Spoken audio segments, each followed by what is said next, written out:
Good morning everyone and welcome back to Cadwell Park for War of the Worlds Day 2, and we have a packed schedule for you as well. 15 races in total. We welcome the MG owners and Scottish Minis with us alongside Caterham here, of course the classic touring cars, junior saloons and track action as well. You could say today with 15 races we've got a bit of a mountain to climb, literally. Let's go racing.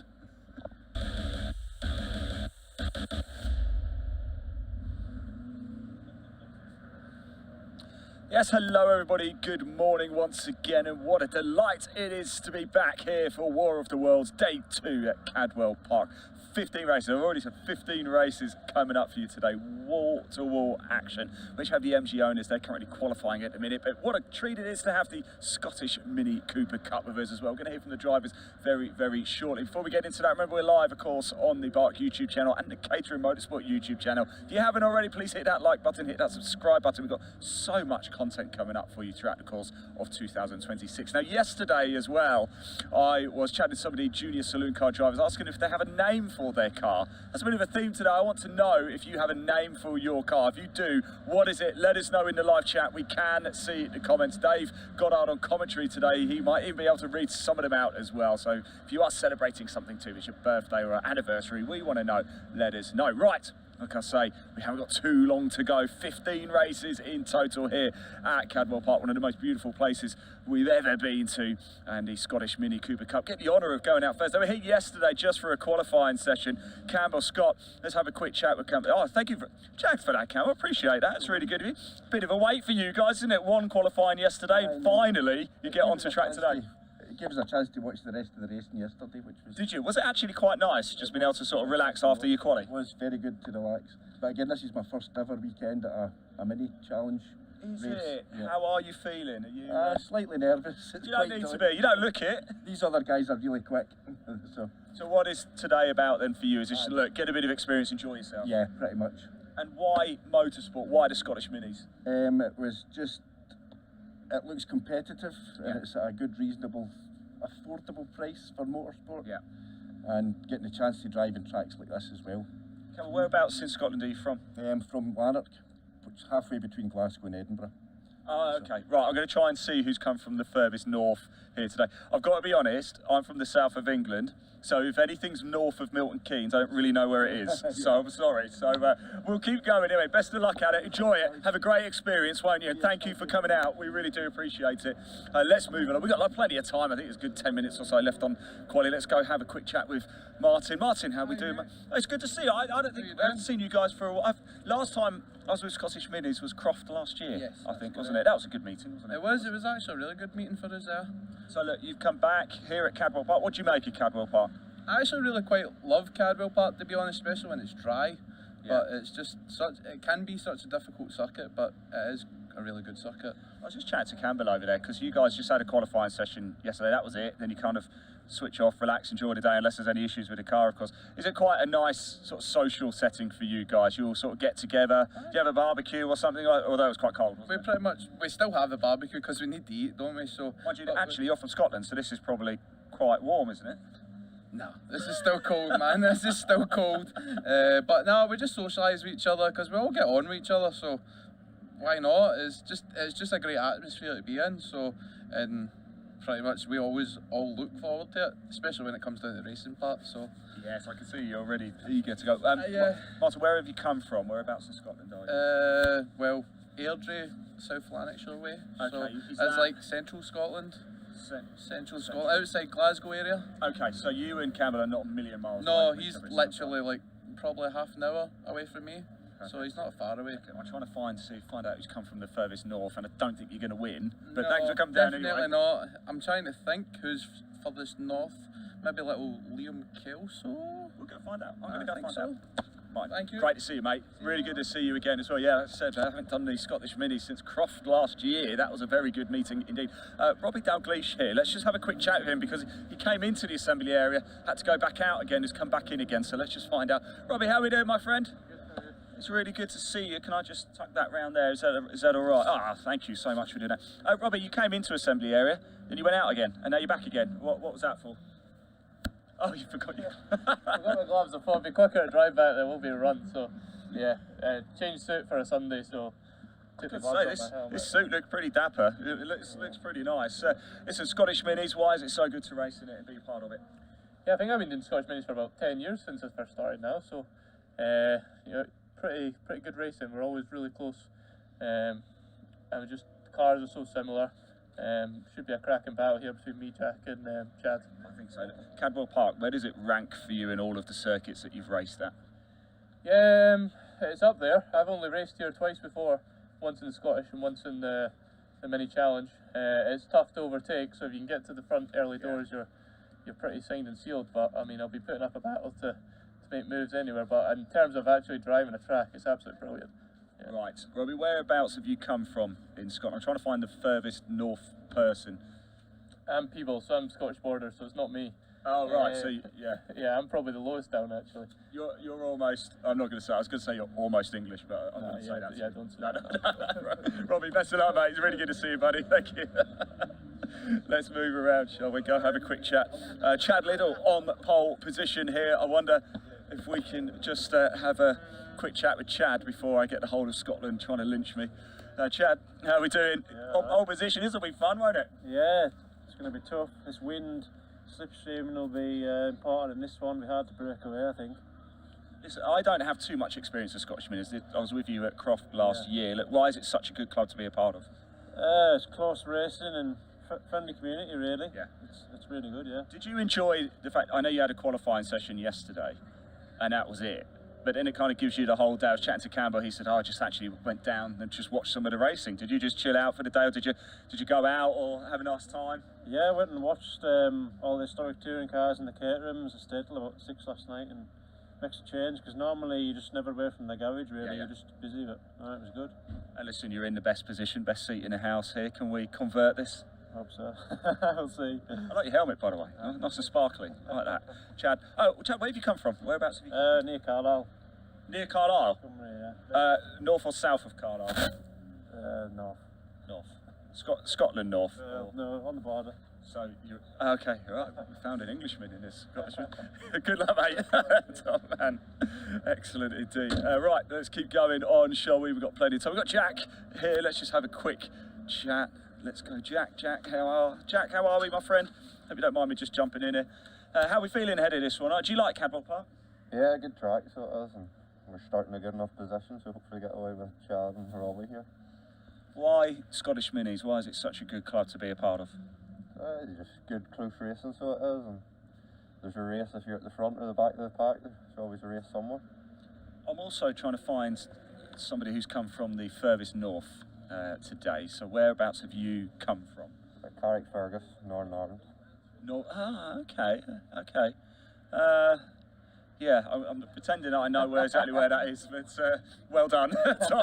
It's good to see you. Jack, really good to see you, mate, as well. Enjoy it, won't you? There you go. Let's keep going and chat to some more drivers, shall we? Thanks to all of you for watching as well. I really appreciate it. Big shout out, of course, to the Orange. I mean, it's a bit cliche, but we really wouldn't be able to go racing if it wasn't for you guys. They did a sterling job. They always do. Always so nice and friendly as well. So we'll find some to have a bit of a chat with. They're keeping themselves busy at the minute. James is here as well. James, how are we doing today? All right? Do you have a good night's sleep? Ready for this early start? Oh yes, slept very well knowing I was starting fourth.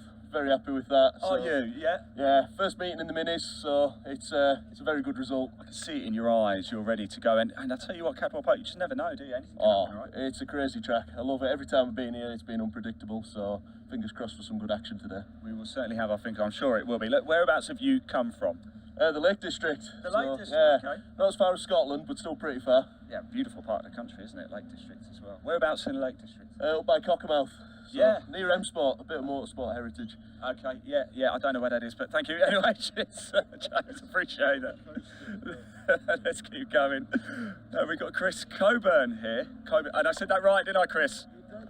I can't get in. Thank you. Yes, we had a chat, didn't we, before this meeting? Yeah. Chris Coburn, how many times do people get it wrong? Oh man, it's the bane of my life. But yeah, Coburn it is. Where have you come from, Chris? Just outside Glasgow. North or south of Glasgow? Just a little bit north. Okay. I mean, I've been joking about not knowing Scotland particularly. I do know Scotland quite well. I do quite a lot of golf up in Scotland. What a beautiful country. Yeah. Do you do any other sport other than motorsport? No, unless it has an engine, I'm not that interested. Really? So, yeah. Okay, we won't play golf together then. No, I'm afraid not. I'm embarrassingly, shockingly awful at golf, so... Yeah, well, so am I, but it doesn't stop me. Listen, what can we do from here? Yeah, we're hoping for a strong race. Qualifying was a bit scrappy. Had a big spin and then had a bit of contact as well with somebody not really looking. So yeah, hopefully we can just have a nice clean race and make some progress. Maybe get a podium. That's the aim. So I've got reasonable pace. So I just need to put it on the track and eyes forward. Excellent, Chris. Really good to see you, mate, as well. Thanks for getting in touch before as well. Thank you indeed. Let's keep going around. We've still got time. The MGs are still qualifying. Let's go have a quick chat with Michael, see how we're feeling ahead of this one. Michael, good to see you, my friend. It's good to see all the Scottish Minis down here as well. Why is it such a good club to be a part of? Just last few years we started to get the championship really going and coming to more away rounds down south and just trying to get more and more competitive tracks to race around and not just be up at Knockhill all the time. I mean, the beauty of Knockhill is that you can do it backwards as well, can't you? What does your calendar look like? Obviously, you've come down here to Cadwell Park. You obviously do Knockhill. Croft this year? Are you at Croft? Yeah, Croft and then Donington, and then we've got a round in Northern Ireland as well. Oh, brilliant. Oh, that'll be fun. That'll be super. Look, what can you do from here on the grid? Well, I was hoping to be fourth, but I got blocked on my best lap of qualifying, so aim is to try and get up to fourth and then hopefully try and fight for the podium as well. And Michael, where have you come from today? I'm trying to find the person who's come from the furthest north. Well, York, so not actually that York? far. Yeah. Oh, no, that's not far at all. Actually, you've got quite a relatively short trip home. Look, best of luck, mate. Really appreciate it. Enjoy it out there, won't you? Good stuff indeed. Let's go have a quick chat with Barry. Look, we might even get through everybody here. This is brilliant. Barry, how are we doing? All right. I love your livery, by the way. Thank you. It looks so good. What inspired it? It's just been one I've kind of developed over the years, you know. I do actually wrap the cars, so I do all the team cars. And oh, do you? Yeah, so that's why the Jacks and Michaels and mine all look very similar, just different colours, the same design, but yeah. Excellent. Look, where have you come from? I'm trying to find the person who's come from the furthest north. Where are you from? Glasgow. Glasgow. Do you know what? I think Glasgow could do. We've had a few from sort of Glasgow area. I haven't had anybody further north of Glasgow yet. So we need some, don't we? Where's the furthest point north in Scotland? Where, sorry? The furthest point north in Scotland. Where is it? The furthest north. Is it Inverness? Is that? No, John O'Groats. Of course it's John O'Groats. Yeah. Well, we won't drive there. It's too far. But Barry, thank you so much. Really good to see you. Enjoy it, won't you? Indeed. Let's go down to Presley. My knowledge of Scottish towns is based purely on football teams. I think we've just got enough time. Just very quickly, say hello to Presley. How are we doing? All right, feeling good? I'm not too bad, thanks. Yourself? No, very well. Where have you come from? I'm living in London at the minute. I'm originally from Northern Ireland. I've moved over here and I'm hoping to take up motorsport as just a good journey to have. It's one of the best things I think about the country. It's just the motorsport. It's everywhere and there's so many good tracks here. Amazing. Yes, yeah, definitely. Thank you. Look, I'm going to have to let you go. I think you've got to head out, but really good to see you, mate. Enjoy it, won't you? Top stuff indeed. In fact, the cars are literally about to head out on track. I'm going to get out of the way. We'll catch up with Mr. Kelso a little bit later. I am hearing, of course, John O'Groats is the furthest point north in Scotland. I do joke a little bit. I know Scotland quite well. It is a beautiful, beautiful country. But here we go. Time to go racing now for the Scottish Mini Cooper Cup. So much action coming up throughout the course of the day. And I'm delighted for the first time for today to hand over to your wonderful commentator, Dave Goddard. Take it away. Well, thanks very much indeed, Ian. Yes, good morning everyone and welcome to Cadwell Park, the home of motorsport in Lincolnshire. Ready for War of the Wolds. Yes, in the middle of the hills of the Lincolnshire Wolds. Beautiful conditions so far this morning, windy but dry and sunny at the moment. Possibly a chance for a bit of rain later on, but we won't say too much of that. We don't want to put the curse of the commentator on things. Very busy day of motorsport coming up for you. A total of 15 races coming up. We start with the Scottish Mini Cooper Cup. They'll be out on track very shortly, one of their away rounds this year, away from their base of Knockhill. And then we get stuck into some classic touring car racing club action, where the Blue Oval Saloon Series, Boss, that's for everything Ford, along with the classic Thunder Saloons, a combined grid for them coming up. Then we have the first of our Caterham races. We're welcoming Chris Hutchinson alongside us for the Caterham races today. Good morning, Chris. Good morning, Dave. Good to be back in the commentary box with you all. It's great to have you back as well with us here. We begin at 10:30 with the first Caterham race, the Bilstein Suspension Caterham Roadsport Championship. Then we go all the way back with the Pre66 Touring Cars. Some great battles from the Lotus Cortinas, the Ford Anglias and so on in yesterday's first race. Then it's the FanDrive Caterham 270R Championship. The Junior Saloon Cars have 2 races today. The under-17 races in their Saxos. Ollie Smith looking to keep up his unbeaten run this year. Then we have the Track Action Racing Club, a nice mixture of saloon cars in with that one. They had a bit of a race of attrition yesterday, so hopefully everybody will be back out today. And then we have the cars that have just finished qualifying, the Adrian Flux MG Owners Club Championship. They had an absolute belter of a season opener at Donington Park last month, and let's hope for similar action from them. After lunch, we have more classic touring cars, a combined grid of pre-83, 93 and 03 touring cars. Then the Vertex watches Caterham 310R Championship, the quickest Caterhams here this weekend. And then we move on to the rest of the programme. But our first race is lining up ready for its green flag lap. Then we welcome the Scottish Mini Cooper Cup. We have 11 BMW Mini R50s out there, administered by the Scottish Motor Racing Club. They have their away day here at Cadwell Park every year. It's reigning champion Chad Little, who qualified on pole position yesterday, based just on the Scottish border in Cumbria.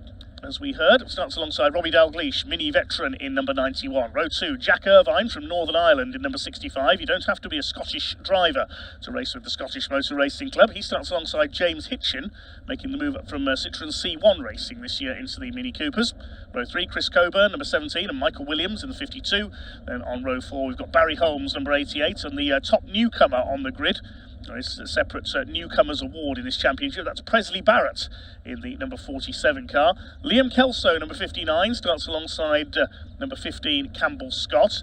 And the final car on the grid, number 27, Martin Viatunga, Scotsman of Sri Lankan descent. I noticed the Sri Lankan flag on his car in the assembly area. He starts from the rear of the grid for what will be a 15-minute race to open the day here at Cadwell Park on this circuit of just over 2 miles in length.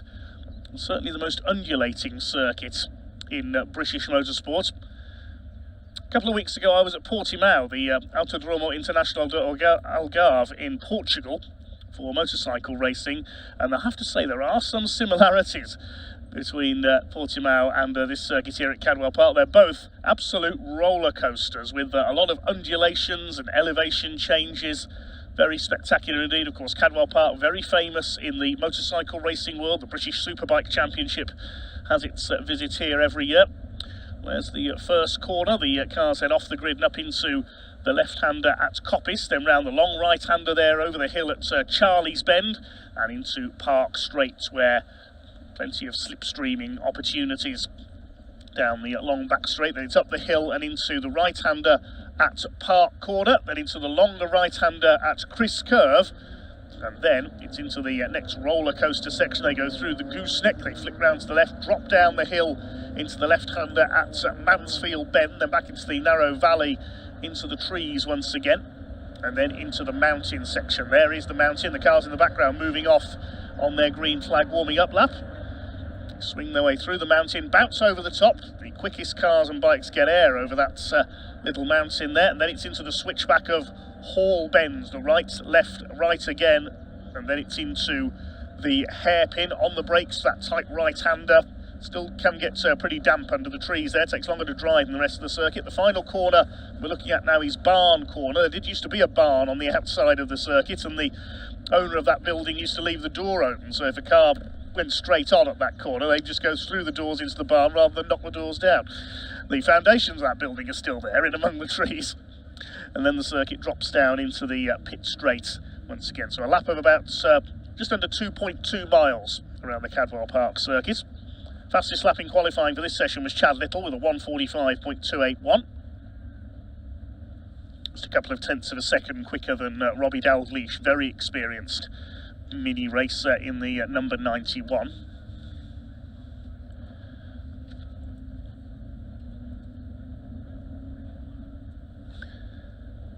In terms of the most northerly based driver, I would say in Scotland it's Liam Kelso in the number 59 car. I'll answer Ian's question from earlier on. He's from Kinrossshire, which is just north of Perth. That's sort of way to the north of Fife. Knockhill Circuit is near Dunfermline in Fife. Cars head round just warming up their tyres, these identical BMW Mini R50s. No missing our pole sitter in the Dayglow yellow car. Chad Little, the red and black of number 91, Robbie Dalgleish, will start alongside. It'll be a standing start. Everything standing starts today except the classic Thunder Saloons. They have a rolling start. Mike Williams, the two-tone blue number 55 car, run by Performance Tech Racing, teammate of Jack Irvine and Barry Holmes. Now, last weekend, if you were watching our coverage on BARC TV from Brands Hatch, you'll have seen the Mini Challenge Club Sport division in action there. Slightly smaller grid, but similar cars. These should be very closely matched indeed. Last couple of cars coming round to the grid then. 47 Presley Barrett in the red car.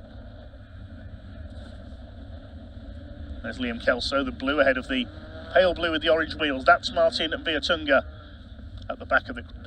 Who's going to get the whole shot down into Coppice Corner for the first time then? Chad Little, the defending champion, on pole position. Last couple of cars will come into line at the back of the grid, and then once the marshals are happy, the green flag will be displayed at the back. Then once our clerk of the course is happy, the red lights will come on, and when they go out, we'll be underway with the first of 15 races here today at the home of motorsports in Lincolnshire. The green flag is displayed at the back of the grid. Revs will begin to rise from the 1600cc engines. It's time to go racing here at Cadwell Park. We're underway. And a bit of a slow getaway at the back from Liam Kelso, the 59, who's going to get the whole shot into the rising left-hander at Coppice Corner. Looks like Chad Little has just got his nose in front as they head up the hill. Good start from the second row by Jack Irvine in the 65, but it is Little who leads the way as they head towards Charlie's Bend for the first time. Yes, Liam Kelso a bit slow away there at the back of the field. He'll try and catch up as Little leads it as they come into Park Straight for the first time. There's the 47, that's Presley Barrett, English-based driver from London. See the novice cross on the back of his car, one of our newcomers this season. 3 drivers competing for the Newcomer Award this year. Up into Park Corner they come then. It's 2x2 with up on the outside. Robbie Dalgleish has got back ahead of Jack Irvine. Here comes James Hitchin as well, the Cumbrian in 271. 3 wide through Chris Kerr. That's not going to work, and out onto the grass goes the 52 of Michael Williams. He spins to a halt. Oh, he's hit the rectisil barriers there, clips the barrier with the back of the car, but he's trying to keep going. Meanwhile, Robbie Dalgleish round the outside, coming out of the gooseneck. That's surely never going to work. And look at the way Martin Viertunga's come through as well from the back. He's up to 4th already in the cars with the eyes on the headlights. Somebody off further back. That's Presley Barrett running wide out of Mansfield Bend. You can tell a lot of these drivers are at Cadwell Park for the first time, can't you? They're learning the circuit around this first lap and exploring its limits. Well, Robbie Dalgleish has made that move stick, surprisingly, and he's taken the lead from Chad Little as they go through the switchback of Hall Bend into the trees the first time. Look at the way Viertunga's going. He's charged his way through. He's from P11 on the grid. He's up to 3rd already. Amazing run through the field. 4th is number 17. That's Chris Coburn, the yellow and blue car. And behind him is Hitchin in 271. Oh, rather crazy first lap then from our Scottish Mini Cooper Cup drivers. Robbie Dalgleish leads over the line, chased by Chad Little. Going with them is the 65 car of Jack Irvine. Viertunga has calmed down a bit after that frantic first lap. He's back to 4th and under fire from number 17 of Chris Coburn. Then it's Hitchin. Small gap back then to Barry Holmes in the 88s. Next through the 15 of Campbell Scott. I think that is one of our newcomers. Kelso is ahead of Presley Barrett after he ran wide earlier on. And Michael Williams, after his spin at Chris Curve, is at the back of the field. 3 leaders line astern then. Normally we're used to seeing 3 minis red, white and blue, but it's red, yellow and blue here with the BMW minis. James Hitchin moving up to have a go at the 17 of Chris Coburn for 5th position. James Hitchin moving up from the Scottish Citroen C1 Championship. He was runner-up in that championship last season. Down the hill towards Mansfield Bend once again. Robbie Dalgleish, vastly experienced BMW Mini racer, leads the way. James Hitchin in the grey car trying to catch up to the back of Coburn for P5 as they go into the mountain for the second time. The Newcomers Award being led by Campbell Scott towards the back of the grid at the moment. Through Hall Bends come the leaders then for the second time. And Chad Little could be gearing up for an attack here. Oh, he's up the inside on the brakes for the hairpin. Is he going to force his way through there? I think he's got him. Dalgleish had to go wide. And up the inside of both of them comes the 65 car. Where did Jack Irvine come from there? He was way back going into the hairpin and he's taken the lead. My goodness, we're only a couple of laps into this race, and what a cracking race we're having from the Scottish Mini Cooper Cup on their away day here at Cadwell. Of course, this is backing up the three leaders, all this battling. Into the next group, we've got Vietunga, Coburn and Hitchens. It's going to be 6 for the lead fairly shortly. And this is just the first couple of laps of the day. We've got 15 races to get through here. Look at Chad Little there, lifting a wheel as he comes round Charlie's Bend there. Runs a bit wide on the exit. You don't want to run wide there coming into Park Straight. If you get a wheel on the grass, it could spin you out into the tyre barrier. Up the hill they go. Vietunga trying to go after the leaders in the light blue car, but it's Jack Irvine, the Northern Irishman, who takes up the lead now. Of course, as we heard, there is another away day for this championship at Kirkistown in Northern Ireland later this summer.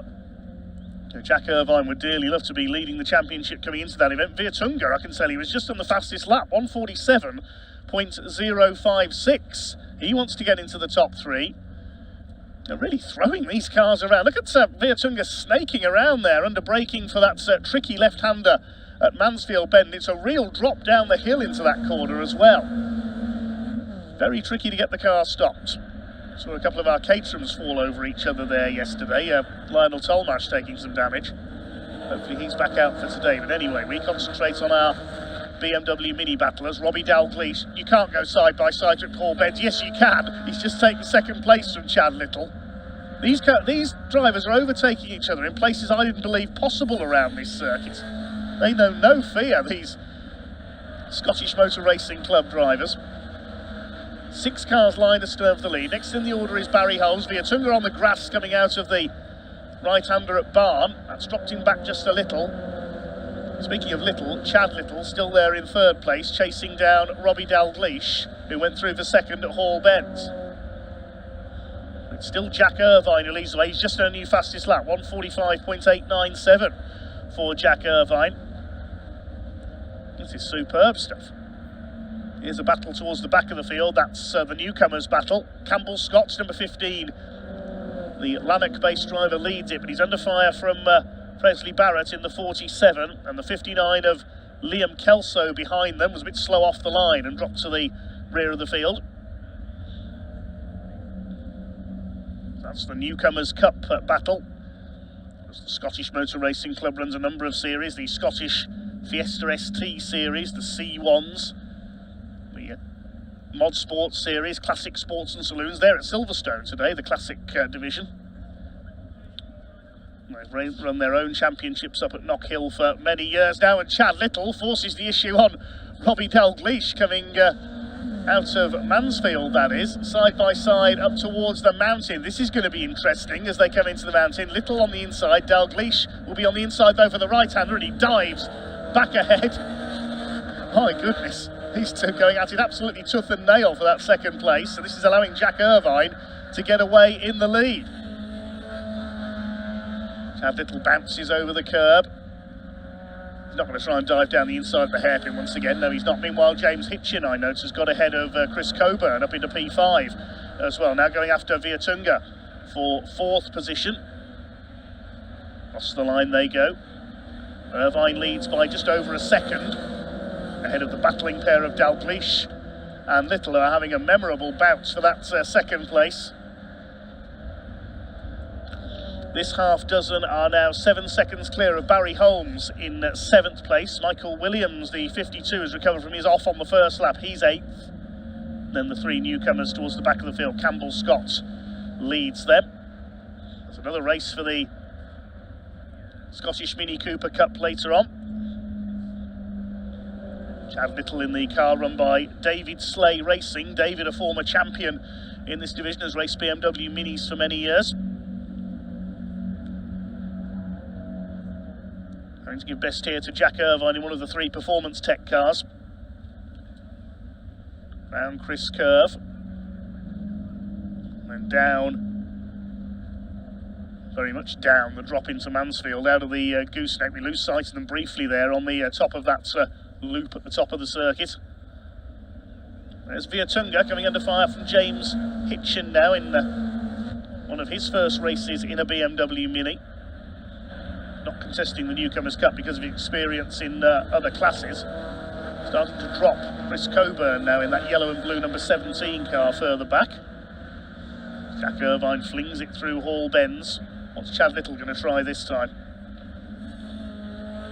Knocking it down the inside on the hairpin. There's still 6 minutes of this race to go. Irvine continues to set the pace. Just got a wheel on the grass there, and the rear of the car really stepped out as he was flinging it into barn that time through. Yeah, really spectacular on the edge of adhesion, these cut drivers, and flinging their cars in places they're not always welcome. Yes, it's been immensely enjoyable so far, Chris Hutchinson, and very unpredictable indeed. You can tell, can't you, some of these drivers have not been to Cadwell before and keen to explore the limits of the circuit. Yeah, sometimes you don't know any better, do you? So shoving it down the inside, it's worth a try, isn't it? But that was absolutely, when we came to the hairpin that time through, it was absolutely side by side, a little grass involved, and yeah, let Irvine get in front and away. Is there a change at the front of the Newcomers Cup as well, further back? Presley Barrett in the red. Number 47 has taken up the lead there. He's taken Campbell Scott in the number 15. There's Liam Kelso at the back of the field in car number 59. They're about 19 seconds down on 8th placed Michael Williams. They're just learning their craft at the wheel of these R50 BMW Minis. The leaders will be coming into sight at the gooseneck. Here they come. It's still Dalgleish in second ahead of Little, with Jack Irvine leading, but the lead gap is down to 8/10 of a second now, and then the next three headed up by Vertunga ahead of Hitchin and Coburn. So they've split into two groups of three at the front of the field with just under 5 minutes to go. Little's really seeing whether he can do anything about that, but he's got a bit more speed, I think, in that yellow machine behind Dalgleish, but it's just not got anywhere to use it just at the moment. And Irvin's still sort of pulling away because those two are looking at their own window. I said they were pulling away, and suddenly they're back in a line again. But yeah, it looks like Little's got a little bit of speed there. Vertunga under intense pressure now from James Hitchin, who's on his bumper as they come through Hall Bends up towards the right-hander at the hairpin. Is he going to try and force the issue down the inside? No, he's not. The light blue machine holds him off. I do love those eyes on the headlights of that car. More cars should have those. It really gives them a bit of character. He was really pushing into Hall Bends that time. Actually cost him some time, but you can see how much pressure he's getting put on by Hitchin behind. And now Hitchin's having to look in his rear view mirror as well. Yes, Chris Coburn starting to close back up again. The lead gap was 0.7 of a second. Chad Little's just done the new fastest lap of the race, 1:45.715. But the two ahead of him both did their personal best as well. 1:45.84 for Irvine and a 1:45.73 for Dalgleish. Here's the fourth place battle, and Hitchin could try and make a move here into Park Corner this time. Vertunga's covering that inside. You'll see that into Park Bend. It's one of the biggest overtaking opportunities as they come up the hill, and he's not leaving any opportunities. He's late on the brakes, so rear end of his car waggling around, but still manages to hold on. Well, we did used to have rallycross here at Cadwell Park, and it's often converted for rallying as well. There'll be a rally here in a couple of weeks, the Alan Healy Memorial, and you can clearly see why, given how twisty the nature of this circuit is and how keen drivers are to explore the limits of it. James Hitchin down into Mansfield Bend. Very easy to run wide on the exits here, but they all keep it on the black stuff. Little, as we said, with the fastest lap of the race. The top three about 3.3 seconds clear of this little group fighting for fourth place. There go the top three over the mountain. The gap is definitely coming down for the lead as well, I think, as they head towards Hall Bends. See these little gaps between the cars, they suddenly separate, but then they all come back together. It's just one little mistake, and you can see the cars really are twitching themselves. The rear of the car, as you said earlier, is cocking that inside wheel, and they're just on the absolute edge as they come down here. It's a really difficult corner, this barn corner, as the track drops away from you, and the car just wants to go to the outside of the track. But these drivers are all managing it nicely at the moment. So the lead gap is now down to less than half a second as they go over the line. I think it's the penultimate lap we're on now with just over 2 minutes of the race still to go. Jack Irvine continues to lead, took advantage of a bit of squabbling between Robbie Dalgleish and Chad Little earlier on. Here's a scrap further back. This is for 7th place. Mike Williams, of course, it's the back of Barry Holmes, and will try to make a move down the inside into Coppice, and he gets the move done as well. Nicely done by Michael Williams. Looks like there's no damage to the back of his car after he spun and clipped the tyre wall earlier on. Meanwhile, side by side for second place, Robbie Dalgleish holds second on the inside at Park Corner. I notice there's a little bit of tyre rub on the side of Chad Little's car. We can see there on his driver's door. Rubbing's racing, as they say. I think that was from the earlier dive bomb, wasn't it, into the hairpin maybe. But yeah, that was only just managed to hold on, but you can see that was the closest we've got an overtake, and that's separated this little group out just a touch at the head now. Yes, the gap's slightly larger, so is that the break that Jack Irvine needed to try and take the first win of the season? Well, I mentioned Rallycross, and Chad Little, the reigning champion, tries a spot of Rallycross out of Mansfield Bend there. Quite grippy out there, I think, this morning. Yeah, a bit grippier than it was yesterday. We had some rain during qualifying yesterday morning. Here's the fourth place fight coming through the mountain. Martin Viertunga was a bit offline there, coming into the mountain. We'll try and see if he's been able to hold that place. Oh, only just, maybe, yeah. Yes, only just indeed. He managed to get back online over the hump there at the mountain, and James Hitchin not able to take advantage. Mentioning rain, the sky has suddenly gone a bit dark here at Cadwell Park. I hope we're not going to have any of the wet stuff before the end of this race. We're going into the last lap now with Jack Irvine in the lead. He's increased his lead as well by about 0.4 of a second on that last lap because of the battle behind him between Dalgleish and Little. There's the fourth place fight over the line. Viertunga still ahead of Hitchin and Coburn. They're well clear of Barry Holmes and Mike Williams. Williams now up into 7th place as we saw, as the leaders head out into the country, out of the valley onto Park Straits. See what's going to happen into Park Corner this time as well. Viertunga still under fire. Hitchin looking to make a move. He's got to be mindful that Coburn is there behind him. Leaders are up on the top of the circuit. I think Jack Irvine has just about done enough, possibly. You see them in the background there to escape now. The main attention is with this 4th place fight. Yeah, he's had to defend this whole race, hasn't he? He's had a few little mistakes, but hasn't. He's managed to keep his car just out in front of Hitchin there, and still managed to do it around Chris Curve. Hitchin looking every way, but just can't make it as they head into the gooseneck. Into the gooseneck for the final time. The clock is down to 0. It looks like the top 3 are fairly well set now, but James Hitchin is determined to get past Martin Viertunga for that 4th place. Down into Mansfield Bend they come. Viertunga continues to hold him off, and Chris Coburn thinks I'll have a bit of this as well. He's going to have a go at the inside. He's never going to get through there, surely, on the run into the mountain. He's going to be very judicious on the brakes here. They bounce off each other briefly. Hitchin will have the inside for the right-hander past the paddock entrance, and he's held it, but Coburn cuts back. He's got 2 wheels on the grass there up the inside. How did he get through there? I don't think I've ever seen an overtake over the top of the mountain here before on 4 wheels. Certainly we've seen it on 2. Meanwhile, Chad Little's got through for 2nd place. I said the top 3 were set in stone. You can't predict anything in this race. But what we are going to see is a win for Jack Irvine. He comes over the line to take the checkered flag. Chad Little in 2nd. Dalgleish dropping back into 3rd. Who is going to be 4th? It's going to be Martin Viertunga. And Coburn does stay ahead of James Hitchin for 5th place. What a superb race to kick the day off. Yeah, great last lap move. I think for both of the drivers there overtaking on the last lap, it has to be opportunistic. You have to dive it, and I think overall it looked pretty clean. He got squeezed onto the grass, but he still managed to make it work. So Little takes that 2nd place. What about our newcomers' cup? Well, Presley Barrett's been able to pull away from the other 2 in the last couple of laps. There's Campbell Scott ahead of Liam Kelso further back. Mike Williams beats Barry Holmes in the battle for 7th place as well. And this race proving you don't need a massive field of cars for a good race. Only 11 BMW Minis in that race. That was an excellent affair. That battles everywhere you looked. So there's Presley Barrett across the line. He wins the Newcomers' Cup in 9th position. And then it will be Campbell Scott ahead of Liam Kelso to complete the finish. It's one excellent race to kick off our 2nd day here in the Lincolnshire Wolds here at Cadwell Park. Another 14 races to come. We've got more Saloon Car action next. Classic Touring Car Racing Club are out on track next. The PRG Trailers Classic Thunder Saloons and the Burton Power Blue Oval Saloon Series, plus the Ricky Can Motorsport Historic Thunder Saloons. There's 1 entry in those as well. Colin Voice's Familiar Escort. Results provisional at the moment then, but we can tell you Jack Irvine took the win on the road by 1.4 seconds ahead of Chad Little, who got the fastest lap on that final lap, 1:45.55. Robbie Dalgleish in 3rd place, dropped back a bit on the final lap. Martin Viertunga from the back of the grid up to 4th place ahead of Chris Coburn, who took James Hitchin on the final lap. Michael Williams beat Barry Holmes in their battle for 7th, and then the 3 newcomers towards the back, Presley Barrett in 9th, Campbell Scott and Liam Kelso completing the 11 finishers. Drivers on their slow down lap at the moment, then coming back towards the paddock. Once they're in Parc Fermé, Ian will be there to talk to them.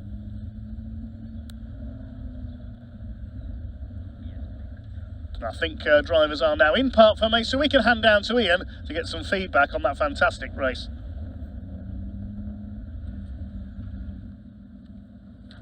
Hello everybody, welcome down to Parc Fermé. Jack Irvine takes the first win here at Cadwell Park of the day and for the Scottish Mini Cooper Cup. Jack, come on, that was good. Great. I spoke to most of you before the race. You're all talking about how close the racing is, how good it is, and that's proof of it, right? Yeah, definitely. So it was a good race. Robbie and Chad had a bit of a coming together and got slipped through, and they seemed to keep fighting behind me, and I was just able to keep the gap in front of them. That's what it's like, because it is tight here at Cadwell, isn't it? So when the opportunity arose, you thought, right, this is it, I'm going. Yeah, you just had to go for it, and then you've got that big long straight up the back and get the slipstream on you. But they seemed quick enough down round this wee bit here to get another gap on them again the next lap, so happy enough. Top man, good luck, well done, congratulations. Another race a little bit later as well. Let's just move along. I'm just trying to find, where has everybody gone? Oh, Chad, what's happened here? We'll buff out, be fine. Yeah, It's motorsport, right? Yeah, it was close. Really hard race. Yeah. It just allowed Jack Yeah, through. battled too much with Robbie. Ran us a bit wide at Park, and then the gap was there, and that was it. But luckily, he ran wide at the hairpin on the last lap, and I managed to nab second. But that was tough. So well done anyway. Congratulations. You've got to do it all again a little bit later, but at least you got a nice pot there indeed. There is Robbie Douglas's car. He's gone off, ran away somewhere. Moved down a little bit. In fact, let's bring you round a second. Actually, there was one driver we didn't speak to in the assembly area. I'm just looking down to make sure that we've still got cars up there. We have. So let's go. Oh, here we go. This is who we didn't speak to a little bit earlier. Let's grab a quick word with them now. Liam, find out how it was. Liam, how was that? Well, it was a bit disheartening. We had a lot of loss of speed on the straight, so we just couldn't pass anybody. So the whole race just spent watching people drive away. You've got another race later this afternoon. Is there anything you can do about it in the time? Hopefully we can find something to solve the problem, but until then it's just going to stick with us until the end of the weekend. Quick question for you. Where have you come from? So we've come from Fife in Scotland. That's quite north, isn't it? It's quite north. I think it's about 350 miles up. Wow. So quite a drive down. I think you have, look, you might not have won this race. It might not have gone how you want it to go, but you do win the award for being the most northern driver in the Scottish Minis from everybody that I've spoken to, and I think I spoke to everybody, so congratulations. Oh, fair enough. At least I won something this weekend. Yeah, there's no trophy, there's no medal, there's no certificate, but well done. Oh, thank you very much. Cheers, Liam, thank you so much. Right, as you can see, the classic touring car, well, you won't be able to see because the camera's facing me, but if you look down there, that little gap there, you will be able to see classic touring cars, Boston Thunder, they're heading out on track now. So I had the great pleasure of catching up with Dave Farrow not so long ago, so let's hear from him now.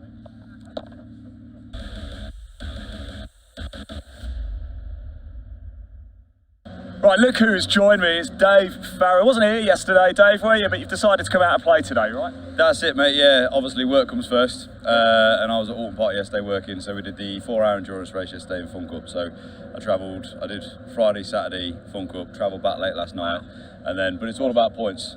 You're a dedicated man. That's it, and this morning, you were down here, you had to go out and do a couple of laps. You went out with the MGs for qualifying. Yeah. That was an experience? Yeah, it was. I mean, the marshal, bless me, was like, get as clear as fast as you can, and then I get under the trees and it's sobbing wet, so you're like, but yeah, it was great fun. But it was a couple of laps done, just so as you've lapped the circuit, which is it's standard repetition if you haven't raced. We know how quick you are. We've seen it at Donington Park. We know how quick the car is, how quick you are. It's a great combination. You're starting at the back here, but Cadwell's quite narrow. I'm gonna try and pick me moments. I think the best thing for here is I've come for points this weekend. I'm not gonna try and ruin anybody's race. People have put a lot of work in, especially being here Friday doing the testing. People put a lot of work in the qualifying times. I haven't had the ability to do that, so I'm not gonna come and ruin anybody's races, but I'll pick my way through as and where I can. This car is as wide as Cadwell. So yeah, I think we'll be all right. Get some temp in the tyres, start pushing early on, and then, yeah, I mean, we end up where we end up. As long as I walk away with Class A and points on the table for the season. That's my main goal for this weekend. And another important thing, family here to support you Yeah, today? as always. Yeah, they're always here. Family and sponsors, so yeah, we're all good to go. Top man. Dave, best of luck out there. I think you're going to put a show on for us. I always tend to. Dave, over to you.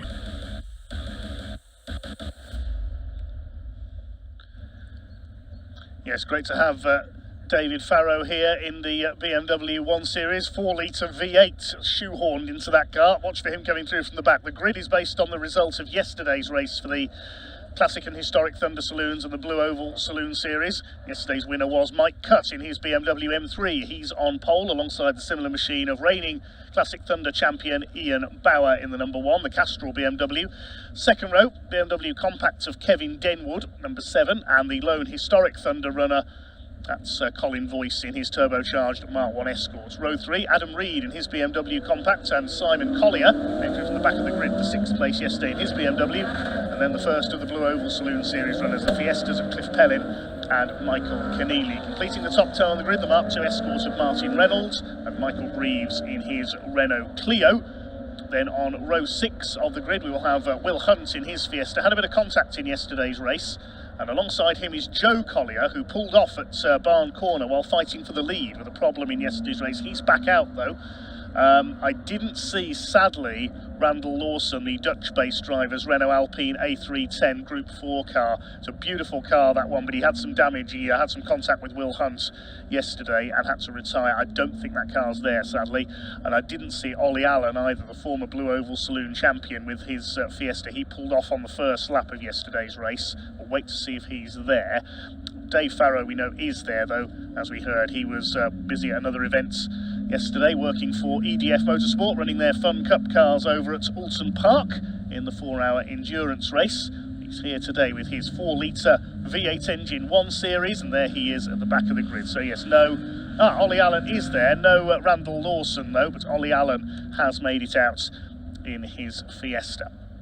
This will be a 15-minute race. It will be a rolling start, because a lot of these most powerful saloons in the Thunder Saloons not geared for standing starts. It'll be interesting to see Joe Collier come through here. As we say, he was fighting for the lead. He took pole position for yesterday's race, was battling Mike Cutt, and further back Ian Bauer. Then sadly the BMW let him down with a couple of laps remaining. There is Joe, the white car with the blue stripes. But Dave Farrow had a win against a bigger field of Thunder Saloons at Donington Park at the season opener, so it won't be long before he's up there at the sharp end of the field in that 4-litre V8. But this is a slightly different kind of circuit. Donington is more of a power circuit, and this is a handling circuit, so the slightly less powerful, smaller cars might have a bit more of an advantage. Ollie Allen busy running his son George's car in the Junior Saloon Cars this weekend as well.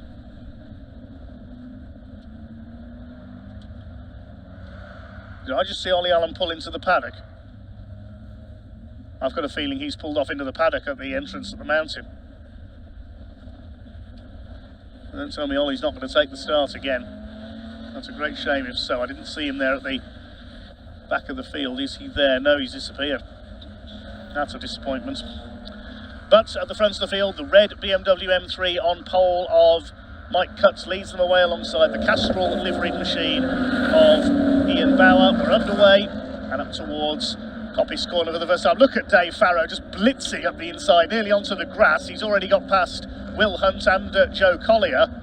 Collier had to throttle back there, I think, to allow him to come through, and it is Mike Cutt who leads from Ian Bauer. Now, how many places is David Farrow going to gain on the first lap? Let's have a look. He's up alongside Michael Greaves in the Clio there as they come on the Park Straight. He's got 2 wheels on the grass again. It's just so powerful compared to these smaller cars at the back. At the long Park Straight, he's just going to blitz past everybody, but it's Cutt who leads from Bauer. Colin Voice in the Escort up to 3rd ahead of Adam Reed. A couple of cars have dropped back slightly, but David Farrow, I think within 2 laps, he is going to be up there fighting for the lead of this race.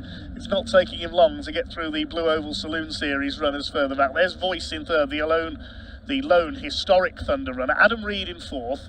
Then we've got Kevin Denwood in his BMW Compact in P5. There he goes. Simon Collier, father of Joe, is next in the black BMW. And well, David Farrow has already got past... well, now all the Blue Oval Saloon Series runners. That's Cliff Pellin's Fiesta that's leading the Boss split in this race, ahead of Michael Keneally and Martin Reynolds in the Mark II Escorts as they head up over the mountain. Michael Keneally's Fiesta got a bit of air there over the top of the rise. So how many places has Dave Farrow gained then? We'll see as they cross the timing line for the first time. Mike Cutts leading the way ahead of Ian Bauer, the battle of the BMW M3s up front. Kevin Denver, I think his bonnet was coming over there as he crossed the line. So Farrow from the back of the field. Well, I can't tell you at the moment, I don't think his transponder's working, unfortunately, so we'll see where he's up to.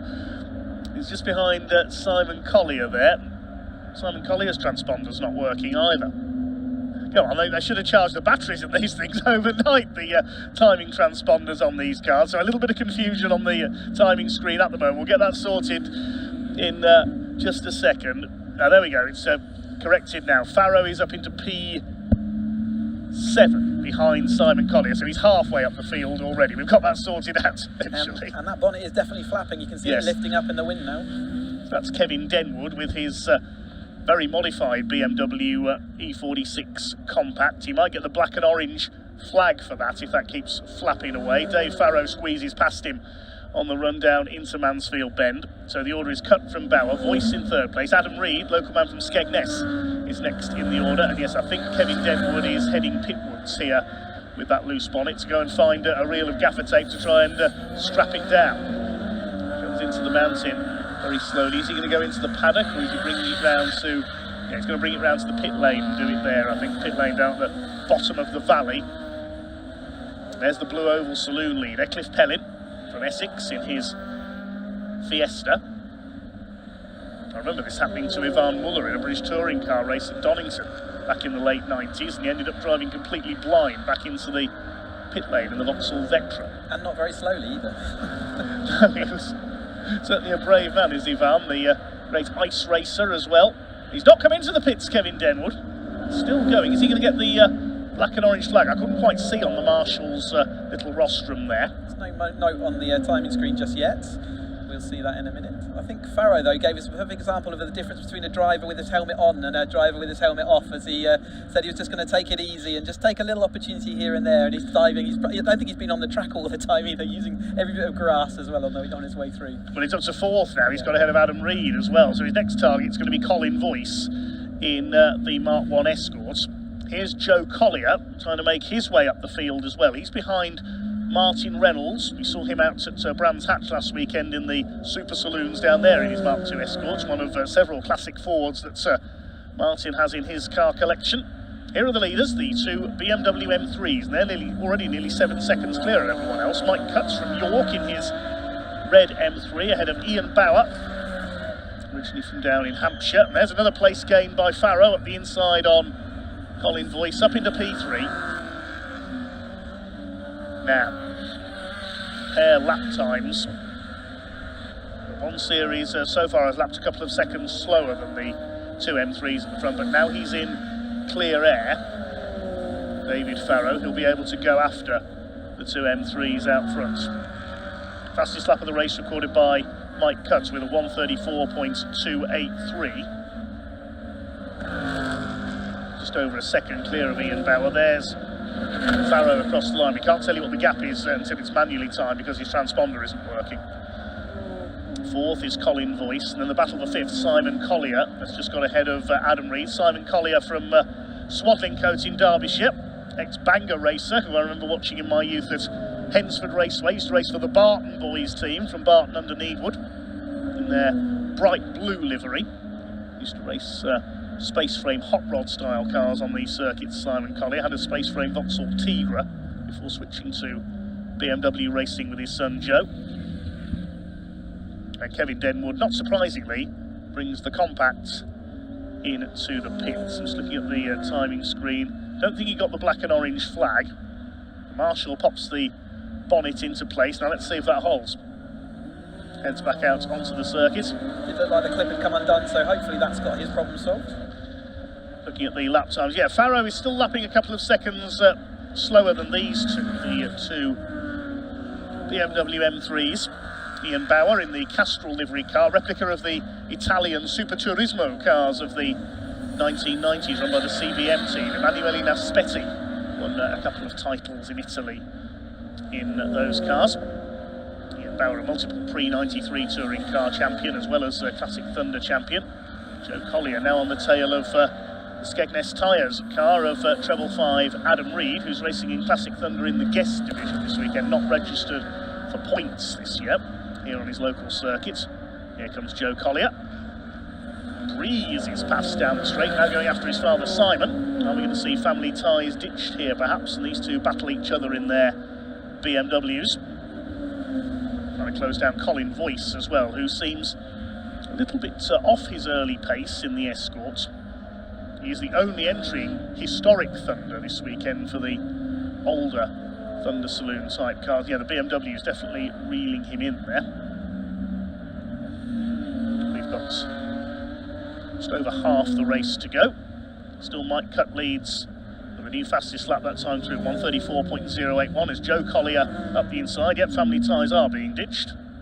Did I see a puff of smoke out the back of Simon's car there as well? I think I did as I came through Chris Curve.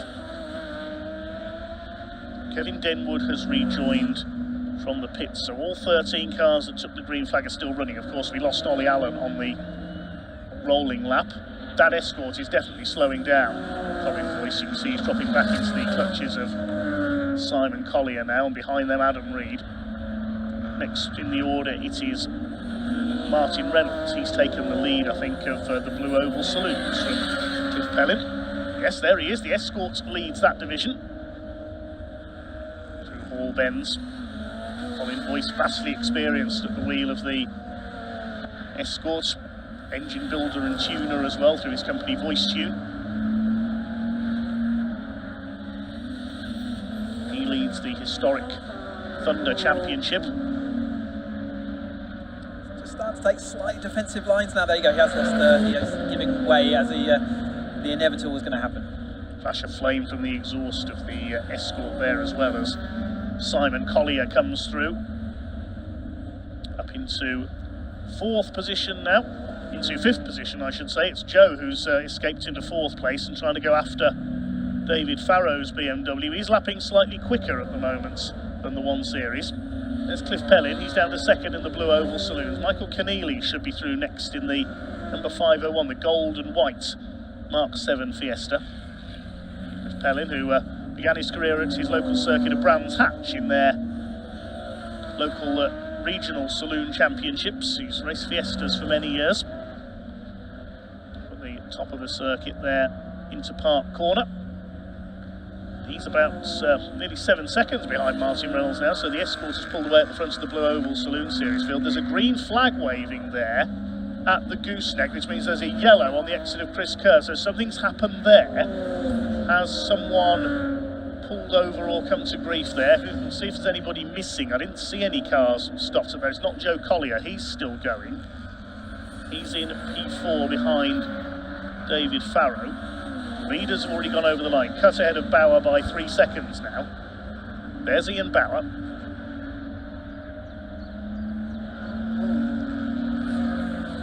Joe Collier goes through, and Joe Collier, in fact, has just done the fastest lap of the race, 132.572. David Farrow's gone through.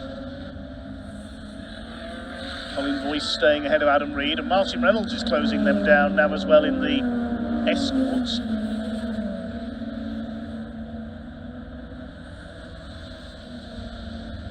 Is that Simon Collier that's pulled up at the top of the circuit, I wonder? I didn't see him come over the line. He's dropping down the numbers now. Yeah. Well, he's dropping down. Well, his transponder isn't working, so we don't know if whether that's why he's dropping down the timing screen or whether he has stopped, and that was the reason for the yellow flag on the exit of Chris Curve. It's in a bit of a blind spot for our cameras up there, unfortunately, as Martin Reynolds gets past Adam Reed on Park Straight. Martin leading the Blue Oval Saloons, the Norfolk-based construction company boss, gets ahead of the BMW Compacts. Just trying to see up there if there is a car pulled over at the side of the road at the top of the gooseneck. I can't see one.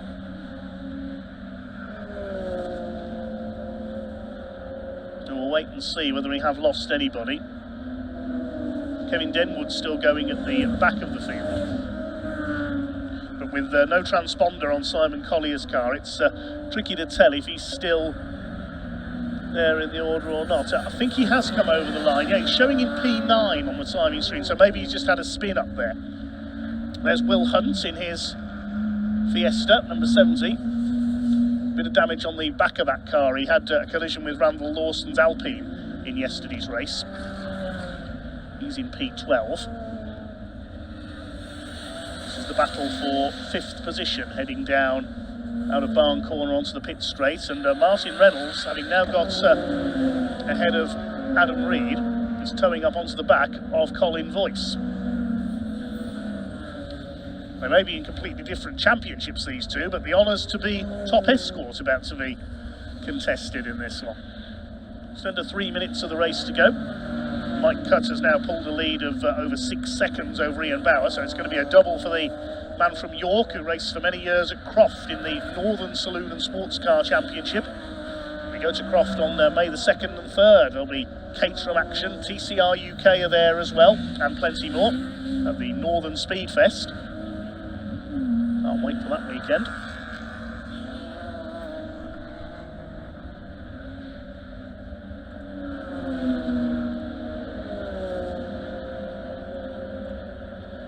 Colin Voice holds off Martin Reynolds. The battle of the escorts, Mark 1 against Mark 2. Martin Reynolds, you've seen him out in Anglias, Mark 1 escorts, even a Mach 1 Mustang over the years. Raced over on the continents in the Classic Series in Germany and the Netherlands. Well, I believe it's his friendship with Randall Lawson that has brought the Dutchman over this weekend. There's Farrow and Joe Collier battling for 3rd position. David Farrow not closing on the two M3s at the front. They're still 11 seconds up the road, Cutt and Bauer. Joe Collier trying to close him down in this second race of the weekend for the classic historic Thunder Saloons. That's a proper Thunder Saloon, isn't it? It's a 4-litre V8 crammed into a BMW 1 Series, almost in the old Special Saloons mould from the 70s and 80s. Yeah, and the rear end of that car really stepping out as he's going around Chris Curve that time. You can see that he's not had so much practice in the lead up to this race. He's still trying to work out where the grip is, and look at that, he's absolutely drifting it everywhere. He's loving this, David Farrow. He said he's out there just for a bit of fun. He wants to win his class, which is Class A of Classic Thunder, to try and keep his points lead, because he had an outright win at Donington at the season opener. First race there won by Jasvir Sapra in his BMW M3. Joe Collier all over the back of the 1 Series here. Collier is in Class B, same class as Mike Cutt in Classic Thunder, so he's not going to win the class. He's having a bit of fun now. He's just getting his foot down and using all of it, showboating. Trying to put Joe Collier off here, I think, is trying to take the final podium place. Yes, I am the hind end of a donkey, steer clear. Yeah. Well, they've closed up a little bit on Ian Bauer for 2nd place as well, but Mike Cutt is heading for the win in the red M3. It's going to be a double for the Yorkshireman here this weekend. Out of Charlie's Bend for the final time. The clock about to count down to 0. Let's see if Joe Collier can take 3rd place away on the run to Park Corner. All over the back of him. Quite enough speed up in the straight line there, and they've got another driver to get round as well. Yes, Will Hunt's Fiesta moves aside and lets them through. Will Hunt is on to win his class in the Blue Oval Saloons. His only class rival in this one was Ollie Allen. He failed to start. So here comes the 3rd place fight out of the long right-hander Chris Curve at the gooseneck and down the hill into Mansfield Bend, and Joe Collier really trying all over the back of David Farrow, who slides his way out again. Looks spectacular, doesn't it? That's V8 engine BMW 1 Series. Meanwhile, the leaders will be up towards Hall Bends now. Mike Cutt will be all set to take the victory. Here he comes out of the final corner. Mike Cutt has blitzed the field in this one, punches the air as he crosses the line. 2 out of 2 for Mike Cutt in his M3 in PRG Trailers Classic Thunder this weekend. There's Kevin Denwood a lap down over the line. Ian Bauer comes over in 2nd place. Who is going to be 3rd? Is David Farrow going to hang on? He certainly is. David Farrow takes 3rd. Joe Collier from the back of the grid will take 4th place. fifth, I think it's going to be the battle of the escorts fighting for fifth position. Reynolds and Voice. Wait for them to come through, see who's going to be top forward home, although of course only one of them in the Blue Oval Saloon Series, that's Martin Reynolds. Colin Voice is going to win the historic Thunder split sponsored by Ricky Can Motorsports. You normally see Ricky Can out in that championship in his Aston Martin. Hopefully we'll see him back later this year. Here comes Martin Reynolds in to take the Burton Power Blue Oval Saloon Series win in the Mark II Escorts. Voice 5th overall, Reynolds 6th. 7th is going to be Adam Reed in the Skegness Tyres BMW Compacts. And now we await to see who's going to come through. It should be Simon Collier through in 8th after his moment. We think it was him who had the moment up at Chris Curve earlier on. There's Cliff Pellin with his Fiesta. Michael Greaves in his Clio has got ahead of him. Cliff Pellin dropping back as the race has gone on here. This is a battle for 9th and 10th. Simon Collier has come in 8th place. The last couple of cars coming round to the line. 9th goes to Greaves. Pellin comes over in 10th, but Pellin is 2nd of the Blue Oval Saloons with Michael Keneally's Fiesta 3rd.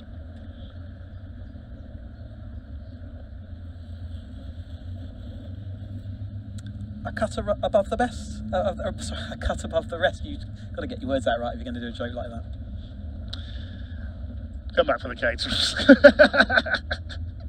Dear oh dear. So it is Mike Cutt who, yes, takes his 2nd win of the weekend in the BMW M3 ahead of Ian Bauer by 7.6 seconds in the end. Dave Farrow in 3rd place. Joe Collier coming through from the back for 4th and got fastest lap as well. Colin Voice, the first non-BMW home, in 5th position. He wins historic Thunder. Martin Reynolds wins the Blue Oval Saloons in his Escorts. Then Adam Reed, Simon Collier, Greaves, Pellin. Kevin Denwood, having secured his bonnet, came back out to finish a lap down in 11th place, with Michael Keneally and Will Hunt completing the finish as we lost Ollie Allen on the green flag rolling lap. So that concludes our first classic touring car race of the day. Next we move on to Caterham Racing, the Bilstein Suspension Caterham Roadsport Championship. We'll introduce them to you in a moment. Most drivers in their 2nd year of Caterham race action. Dominant win for Welshman Richard Davies in yesterday's race, his first win of his career. Just awaiting cars to come into Parc Ferme. In the meantime, we can hand over to Ian to talk to them. That was something else today. Right, well again. Emotional weekend, eh? Yeah, it's been fantastic. Yeah, it has. Yeah. That was yesterday. Today's my day, and yeah, that's something else. That. Nursing a little bit of a problem though, so never mind. I think I've just got a little bit of lack of oil pressure, but it was holding on towards the end, so I just nursed it home a little bit. Well, the great compliment is we didn't know. So. No, I was still trying a little bit here and there. So yeah. So we'll see what's up, but I don't think it's anything drastic, but we'll see. But yeah, thank you very much for the weekend. It's been absolutely ecstatic. Things are falling off it again. But anyway, thank you, Mike. Well done. Perfect weekend, pair of wins. Ian, a little confession to make. Found my running shorts in my bag this morning, so sorry about that, but well done. Congratulations. How you feel? Yeah, it's a brilliant race. I kept with him for a lot longer than I thought I could. Yeah. I was pumping out faster laps than yesterday, and then all of a sudden my car felt like it was on banana skins. Oh no! The tyres went off, and I was just absolutely all over the place. And then then he just gapped me a little bit, and then but yeah, that first 8-10 minutes, it was I think I had him a little bit worried. That's why this is so good, isn't it? It is. I think I need to get some slicks. That's what I need to do. I think so. Yeah. You've got more action to come later today as well, haven't you? So I better let you crack on, but I'm sure we'll be chatting later as well. Where's Dave gone? Where is he? There he is, Dave. Oh, you should go to it. Come on. You promised us entertainment. Yeah. Wow, you didn't disappoint, did you? Well, I did say. I've had a few comments about the car going sideways more than it was straight, but that's probably just for fun. How was it out there? Because it is so well. You mentioned it before. It's a wide car. I picked my moments. I was aggressive, but I didn't do anything that would ruin anybody else's race. It was put the car where I can. There was a few times where I could have gone a bit earlier. But again, like I said to you this morning, that would just ruin someone else's drive, and that's not fair. So P3 oval, first in class with the clutch that's slipping as well. So I'll take that. So I had no power in a straight line. So, but yeah, it was good, really good. I love the track. Great championship as always as well. Top man. So, Nice yeah. one. Thank you, mate. See you later, mate. Take care. Yeah, right. Have we got cars? Oh, no, goodness me, they're already out on track. Caterham's coming up, so let's go straight back to commentator Dave Goddard. Enjoy. Yes, thanks Ian. Cars already on track then for our first Caterham race of the day with Caterham Motorsport, the Bilstein Suspension Caterham Roadsport Championship. We'll give you the grid in a moment. First of all, Chris Hutchinson, tell us a little bit of... we've got the grid graphics already. They've come a bit quicker than I thought. So this grid based on the results of yesterday's race. So it is Richard Davies who took a win by 11 seconds yesterday, an enormous margin in Caterham terms. Starts on the pole alongside Kyle Townend in the 19. Matt Fox, who struggled in qualifying yesterday, came through to take third ahead of pole sitter Mitchell Fasania. They line up on row 2. Ollie Smith and John Bond on row 3. Then Rob Hicks and Richard Northridge on the 4th row. Steve Vischer and Richard Watson round out the top 10. And on row 6 we've got number 10 James French, starts alongside 80 Ben Oliver. Georgie Tuffin, number 62, is next alongside 56 of Sam Eminson. Luke Wilson and Heinrich Watson Miller on row 8. Then the 9th row is Jason Spencer alongside Joe Oliver. Archie Kennedy Dyson and Mark Hensler on the 10th row, and Alex Dobrinin, the Russian-born London-based driver, starts at the back of the grid.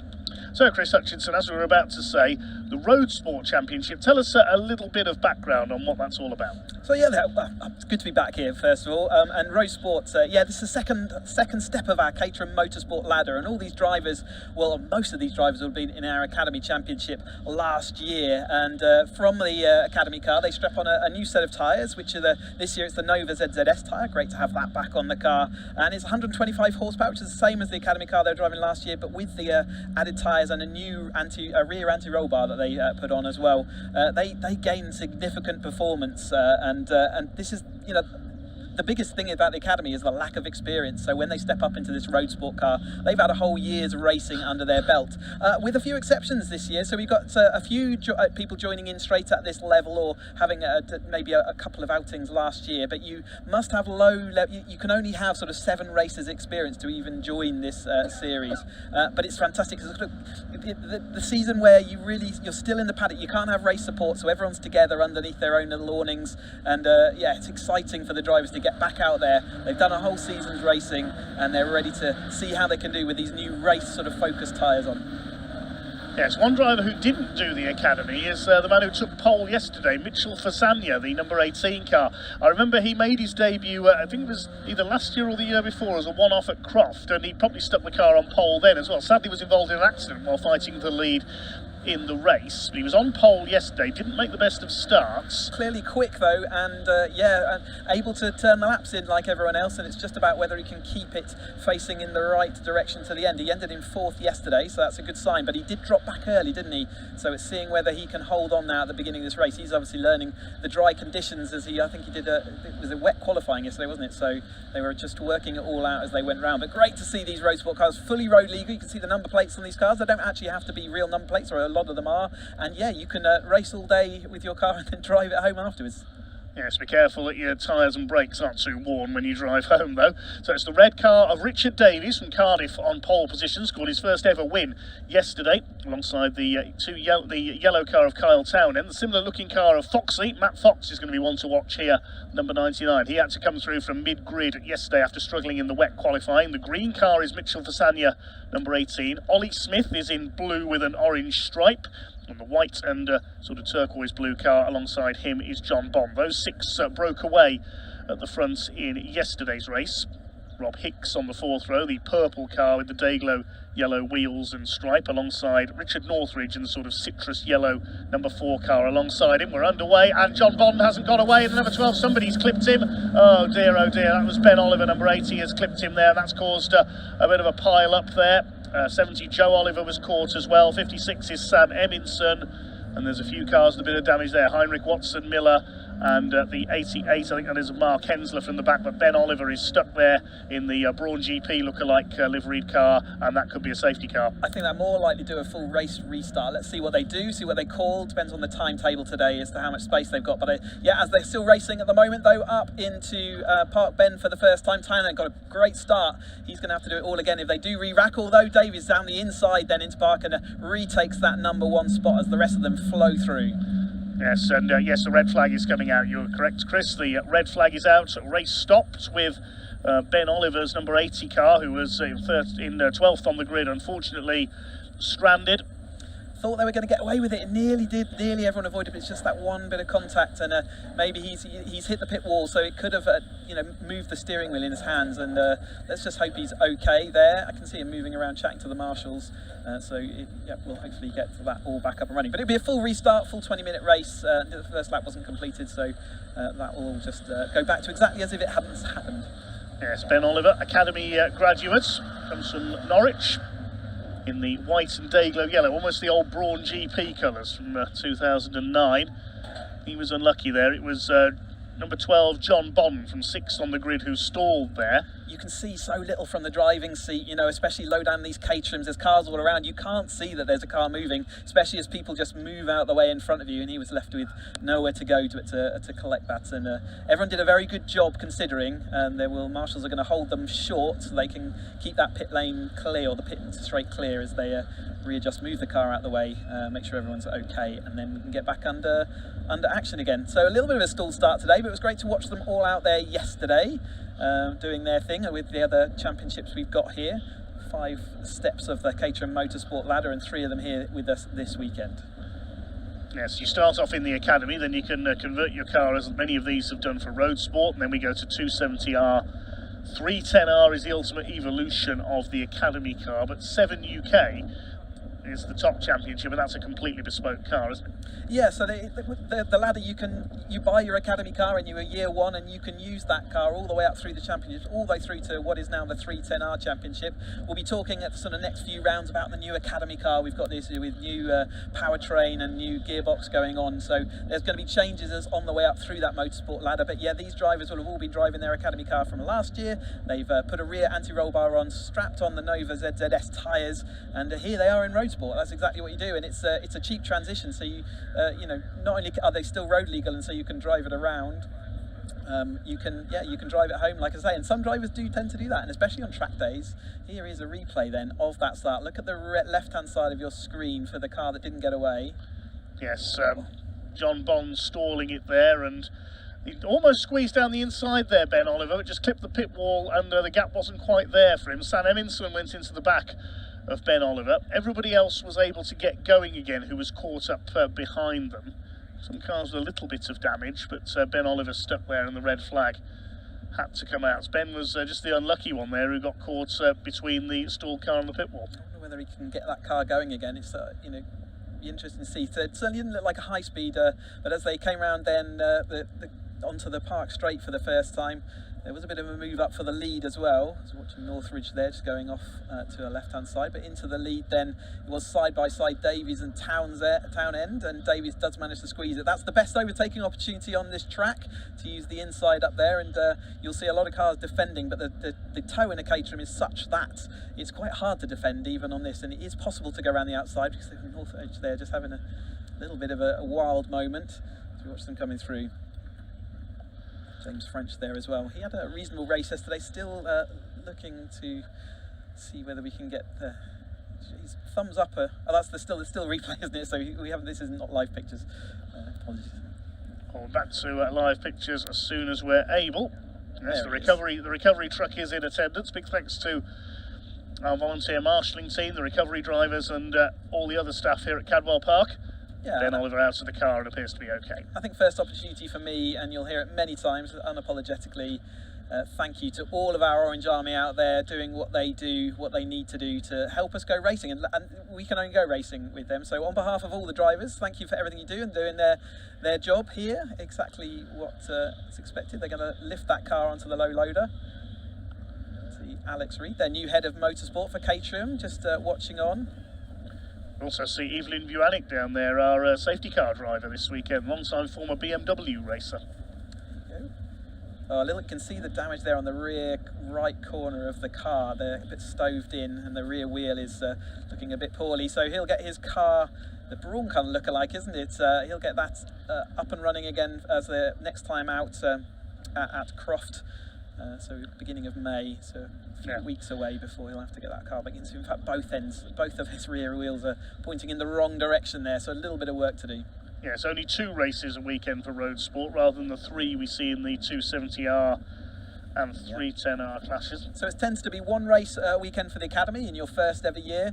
Road Sport, you get the upgrades and you get 2 20-minute races a year, and then as you get into the 270s and onwards, you have 3 20-minute races every race weekend. So yeah, things ramping up as you learn your craft and you learn your skill, you get more track time, more racing time available to you as well.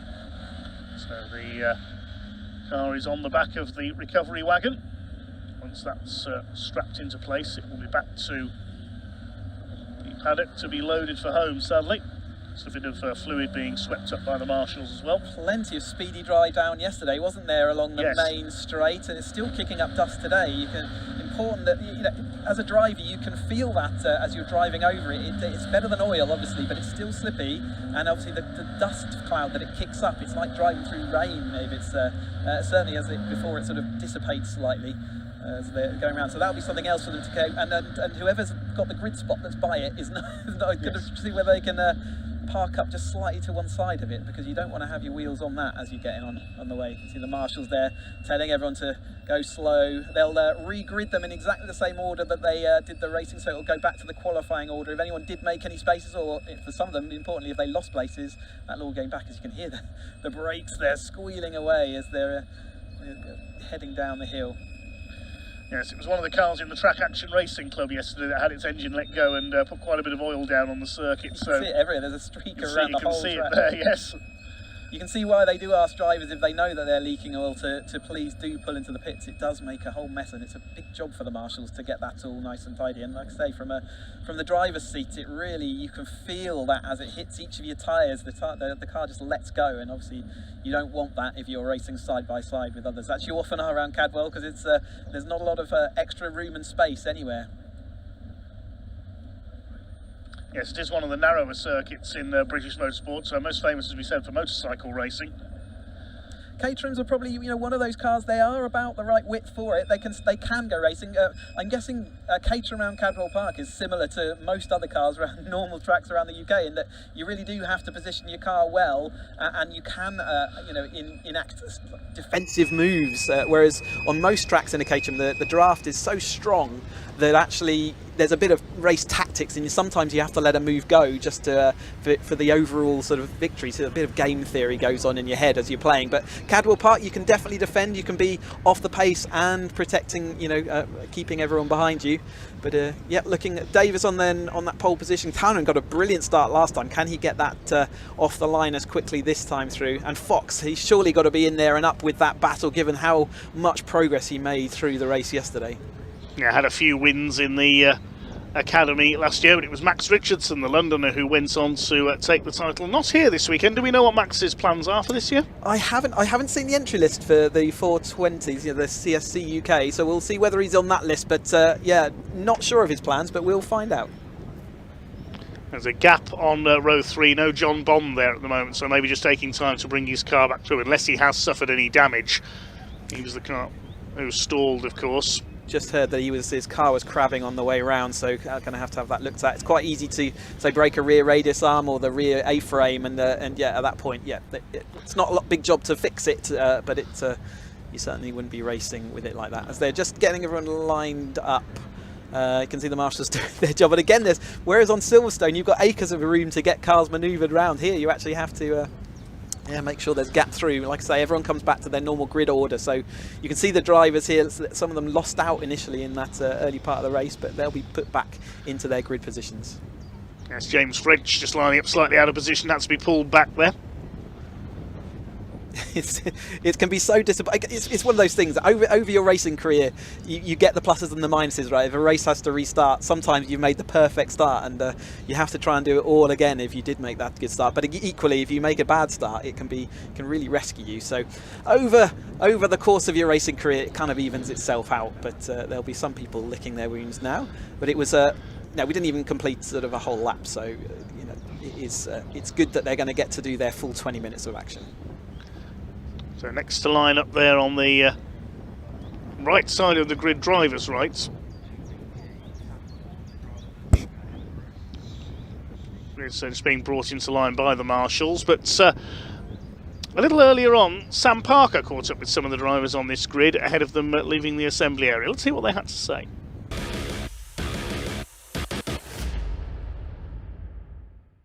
Good morning from assembly area at Cadwell Park. Got the Roadsport race coming up very shortly, and I'm here with Luke Wilson with a new colour scheme this year. Lovely glittery paintwork. I love it. Bit different. And how's it going? First race yesterday, out the way for the season. Yeah, nervous yesterday. So nervous. Even worse than compared to last year. Really? But today, a lot better. We got the first one done. Everyone was clean, safe. So yeah, looking forward. Have fun. How nice is it to have 2 races a weekend now? The Academy was only 1 last year, wasn't it? Yeah, I was itching to have more last year. So to have 2 this year, fantastic. You know, it's now well worth it. So yeah, no, I can't wait. So it makes more fun of the weekend, really. Yeah. And how are you enjoying Cadwell? Love it. Never been here before. So yeah, testing Thursday Friday first time. Nervous because obviously it is a daunting track. But once you get it hooked up, such fun. Probably one of my favourites so far. Yeah, so good. Apart from if it doesn't rain, then I don't like it. But yeah, it changes things quite a bit, doesn't it? Yeah, it gets those walls get a bit close very quickly. So, but yeah, no, it's good fun. Really good fun. Well, enjoy this second race. I'm just going to move around and speak to Sam quickly. Actually, he's chatting to JB after. Oh no, there we go. He's left. Sam, how was your first race yesterday in Roadsport? Yeah, it was a lot of fun actually. I'm new to this track, so a bit of a challenge, but yeah, had a lot of fun. It's quite a lot to take in. It's quite technical, isn't it? Yeah, it was very narrow anywhere, and there's probably 2 places that you can overtake safely. But yeah, safely being the word, because there's exactly. Caterham's people will try anywhere, won't they? Yeah, they're small enough to do that. Yeah. But yeah, it was challenging to say the least. Well, got another one to go, so... The 310R Championship she's moved up to this year, that's coming up after the lunch break. Yeah, a little bit of unfortunate alternator cable snapped on her last lap, so she dropped down. She'd be starting from the back, but she was competing up there. I'm sure she'll be looking to drive on through. Multi-talented presenter there. Yes, this is the class that she competed in last year, the Bilstein Roadsport Championship, making the step. She skipped the step of 270R straight into 310R this year. Yeah, she ended the year with a Roadsport podium, didn't she, at Silverstone, and it was fantastic for everyone. And yeah, now into the 310, which is quite a jump. We'll talk about the 310 because it's time to focus back onto the Roadsport, see whether they can get themselves away and up and running. And yeah, so some of the lead drivers from the Roadsport season have either moved up into 270s or even into 310. Sorry, from the Academy last year, have moved up a couple of steps. But Townend was up there and always there or thereabouts, as was Fox, and Davies made a really good push through the season, and he's obviously starting this year from that pole. Was he on pole yesterday? I'm sorry, I'm getting gaps of speed. It wasn't. It was for Sanya on pole yesterday, but he's put his red car back where he was at the end of the last season. Clearly getting used to these Nova tyres and enjoying the time out there. There are a few gaps on this grid. Drivers possibly not sure where to line up because of missing cars. It's so easy to do. We'll see whether we get the green flag, but it's easy to not line up because yeah, they've only had one opportunity to see the new grid slots. It looks like someone is not in the right place, and that's caused a bit of a chain reaction. But we're getting the green flag. Yeah, so a few gaps on the grid, then a couple of cars missing from that incident first time out, but it's time to go racing. Second attempt at the Bilstein Caterham Roadsport Championship gets underway, and they are all away cleanly this time. 3 wide further back in the pack, that's Heine Watson Miller. Also in there is Georgie Tuffin in the middle, but we'll see who's taken the lead. Looks like Richard Davies has held his advantage. Indeed he has, but only just. Matt Fox having a look at Kyle Townend for second place as they head up towards Charlie's Bend for the first time. It's Davies who leads the way from Townend. Fox looks like Ollie Smith up into fourth place in the number 89 car. The back of the grid was a little bit jumbled with somebody getting a wheel onto the grass there. That can easily spin you out coming out of Charlie's Bend onto Park Straight. Davies leads. Kyle Townend having a look around the outside. A little bit of a lock up there on the inside from Matt Fox in the 99. Smith is next then for Sanya. A good start by Richard Northridge up there in 6th place in that citrus yellow number 4 car. As the pack make their way through behind, wait for them to come into sight at the gooseneck. Here they come. Richard Davies, who pulled away to win by some 11 seconds. That's an eternity in Caterham terms yesterday, given how closely matched these cars are. The 2 yellow cars side by side for second. Foxy having a go at the number 19 of Kyle Townend. He might get him here on the run into the mountain. Yes, he's through and up into P2.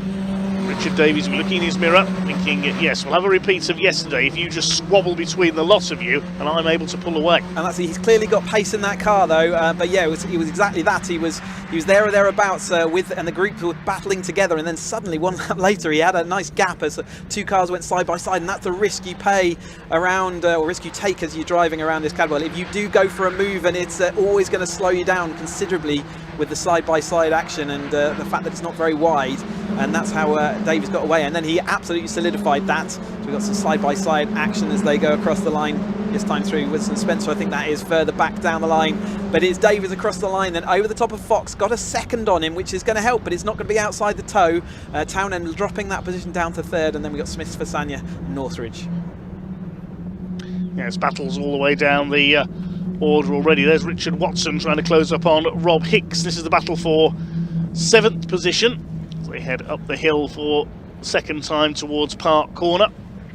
There's Northridge just ahead of them in the top 6 of this race. You can see the first 5 have broken away slightly at the front of the field already. Richard Watson, who was battling towards the lower reaches of the top 10 in yesterday's race, with a better getaway this time. Then comes the next group headed up by Stephen Vischer and the number 10 of James French, among others.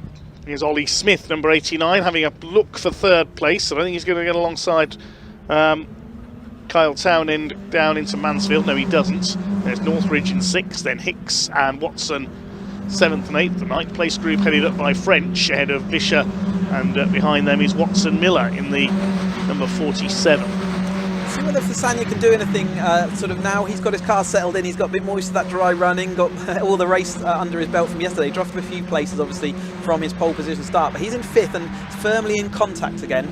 See whether they can hold on to, first of all, to Davies, but can Fasania move on through? Matt Fox certainly is going to be seeing whether he can complete what would be a great weekend if he can stay on the podium, and let alone get up to the rear panel of Davies. Swing their way through Barn Corner at the end of the lap. The midfield runners just outside the top 10. Georgia Tuffin there, the 62, challenging Heinrich Watson Miller. Back of this group is the number 14. That's another of our novices. That's Archie Kennedy Dyson trying to make it 3 wide as Richard Davies leads, but Matt Fox this time, we said he'd be stronger after a better start than yesterday, is going with him. Williams Motorsport's backed car is under threat here for the lead of the race. Matt Fox, the man from St Albans in Hertfordshire, all over the back of Cardiff's Richard Davies for the lead. They were academy rivals last season, as was Kyle Townend, who's back in 3rd. He's under fire from Ollie Smith, and Mitch Fasania rounds out the 5 in the breakaway. Ollie Smith nearly had his car up the inside there. It was sort of side by side for the lead, but also Ollie Smith was trying to see whether he could fake a move to the outside and then jive back to the inside. Didn't quite work out for him that time through. Fox, a really late move down into Mansfield. That's really tricky down there. It's so downhill, but he's made it stick. Has he? He's on the inside for to go into the mountain. That'll be the stronger position. So that was an opportunistic move. It's very rare. It's such downhill. You're late on the brakes, and it's not much envelope left. Locked up his wheel, and he's going to carry on going side by side. And he didn't manage to make it work, but great defensive move there by Davies to hold on to the lead. Well, this is frantic, and it's backing them up into the next 3. We could soon see a 5-way battle for the lead in this Bilstein Caterham Roadsports Race 2 of their season opening weekend here at Cadwell Park. There's the number 18 of Fasania closing up. He'd love a first podium as a minimum here. Kyle Townend under fire from Ollie Smith. The next group comes through, headed up by Northridge in the number 4. But it is still Richard Davies who leads the way. Our 2 leaders are definitely a little bit quicker than the cars behind at this stage, so that it's their battling that's going to cost them. It's flat out into the first turn there. He just like almost unsettling Davies, making sure he's having to look in his mirror and not get settled into his braking markers in his corners. But he's going to head on to the lead. It's not always where you want to be in a Caterham. He's right in that slipstream. He's going to have to go to the outside though, so he's going to go on the outside early. It is possible to have the momentum to carry it around there. Can Fox make it around the outside? He's got the momentum. You can see he's overlapped. He's trying to push the inside, but Davies still has his wheel on the inside. Brakes later and does manage to defend it. That's bringing everyone into contact between Townend and Fox as they went up into the park that time. Yes, the 2 yellow cars, a little bit of a coming together. That's delayed. Townend and Ollie Smith goes through into 3rd place in the 89. Fasania trying to close up as well. Couldn't find a way through there at Chris Curve. So now Ollie Smith will try and chase down Matt Fox for 2nd place. Fasania thought about a look there at Mansfield. It's rare we see overtaking manoeuvres completed there. We saw the battle between Richard Davies and Matt Fox, but The reason that overtaking manoeuvres are rarely competed there, if you get down the inside coming out of Mansfield, you're on the left-hand side for the left-hander, but the next corners are right into the mountain, and usually the other guy you're attacking tries to turn it back. You need a good run, don't you? And it's still possible to go around that outside because it means you're inside. Still compromise, and you've seen how much it bunches. As soon as any move is made, you have to make a decision as to whether is that move on. Is it going to? Am I going to back away from it quickly? Am I going to let it happen to save me another position? You can see how, like, by attacking or even defending, you can potentially lose positions as well. As Northridge reads this sort of chasing pack, and it's a pretty nose to tail throughout the remainder of this field. As they're a little bit deeper in, so Northridge in that 6th place as the rest of them follow on through. It's under 13 minutes of this 20-minute race still to go. As we look a little bit further back down the order, we caught a glimpse there of the number 9 of Stephen Vischer further back in the field. Jason Spencer in the number 8 as well. He's down in 14th place at the moment, and here are your leaders. Is Fox going to attack again into Park Corner? He's going to try and go round the outside once again. Is he going to get the move done before Park Corner? No, he's not. Richard Davies later on the brakes once more. Ollie Smith's got a grandstand view of all this from 3rd place in the 89. He knows that the slightest bit of contact between the two leaders, if they go off, he's going to take the lead. And Fasanya's got past Kyle Townend, I noticed, as well, for 4th place. Rob Hicks having a go there as well on the back of Richard Northridge for 6th position, as Foxy now weaving all over the back of Richard Davies for the lead. Here's the battle for 6th place. Richard Northridge about to be taken, I think, by Hicks. And all eyes on the lead battle as well. So many fights at the front of the field, it's hard to know where to look. Yeah, Fasanya's ahead of Townend now as well, so he's moved up into 4th. Townend having a little bit of a awkward middle phase. I think actually Fox needs to be just slightly off the rear of Davies as they go through Coppice to give him a bit more of a run up as they head onto the Park Straight. That might give him the momentum he needs to actually take that move in a straight line, as there is the Hicks taking over from Northridge, who's now defending from French and Watson behind as well. So battles all the way through this. In fact, Frenchie has lost out to a little bit of positions there as well. Here we go for that battle again. So Fox is not. He's going to try for the outside line round the turn 1. That can work. He's going to have the inside then for the rest, and it does indeed work. I think Davies might have even let off the throttle there to let it happen again. He's now going to have the toe, but he's so tucked up behind him. He's not really going to have anything to do other than the outside line. So Davies has lost that lead for now, but there will be another battle as they head up to the turn 3 or 4 up at the top of the hill here. Yes, he's in the position he wants to be in now, Richard Davies, because he can do exactly what Matt Fox tried to do to him a lap earlier. He can get the slipstream, then get out of the stream around the outside. He's got to be very late on the brakes to get this done, though, and he's done it. Brilliant driving by Richard Davies, straight back into the lead ahead of Matt Fox, but it'll all be slipstreaming down the straights, I think, between these three from here on in. Ollie Smith going with them, and the place, as we always say, you don't want to be leading a Caterham race is in some cases coming out of the final corner, because you'll get slipstream. We didn't see any of that yesterday though, did we? I don't think there was anyone that managed to do the slipstream out of the last turn, so this is one of those tracks, it's kind of rare in a Caterham, where there's a couple of really good overtaking opportunities, and if you don't take them, there's a little bit follow a leader, unless you have one of those real opportunistic dive bombs. Little weight on the brakes there for Davies. He's out of line as he comes into the mountain as they leap over the top of that big crest. It's a really big steep hill up there. It's fantastic to drive over. You do get air in a Caterham. They head into these Hall bends, which is just single file, but it's absolutely on the edge of adhesion. You can see the rear end of Fox's car. They're waggling in a disagreement. These Nova tyres just absolutely hanging on as best they can as the drivers ask them to do more than they're willing. Davies then down the line, heading over to lead another lap of this race, but now Fox is a little bit off, and that might be perfect positioned. I think he he got sort of squeezed to the inside, maybe even showed a bit of grass last time through, and a little bit of an easy capitulation by Davies there gave him the inside turn 1 that time. Well, Davies once again wants to slipstream down Park Straight so he can do his manoeuvre once again, as we saw on the previous lap. Is he going to get into the slipstream here, though? Third behind them, there's Ollie Smith. These three are well clear now, over 2 seconds clear. Mitch Fasanya, as Davies forced to go to the inside by Matt Fox, gets two wheels on the grass. He nearly lost the back end of the car up the inside, though, and he's got it done again. This time he's done it outside once, now he's done it on the inside. So that's a pure case of the driver Fox. They're not giving leaving one car width, maybe, or 3/4 of a car width down the inside. He didn't sort of just defend and say, right, I'm definitely on the inside, force him to go to the outside.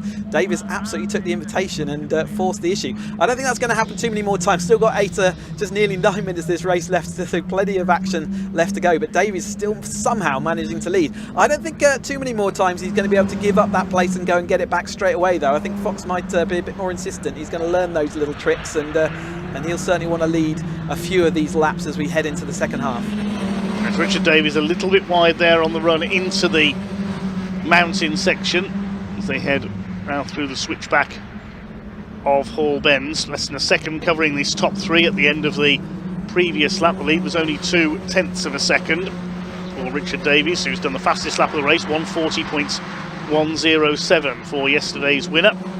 There's a battle further back in the pack. James French trying to close back up onto the tail of Richard Watson in the 86, and behind them is Georgie Tuffin in the number 62 car. Great livery on that machine, I have to say. It's good, yeah. It's great to see the personality, as Tuffin's going to make a place over French there as he drifts out a little bit onto the grass, had to get out the throttle, and Georgie then goes on and past. Yeah, great to see the personality of the drivers with all these wraps that they have on the car. Yeah, the Jaws livery on there. So as we watch Hicks leading Northridge then as they go over, and Watson following along. At the outside, here we go again on the top of the course at Park Corner. Fox on the inside, Davies on the outside. Who's going to come out at Chris Curve with the lead? It is still Davies this time. He's held it round the outside. Is Ollie Smith biding his time here, do you think? Just waiting to make a move a bit later on? If I was Ollie Smith, I'd be doing exactly what I'm doing now, which is I'm perfectly able to keep up while they're battling. Only if they start settling down. There's dive down the inside from Mac Fox again down into Mansfield. That's a great move if he can make it stick. He's got that momentum. Has he got the overlap? No, he's had to get out of it, and he's tucked back in again. Learned a little bit of the lesson, but here comes Ollie Smith, and whether he can make anything of that. But at the moment, I would be still happy just to watch these two battle. It's only in the last sort of couple of laps I might start thinking about how do I move forward now. There's only real opportunity to make one place a lap, so you've got to give yourself at least a chance. A little bit of an apology there, looks like, from Frenchie, as he's apologising to the number 9 there, Vischer, behind him.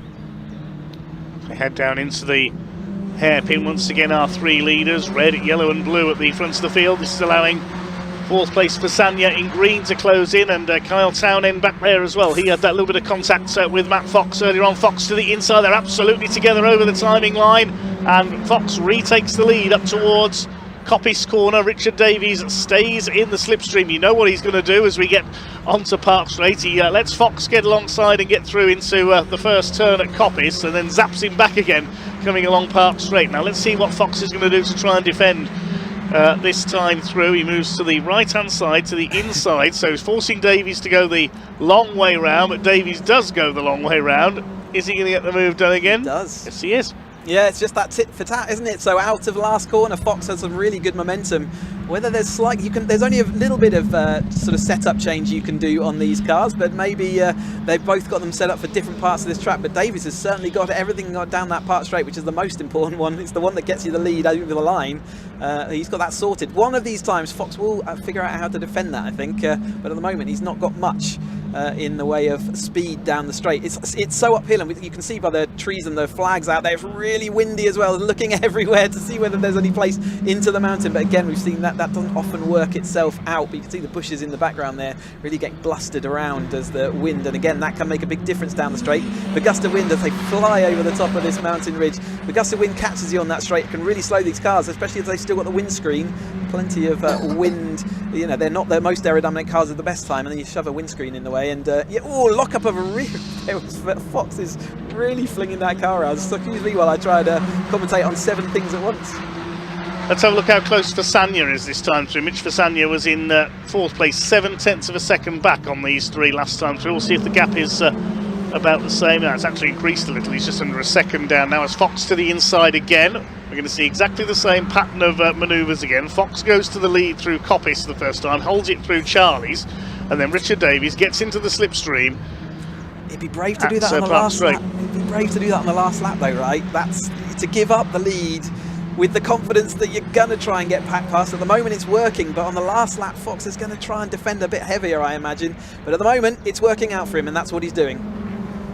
Certainly is the Welshman on the inside line. He retakes the lead once again from Matt Fox. A great ding-dong battle between these two, and Ollie Smith, not to be confused with Ollie Smith from Junior Saloon Cars, who we'll see out a bit later on, is sat there in 3rd place.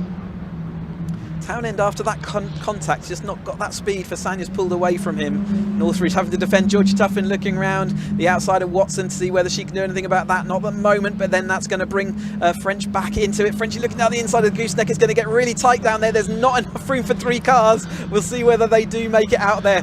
They are, so Tuffin still will manage to make ahead, but she's lost out a little bit of gap to Watson that time through. Yes, this is the second group, headed up by Rob Hicks, now in 6th ahead of Richard Northridge in the 4. And then Watson, Tuffin and French completing the top 10 in this Bilstein Caterham Roadsport's second race of the weekend and of the season. Bounce their way out of the mountain section. There's Watson Miller still there in 12th place behind Stephen Vischer. He's had a decent debut weekend. Leaders have already gone through to complete their 10th lap. A new fastest lap of the race. This could be significant for Ollie Smith. 1:39.867 for Ollie. That's our first lap of this race under 1 minute 40. So he's starting to turn up the pressure now. He said he might be waiting to make his move. There is the blue 89 car of Ollie. And yes, he's almost in the wheel tricks now of Foxy and Davies, who are side by side once again. Look at this. He's in the slipstream as we go up towards the right-hander at Park Corner. Davies will retake the lead. Is Smith going to try and get the nose down the inside? Not quite.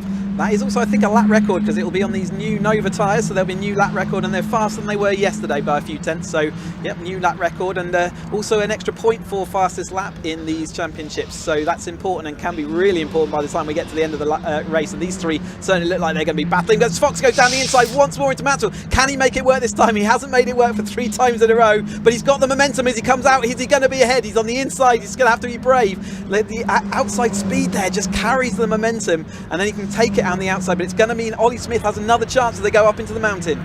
Yes, here they come, the 2 leaders side by side. Richard Davies gets the nose back down the inside. He retakes the advantage, and look at Fasania. He's going to make it 4. It's red, yellow, blue, green now at the front of the field. Mitchell Fasania thinks, I'll try a bit of this as well. There's just over 90 seconds left on the clock, so it's a bit like the pickup truck races at Brands Hatch last time out. You've got to know when to make your finishing move. You've got to time it right to get in that slipstream. They've got 1 lap left. This is their last lap of the race. Yes, it is. That's it. It's confirmed. They come over the line then. Richard Davies trying to pull out an advantage. There's the last lap board hung out by the marshals.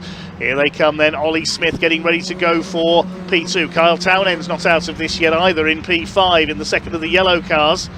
Bit more of a gap this time for Fox over Davies, so maybe Fox has got to run up this time, and that might give him the chance to go round the outside, as we've seen Davies do. This is the first time Davies has led onto this straight. Can he defend? Fox has got the run on the outside. He's going to put the car to the outside. He's got the overlap. His car has got the momentum. Absolutely bashing wheels. Ollie Smith looking his way through as well, but I think it is going to be... No, Davies is so late on the brakes. He still managed to do it. He will not give up that lead. That was brave, very brave there. A lot of guts from Richard Davies to break that late into Park Corner and not run wide onto the grass. Is that going to win him this second Bilstein Caterham Roadsport race of the weekend? Matt Fox, is he going to throw it down the inside? Goodness me, Davies nearly lost it. There's contact between the 2 of them. Nothing they could do there because Davies lost the rear end very briefly. Is he wounded? I don't think so. He's just about holding it here. Here comes Ollie Smith. He could get a run here. Not close enough into the mountain. It could be coming out of Barn Corner where he makes his move up towards the line. Fasania watching on. Townend's closing up as well. They could finish 5 cars line astern. This race coming alive in its closing laps. We've seen Davies and Fox swapping places throughout. It could all change here in the last couple of corners. Through Hall Bends, over the roller coaster for the final time. Matt Fox, goodness gracious. I think he might lose out. Yeah, that was never on, and Fasania's hit the back of Smith as a result of that as well. So Richard Davies... Townend up the inside. Richard Davies is going to come in to take his second win of the weekend. That was all just a concertina there into the hairpin. Davies wins it. Fox comes over in second, and Townend snatches third ahead of the unlucky Smith and Fasania. Nothing Mitch Fasania could do there because Ollie Smith had to anchor up to avoid the back of Matt Fox and Fasania into the back of him. That's a bit of a shame there that it's ended with that chain reaction on the final couple of corners. But Richard Davies won't be complaining. He's taken a double win. Yeah, well, I'm sure that things like that always get sent up anytime there's a contact, so the stewards will have a look at that. From the outside, maybe racing incident. It was a last lap move, but Fox was certainly last, trying to dive down the inside there. I think he felt he had to do something different, and Davies was just irresistible out the front there. He just will not give up. very brave tactics early on to sort of give up the lead into turn 1, knowing that you're going to get it back up at the top of the straight there. The rest of this field come through. Does the Academy Series make racing drivers? I think that probably proves it does. What a fantastic race by them all. Like you say, a bit of a shame there, a little bit of contact at the end, but Townend sneaking that 3rd place, and he's absolutely going to take that happily with him. Davis though, double header for him, 2 wins out of 2. Yes, we'll get the provisional results in just a moment. We'll get on to some of your comments on the stream if we can as well. Hi to Caitlin Penny, top sim racing commentator watching today. There's what a finish and what a scrap.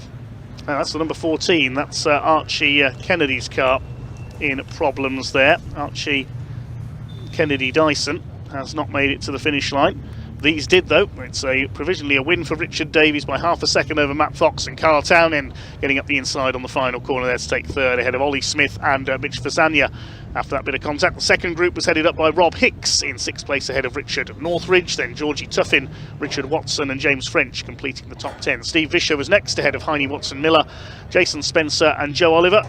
Luke Wilson was in 15th place with Mark Hensler completing the finishes ahead of Alex Dobrodin was still going towards the back as well. We lost Archie Kennedy Dyson, of course. Bond Eminson and Ben Oliver didn't take the restart. Let's head down to Parc Fermé in the meantime.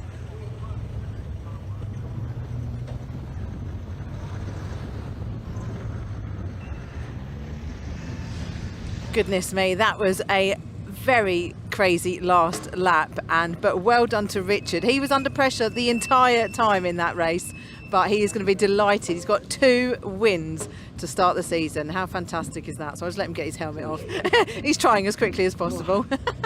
Goodness me, Richard. For that one. You certainly did. There was no rest that entire race. Not at all, no. And it was extremely close. Unbelievably close. That was, to be fair, that was very hard but fair racing.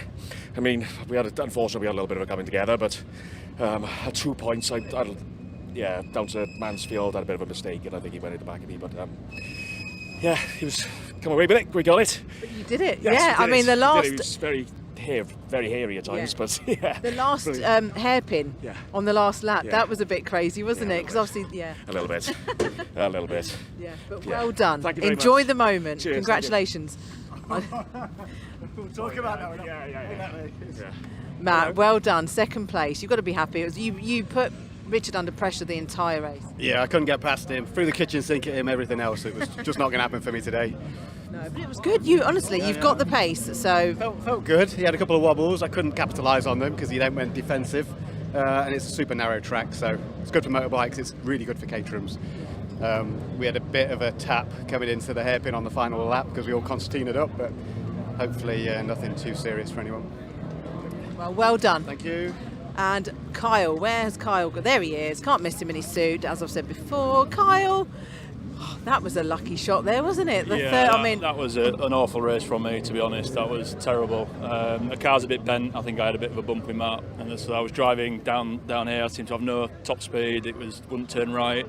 And I was just clinging on, and then right at the end it was like, just carnage, just cars everywhere, and I just picked my way through, and very lucky, but not a great race from me. Considering, your car wasn't handling, at its best, you did great to hang on to the top 3. Yeah, it was really tough. I mean, the turn 2, 3, it's like it was falling off the track. I couldn't, it was like oversteer all the way around there. So it was really, really quite sketchy. But it's. That's a bit nerve-wracking around here, isn't it? It is, and you just never, you stamp on the brakes, and you're just not sure if a corner's just going to fly off the car, and it's that bent. So I'm glad I got through it, and relieved for the podium. It's pretty lucky.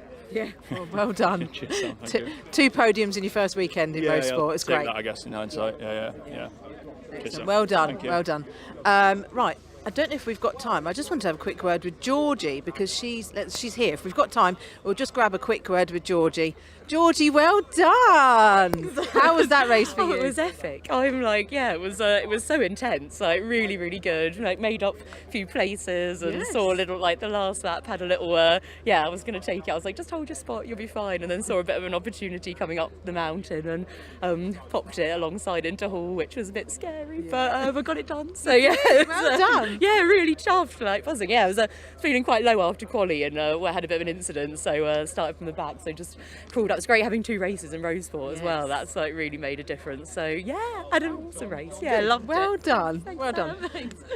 Right, there you go. They've had the first Caterham race of the weekend so far. So I'm going to hand over to David and Cheesy for the next race that's just gone out of assembly area. Let's take a look back at some of the highlights in the meantime from that brilliant race for the Bilstein Caterham Roadsports. It was absolute tooth and nail. We nearly lost the 2 yellow cars early on of Foxy and Kyle Townend. Then it was Foxy against Richard Davies for the rest of the way, swapping places, getting wheels onto the grass, and all the time Ollie Smith trying to close them down. It was absolutely frantic at the front of the field as gradually the next 2 were able to close up as well, Mitch Fasania and Kyle Townend. A brilliant race at the front of the field. As one of our commenters, TTX Willow, has said on YouTube, was absolute madness that was from the Caterhams. And Caitlin Penny points out a year to the day since we had a 3-wide finish at Snetterton as well. Yes, I remember being at Snetterton last year. It was almost 3-wide into Park Corner for the final time as well. Then Richard Davies made what was really the race-winning move very, very late on the brakes going into Park Corner. He was superb around there every time. With Matt Fox getting a little bit desperate perhaps in his attempts as Richard Davies nearly lost the rear end. They clipped each other, and then into the last couple of corners, Foxy tried to throw it down the inside. He locked up. Ollie Smith had to anchor up as well, and he got walloped by Mitch Fasania, climbing up the back of Ollie Smith's car there, and that's allowed Kyle Townend to come through into 3rd. Cars on the grid then for our next race, the Pre66 Touring Cars. Ian caught up with a few of the drivers just before they went out on track.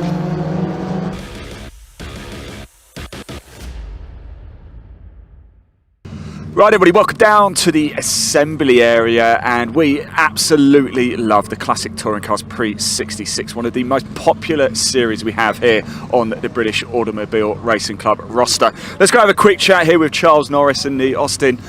This is a very popular car, Charles. Tell us about it. Thing of beauty, right? Well, at least the car's popular. I don't have many friends, but plenty of people seem to. No, I'm not having that. Come on, we're friends. We've known each other for forever. I was going to say, yeah. It certainly seems to turn some heads. Just need a few more of us out here, because I'm the only one in Class D this weekend. So I finished pretty much dead last yesterday, and I got a trophy for it. So. Well, can I just say, in fact, whilst we're here as well, congratulations on winning the class in race 2 today. Well done. Actually, you better make sure you complete your lap. I was going to say, yeah, fingers crossed she finishes the race now. If it's doomed, I'll put the old commentator's curse to blame.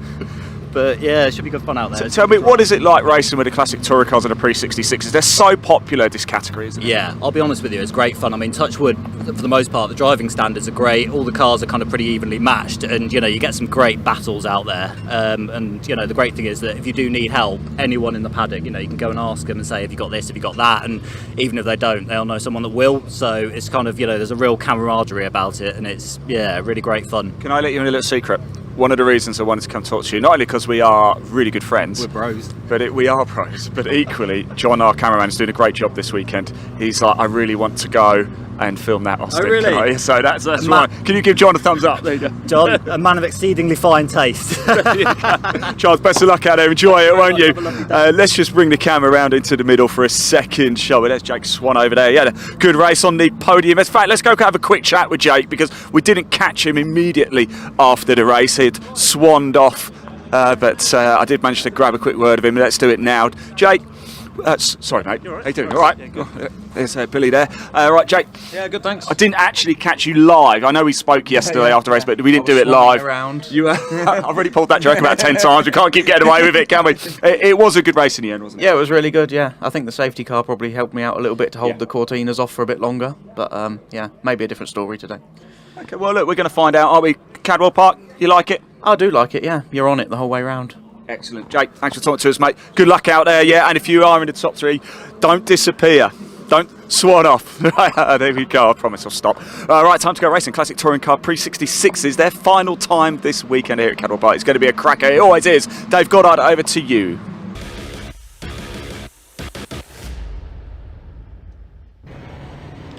Yes, thanks very much, Ian. The car's just coming up to the grid then, and the grid reads in terms of the result of yesterday's race. So it was Adam Cunnington who snatched the win on the last lap yesterday in the Battle of the Lotus Cortinas with Ian Thompson. They start on the front row. Jake Swan in among the Cortinas after that third place alongside Peter Mutlow-Smith, Roger Stanford and Simon Gustafson, who came through from towards the back of the grid after struggling in wet qualifying.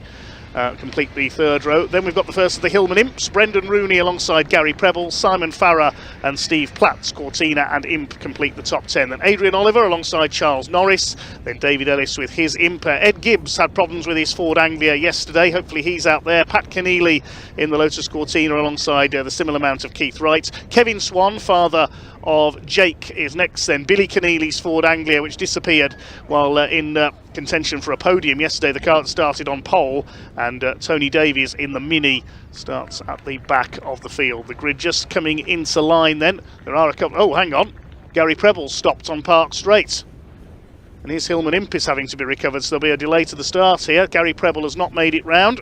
The former Pre-03 Touring Car champion, swapping his Honda Civic for a Hillman Imp this season in tribute to his father, who used to race Imps back in the 70s. But looks like Gary's not going to start from row 4 in this one.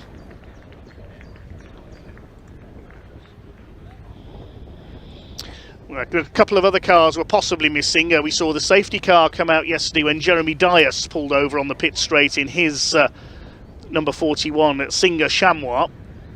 The rebadged Hillman Imp, or badge engineered Hillman Imp, I should say. He dropped out. And I don't think we're going to see Martin Armstrong's Mini either, because he picked up some damage on Park Straight. He was actually disqualified from yesterday's race because he clipped Kevin Swan's Anglia while the safety car was out, and was disqualified and would have started at the back with a 10-second penalty. But damage to that car, I think, means that he's not there. So we have a bit of a delay. We just heard from the A35 pilot, Charles Norris. One person I know is a big fan of that car is Joy Goddard, and she's celebrating her birthday today, so many happy returns to you, Joy. Does like the Pre66 classic and historic touring cars. Of course, we haven't got our reigning champion out there, unfortunately, the Hillman Imp of James Ibbotson, the 2-times champion. He'll hopefully be out later this year. Mr. Sideways in his Hillman Imp. Hi to Tim Gooding, who says he remembers watching Alan Preble Senior in the 70s. And I think Ian's been given an equaliser here. Caitlin Penny says, don't swan off, waterfowl joke that was. Very good, Caitlin. Hi to Keith Lowes, hi to Echo Leeds. Dan Bartlett, one of our regular viewers as well. Back of the net 07 as well. Jonathan Bevan says, come on, Brendan Rooney. Jonathan Bevan. Are you any relation to George Bevan, the legendary Hillman Imp tuner and preparer from the 70s? Hi to David Taylor Racing as well. We saw him out in his BMW Mini at Brands Hatch last week. Good to hear from you, David. Nice to know you're watching. A couple of gaps on the grid. I can't see the Mini at the back of the grid, as we said. David Taylor asking, when are the Scottish Minis out? Well, they've had their first race earlier today, and their next race is due off at 3:20 p.m. Apparently it's TTX Willow's birthday today as well, so many happy returns to you. Yes, Jonathan Bevan is the grandson of George Bevan, famous Imp tuner and preparer. Chris asking how I know all this. I'm a touring car nerd, Chris, just like you're a Caterham anorak.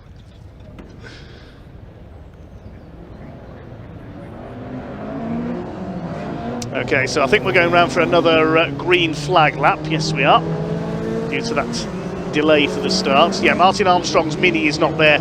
The Davies family Mini is there with, I think it's Tony Davies at the wheel today. It was Mike yesterday, so that car has to start from the back, having changed driver.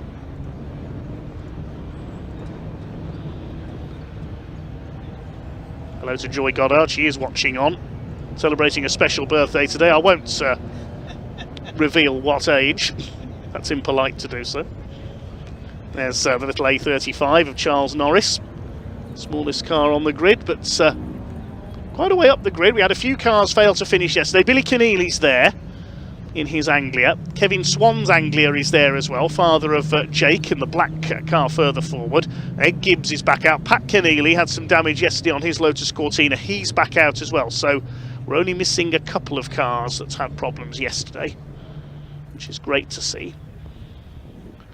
Going all the way back to the dawn of the British Saloon Car Championship as it was then, back in the late 50s. The first champion was in an Austin Westminster, of all things. Jack Sears, who of course has the Jack Sears Trophy named in his honour in the BTCC today. Back when we had the big Jaguars as well. Minis and Anglias were fighting for the title, and then the Lotus Cortina came along in the mid-60s and changed everything. Colin Chapman's invention. So Lotus Cortina on pole here. Adam Cunnington, the ex-Triumph racer. I've noticed a Triumph 2000 parked up at trackside here today at Cadwell as well. Very nice indeed. Adam used to race a Triumph Spitfire, among other things. He snatched the win with an audacious lunge on Ian Thompson, the former overall champion in the Lunar Rising Records Cortina at the Mountain on the last lap of yesterday's race. There he is on pole in the traditional Lotus Cortina colours. Ian Thompson in the grey version.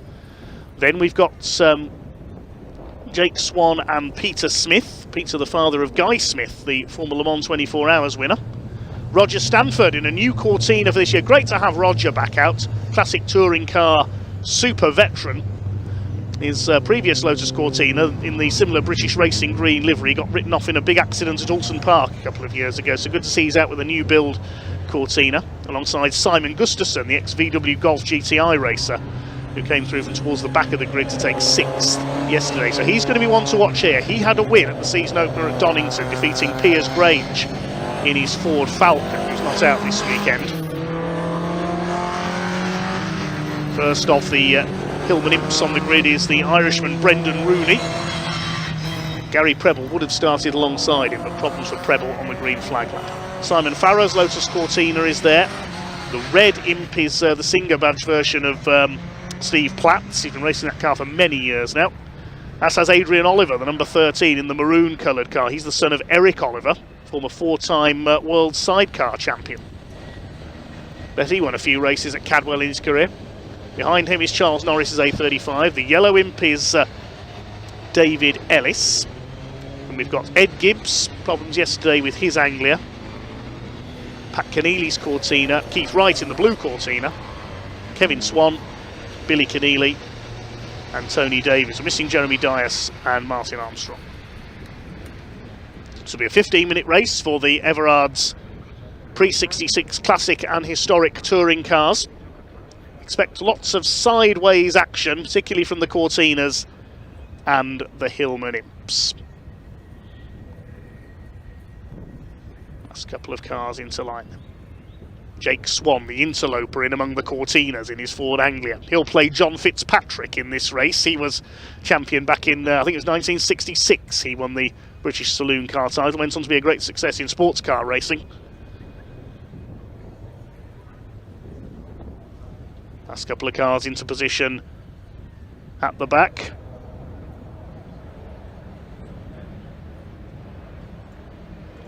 Revs are up. And away they go. And a quick start by Roger Stanford through the middle. Peter Smith bogs down in the number 712 car. Pat Keneally dashes through from the back in his Cortina. What a fine sight they make as they go up towards Coppice for the first time.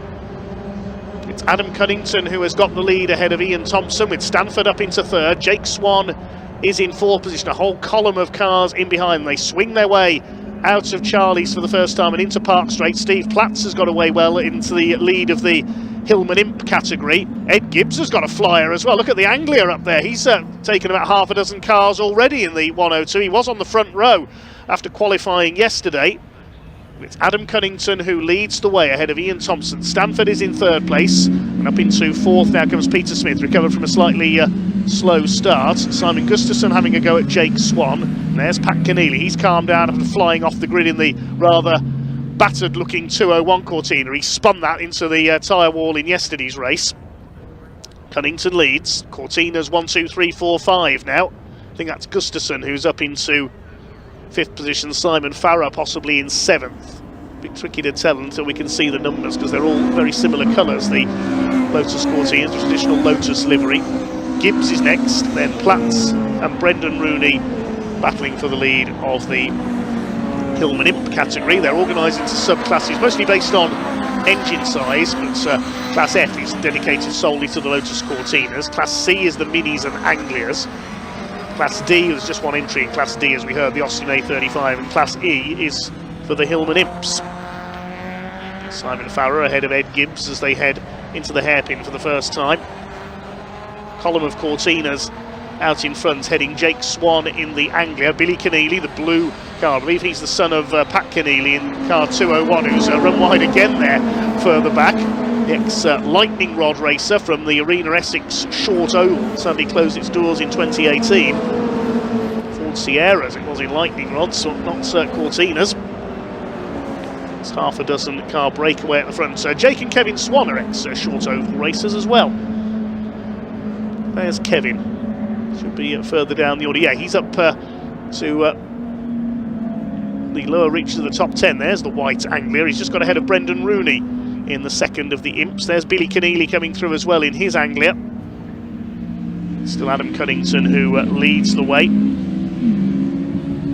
18 cars out there on circuit in this, the oldest cars we will see out there this weekend, but certainly very spectacular. Billy Keneally in the Anglia, getting past the less powerful Imp of Brendan Rooney. Racing in tribute to the former three-time British Saloon Car champion, Bill McGovern, the man from Sligo, who sadly passed away earlier this year. 3 titles in a row in the early 70s in the famous Bevan Imps. Adrian Oliver next behind him. And we've got Tony Davies coming through from the back in the red Mini number 21.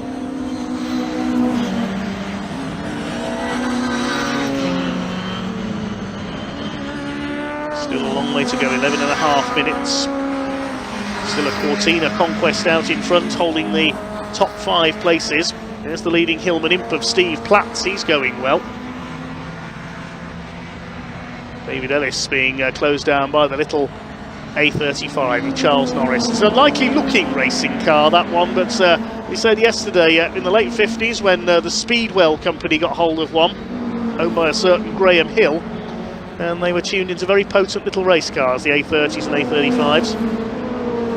Steve Platt's under fire now from Kevin Swan and Billy Keneally. He won't mind too much that the Anglias are going to get past him, the more powerful cars, because they're in different classes, all fighting for points within their own classes. Just as it was in the British Saloon Car Championship back in the 60s. Of course, the first ever championship in 1958 was decided by a race-off at Brands Hatch. That's the only time I can find that in any form of motorsport in history. Jack Sears and Tommy Sopwith in the Jaguar, they both won their class in every round. Couldn't separate them, so they had a race-off in identical cars at Brands Hatch. Oh, hello, there's a Lotus Cortina pulled over at Park Corner. It's Simon Farrer, number 24, local man from Lincoln, he's out. Simon Gustafson is the man on the move. I can tell you he's just done the fastest lap of the race, 1:48.791. He's up to 4th. He's got ahead of Peter Smith in the 712 car as Billy Keneally attacks Kevin Swan in the battle of the Anglias. 2 Imps fighting it out behind. Brendan Rooney nearly clipped the back of Steve Platts there. The Anglia, of course, as well as its circuit racing potency, was very famous on the short ovals in national hot rods. George Polly, perhaps the greatest exponent in an Anglia in his battles with the escorts of Barry Lee and Duffy Collard. I don't think hot rods ever raced here at Cadwell. They did have F1 stock cars here many years ago. There's the Davies family Mini. The only Mini we've got out there. We lost Martin Armstrong yesterday with damage. And Barry Syme, Flying Scotsman, not here this weekend. Ian Thompson continuing to put pressure on Adam Cunnington for the lead. Roger Stanford still up there in 3rd, ahead of Gustafson 4th. Peter Smith has dropped back into 5th position. Roger Stanford, we saw him out in something a bit more modern last year, was racing one of the Astra Sport hatches from the early 2000s British Touring Car Championship in the Super Touring events run by the Classic Touring Car Racing Club. Ian Thompson, former overall champion, thinking about an attack for the lead here on the back of Adam Cunnington through Chris Curve. Notice as well some of these cars carrying Scalextric stickers as well, the classic touring cars this weekend. There is a tie-in with Scalextric with the club, and you could be racing some of these cars on your Scalextric set. We heard from a couple of our Pre-83 racers yesterday whose cars have been made into Scalextric models. How cool is that? You could hold your own classic touring car championship in your living room. Watch for Simon Gustafson here, the man with the fastest lap of the race. He's done another fastest lap since then, 1:48.641. He's sliding his way through the mountain, and Peter Smith is as well. That's just how Jim Clark would have driven a Cortina. Roger Stanford's on the attack now, the touring car veteran. I remember several years ago being on PA commentary here at Cadwell Park when he and his son Jack Stanford were out in a pair of Bugatti BMW E30 M3s in the Pre-83 division, Pre-93 division I should say. Roger up there in his Cortina in third place. There's Gustafson trying to close in. Adam Cunnington's responding to the pressure. He's just on the fastest lap of the race, 1:48.531. There's Peter Smith in fifth position. This battle covered by just over 4 seconds. Jake Swan probably happy to be leading his class in sixth overall. Ed Gibbs second in Class C, and Billy Keneally, who's up from the back, in third. The Imp class, Class E, being led by Steve Platt, still ahead of Brendan Rooney, and would see Adrian Oliver going well up there as well in the number 13. Cunnington leads. Race that car in longer distance touring car events with other clubs, so new to the classic touring car racing club this year. A little bit of a wiggle there as he came out of the gooseneck, just clipped the curb on the inside. Peter Smith trying to make it 5 Cortinas, battling for the lead now. No entries in the big class, Class A, for the V8 engine cars this weekend. So no Piers Grange, his Ford Falcon. He's busy racing elsewhere with another of his collection of Fords. We haven't seen Alan Greenall yet this year either with his big Ford Falcon, or any of the Ford Mustangs. Later this year, maybe. Here's Jake Swan, the young gun in his immaculately turned out Ford Anglia. Beautiful machine, isn't it? They're in a safe 6th place. He's about 3.5 seconds off the Cortinas now, but safely ahead by over 3 seconds of Ed Gibbs. There's the second of the Anglias, up from the back of the field after pulling up in yesterday's race with problems.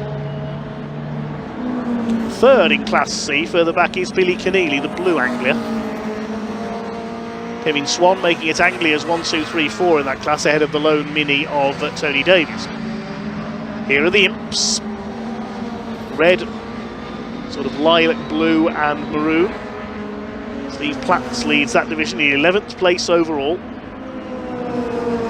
Great to see an increase in Hillman Imps in this championship over the last few years.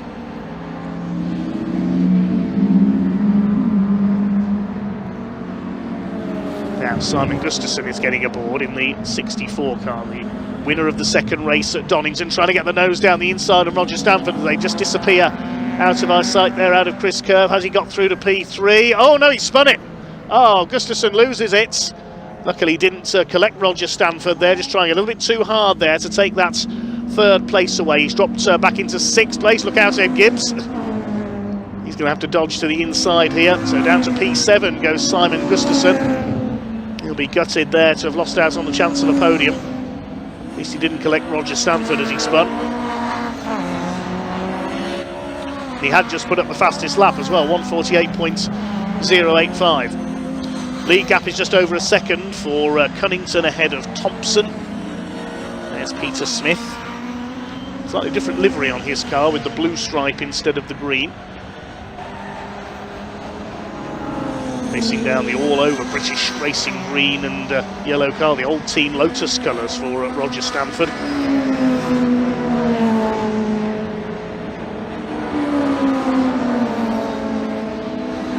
These are the cars that raced in the old ICS historic touring cars that used to support British touring car racing in the 1990s, I remember. You have the likes of the Camaros and Mustangs out in that one. There were plenty of Lotus Cortinas. Likes of Rick Tanton, Kevin Mansell, Norman Ricketts, the marvellously named Thomas Laley DeVille as well. There were a couple of imps in that. Ron Parker was the leading name in the imp in that championship, I remember. And the giant killing minis of Graham Churchill and the legendary Nick Swift. Yes, plenty of happy memories of watching those cars alongside the Super Tourers at Donington in my youth.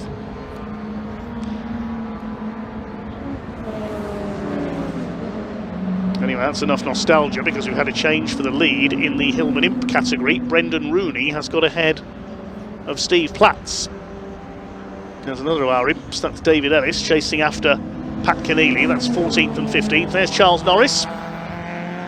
His main Class D rival is Brian Bedford in the Austin A40, but he's not here this weekend. The battle of little and large, or relatively large, the Cortina of Pat Keneally. Looks like it's crabbing very slightly, that car, after the damage it picked up yesterday. Here's Charles Norris from Worcester, the wheel of the little A35. Simon Gustafson still with the fastest lap of the race, but he is down to P7 after that spin. There go the leaders. Now just over 2 minutes on the clock as they cross the line, so I think we'll get 2 more laps out of this. And Ian Thompson in the Lunar Rising Records Cortina in second place has just done a new fastest lap, 1:47.354. Cunnington did a 1:47.7, which is a personal best. So he's taken 0.4 of a second out of him. Ian Thompson is getting ready to make a late attack for the lead here. They're coming up to lap Keith Wright, the plumber and heating engineer from Bedfordshire, in his Cortina. Used to race a Morris Minor. He goes a lap down. What can Ian Thompson do here?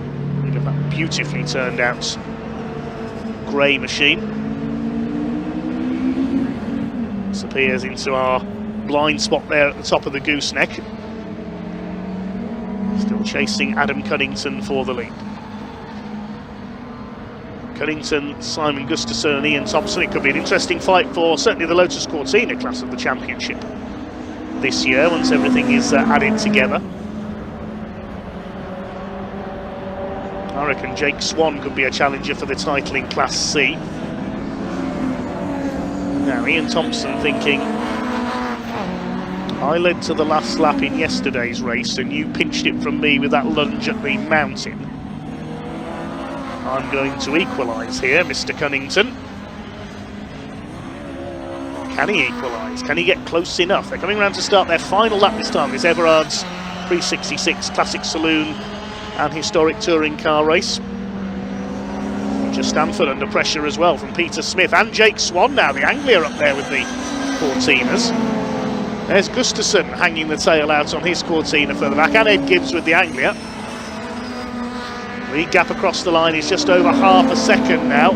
Peter Smith could be about to take Roger Stanford for third position. Look at him sliding it about there. Clock has counted down to 0. The checkered flag this time. Is Adam Cunnington going to hang on to take the win? Roger Stanford's run wide there, coming out of Charlie's Bend into Park Straight. He could lose third place here. Peter Smith up there. Oh no, you don't, says Roger Stanford. That was close. And that could have been very expensive, but luckily they just avoided each other, taking each other up onto the grass. Ian Thompson's not gone any closer to the back of Adam Cunnington here. Are we going to see a last lap lunge from the number 7? Coming towards the mountain now, so he's running out of places to make an attack on Adam Cunnington. Here they come then up towards the mountain for the last time. Gustafson incidentally has just done another fastest lap. Here they come into the mountain section. Thompson's closing, but I think it's going to be just too little too late. On the edge of it, here's no Thompson's run wide. That's cost him his chance. Just a little bit too over eager into Hall Bend. He goes onto the grass, gathers it up again, but he's going to have to settle for second place. But it's going to be a double win For the number 56 Lotus Cortina, the man from Spalding in Lincolnshire on his local circuit, Adam Cunnington, comes out of barn corner for the last time, up towards the checkered flag. It's a double for Adam Cunnington. Ian Thompson will have to settle for second place once again. We'll wait for the third place battle to come through. Meanwhile, there's another little scrap going on at the back there. We'll just pick up on as Stanford beats Peter Smith, Jake Swan and Simon Gustafson home. They finish together. Jake Swan winning Class C. Ed Gibbs next home after a good run through the field. This is the battle we picked up on momentarily. Davies against Kevin Swan. Billy Keneally comes home in the top 10. He finishes 8th. This is the fight for 9th place. The Mini gets home 9th ahead of the Anglia of Kevin Swan. Now, what about the Hillman Imps? Is it going to be Brendan Rooney with the second class win of the weekend? Yes, it is. He comes home ahead of early class leader Steve Platts. Will be in second place in the Singer. Oliver is third.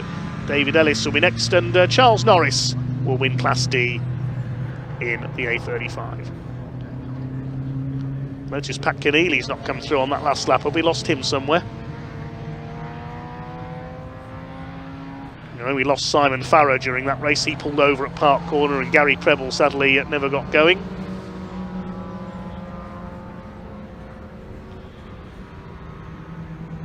There's Charles Norris over the line to win Class D.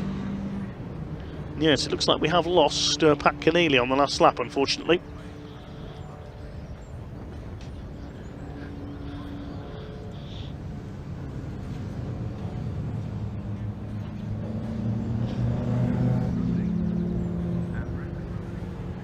Provisional results of that one then: Adam Cunnington the winner by 4 seconds after that mistake on the last lap by Ian Thompson. And Roger Stanford makes it a Cortina 1-2-3, just ahead of Peter Smith, who had that late attack on Park Straight. Jake Swan and Simon Gustafson were right up behind them, the four of them finishing together. Swan wins Class C in 5th place, ahead of Ed Gibbs and Billy Keneally. Tony Davies and Kevin Swan were next home. Then Brendan Rooney wins Class E for the Hillmans, ahead of Steve Platts, Adrian Oliver and David Ellis. Charles Norris won Class D, and Keith Wright was the other finisher in his Cortina. We lost Pat Keneally on the final lap, and also lost Farrer and Preble. Let's head down to Ian in Parc Fermé.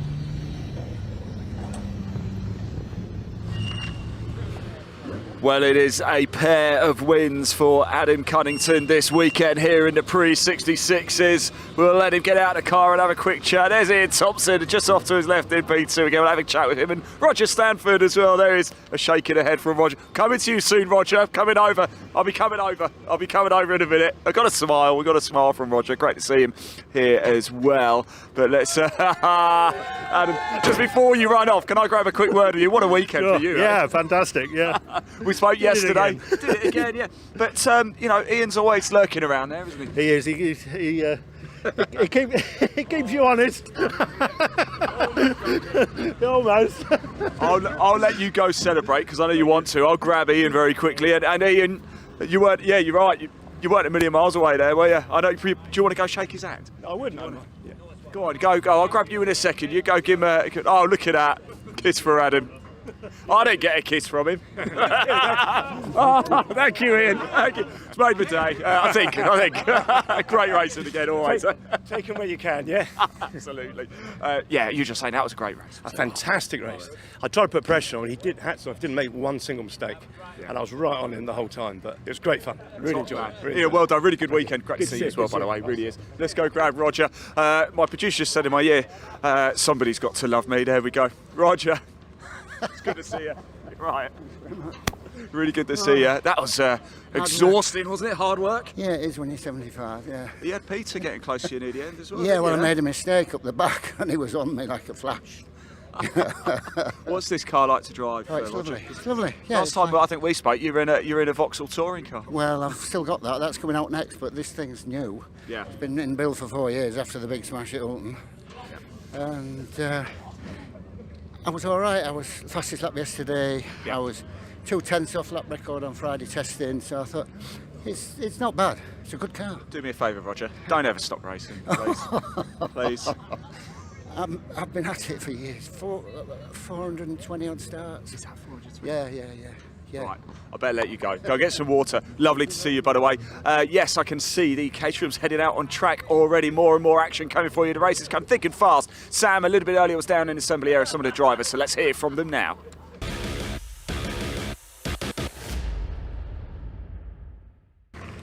We are back in assembly for the next Caterham race, which is the FanDrive 270R Championship, and I found Ryan Thole. Ryan, this is your first time racing Caterhams, isn't it? First race yesterday. Tell us a bit about it. Thanks, Sam. Yeah, it's the first time back for about 11 years racing. The reason I came back is actually to try and catch up with my son, who is so far up the road, I don't think I've got a hope in hell of catching him. But what a privilege to be able to do this with your son and spend the year doing amazing stuff together, traveling around. So if I can try and hone my driving skills, try and lean on some of the experience that I've got, hopefully I can do well in this race. But the first race was a bit of a disaster.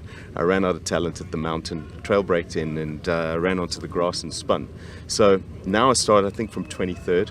Should be an ideal opportunity to make my way through the field, but I look forward to seeing my son on the podium. Yeah, he did great yesterday, didn't he? Unbelievable. I was quite surprised, actually. When I looked at his onboard, he was so mature, so precise, no errors. It was quite impressive. So if he can do that today, he's definitely got a chance. So I'll be rooting from him from like 4 kilometres back, I think.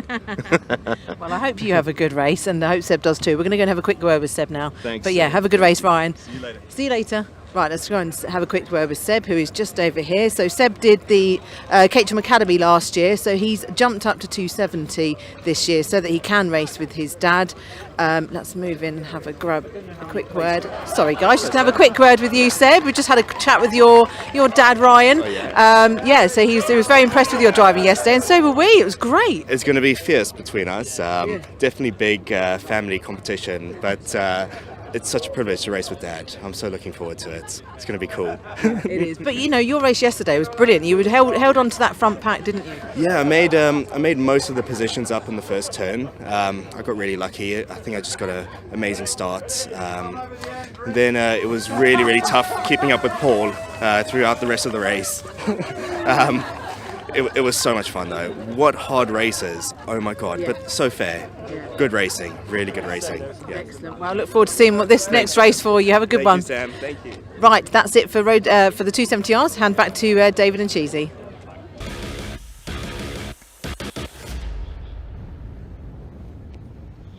Cars out on the grid, just moving off for their green flag lap then here. This is the 270R Caterham 7 Championship, sponsored this year by FanDrive, and the grid reads as follows based on the results of yesterday's race. And it was Irishman Brian Thornton who took his first 270R win yesterday ahead of Ollie White, who qualified on pole, a Caterham dealer by trade.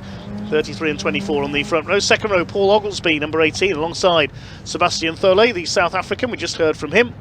Row 3, Scott Helm and Luciano Caruso qualified on the front row yesterday, but dropped back down the order early on. Row 4, Alistair Morton alongside Bruno van Dijk. He got a 5-place grid penalty for contact in yesterday's race.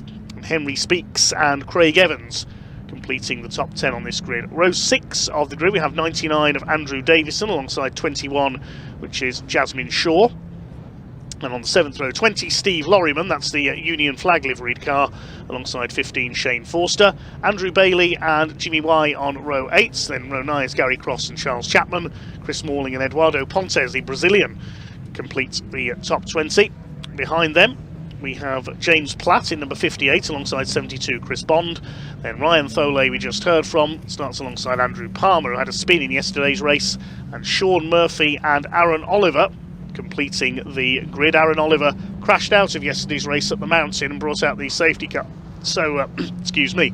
So hopefully his car's been repaired and he is back on the grid for this one, the first weekend of the season for the 270R category. Tell us a bit more about this class, Chris. Yeah, the 270R is the third step of the Caterham Motorsport ladder. So this is the step above Roadsport, but quite considerably different car from the Roadsport car. Wider track front suspension, so the front of the car is now as wide as it is at the back. All of the windscreens and lights and the sort of paraphernalia that goes into making it road legal have been removed, so it's very much a race-focused car. And the only difference from this year to last year in the spec is they're running the Nova ZZS tyres, so plenty of grip and a really nice overall rounded balance of the car back in. And I know the drivers are really enjoying it. Really big grid of cars this year as well. You can see how long They're all resplendent in their liveries this year, and yeah, it's what we kind of call it the coming of age championship. So they've done the whole of the academy, they've done all the road sport races, and now they're into this 270R. Really are becoming you know, seasoned race drivers by this stage, and the competition ramps up, of course.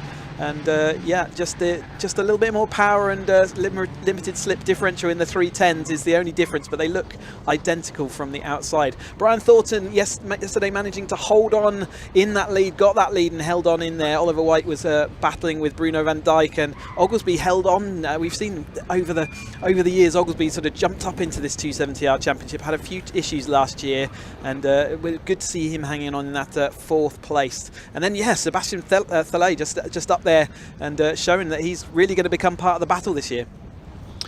So into position on the grid then, Brian Thornton from Ireland on pole, the blue and orange car, alongside the two-tone green of 24 Oliver White from Surrey. Second row, the bright green of Paul Oglesby alongside the white and black of Seb Tholey. Scott Hell on black with a bit of orange trim, and Luciano Caruso in the replica Rothmans colours, the white and blue, made famous by Porsche in sports cars, of course. Those are your leading colours on the grid for this one. Alistair Morton is in black and orange as well. The green flag already waving at the back of the field. Watch for Bruno van Dijk from the 4th row of the grid with that 5-place grid penalty as we get underway. 20 minutes for the Caterham 270R Championship. They're all the way cleanly first time. It's up towards Coppice Corner. Brian Thornton gets away well, so does the bright green car of Paul Oglesby. He's going to try and go for the lead on the inside, and he's through. Good start from the 2nd row of the grid by the Academy graduates. He takes up the early lead ahead of Brian Thornton. Looks like that's Scott Helm that's come through. He's got away well up into 3rd place. And Ollie White back to 5th behind Luciano Caruso. Seb Tholey is in behind them. Brian Thornton trying to go around the outside of Oglesby on the run up at the hill on Park Straight, and he's done it. Into the lead goes the number 33, Ollie White, trying to slot up the outside of Oglesby as well. They start to overlap further back in the midfield. Jasmine Shaw side by side with Steve Lorriman, who puts a wheel onto the grass. As the pack now charging with somebody with a big twitch in there behind on the inside. Couldn't quite identify who that was, but it is Brian Thornton who leads from Oglesby in 2nd place, White in 3rd, and Seb Tholey up into 4th. Bruno van Dijk already on a charge, he's up to 5th. Yeah, watch Van Dijk in his newly red car. He was that black car last year, and he only did a couple of rounds, but he's back there fighting. He's always been part of the championship battle in any championship he's been in, so let's see what he can do. But Brian Thornton's out front still over Oglesby, who's made some good progress off the line, as does I was going to say Caruso had as well, but I think he's dropped back a little bit again. He was battling for that 4th. Yeah, Bruno van Dijk has got through and over the top of him already. So, yeah, he's moved up his 5 places. Jasmine Shaw had a great race yesterday and wants to continue to do the same, as she was going side by side with Lorriman at the top there as well in lap 1. Carver's almost spun at Chris Kerr on the first lap. Was Gary Cross in the number 23. He's kept it going in the midfield as they come round to complete the first lap. Thornton leads by half a second over Oglesby in 2nd, White in 3rd. Further back in the order, there's always a Gulf-coloured car in every meeting. There has to be one at every UK club meeting. That's Jimmy Y running in the Gulf colours, the powder blue and orange. Pretty much part of the 38. There he is. Motorsport regulations, right? It says it has to. Yeah. Every UK club race meeting has to have a Gulf liveried car. There he is, the blue and orange, chasing number 31. That's Andrew Bailey. And he's up on the tail of the 15 of Shane Forster as they come along Park Straight. They're battling for 14th place at the moment. Here are the leaders. Thornton leads Oglesby. Up on the outside there is Seb Tholey, the South African in number 28, based in Johannesburg. There is Jimmy Y being chased by Gary Cross in the 23. And then in behind them the black car there of, I think that's number 10 of Aaron Oliver. It's good to see he's out there, repaired the car after that accident yesterday at the mountain. He tangled with Bruno van Dijk and went into the tyre wall. Had to start from the back of the grid, so he's already made up about 8 places through the field at the moment in the number 10. Drew Speaks there having a good old look at the rear of the car in front of him. I wonder whether that was Scott Helm, but he's making some good progress. A little bit disappointed he drifted down the order yesterday, but he's going to be up there. There he is, coming through our screen now as they head over the mountain. Again, some of the cars just lifting the front wheels as they head up. Oh, there's that Jasmine just off wide off the mountain. That's going to lose momentum all the way through Hall Bends, but she pulls back into line, but that's a lot of places lost there. Still see these cars. You can see how single file it is through there. You really are having to feed that car left and right, carrying just the right amount of speed. It's a really tricky part of the track. It looks pretty easy from the outside. Lock up there from someone as they were heading into the hairpin. Lorriman heading towards us as they come over to start the next lap.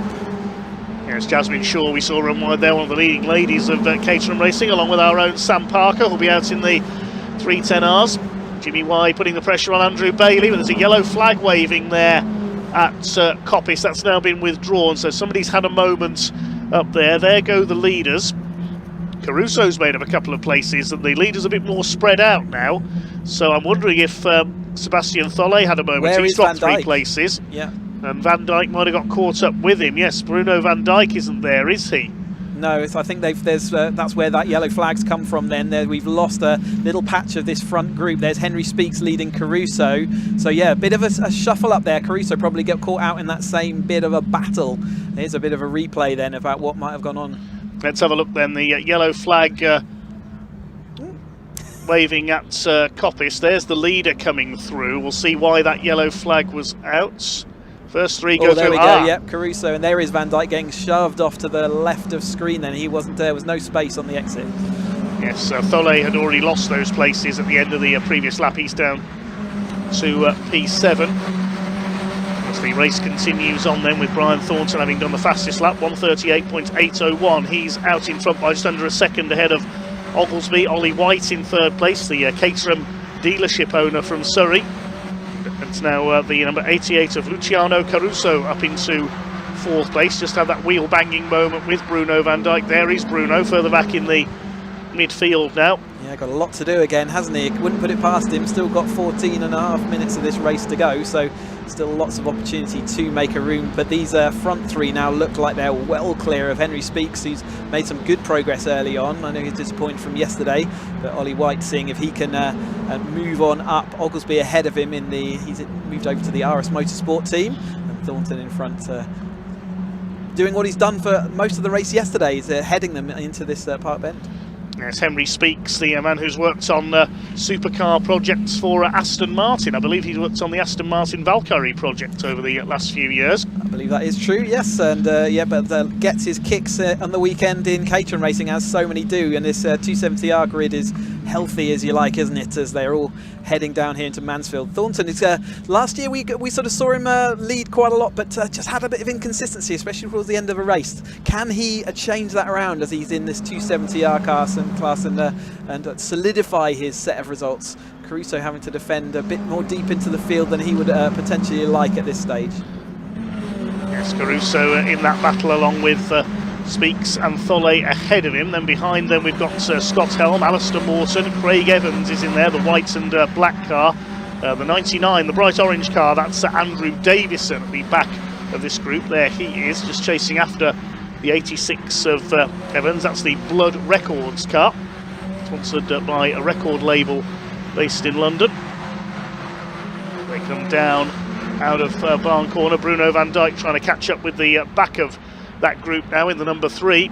It's once you lose that draft, it's very difficult to make your way back up to get the momentum. Here's Steve Lorriman's had a spin at the exit of Hall Bends there, so that's lost the only a Union flag livery car some ground. That would have got exciting. I wonder whether that was a side-by-side. Oglesby low looking side-by-side for the lead over the top of Thornton. Ollie White's going to have a bit of a run of steam. He's going to go to the outside. Are we going to see 3 wide? No, Oglesby's got redrafted out on the outside, but he's going to have to work hard if he wants to hang on. We saw with Davies was able to defend quite nicely to the inside or the outside there earlier on, and certainly looked like Thornton has got a wide car. Ollie White looking to see whether he can make hay, but can't do. So that's as they were, but everything's a bit more spread out. As you see, every time you make an attempt here at Cadwell, you do lose speed, momentum and time, and therefore you've really got to do it. It's a bit of a risk every time you shove your car down the inside.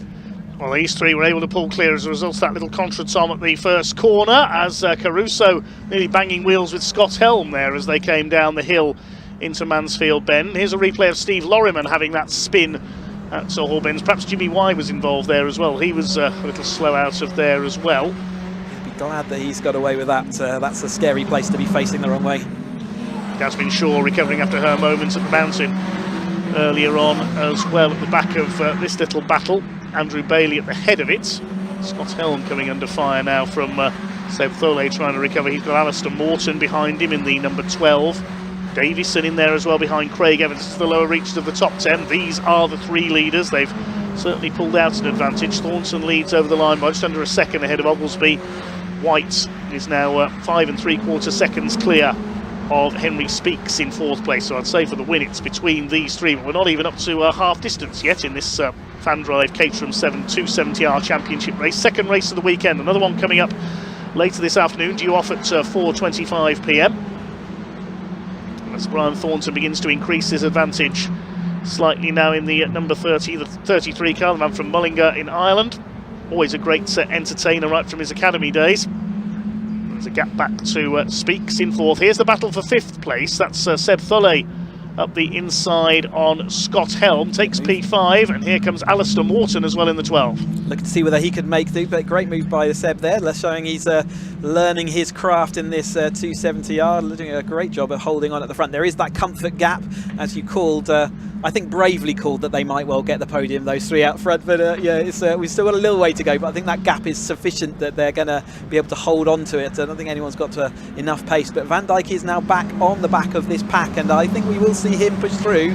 He's never shy of pushing on forward, so he's got to see whether he can get past Davison first and then move on up.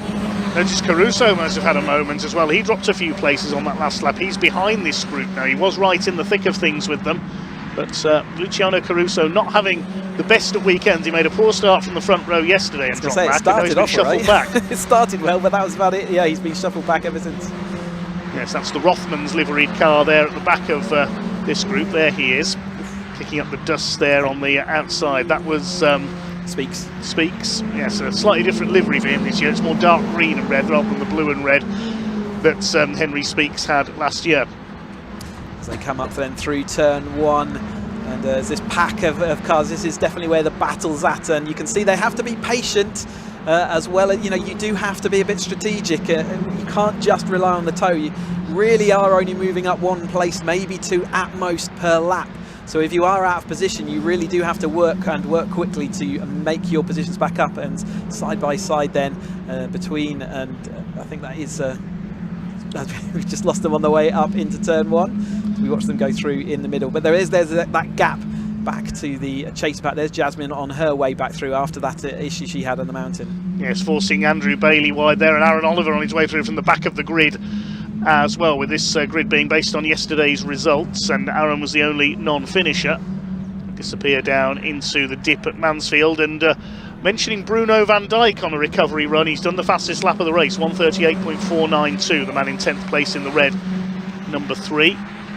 Andrew Bailey under fire from the 23 car of Gary Cross. He's got the number 6 on his tail. That's almost an early 90s Williams lookalike, isn't it? The yellow, blue and white. That's Eduardo Pontes in the number 6 car, the Brazilian. Back of this train of 5, and they're fighting it out for what is now 12th place. Because of the new tyres, we'll be chasing a new lap record this weekend, and yesterday Aaron Oliver got the actual fastest lap, and that's still quicker than today. So at the moment, keep that in mind as well. They're all going for the new lap record. Yes, indeed. New tyres brings new lap records, as does changes to circuit layout, of course, as well. But it's the same old familiar circuit here at Cadwell Park. It's been known and loved for many, many decades now. It's quite rare to have a track that stays so consistent for so long, isn't it?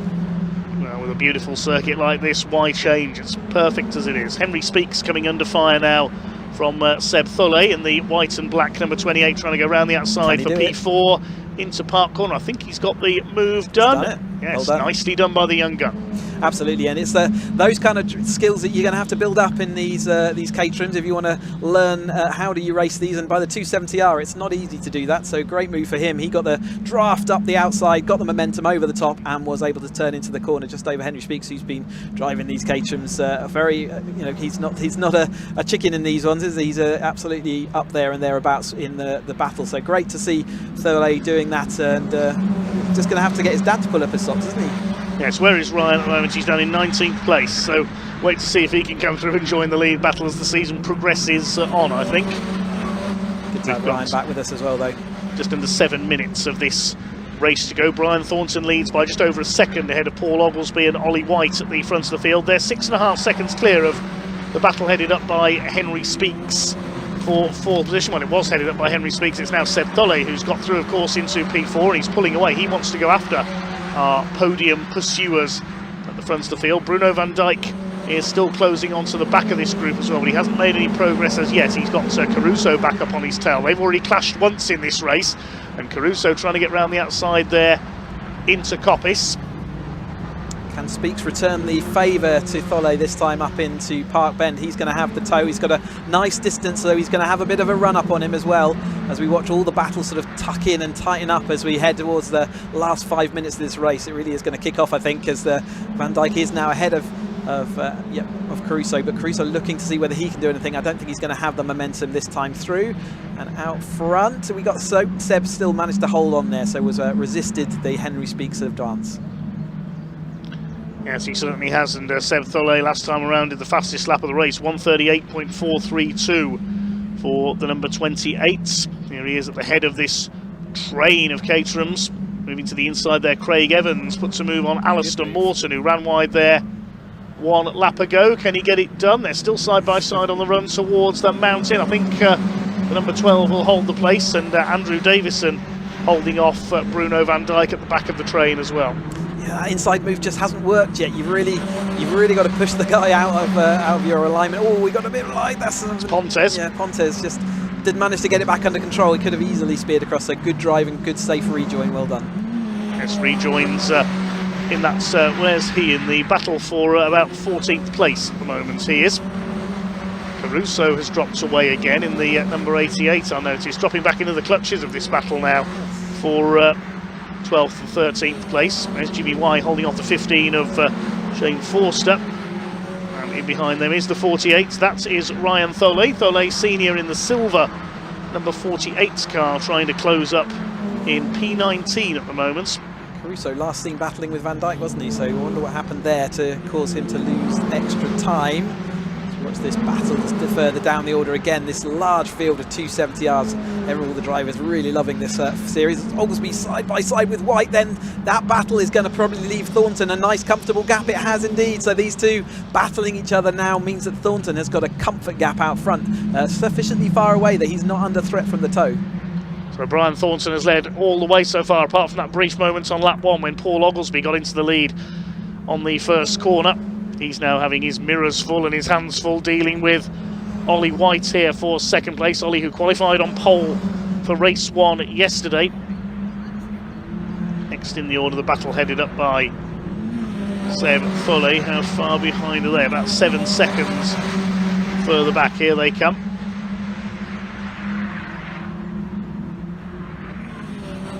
Series this year sponsored by FanDrive. FanDrive's the fan engagement platform for Caterham Motorsport UK, so do go and check them out, fandrive.net, and also fandrive.app to go and get involved.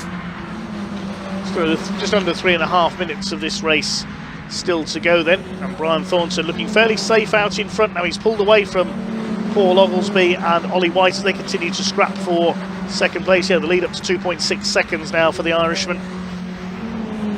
Winner on his debut in 270R yesterday, having upgraded his car through Academy and Roadsports, and now he's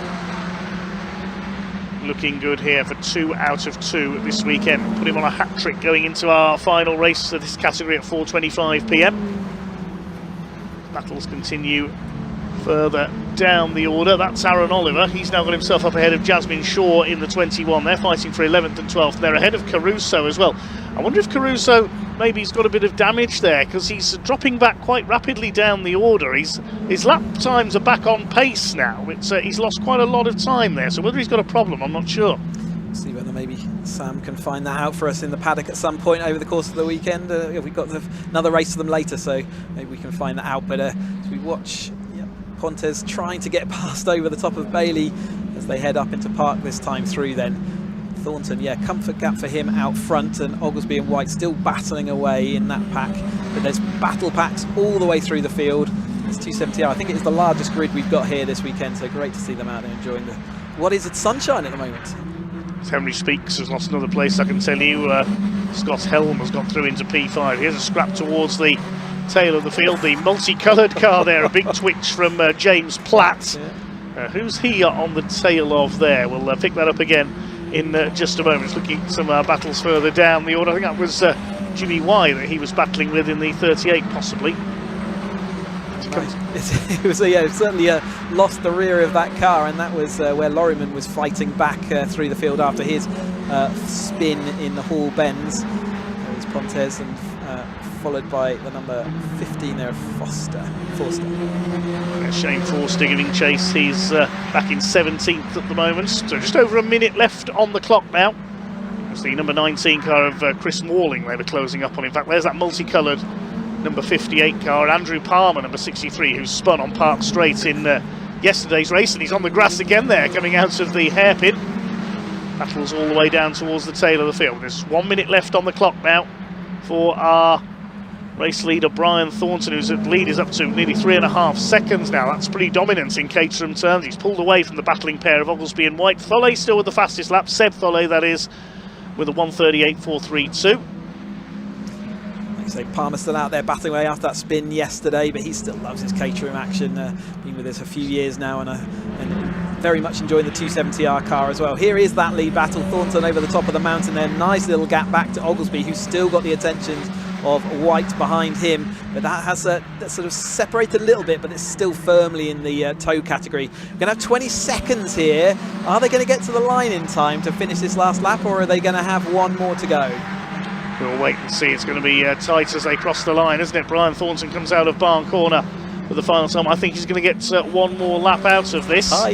Comes over the line. Yep. Yes, last lap forward. 3 seconds on the clock as he crossed the line. So one more lap for Paul Oglesby and Ollie White to try and reel Brian Thornton in. Now, the gap has in fact come down. It came down by nearly a second on that last lap. 2.6 seconds in it now. So Paul Oglesby is not finished yet. He's really going to start to push on. Ollie White sideways through Charlie's bend there. He gets a wheel out onto the grass. He's throwing that 270R machine around. He's loving this. Now they're not battling. They're willing to use every single last millimetre of this track, and the grass clearly dried out from yesterday early morning, the qualifying, offering them a bit more grip. But I think because the battle has settled down, Oglesby looks like he's moving back towards Thornton, but Thornton's still got enough of a gap. You can see how far ahead they are. Isn't that Seb Follet now ahead? Ahead of this battle pack, but yeah, Speaks is losing out as this race has gone on. Yes, I thought Scott Helm had lost it there coming into Park Corner, but he kept it together in that P6, battling it out, P5 I should say, battling it out with Tholle and Speaks. Alistair Morton just behind them. Clock has counted down to 0, so it will be checkered flag at this time, and I don't think Brian Thornton is going to be caught here.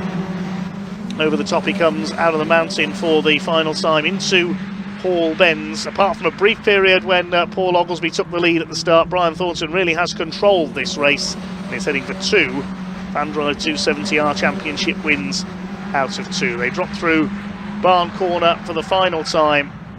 Out of the trees he comes into the sunshine and across the line for win number 2 this weekend. From pole position, Brian Thornton takes it in FanDrive 270R. Second goes to Paul Oglesby, and third for Ollie White.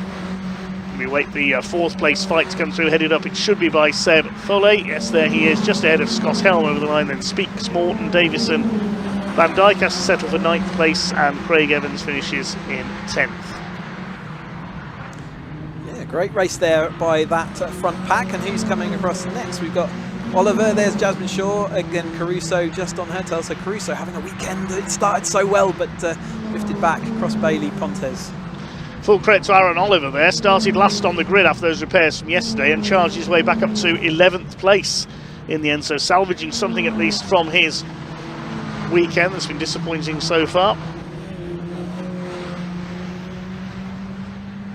We'll wait for the drivers to get into Parc Fermé, and I'm sure Sam will be down there to talk to them. We'll talk to as many of the leading runners as we can. We'll bring you the provisional results in just a moment though. They have 3 races over the course of the weekend, so second race of 3. Yes, Brian Thornton takes the win by 2.7 seconds over Paul Oglesby, with Ollie White in 3rd place. Seb Tholle heading up a fine battle for 4th over Scott Helm and Henry Speaks. And Alistair Morton in 7th ahead of Andrew Davison. Good result for him. Bruno Van Dijk has to be content with 9th. Craig Evans rounds out the top 10. Aaron Oliver from last to 11th. Then Jasmine Shaw, Caruso in 13th. Gary Cross in 14th place. All 26 who started made it to the checkered flag, which is pleasing to see. Seb Tholle got the fastest lap, 1:38.432.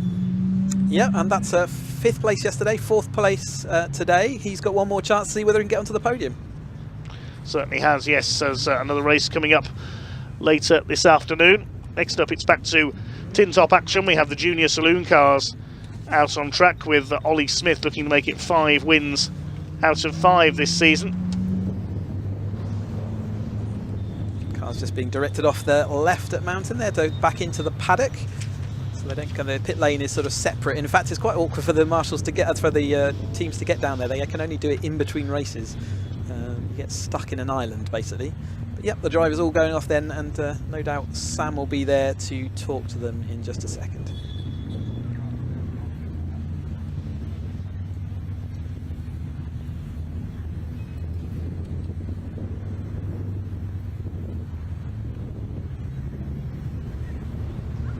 So Brian's done it, 2 from 2. Absolutely amazing. And he had even had a bit of breathing space towards the end. Brian, it didn't feel like it. No. I just kept seeing the screen flash behind me and I was like, oh God, Ollie, keep him away, will you? They all spread out actually on the last few laps, but yeah, it must have given you a bit of a breather. Yeah, a little bit of a breather. I certainly wasn't sitting in the lap records, but I still managed to whack a flappy on the second last lap, and I was like, oh, don't start smoking my tyre. And then the last lap board didn't come out until the next lap, and I was like, oh, crap. You were literally 5 seconds. I was going to hold off, and I was like, oh, keep going, maybe they'll do it. Anyways, look, another lap, bit of fun. But this is for my son, Sean. It's his 12th birthday today, so this is all happy for him. birthday, Sean. And can I just say, as I was going around, a big thanks to all of the BARC guys, all of the marshals, the volunteers. I mean, look, I forget how much has been done with the volunteers, and without them it wouldn't be possible. So thanks to all of them. Brilliant. Thank you, Brian, and well done, well deserved. Right, let's come round to Paul. Let him get out the car. Should be happy with that one. Paul, that was a great race, wasn't it? Really, really close battle between the 3 of you, and then obviously you spread out a little bit towards the end. Sorry. Yeah, it was really, I mentioned to you before the race, like the toe effect was like non-existent, so you had a little bit into turn 1. I had one opportunity on the outside of Brian, but he did a great job at cutting back, and then halfway through the race my tyres went off, and I was just trying to keep Ollie behind. But really pleased with that, and the big shout out for RS, who've done a phenomenal job with me over the last year, and family, and young Tom at home who's helped me on the sim. So yeah, really happy. Brilliant. Well done. First podium of the season for 270s. Yes. Yeah, I'm happy with that. Thank you. Well done. Right, let's come around and speak to Ollie. In 3rd place, let me just squeeze through. Cameraman's over there. Sorry, guys. Ollie, another podium. Yes, congratulations. thank you. How was it for you? Yeah, lots of fun. Fighting with Paul was really enjoyable. Just couldn't get past him. So, and we let Brian get away, which was a shame. So, yes. yeah. I bet you thought, oh no, because that gap is hard to draw back, isn't it? It is, yeah. But it was good fun. So, yeah. But what a way! 2 podiums on your first weekend in 270s. Yeah, good start to the season. Absolutely, more to come. Absolutely. Thank you. Well done, Ollie. Cheers. I was going to see if we've got time. I don't know if we have. I was going to have a quick word with Luciano to find out what happened to him. He's just over there, so if we just go round this way, I can see what happened to Luciano, and obviously Steve's there as well. He had a bit of a spin, so we might just get time to speak to him. Luciano, sorry to interrupt. Just want to find out what happened, because you dropped back quite a bit. I did. It wasn't ideal. I got a bit beaten up out there, but yeah, nothing major. I got a good start this time, though. Yeah, better than yesterday. I got the start today that I needed yesterday, and then it was just a bit of a scruffy race. We weren't sure if it was something mechanical or if... After one of the hits that somebody gave me, it wasn't steering right quite so well, but I mean, I take full responsibility for for what happened, but I got to check, I think the steering was a bit put out. But no, all good, it was a lot of fun, and we've got one more today anyway. So. Yeah, one more to go. 3 races a weekend is a lot, isn't it? It definitely feels like a lot. You got one more today? I've got 2. 2 more today? Well, yeah. You better get suited up. 2 this afternoon, yeah. Right, enjoy. Thanks, Luciano. Well done. Right, there we go. That's it for the 270 race. We've got more racing on track now before lunch, so I'll hand back to David and Chris. Cars out on track then for our next race, the Junior Saloon Car Championship, race 2 of the weekend. For the second time this weekend, it is Jake Wardle on pole position. This grid based on the second fastest times from the qualifying session. Championship leader, unbeaten so far this year, Ollie Smith is alongside. Max Scharfegger and Martin Wright on the second row of the grid. Then on row 3, Matthew Swatton and Lachlan Homer. 4th row, Zane Quecker alongside Tim Leonard. Leon Holly finds himself down on row 5 alongside scholarship winner Ralphie Branscombe. Then on the 6th row of the grid, 64 Ben Ward, 41 Will Omar. And completing the lineup at number 17, George Allen, hoping to get farther than his father did in his Fiesta earlier on. Ollie Allen having to pull off on the green flag lap in the Blue Oval Saloon Series race. 13 Citroen Saxos out there then. These drivers, some as young as 14, ready to put on a show. They'll be underway with their green flag lap shortly, but earlier Ian caught up with some of the drivers.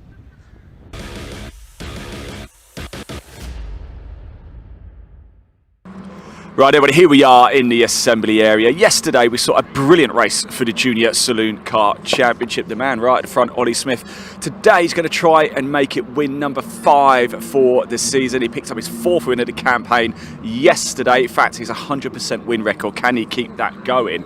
I wanted to come down here and have a quick chat with Zane. Zane, how you doing? Come on, my friend, Zane. How are you? It's good to see you, by the way. You all right? Yeah, I'm all right. How have you found your experience so far at Junior Saloons? Of course, we saw each other at Donington, didn't we? Like I said, at Donington, it's really enjoyable. But I think last round we struggled with the car. Okay. But it's just experience, isn't it? It is experience. What have you learned from Donington that you've been bringing into Cadwell Park? Then has it been just getting used to a new routine? Yeah, I'd just say it's the racecraft. I think I can just be a bit more. What's the word? More elbows out, just a bit more. I like that. Yeah, I like that. Do you feel you're getting more and more confident each session out on the track? Very much so. What do you think of Cadwell Park? Favourite track so far. Is it? Genuinely, yeah. Why is that? Is it just because it's known as the mini Nürburgring? Yeah, it's a lot of elevation throughout the track. It's just really enjoyable. I just love it.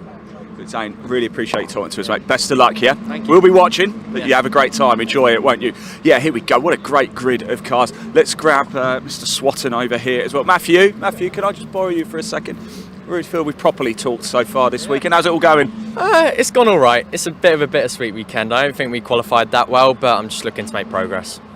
Is that what it's all about? Every single race? Just chatting to Zane, of course, he's fresh into it, of course, but it's still, you guys are still so young. Just about building confidence, getting the racecraft. But I know you. You're quick, right? you want to be up there, don't you? Yeah, of course. Obviously, I feel like last year if I got P6, I'd be quite happy with it, but obviously the bar has raised quite high this year. So obviously I'm just looking to get to those boys and we should be all right. You'll do it, Matthew. Top man. Good luck, Cheers. yeah? Really good to see you again as well. Right, here we go. The 5th race of the season for the Junior Saloon Car Championship. Their 2nd of the weekend here at Cadwell Park. Hand over to commentator Dave Goddard. This will be an absolute cracker.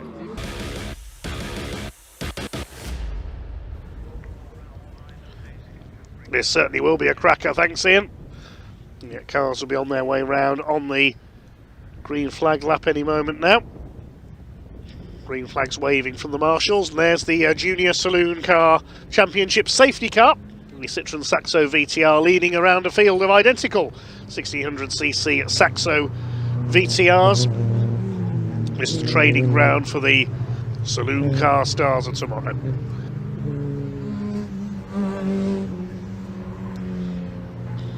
So Jake Wardle on pole position, the black and green car for the 2nd time this weekend. Ollie Smith going for 5 wins out of 5. A hat-trick at Donington Park. In here yesterday and got past Jake Wardle. Taken pole for both races so far.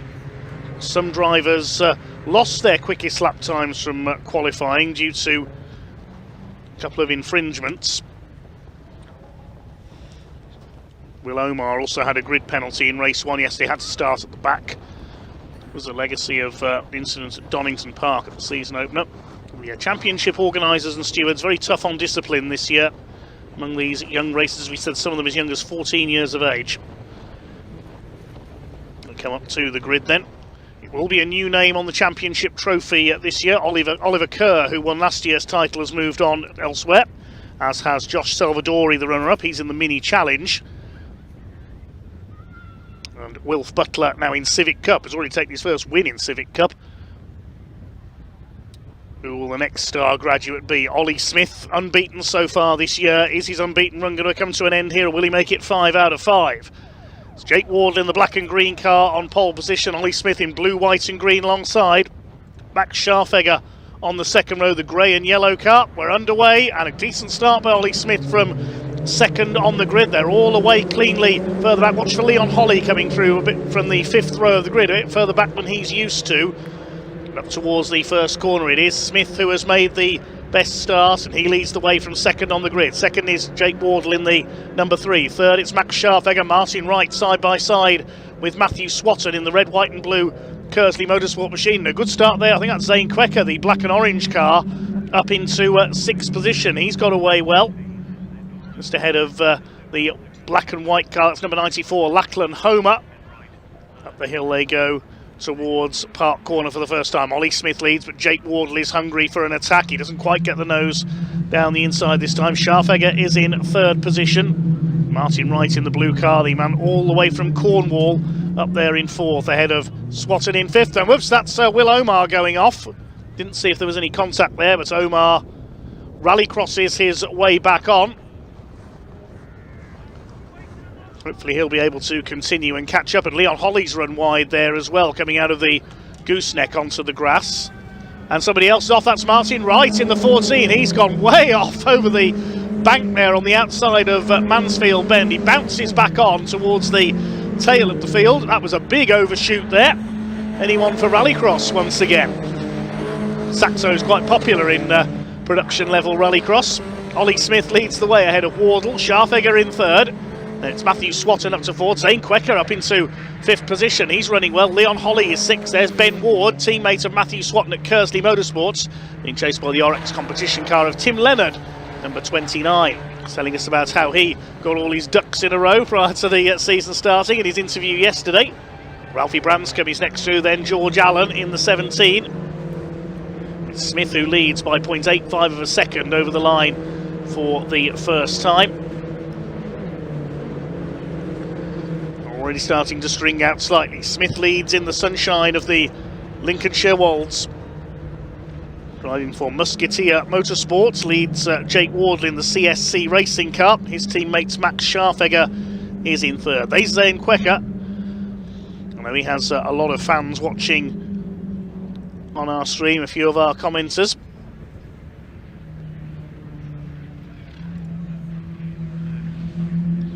He's well up there in 5th place at the moment. Could be on for his best results of the season. Leon Holly throwing the 87 car around, and Ben Ward in the 64 getting sideways there. Martin Wright, well, you can see he's fired up. He's got the headlights on as he tries to recover his way up the order after that off. He's past George Allen in the number 17 car, son of Ollie Allen, classic Ford racer in Fiestas for many years.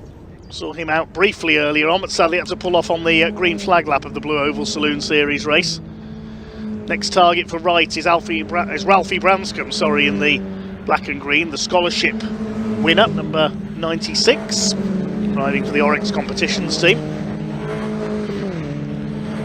Ben Ward having a go at Tim Leonard further forward. They've been having a decent little scrap for 7th place.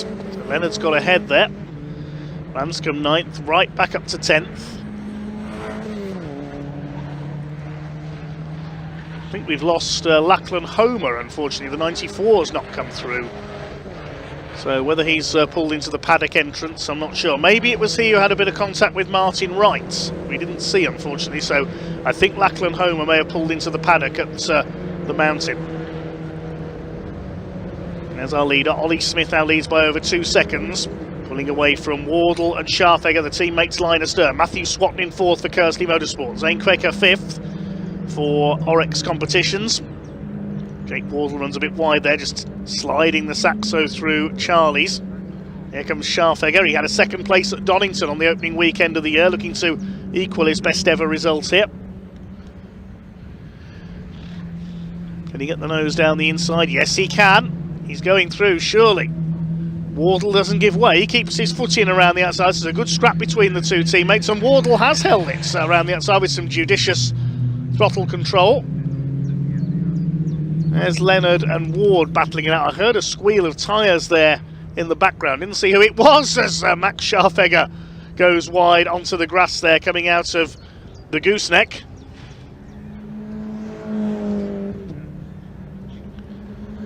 Jake Wardle still holding that 2nd place. It's Ollie Smith pulling away, as we've seen in every race so far this year.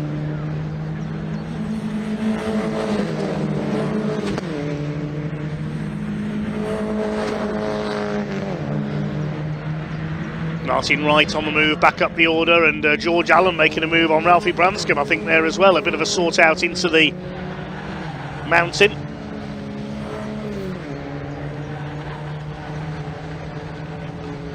Zane Quecker still staying ahead of Leon Holly. Qualified a bit further down than he would normally have liked. Leon, the man from Devon.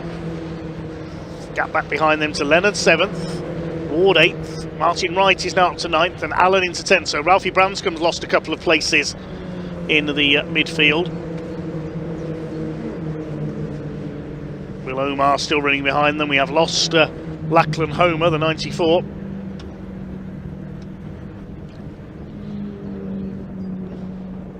Up the hill towards Park Corner once again.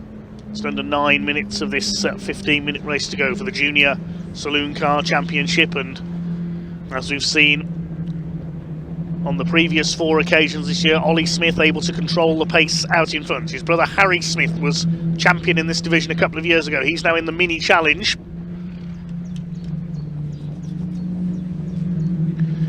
We also saw Luca Maserati, a regular race winner over the last couple of years. He's moved on up midway through last season, now continuing the family tradition of racing Porsches, racing a Porsche Boxster in senior motorsports.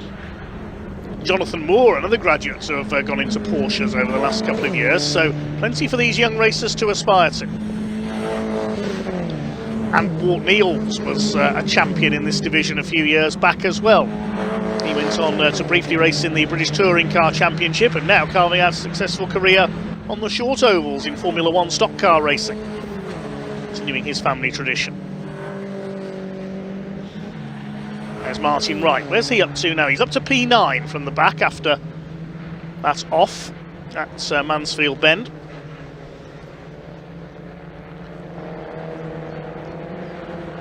He's got ahead of Ben Ward now, in fact, so he's ahead of the 64 into P8. Ralphie Branscombe is really throwing his car around, staying ahead of Will Omar. I wonder if Will's car picked up a bit of damage when it went off at Chris Curve earlier on, the bright red Saxo.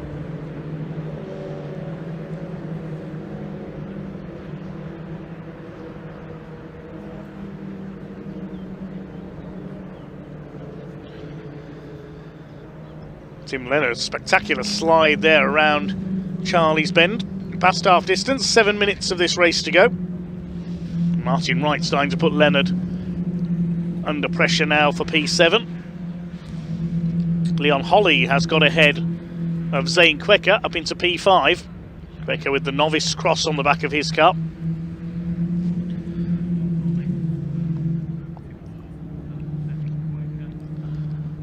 Leon Holly comes down out of the gooseneck into Mansfield.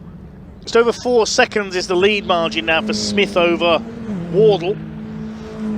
Max Scharfegger in 3rd place. And just over a second clear of Matthew Swatton. There they are.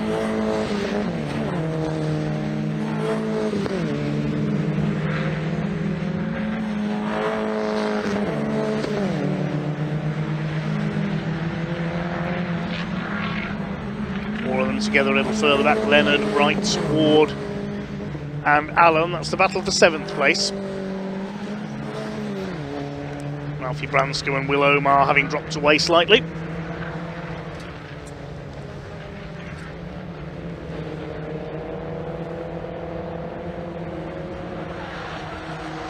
Still Leon Smith controls the pace. He's over 4.5, well nearly 4.7 seconds clear now of Jake Wardle in 2nd place. The pre-season favourite looking to continue his unbeaten run to 5 races. There's another race coming up this afternoon for the Junior Saloons, due off at 5 p.m. 2 more races to come before the lunch break here at Cadwell Park this afternoon. We've got the Track Action Racing Club and the Adrian Flux MG Owners Club Championship. That promises to be something special. Martin Wright looking to make a move on Tim Leonard here as they go up into Park Corner. He's got the headlights on to try and intimidate his opponents.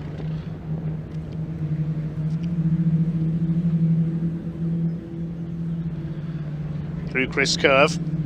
Leonard keeps his foot in the Orex car around the outside. Martin Wright run by the MRM team.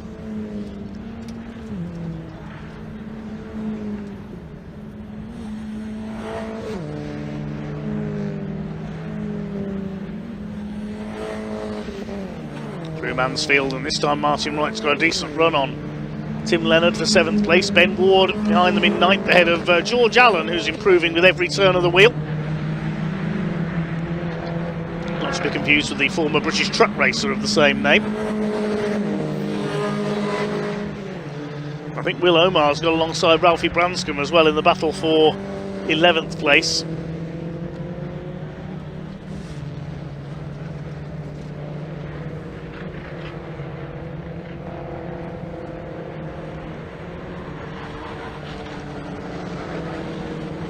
So right now up into P7.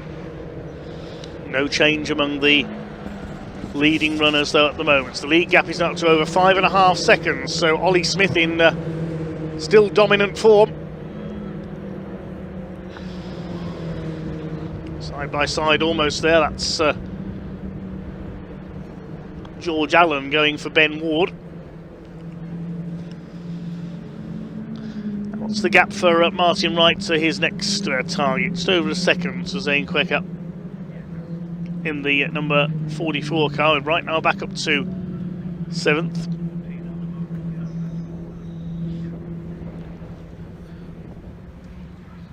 Smith leads by over 5.5 seconds. He's done the fastest lap as well, 1:47.312 for the so far unbeaten championship leader.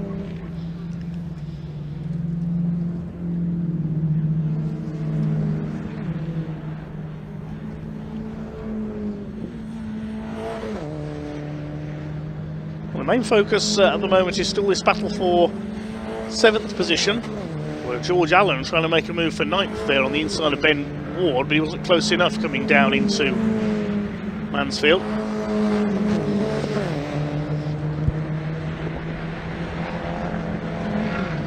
Two and a half minutes left of this second of 3 races this weekend for the Junior Saloon Car Championship. The leader's just gone through to complete his 7th lap. 6 seconds clear now. It's going to be 5 out of 5 for Ollie Smith. Ben Ward gets a wheel onto the grass there, coming out of the hairpin. There's Will Omar. Race rather spoiled by that off going into Chris Curve on the first lap. He's got it back ahead of Ralphie Branscombe. Side by side between Allen and Ward. Is George Allen going to take P9? Up on the inside as they come through Charlie's, he should do. Yes, he's done it. There's Tim Leonard in the 29. Drop back a bit now from Martin Wright. Pick up our leaders in just a moment.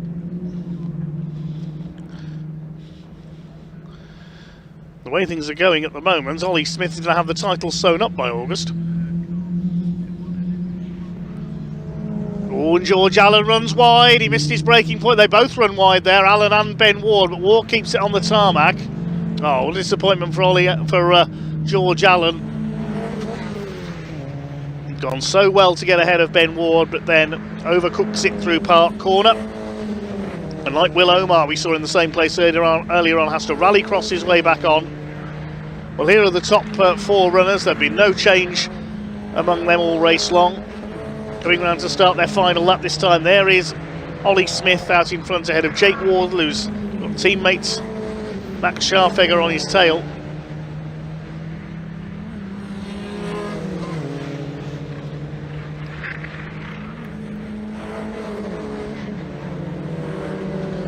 Through Coppice for the last time towards Charlie's. Lead gap of 6.4 seconds for Ollie Smith. And here's George Allen trying to fight back on the tail of fellow newcomer Will Omar. Smith just dropped a wheel onto the grass there on Park Straight. Doesn't need to be reckless now, just needs to be careful on his way to the flag. And a 5th win of the 2026 Junior Saloon Car season.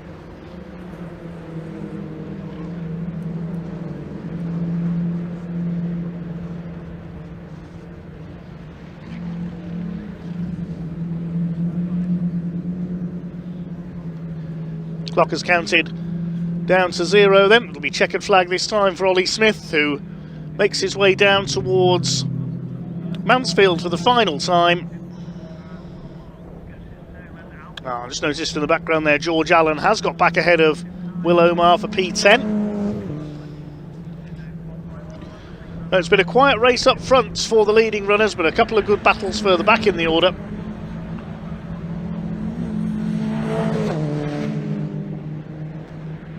Leader into Hall Bends for the final time. And he's wringing the neck of that Saxo this season. And it is working for him. Here he comes then, the man from Maidenhead out of Barn Corner for the final time. Coming in to make it 5 out of 5 for this season. Battle for second between the two CSC Racing teammates going to go to the line, but Smith takes the win. Looks like it's going to be Jake Wardle who matches his best ever finish with second place. Scharfegger is third. They're clear of Matthew Swatton, who will take fourth place. Waiting to see who comes over in fifth. Looks like it's going to be Leon Holly.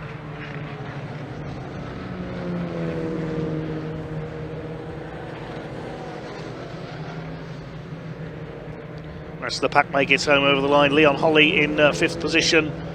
That's 6 seconds back of Swatton. Then Zane Quecker gets his, I think that's his best result so far in 6. Martin Wrights, after that off early on, comes back to 7th ahead of Tim Leonard. Then Ward, Allen, Omar and Branscombe completing the finishes.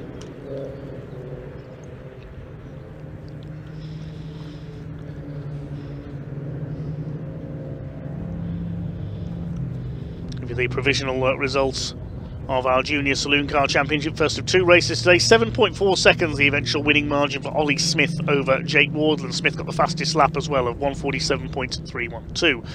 Max Scharfegger on the podium in third ahead of Matthew Swatton. Then a gap back to Leon Holly. Finished ahead of Zane Quecker, Martin Wright, Tim Leonard, Ben Ward and George Allen rounding out the top 10. He did get back ahead of William Omar on the last lap. Ralphie Branscombe completing the finishes. We lost Lachlan Homer on the opening lap.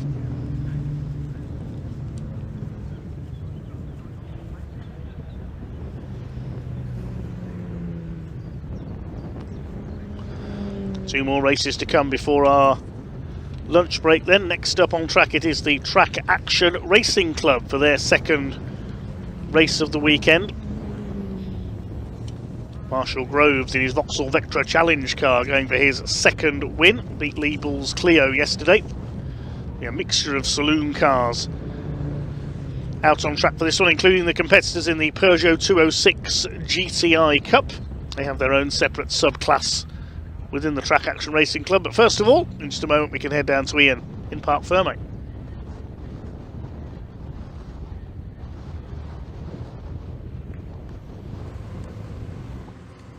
It's another 5-star performance from Ollie Smith. 5 races this season so far in the Junior Saloon Car Championship, and Ollie Smith has won them all. Let's go have a quick chat with him. In fact, it's the same podium as we had yesterday with Jake Wardle in second and Matt Scharfegger coming home in P3. And it looked, I daren't say it was a good lead for Ollie Smith there. Ollie, well done, congratulations, making a bit of a habit of this, aren't we? Yeah, certainly are, yeah, definitely. It didn't look like you had too much to worry about in that race. No, I did the same as yesterday, got a good start, got my head down, and yeah, same as yesterday, just go, yeah. It's 5 out of 5. Yeah. Did you realise what you're achieving here? Yeah, I'm trying to beat my mechanics record of 10 in a row, so. Okay, halfway there. Yeah, halfway there. Well done, congratulations, mate, really happy for you. Let's go have a chat with Jake. Oh, we've got Max here as well. I'll grab you both if that's all right, because we've got the next race already heading out. Jake, a bit of a mirror image of yesterday. Yeah, that was very good. Yeah, lost a bit of pace towards the end, but kept my position. I was going to say, Max, you were keeping him honest. Yeah, I was trying to keep up with him. What can you two do about Ollie up here? That's a good question. Yeah, I can't say anything really. We've got one more to go. You never know. Yeah. We've got clouds looming in. Do you want rain this afternoon? Mix things up a bit. Be interesting. I'd like rain. Yeah. You want rain? Guys, thank you so much. Congratulations to you both. Well done. Same top 3 as I said yesterday as well. So a pair of wins for Ollie Smith, a pair of P2s for Jake Wardle this weekend so far, and a pair of P3s for Max Scharfegger. Track Action cars, they've had it out on track already. So let's hand back to your commentator, Dave Goddard. Yes, thanks Ian. 2 more races to come before lunch. We've got the Adrian Flux MG Owners Club Championship coming up before lunch, but first of all we have the Track Action Racing Club and their very varied grid of different saloon cars based on the results, not based on the results of yesterday's race, sorry, based on the second quickest times from the qualifying session we had yesterday. Front of the grid, Marshall Groves in his Vauxhall Vectra Challenge car alongside Lee Bull in his Renault Clio. They were 1-2 in yesterday's race. Second row, Thomas Franklin, not in a Renault 5 GT Turbo as our graphics tell us.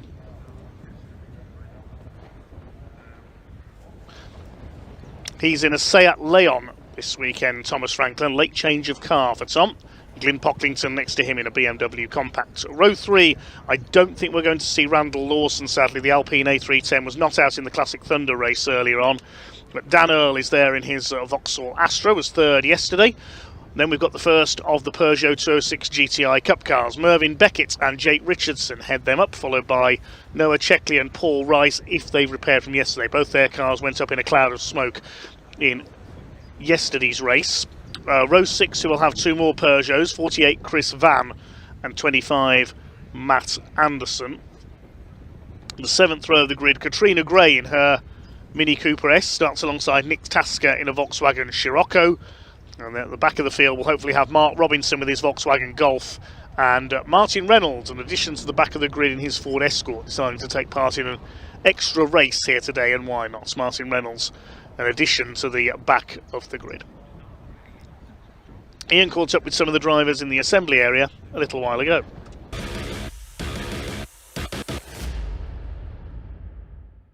Right, everybody, here we are for the final time this weekend for Track Action, about to get underway. We saw a cracker yesterday, didn't we? Marshall Groves in the Vauxhall Vectra taking the outright win, but we've come down to catch up with some of the Peugeot category here, and we've got our good friend Matt Anderson. Matt, how are we doing? All right? Are you well? Are you happy? Good, yeah, good and happy. And sun's come out for us today, isn't it? Yeah, it's a battle between sun and rain, I think, at the moment. It's threatened a little bit, but it's not going to cause any problems, I don't think. Nothing like the oil yesterday. No, well, no, I'm pleased to say it looks like Noah Checkley's going to manage to get back out again, which is good. Yeah, I think he had a sump plug missing, but yeah, he's back out luckily. So yeah, he got a bit of grief for putting some oil down, bless him, but he didn't know. And then the minute he did, he got off the track. So yeah, the commentators were giving him some stick. Get off the track now. Well, listen, let's talk about these Peugeots, because you guys always put on a special show, don't you? They're really good, solid race cars, aren't they? Yeah, they're good, wholesome cars. They're fun, they're cheap, and you know, everybody can see these cars now.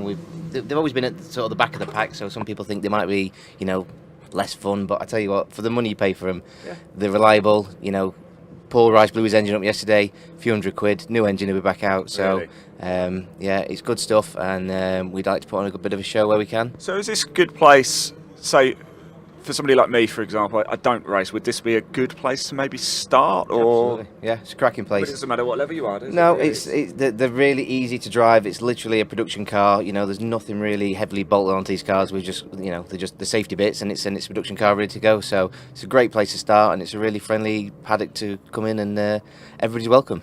Excellent. Especially you. Oh, mate, I'll definitely get a handshake for that. Good luck. Yeah, I don't have any favourites, but good luck, Matt. There we go. For the final time, Track Action about to get underway. Let's hand over to commentator Dave Goddard to take you through the action. Enjoy.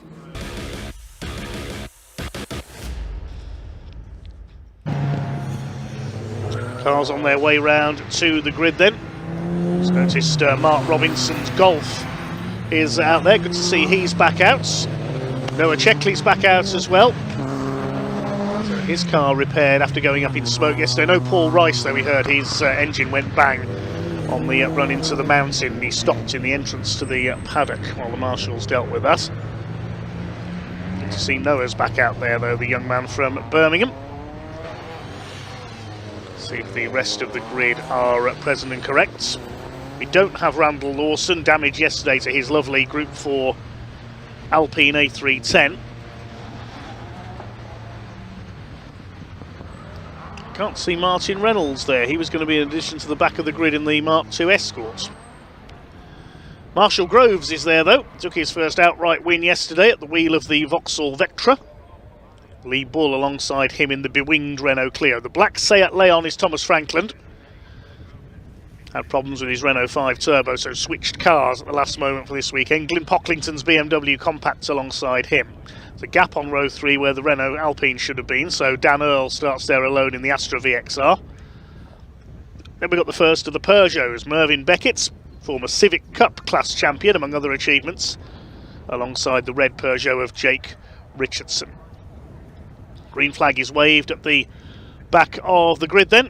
Nice mix of saloon cars for a 15-minute race in the sunshine. A little bit of creeping there for Thomas Frankland. A slow start for Dan Earl in the Astra. The 206s have rather swamped him. And look at Nick Tasker up the outside, and the VW Scirocco blasts his way through in among the Peugeots there. No way through for Katrina Gray in her BMW Mini, but it's Lee Bull who's got the lead in the Renault Clio in the early going. Made a great start there to outpace Marshall Groves in the one of the last remaining Vauxhall Vectra Challenge cars from that one-make series in the late 1990s. Mervyn Beckett, the leading Peugeot, ahead of Matt Anderson and Noah Checkley at the moment in the 206 GTI Cup. Nick Tasker's already breezing through everybody in his Volkswagen Scirocco. He could be up there challenging for an overall podium. We didn't see much of Mark Robinson in that nice blue VW Golf yesterday. That broke down on the first lap of yesterday's race, but he's back out.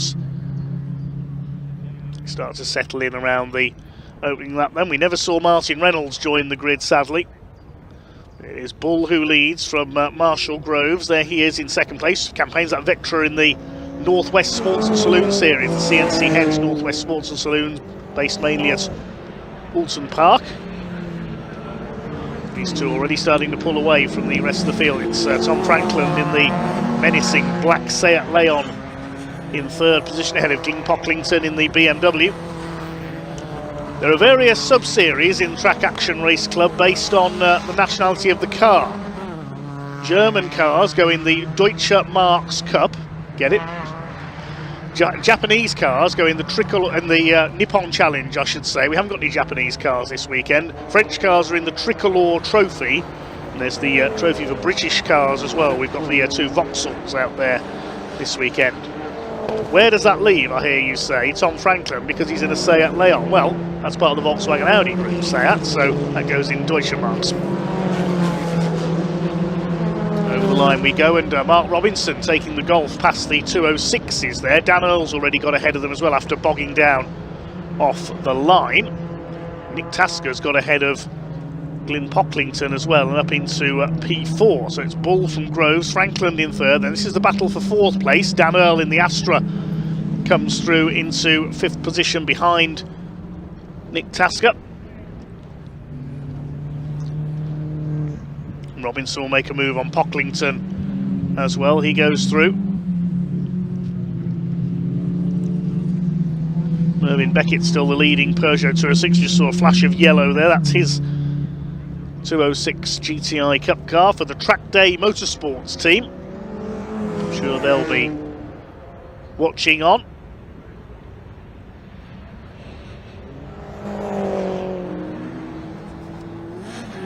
Dan Earl under fire from Mark Robinson in the Golf. We saw a couple of our leading names hit trouble yesterday, so good to see the majority of them getting back out. We are missing Paul Rice in his Peugeot 206. We heard earlier that blew its engine in yesterday's race, but whatever mechanical malady Noah Checkley had, that's been rectified, and he's back out there in his 206 GTI Cup car.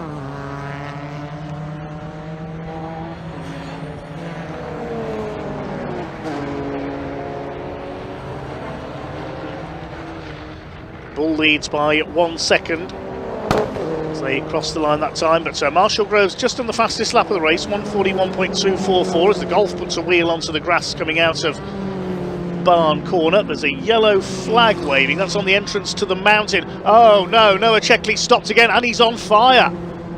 Oh dear, a disastrous weekend for the young Brummie. Well done Marshalls, fight the fire.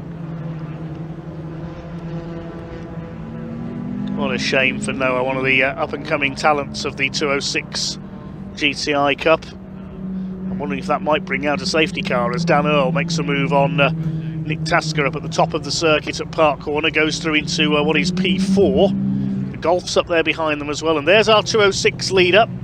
That is the experienced Mervyn Beckett, former oval racer. Raced in stock hatch for the Vauxhall Nova, won his class in the Civic Cup a few years ago as well.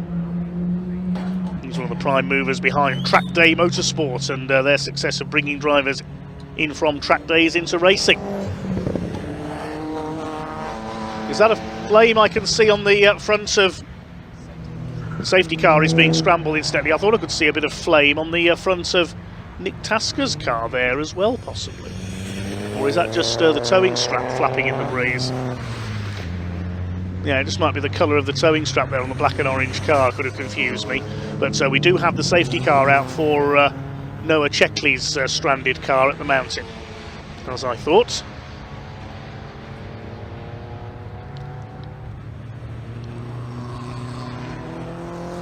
So the Hyundai electric safety car we have at Motorsport Vision Circuits, that will pick up our leader Lee Bull in the Renault Clio. He was 1 second ahead of Marshall Groves in the Vectra. So the fire marshals will check on Noah Checkley's car. Safety first, you see, you don't open the bonnet on a car that might be on fire because the air would fan the flames.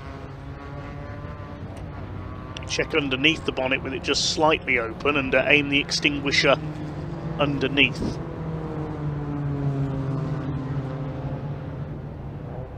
Marshall's satisfied that there is no fire, so they can open the bonnet fully.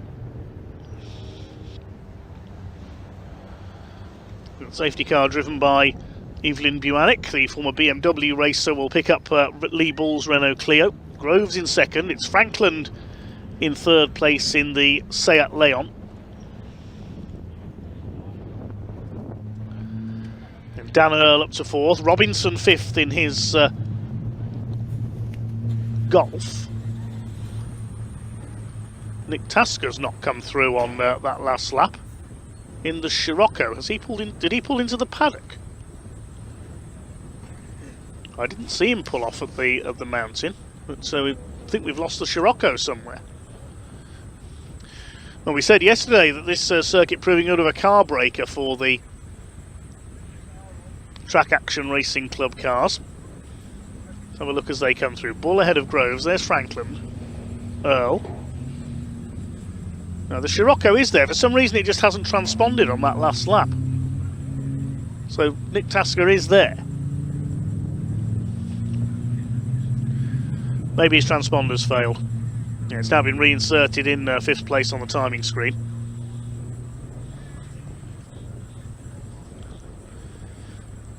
As the fire marshals go to work on the Peugeot. Big thanks once again to the Orange family. If you've ever fancied becoming a marshal and getting up close and personal to the action, check out the British Motorsports Marshals Club online. That's marshals.co.uk or the BARC website at barc.net. You can sign up for a taster day at an event at your local circuit. Find out all the different aspects of being a motorsport official. You can even go out on post with the marshals and find out exactly what your duties entail. It's not just about waving flags.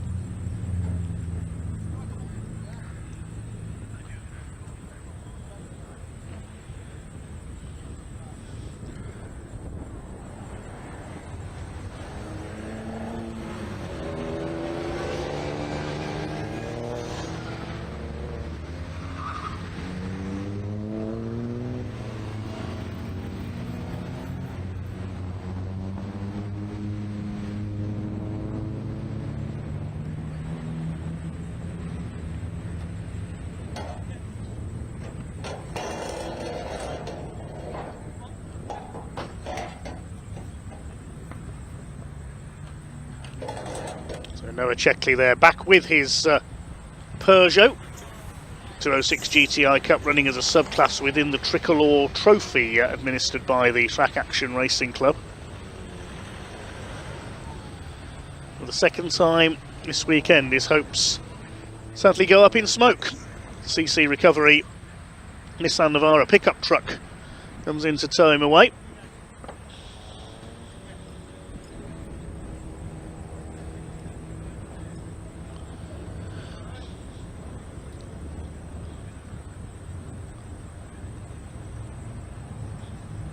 Hi to Track Day Motorsport, they are watching on. The Orange Army had their work cut out yesterday.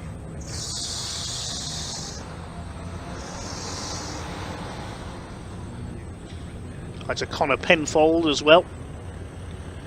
Track Day Motorsport says say hello to Tony and Hannah.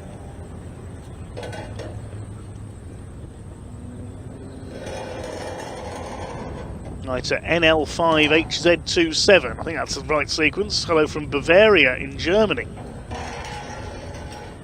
Guten Tag to you.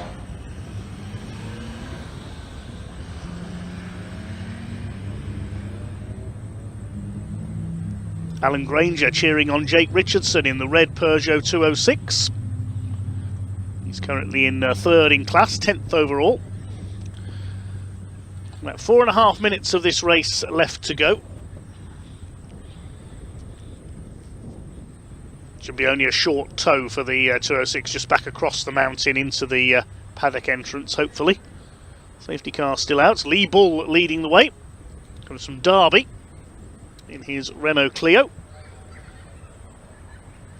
Another man who competes. You can see the CNC Heads sticker on his car there. Competes in the Northwest Sports and Saloon Championship, as does Marshall Groves.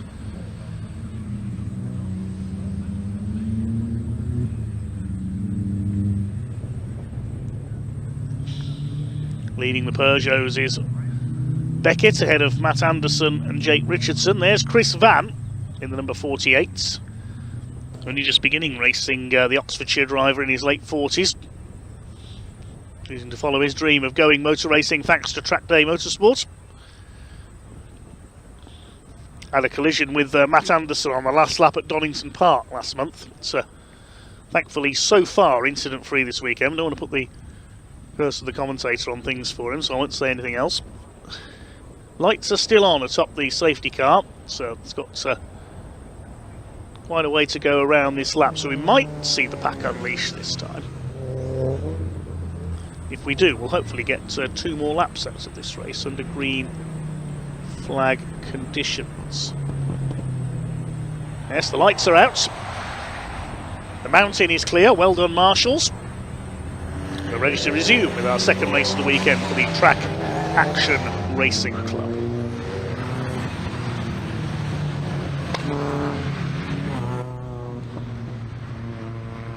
Lee Bull leads. Can he hold off Marshall Groves? They were a second apart before the safety car came out, but the Vectra now right on the tail of the Clio.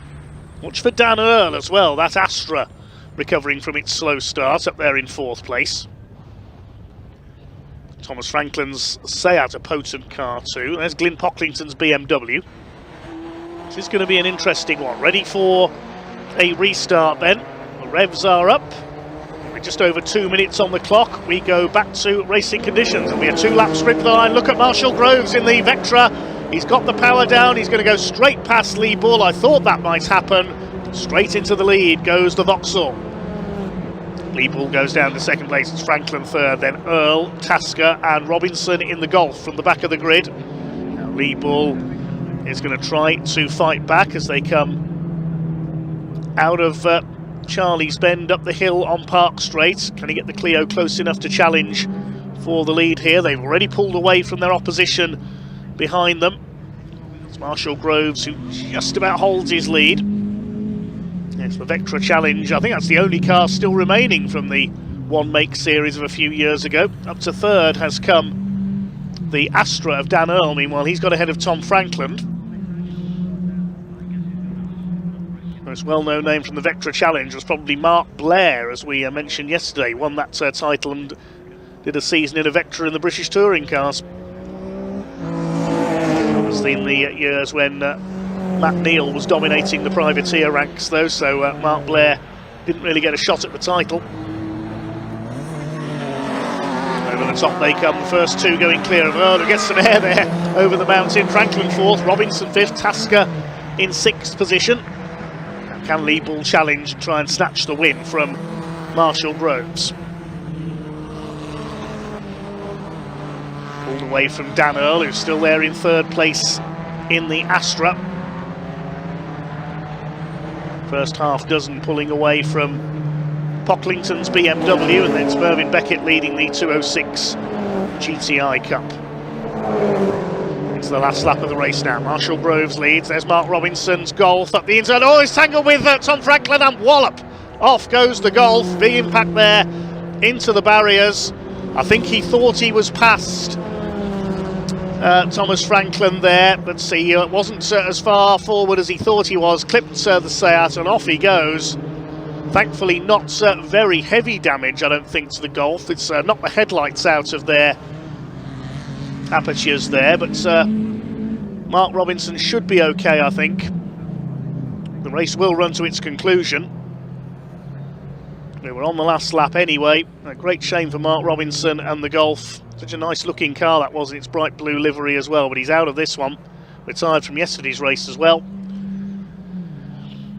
So it's going to be Marshall Groves by the look of it with a double, unless Lee Bull can do something special in the last few corners of this race in the Clio.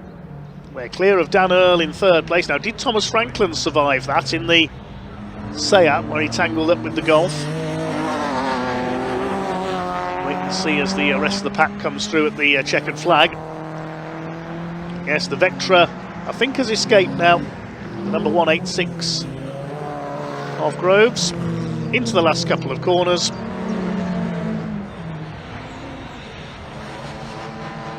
Having got it right on the restart to dive past Lee Bull into Coppice, Marshall Groves completes the double.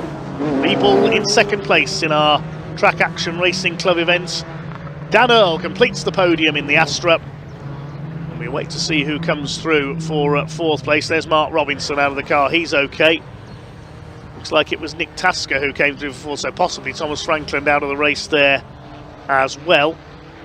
We'll wait to see if he does come through. There's Pocklington's BMW, and next through the 206s. So yes, Franklin out as well. Beckett wins the 206s ahead of Matt Anderson and Jake Richardson. And Katrina Gray's Mini across the line. Chris Van in his Peugeot.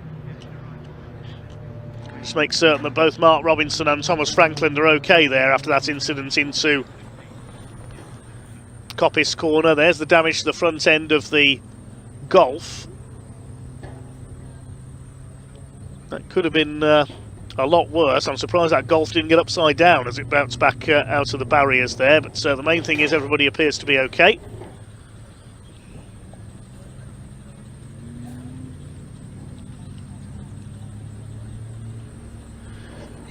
It's quite an impact, but you can see the Golf has stood up to it fairly well.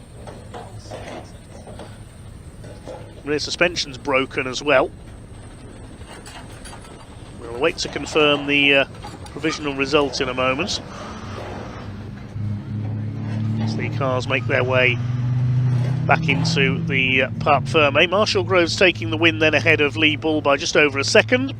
Setting the fastest lap on that final lap as well with a 1:40.196. Dan Earl completes the podium ahead of Nick Tasker's Sirocco.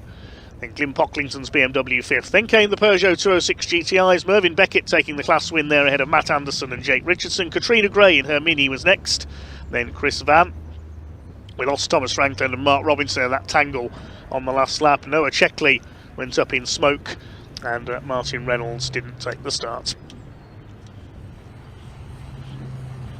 We wait the cars to come back into Parc Fermé. Then one race to go before our lunch break. The Adrian Flux MG Owners Club. Let's have a look at some highlights of that race. Dan Earl bogged down big time off the line, was almost at the back of the field in the Astra as Nick Tasker had to go past him on the grass. Up front it was Lee Bull who got away best in the Clio ahead of Marshall Groves. Mark Robinson went for a bit of grass tracking in his Golf as he chased the recovering Dan Earl and Nick Tasker in the Scirocco. They made their way up the order. Mark Robinson coming through from the back of the grid after his retirement yesterday, but this was the tangle. He thought he was past Thomas Franklin, he wasn't, and bang! Out went the Golf onto the infield. Thankfully without very heavy damage. He escaped surprisingly lightly there, I think. Just making sure that the drivers are okay and the cars will be recovered. Meantime, we'll head down to Ian in Parc Fermé. Well, it's a double bubble for Marshall Groves in the Vectra here this weekend at Cadwell Park in track action. He came in as well, punching the air inside the car. We'll hear from him in a minute. Lee Bull there in the Clio as well, running it very close. Very good race indeed. Dramatic finish as well, wasn't it? Big shout out to all of the marshals. Been doing what a job they have been doing as ever, all around the country, in particular here at Cadwell Park. A huge thank you. Here is Marshall now. He's got the biggest smile on his face in Lincolnshire right now. Marshall, well done, hey? What a weekend for you. Yeah, brilliant, yeah. Lee made me work hard for it. I was going to say, he was absolutely lightning quick off the line. Don't go too far, Lee. He's a really good driver, Lee, ex-champion, so yeah, had to work hard for that one, but managed to get him. I thought the safety car was going to stay out till the end, so I thought that would be that, but thankfully the clerk managed to pull it in. And rescue guys did a good job. I've got to say, what a job the marshals, the rescue teams, everybody's been doing. Brilliant. This weekend, yeah, absolutely brilliant. Yeah, they cleared it up really quickly so we could get a couple more laps in, and nice to do the double as well. And my friend Tom and Lee as well, we're all camped together in the same crew, so lovely. We're first, second and third, so brilliant. Can't ask for more than that. It's a party in the Groves household tonight. Well done, Marshall. Thanks, good stuff indeed. Lee, can I grab you for a second? Is that all right? Because if you just come over here, you're... Oh, is that what happened? You can tell us all about that, because I'll tell you what, it was close, wasn't it? It was very close, yeah. Yesterday with the start, it was... Took him into turn one, but then down the back straight, he came past, so I decided this time to use a bit more of the gears. Can you do us a favour as well, Lee? No, not quite the result you wanted, but come to the front of the car here, because our producer is very excited about your Clio. He absolutely loves it. What do you have beneath the bonnet? What engine have we got in here? So it's still just a 182 F4R engine. It is, yeah. But it has got high compression pistons, quite aggressive cams in it, and then running on the 48mm throttle bodies. How long have you had it? Tell me the story about the car. How long have you had it? Have you had it long? Or? So I bought it, I think, three and a half years ago, off a lad that used to race in track action, actually. It's had a few bits to it back then, but since then it's been an absolute money pit. Absolute money pit. So it's been a long way to get it to where it is now, that's for sure. But yeah, she's still running by the end of the weekend, and that's what matters to me. You soft spot for her, right? You love her, right? Yeah. Yes, I do, yeah. Love-hate relationship. Do you have a name for her? No. Okay, we'll think of one. Not. I'll think one. We'll think of one. Good stuff. Dan Earl coming home in third place. In fact, it's the same podium as we saw. Oh, there he is, Dan. I was wondering where you'd gone off to, and have a quick chat if we can. It was another exciting race, wasn't it? And of course, the safety car, great work by the crew to get you guys a couple more laps at the end. Yeah, I had a terrible start. I think it knocked me to about 9th or 10th because I couldn't select first, so I actually pulled off in third.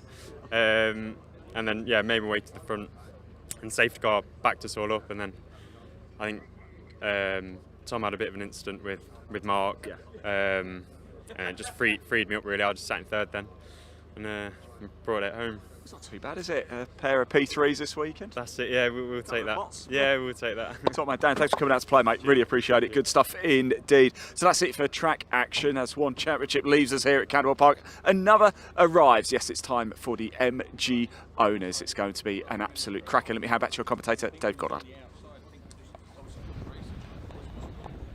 Yes, thanks very much, Ian. Big thanks to WickerBill173 in our comments, who's been remembering a few of the names that raced in the Vectra Challenge a few years ago. But there isn't really time for that at the moment, because we've already got the MGs into line, the Adrian Flux MG Owners Club Championship. They had an absolute belter of a season opener, as we said earlier, at Donington Park, with Jake McDermott and Rob Addison doing the winning. But it's a new name on pole position for race 1 here at Cadwell. Cal Moore, number 43, in his ZR on pole alongside Rob Addison, the MG veteran in number 88. Row 2 is Lee Pearce alongside Matt Harvey. Scott Bugner, good to see him back out, had a big engine blow up at Donington alongside Jack Woodcock. And on row 4 is Jake McDermott, the reigning ZR class champion, alongside Josh Addison in number 15. Completing the top 10, Simon Byrne, alongside James Wade, not of darts fame, completing the top 10 on the grid. Then on row 6 of this grid, we have I think the lone MGF out this weekend, Simon Kendrick, alongside Josh Byrne in 117.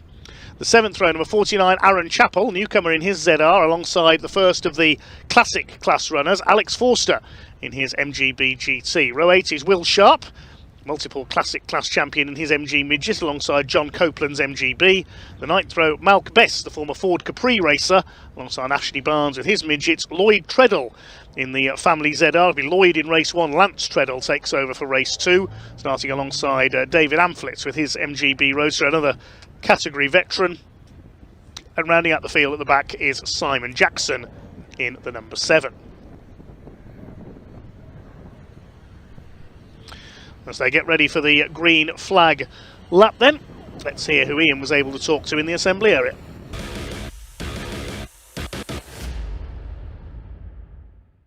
Right everybody, hello and welcome back to the assembly area. It's our first look at the Adrian Flux MG Owners Club here, and what a cracker it promises to be. We're going to have a quick chat with Malk Best here in the MGB GT. Malk, it's great to see you. How are you? Are you good? Yeah, good, thank you, yes. Are you you're eager to get going now, right? It's been a wait. Well, I am. The only problem, I have this problem with this circuit, going through Hall Bends, I end up getting motion sickness, and it gets worse and worse each lap. Really? So I've just about got over practice. Okay. Which was only 15 minutes, so I've now got 20 minutes. You have. Well, please be careful. Well, hopefully, yeah. So if I pull in, you'll know why. if you pull in, I'll get a sick bag ready. Absolutely, that's right. Yeah. Tell us about this car. Yeah, I bought it a couple of years ago. I've been sort of through it, changed a few bits and pieces. As with most of these, they're all relatively standard. There's only so much you can do to them, which makes it really easy to maintain as well. So yeah, no, really pleased with it. Well, now, best of luck, and please, if you don't feel right, just come in. All right? I will do. Top man. Good stuff indeed. Look at the cars coming in. This is brilliant stuff. Look who's on pole position as well. Cal Moore, the homegrown hero. He actually works at Woodall Spark Golf Club. He knows this track like the back of his hand. It should be an absolute cracker. There's Rob Addison alongside him as well. We've got Jake McDermott in the field. This is going to be very exciting indeed. Time to hand over to your commentator for this one, Dave Goddard. Over to you, my friend.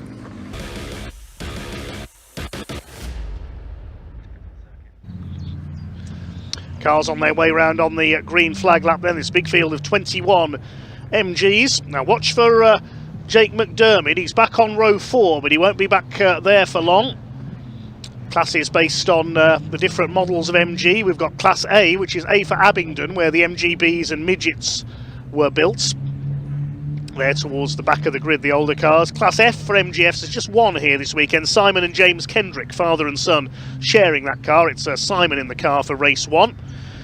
And the rest of the field, Class Z for ZRs. Cal Moore, a new name to the championship in the number 43. There he is on pole position, alongside Rob Addison with Lee Pearce. He's raced all manner of different things over the years. A very experienced stock car racer in the 1400cc stock car division. He's raced Honda Civics as well. He appeared in the Track Action Racing Club with his ZR at Donington too. That's alongside Matt Harvey in the number 20. Good to see Scott Bugner back out. As you mentioned, his engine went up in a great cloud of smoke in the second race at Donington Park, and the fire marshals had to deal with the explosion. He's on row 3 alongside Jack Woodcock, returning to the championship this year on in the number 24 car. It's the blue and yellow car. Row 4 we have Jake McDermott alongside Josh Addison. That's the grey number 15 there. Josh Addison, I think, is maybe son of Rob Addison, but I could be wrong. Apologies if I am. Aaron Chappell, a newcomer to the series as well, the red and white ZR.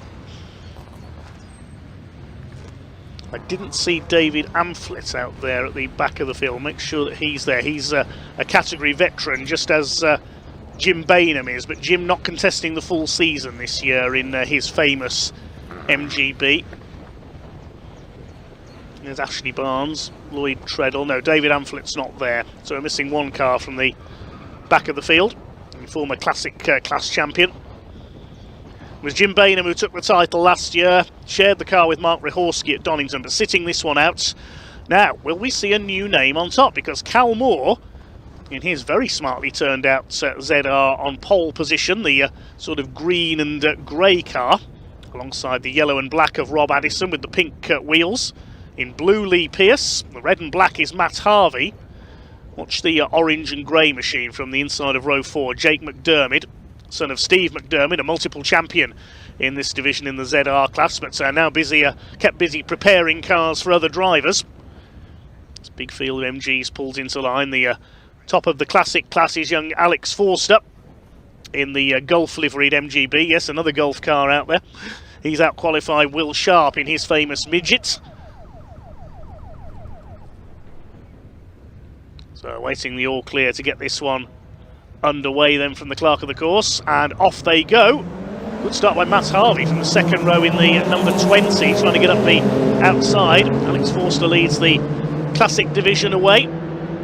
So they're all away cleanly, and it looks like it's going to be Rob Addison in the yellow car who takes the early lead, the yellow and black. Yes, he's got the lead ahead of Cal Moore in second place. Trying to get up the inside is Lee Pearce as they head towards Charlie's for the first time. He's got through. Cal Moore, the pole sitter, down to third place. Matt Harvey is fourth. Scott Buckner, the ex-Ford racer, trying to make his way up the outside, side by side with Jack Woodcock. Simon Byrne, the white and red car, is tucked in behind them.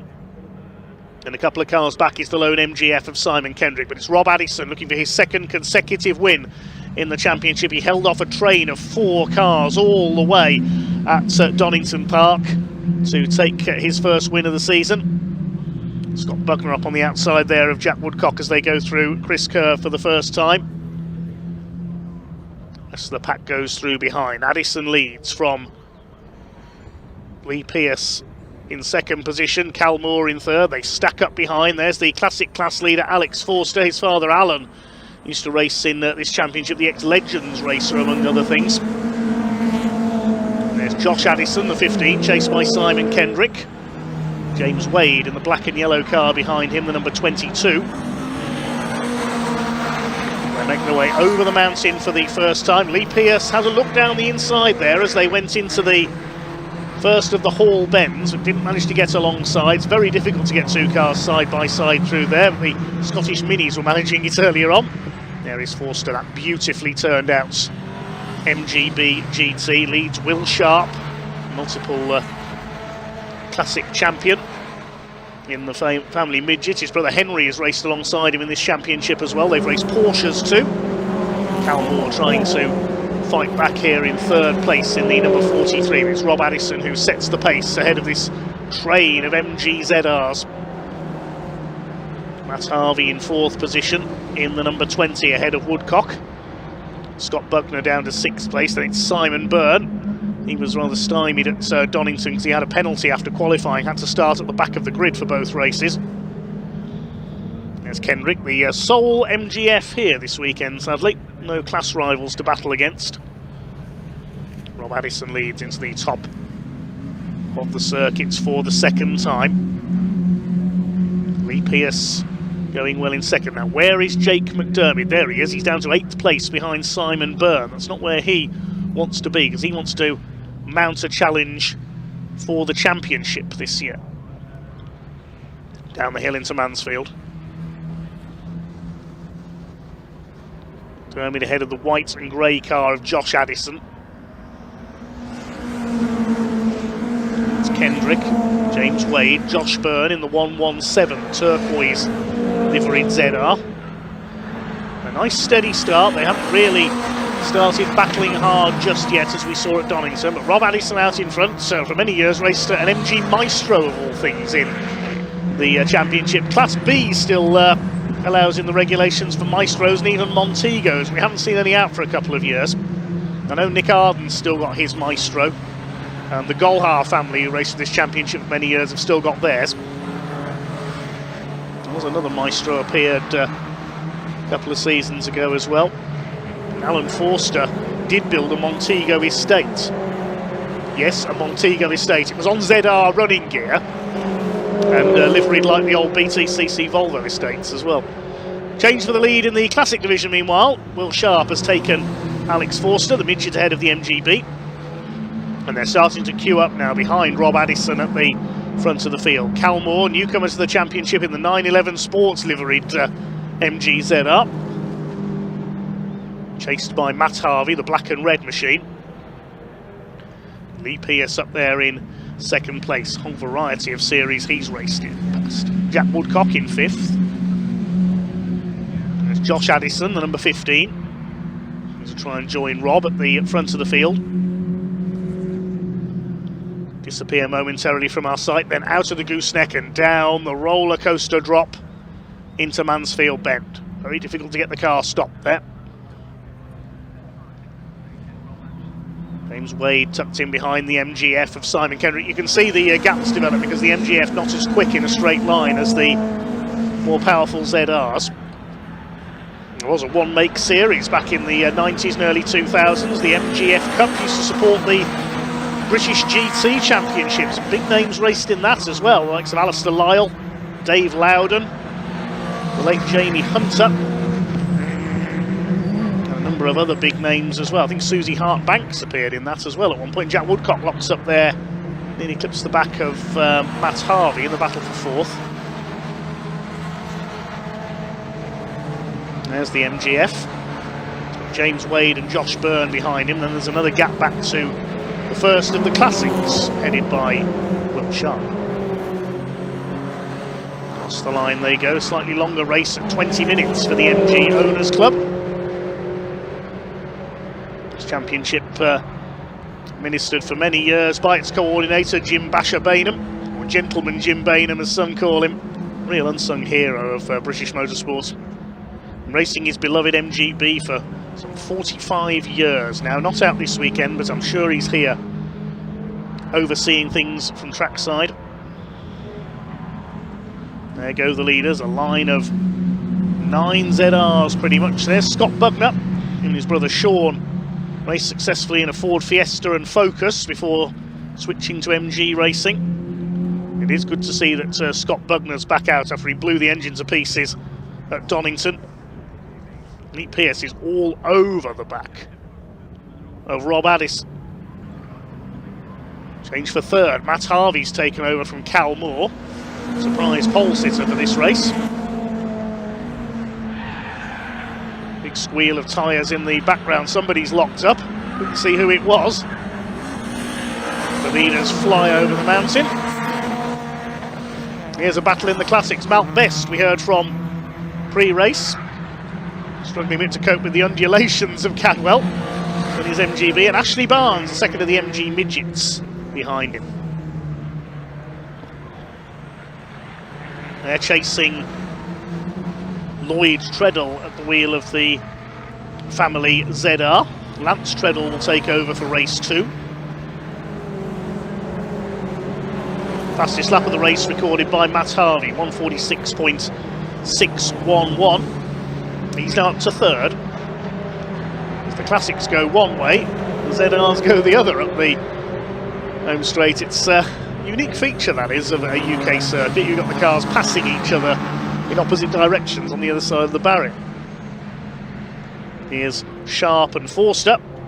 They lead the classic division. 3rd, it's number 28, the green and yellow MGB Roadster of John Copeland. Here are your leaders, this train of ZRs. A slightly quiet race for Jake McDermott in the Triad Motorsport car so far, down in 8th place.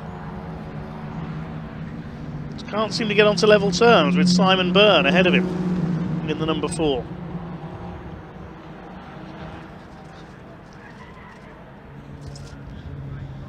There's the battle at the back of the field. Ashley Barnes still giving chase to Mount Best as the leaders come back into the valley.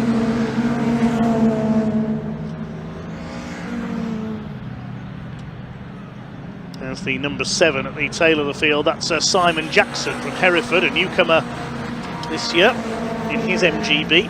See the novice cross on the back of his car. There's the MGF. Simon Kendrick, his son James, will take over that car for race 2.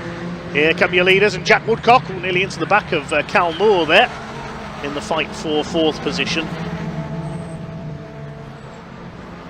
Simon Jackson getting the blue flag there just to warn him that the leaders are bearing down to lap him. If anything, the first 2 of Addison and Pearce have broken away very slightly at the front of the field from Matt Harvey in 3rd. They're going to meet Jackson coming through Charlie's Bend. I imagine he'll move over on Park Straight and let everybody through. Well, they're making him go. He went to the inside there at Charlie's, in fact, and they all went round the outside of him. At least he got out of the way there. Simon Jackson did the right thing.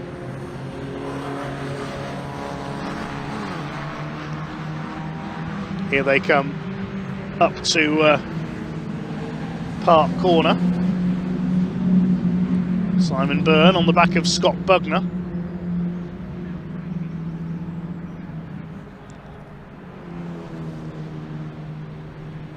Still Rob Addison hanging on in the lead of this first race of 2 today for the Adrian Flux MG Owners Club Championship.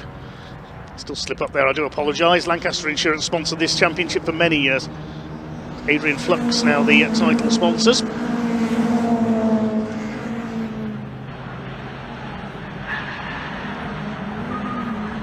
Jack Woodcock a little bit wide on the entry to the mountain there, holding off Scott Bugner.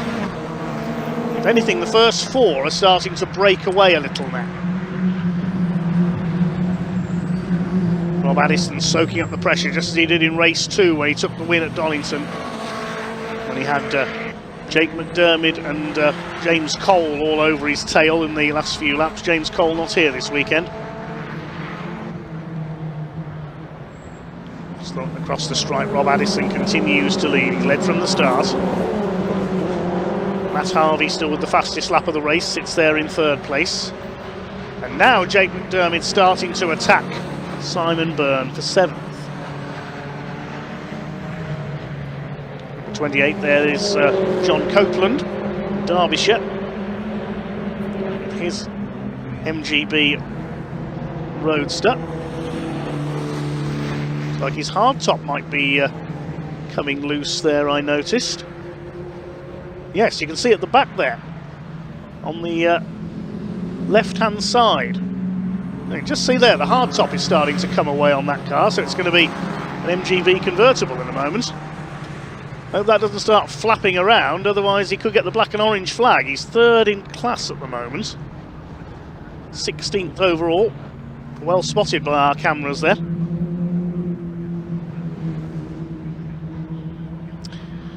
Josh Byrne up the inside trying to attack James Wade, but here's the battle for the lead. One of the corner markers goes flying there at Mansfield. Just under 8 minutes of this race to go. Squeal the tyres on the way into the mountain. Still Rob Addison leads, still no change in position among these top 9 runners. Still Jake McDermott, perhaps surprisingly, stuck at towards the back of the queue. There he is in the 77. Shows how evenly matched these ZRs are. Drop through the hairpin down towards Barn. Still your leader, Rob Addison from Bury St Edmunds in Suffolk, chased by Lee Pearce from Bromley in Kent. Cal Moore, local man from Lincolnshire, the star newcomer, chasing down Matt Harvey.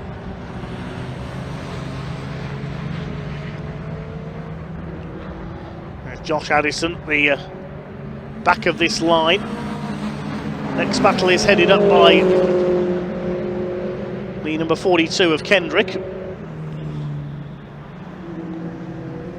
And here's the Class A leaders, still Will Sharp ahead of Alex Forster. They're being challenged by one of these ZRs there. That's, I think, is Aaron Chappell, number 49, in his ZR. 6.5 minutes remain. But still all change in this first race of the day for the Adrian Flux Insurance MG Owners Club Championship.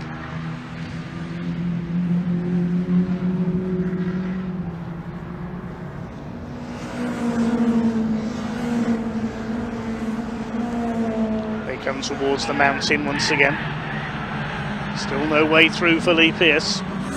Rob Addison with many years of experience in this championship, having to draw on all his years of experience to hold off a very determined Lee Pearce. Matt Harvey runs a bit wide onto the grass. Oh, look out, he's almost going to go into the side of Cal Moore. Amazingly, not only does he recover it off the grass, he stays ahead of Cal Moore. How did he save that? I thought he was heading for the tyre barrier there, Matt Harvey. I was half expecting him to make a pit stop for some new underwear after that one. Jack Woodcock in 5th place behind them. Then we've got Bugner, Byrne and McDermott still stuck at the back of this group, but that's opened things up a little now. The first two have been able to get away slightly. Lee Pearce has done a new fastest lap, 1:45.786 last time round. And Matt Harvey, he's recovered his momentum. Oh, he's put a wheel on the grass again there. He's trying a bit too hard now to recoup ground, I think. Here comes Woodcock. He's getting ready to attack Cal Moore for 4th place. Pearce with a lap of just under 75 miles an hour around this 2.2 mile circuit. Oh, a spin there. Oh, that's the MGF. Simon Kendrick has spun off. That's at Park Corner, I think, at the top of the circuit. Hopefully he can get that out of the barrier and rejoin. Yep, fires it up, and the Tiger striped car gets going again. Here's the fight for 3rd coming out of Mansfield. Jake McDermott, strangely off the pace today, it seems. He'll battle on as hard as he can. As will Lee Pearce, who is all over the back of Rob Addison. Matt Harvey in the number 20 keeps it on the black stuff this time through Hall Bends. Scott Bugner's moving up to have a go now at Cal Moore for 4th place. Cal defending. There's Simon Byrne, McDermott, and Jack Woodcock's dropped back a couple of spots. He must have made a mistake somewhere. He's at the back of this line now, I notice.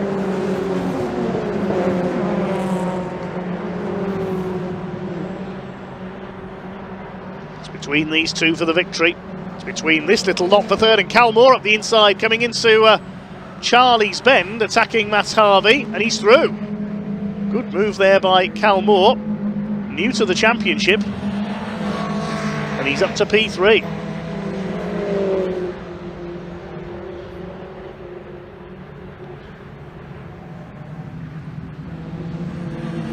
Rest of the car length between the two leaders still. So they try to close in the 3rd place fight on our top two.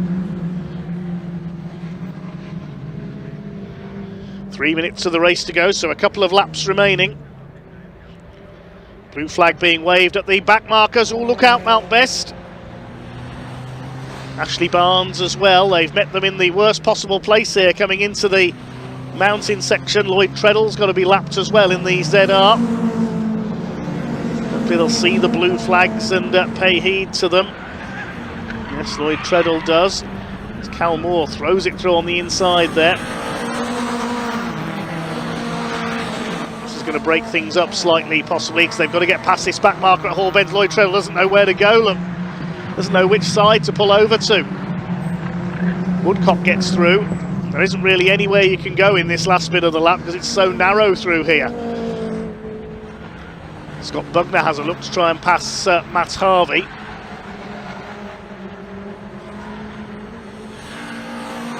So 2 minutes to go, that means 2 laps to go as they cross the line in this Adrian Flux Insurance MG Owners Club Championship race. And Lee Pearce, is he going to have a look here? They door handle together. That's an opportunistic move by Lee Pearce. He dove for the inside and he's got the lead. Addison's off onto the grass. He's down to 3rd. There's the flash point. We could see that coming for several laps. Pearce saw the smallest gap and went for it. They definitely door handled together there. And Cal Moore comes through as well into 2nd place. So Lee Pearce leads in the 234 car. They're lapping the 28 of John Copeland, who's trying to get out of the way. Still with that loose hardtop. Jack Woodcock gets through. So Lee Pearce takes the lead in the 234 car. Here's the battle in Class A, led by Will Sharp. And now Cal Moore can sense a chance to go for the front of the field. Here's the fight for 4th. Harvey, Bugner and Simon Byrne, he's running well. Fired up Rob Addison in there in 3rd place in the yellow and black car.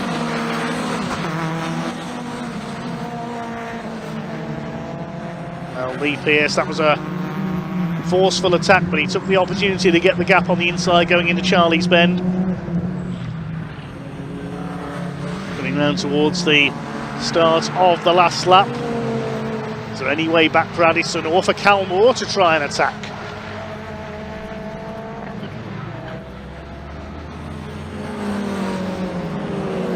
Lost the strike, they go into their final lap, just a few seconds left on the clock. And number 28, that's Copeland, has got the black and orange flag. They've spotted the loose hard top, so he's going to have to pull in. It is on the last lap though, so that unfortunately might mean that John Copeland does get disqualified. But wait and see though. Oh, he is pulling in. There he is. So the officials will check that and have it dealt with if they can. But anyway, we concentrate on the lead battle because Rob Addison fighting back. There's still the fight going on for fourth as well. Simon Byrne having a good run in the number 4 on the tail of Scott Bugner. Lee Pearce stays clear of Calmore in second place. Rob Addison will want to get P2 back again.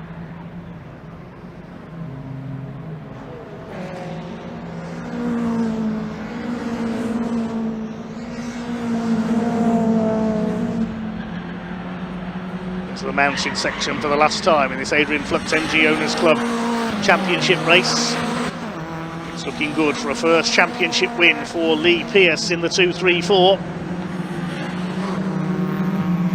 Scott Bugner still on the attack on the back of Matt Harvey. They come through towards the final corner. Calmore is not going to get close enough to our race leader in the battle of the ZRs. They come out of the final corner and Lee Pearce comes down the pit straights and takes the checkered flag. Calmore second, Rob Addison, the long-time leader, ends up third. Matt Harvey is fourth, then Bugner, Simon Byrne, a slightly subdued Jake McDermott in 7th place. Josh Addison will take 8th. We seem to have lost Jack Woodcock on that last lap, the 24 car. Meanwhile, did the MGF get going again? Yes, it did. So that will be a win for Simon Kendrick in Class F.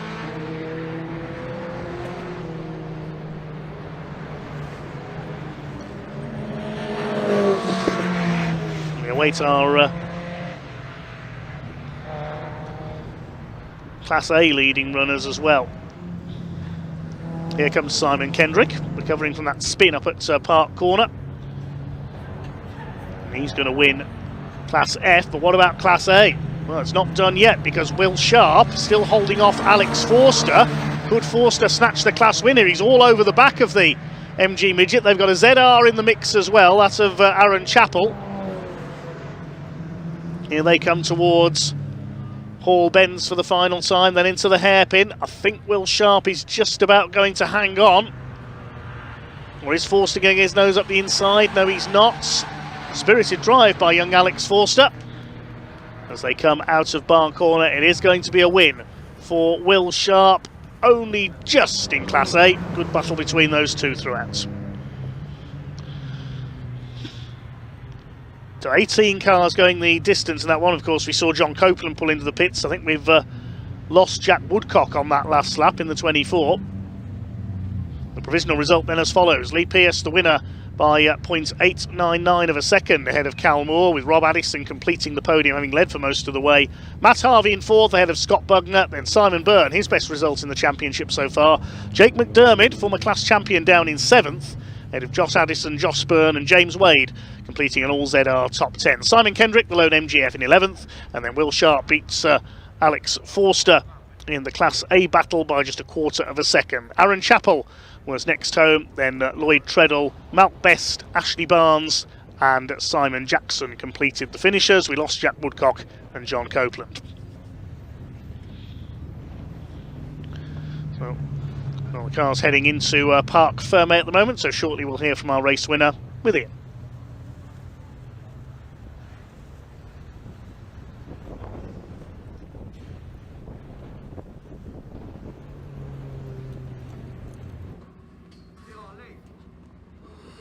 Well, hello everybody, welcome down to Park Farming. Wow, what a race. Lee Pearce here. The car is smoking a little bit as well, Lee. Well, we grab a quick word with him. Cal Moore, the home hero, coming home in second, and Rob Addison in third place, started his fine start to the season. Lee, get your helmet off because is everything all right? Smoking a bit here. You're all right. It was a bit wild, that, wasn't it? Yeah, it was a good race, to be honest. Yeah, I was just hanging on in there, just waiting for him to make a mistake, and I knew the places where we was quicker, so I held on in there and I made me move, and it stuck, luckily enough, only just. Why is it you guys are so entertaining? It's just a good close championship. All the cars are so close, like power-wise, horsepower, and yeah, some good drivers at the top here. Amazing. Lee, congratulations, Thank mate. you very much. Well done, Cheers. bud. Good stuff indeed. Let's grab Cal for a quick chat, shall we, as well? Hello, don't go far, Jim. I'm coming to get you in a minute. Cal. Hey, mate, how are you? Wow, what a race. Sweaty. You need some water, don't you? Yeah, Talk us through that one. Certainly the closing laps as well. They're all a blur, to be honest, mate. Missed a gear early on. That's how I dropped to fourth. And then it was basically fight back to third and then see where we can go, really. Everybody was clean, the four front lot.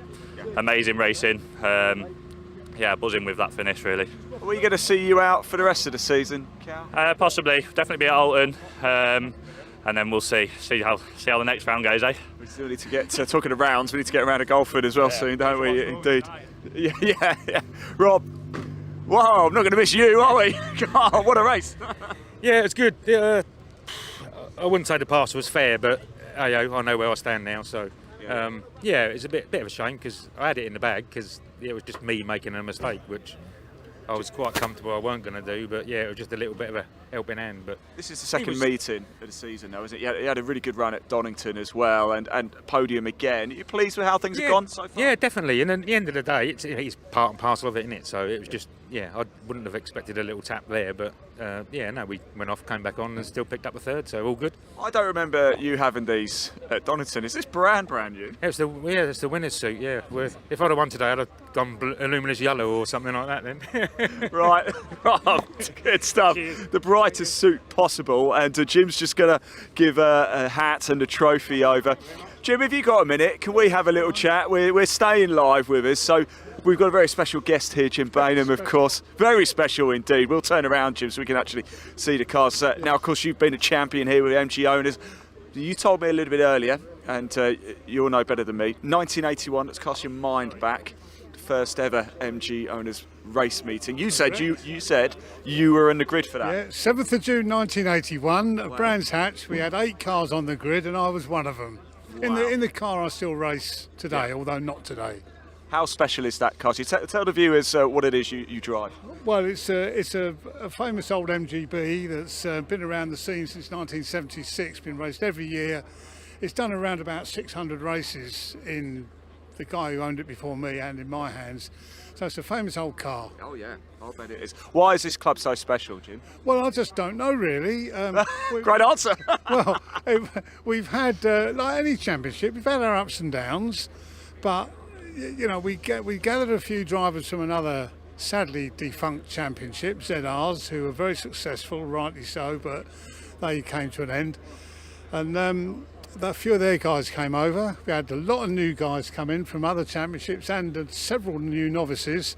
So all of a sudden, last year we had an average grid for 13 races was 32 cars. Yeah, I did most of the races. So wasn't it? Yeah. the guys are great. We had a new guy come in today, just finished second, and very nice of him to say so. He's been around the MG scene a while, and he said, "What a fantastic championship!" And he said, "The racing is clean. Everyone has made us so welcome." And maybe that goes a long way to success. What about you then, Jim? Let's come back to you. Started racing with this club in 1981, 45 years later. You were out at Donington, you're sharing the car though, weren't you? Correct. I always decided, I finished the championship as number 1 last year, which is a little bit fortunate there, but that's life, that's motor racing. And I thought this year, it's just so tiring with the success of the championship.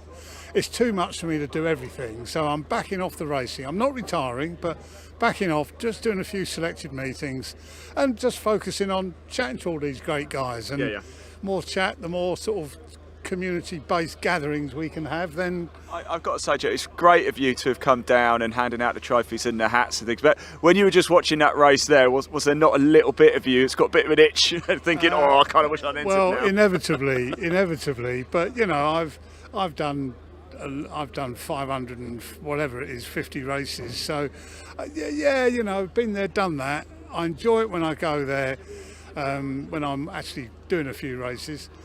But full-time racing, no, I've been there, done that. But I'm enjoying. I get as much fun out of going around, speaking to new guys, new drivers, novices, and experienced guys, and bringing them all together. It's why championships are successful. Yeah. And I'm happy doing that. Well, Jim, all I can say is thank you for your service to motorsport. I can tell the MG owners in Bark is a lot better for having you in it, so please don't ever leave us. Don't go. Flattery will get you everywhere. Thank you, I know. I'll see you in the hospitality tent later. There we go. I just tell you, I really wanted to find Jake McDermott wherever he has gone. Let's see if I can find. Where's Jake McDermott? I want to have a chat with him. I don't know where his car is. I don't know where he is. I think he's disappeared.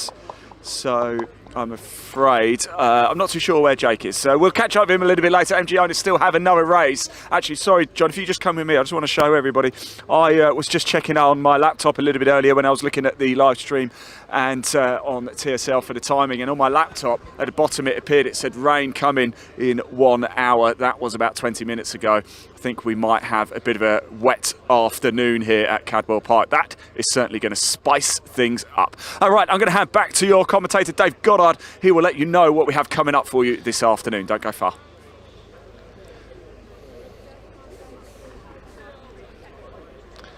Well, first of all, thanks, Ian. We'll have a look back at some highlights of that race for the Adrian Flux MG Owners Club Championship. Rob Addison getting the best start, leading them away, as Cal Moore dropped back off the line into fourth place, battling it out with Matt Harvey, who went grass tracking and amazingly didn't lose a place through Hall Bends. A spectacular moments there. See that again. Matt Harvey ran wide under pressure from Moore, bounced over the grass like Zebedee, and amazingly didn't lose a place. Rallycross, anyone? That was the spin for Simon Kendrick. I'd said that was at Park earlier on. It's actually at Charlie's where the MGF went off. Apologies there. But Simon Kendrick was able to get going again. But then the flashpoint came a couple of laps from home into Charlie's Bend. Lee Pearce dove up the inside, saw the gap. They bounced off each other. Addison wide onto the grass. And Lee Pearce was able to take over and take the win. Rob Addison not too happy there. But at that point his face was as pink as his race suit. Looks like Dave Pinkney in the old days of the BTCC. He always used to race in shocking pink, didn't he? Anyway, we are now into a lunch break. We're going to get underway again in about 20 minutes from now. A slightly shorter lunch break because of the red flag delays we had earlier on. And we'll resume afterwards with the Classic Touring Car Racing Club Pre-83, Pre-93 and Pre-03. That's coming up at around 2:15.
Right, I'm here with Alex Reid, the head of motorsport for Caterham. First of all, congratulations, Alex, and fairly new to the role. How have you found things so far? Well, thank you, firstly. Yeah, it's very exciting. It's an exciting time for us. Lots of things to learn for me personally, but luckily we've got an established team of, support technicians and Our hospitality staff, our coordination staff, they're not new to it. So I've been very reliant on them for all the runnings of the day, and they do a fantastic job. And I can now use this time to learn how the championship operates, speak to our drivers, speak to our teams, and then put any little changes we want to continue to improve this for everyone across the board, really. What's been the biggest challenge then for yourself as head of motorsport for Caterham coming into your first race weekend?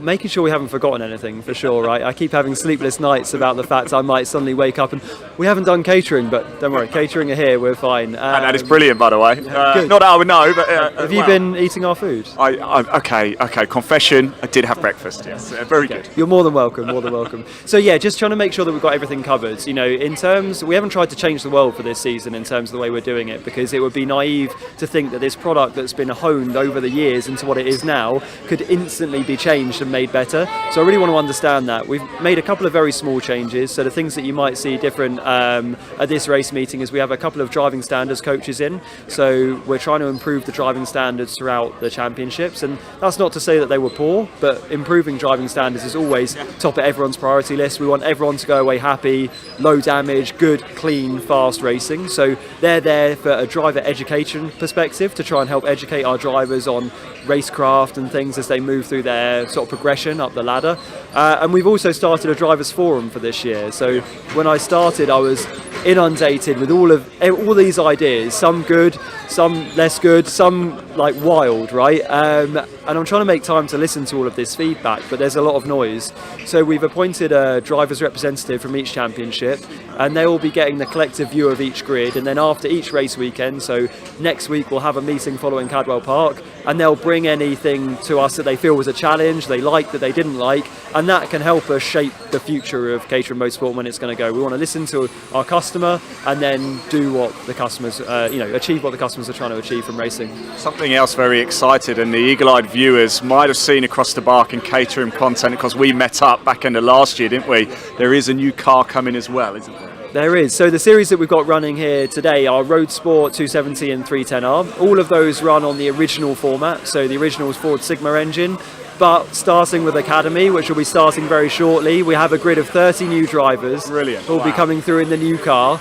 So we're really happy with where registrations are for that. And in fact, really happy with where registrations are across the championships. It's been really well subscribed for the position of UK motorsport currently.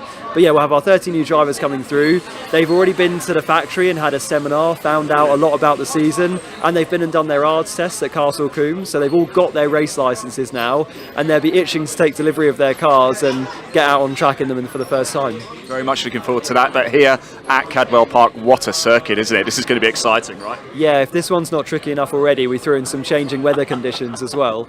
Was that something you thought, no, I've got to do that as head of motorsport, chuck a bit of rain in? Yeah, I paid extra for that. That all came out of the budget. No, we had 2 days of great dry testing, and then obviously as soon as the first qualifying session starts, out came the rain.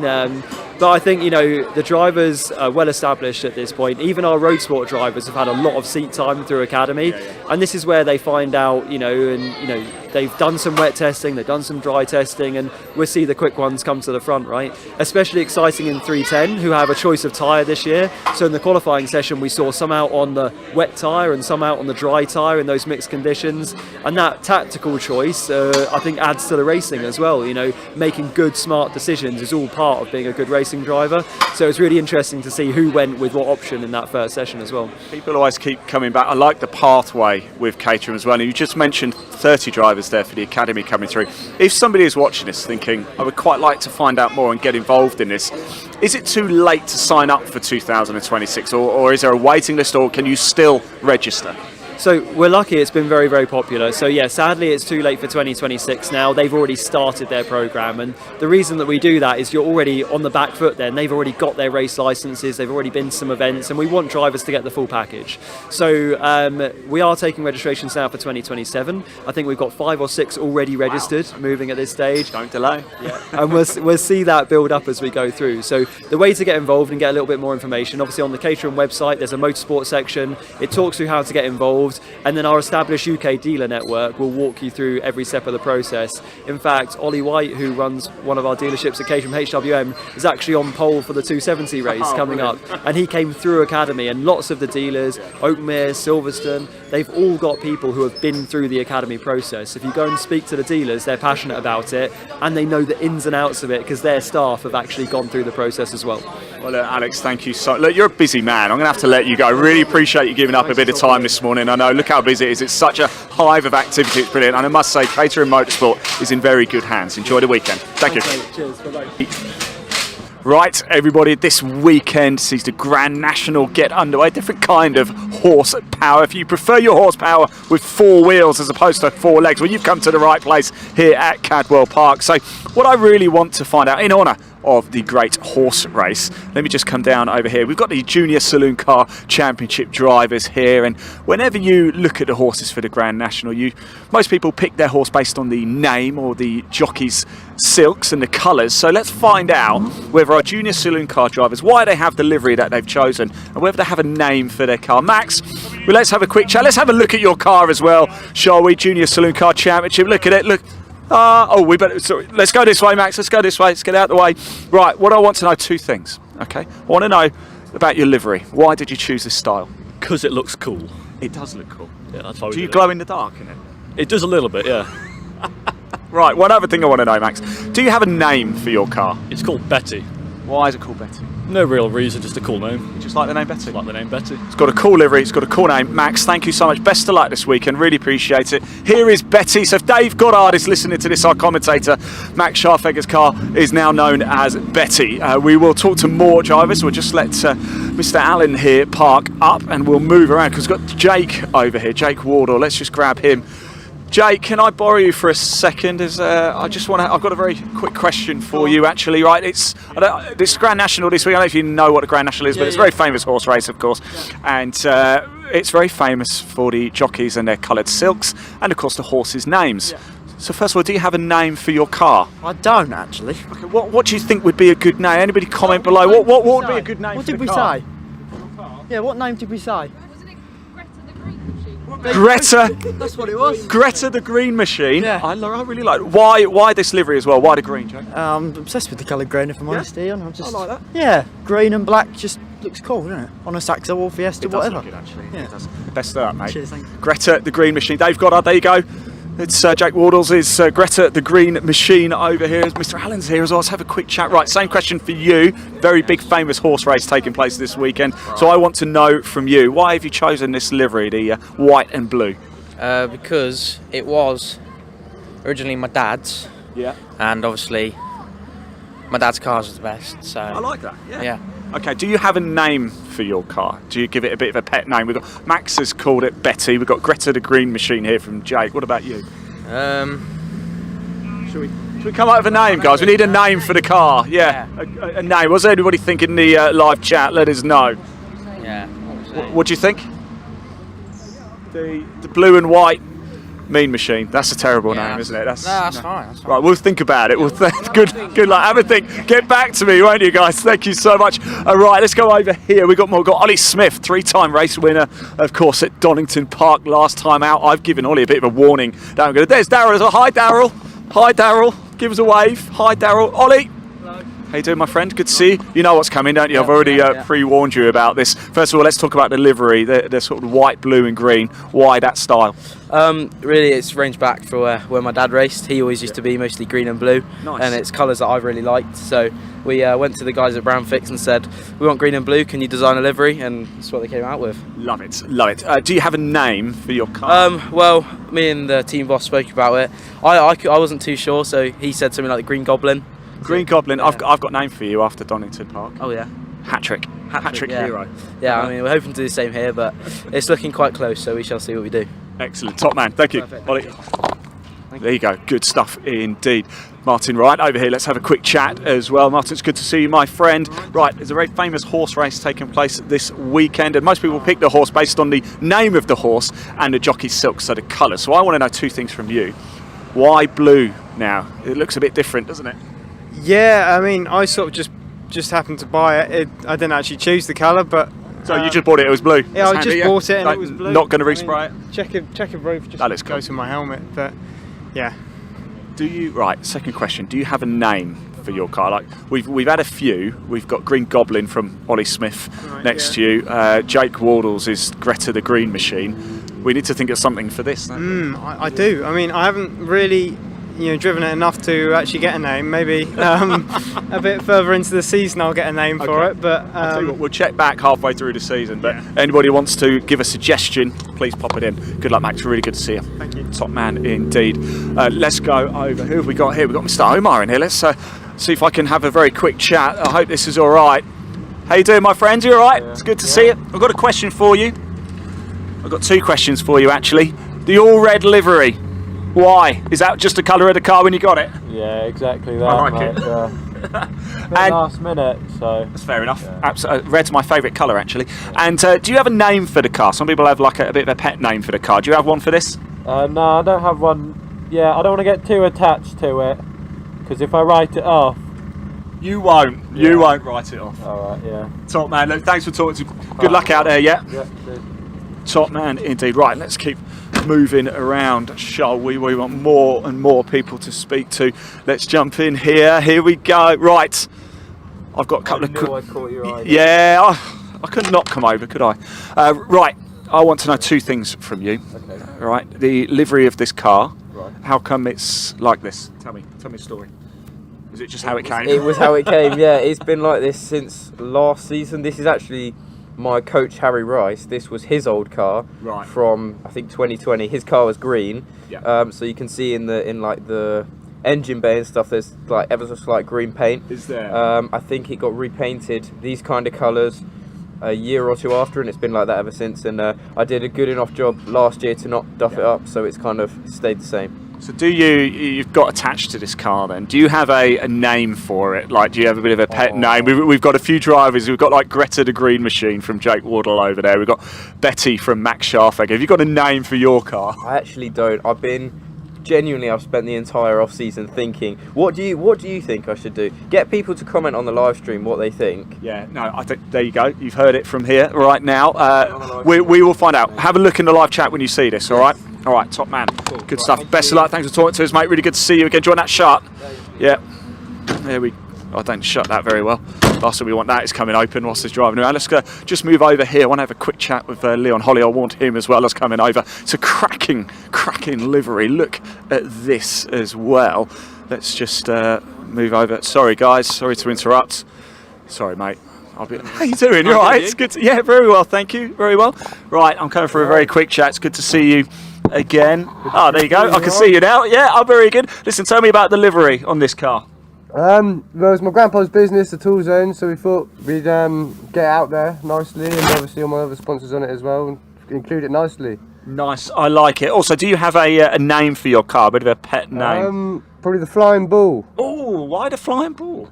Because I'm always flying and I always want to get in first place. Top man, thank you so much for that. Good luck, yeah? I'll see you later. Really good to see you. There we go. Right, yes, big horse race coming up, but the main event is here at Cadwell Park Junior Saloon Car Championship. This is going to be an absolute cracker. Now we know we've got some pet names for some of the cars as well. Dave Goddard, I hope you listen carefully because you're allowed to call these names by those pet names now as well. Right, that's it from me. I'm going to trot off and gallop away. See you soon. Right, everybody, new for 2026 for the Junior Saloon Car Championship is the safety car is actually a Saxo. How cool is that? And as you can see here at Cadwell Park, I've never actually been around Cadwell Park. Dave Beecroft has very kindly decided that he's going to take us out for a little bit of a spin, and we're going to chat everything JSCC and track action. Come on, let's go. Let's go for a lap around Cadwell Park. Well, here we are, we're underway inside the Junior Saloon Car Championship safety car, and Dave Beecroft, we're in a Saxo. That's a very appropriate choice. Well, it's the right safety car to have, isn't it, really? How did it come about then? Because I understand that this is yours, is that right? Well, it belongs to the JSCC. This came about with a conversation with Simon Lambert from the BARC, wanting something a little bit more different than this sort of bog standard safety car. So we said, okay, let's build a Saxo for it. So this is what we've got. Give us some of your background in the Junior Saloon Car Championship. How long you've been involved with it from the start? Is that right?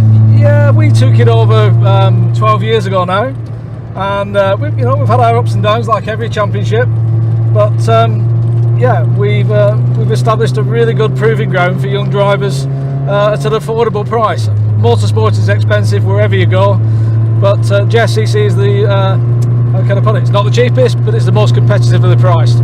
Now talk to me about track action as well. That's something that comes under your banner too, and that's what a collection of cars we see in track action. It's a real treat. Track action is really good fun, and it's just a bunch of guys enjoying themselves with whatever car they can pull out of the garage and come and race, have some fun. It's a very social side of things, and within that track action we have the Peugeot 206 group, who've got their own little section within there, but we've got some stunning cars here this weekend, including some gentlemen who's come all the way from Germany to race with us. Absolutely, yeah, great stuff indeed. You've also been part of the BARC for a while now too. Why is the relationship between JSCC and the BARC so strong? It's so strong. Just throws around there, Dave. sorry about that. It's so strong because they've been so supportive to us. The BARC have been fantastic with us. Like every sort of business relationship, again, you have your ups and downs, but they do everything they say they're going to do, and they really do look after us.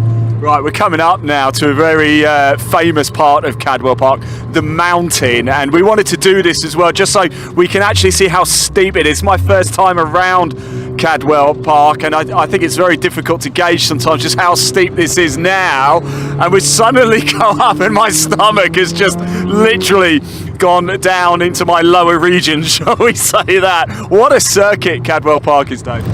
It's a fantastic little circuit. Primarily it's used for bikes, but the cars come here. It's incredibly tricky, as we're finding out, and unfortunately I've got to tell you, this is the first time I've been around it as well. Well, I'd say it doesn't show, Dave. It certainly doesn't show. We are, of course, taking it very nice and easy round here. Big thank you to everybody at the circuit as well. Great way to look at this absolutely beautiful race track. Coming down onto the start finish track. Quite unique as well, actually, because once the on-track action starts, you can't access the central pit lane because there's no tunnel or bridge or anything here to access it. So you have to make sure you're over before the track goes live, as you are stuck at the top or in the middle of the circuit. Plenty of action coming up here at Cadwell Park. Let's just enjoy this final lap around before we head back in to the outer paddock.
Well, there we have it. Great stuff indeed. Big thank you to Dave Beecroft, the Junior Saloon Car Championship and track action on action this weekend here at Cadwell Park. That was scintillating.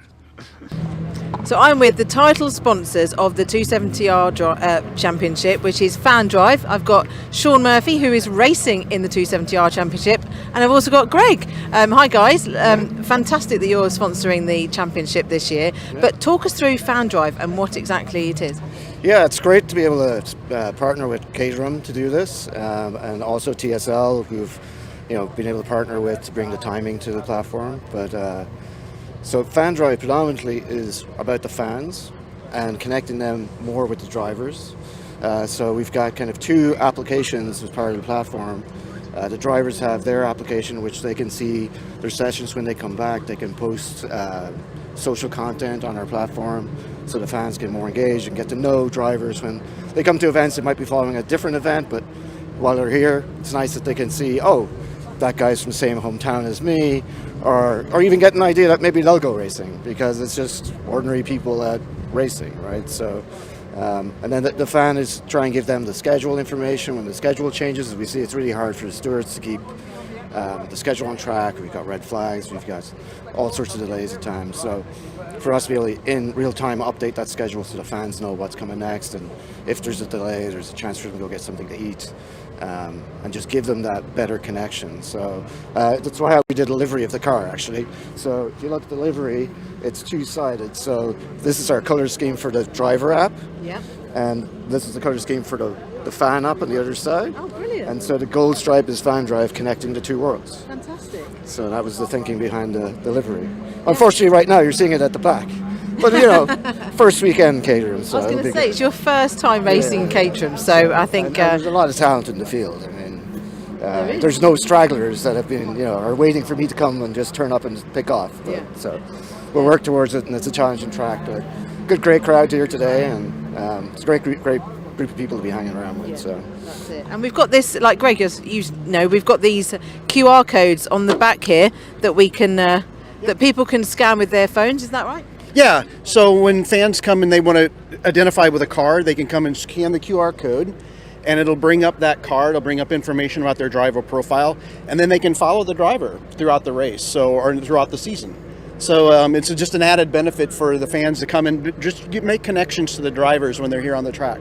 That's it, yeah, because you were helping me yesterday, put a photo on of my car, filling in the car details, and you can put info on there as well, can't you? Yeah, and the drivers can personalize it, right? They can tell you a little bit about their car, they can tell you a little bit about themselves, as Sean was identifying, and then the fans can have that connection, right? And then come see you.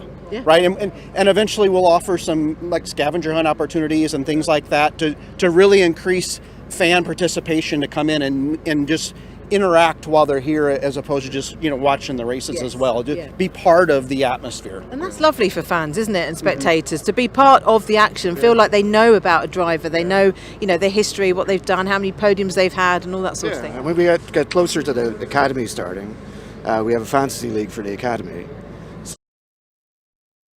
So I'm with the title that we can that people can scan with their phones. Is that right? Yeah. So when fans come and they want to identify with a car, they can come and scan the QR code, and it'll bring up that car. It'll bring up information about their driver profile, and then they can follow the driver throughout the race, or throughout the season. So it's just an added benefit for the fans to come and just make connections to the drivers when they're here on the track. That's it, yeah, because you were helping me yesterday, put a photo on of my car, filling in the car details, and you can put info on there as well, can't you? Yeah, and the drivers can personalize it, right? They can tell you a little bit about their car, they can tell you a little bit about themselves, as Sean was identifying, and then the fans can have that connection, right? And then come see you. Yeah. Right, and eventually we'll offer some like scavenger hunt opportunities and things like that to really increase fan participation, to come in and just interact while they're here, as opposed to just watching the races as well. To be part of the atmosphere. And that's lovely for fans, isn't it, and spectators, to be part of the action, feel like they know about a driver, they know their history, what they've done, how many podiums they've had, and all that sort of thing. And when we get closer to the academy starting, we have a fantasy league for the academy. So each team driver or driver in the academy will have their starting value, and based on their results or how they do in the races, their value will go up and down. And so the fans will be able to compete with their own teams of their own academy drivers. And we're planning to give away a Caterham Drift experience for the fan that wins the competition. So that'll be fun. So that's brilliant. Yeah, I mean, so the Caterham that'll be coming around Donington time. So yeah. Oh, wow, look forward to that then. The drift experience is well worth having. I can speak from experience. Yes. Absolutely. But brilliant, well, there you've heard it. So all about the FanDrive, so check it out now. Thank you.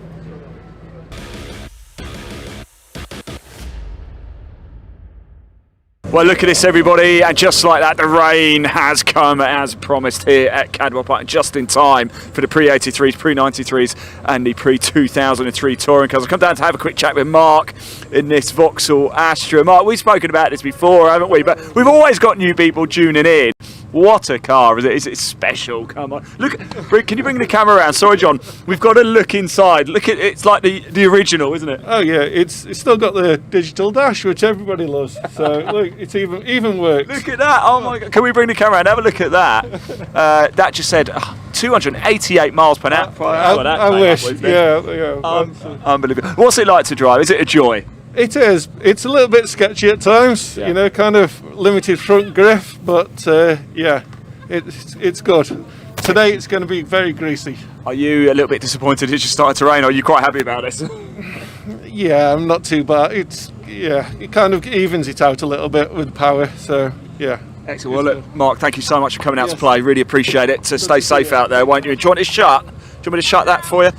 Looks like car's heading out straight away. We're not going to. I wanted to very quickly say hello to Tom. He's got a cracking moustache, hasn't he, Tom? But I don't think we're out to see it now. We saw Charles Norris in the pre-66s. We're having Tash Wars here. Tom Harvey's got a good claim to it. But the cars, let's put the camera on the cars. Look, about to head out on track. There's Ian Bowyer. He is looking to.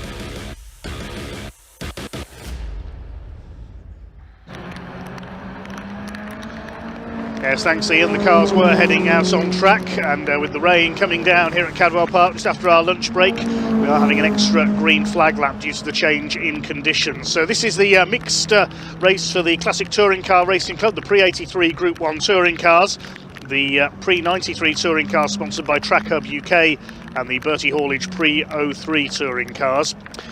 Just one car on the front row for this one. Pre-93 champion Ian Bauer with his BMW M3. Adam Reed, who should have been alongside him, unfortunately is a non-starter with his BMW.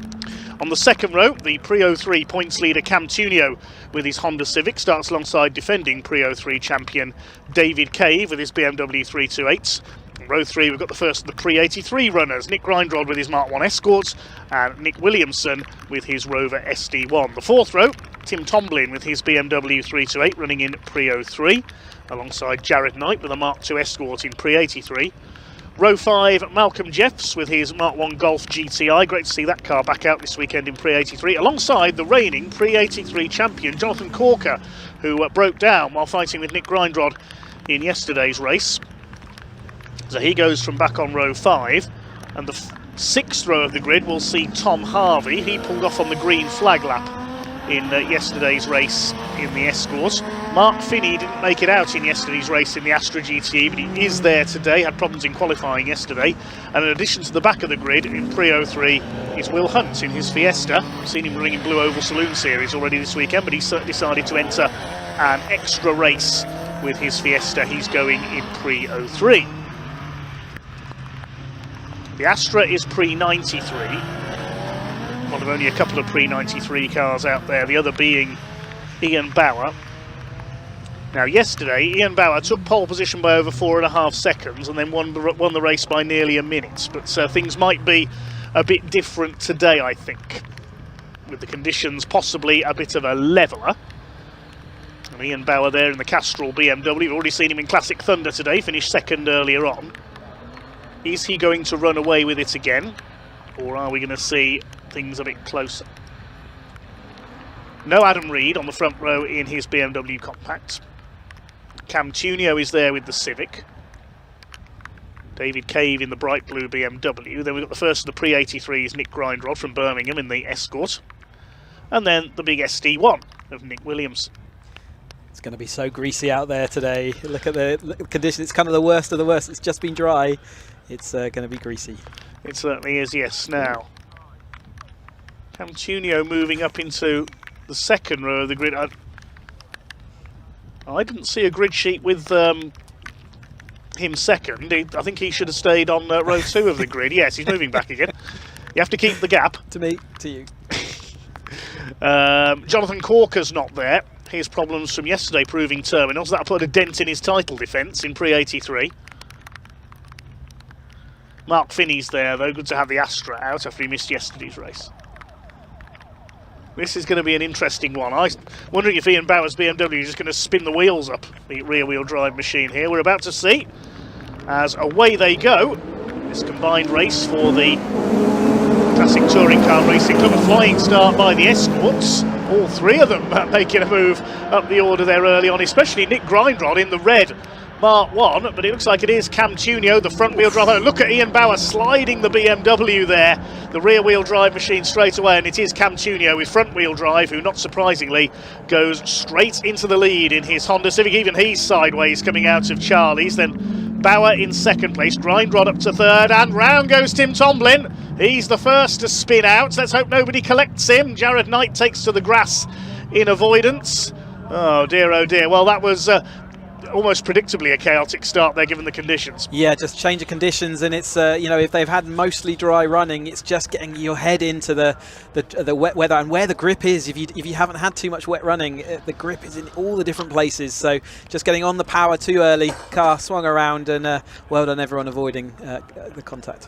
Yes, Tim Tomlin, newcomer this year from Wiltshire in his BMW. He's got going again. He's still ahead of Will Hunt in the Fiesta there. There's Jared Knight, who went grass tracking in avoidance. Well, the Mark II Escort, well known as a rally car, so showing its off-road abilities there. They're just tiptoeing their way around on this first lap, working out where the worst and best of the grip is. There's David Cave. He's the reigning Pre-03 champion with his BMW, but it's Cam Tunio who leads the way into the mountain for the first time. He leads the Pre-03s. Ian Bauer leads the Pre-93 split, and the Pre-83 split led by Nick Grindrod in the Ford Escort. Cave is fourth. Also running well is the front-wheel drive Golf of Malcolm Jebbs. He was up there in fifth place. First time I've seen that car out for over a year. The Wrigley's Juicy Fruit Chewing Gum liveried Golf. That's one of the cars you can buy in scale-electric form, Malcolm was telling us yesterday as well. The ex-Alfa Romeo racer at the wheel of the Golf.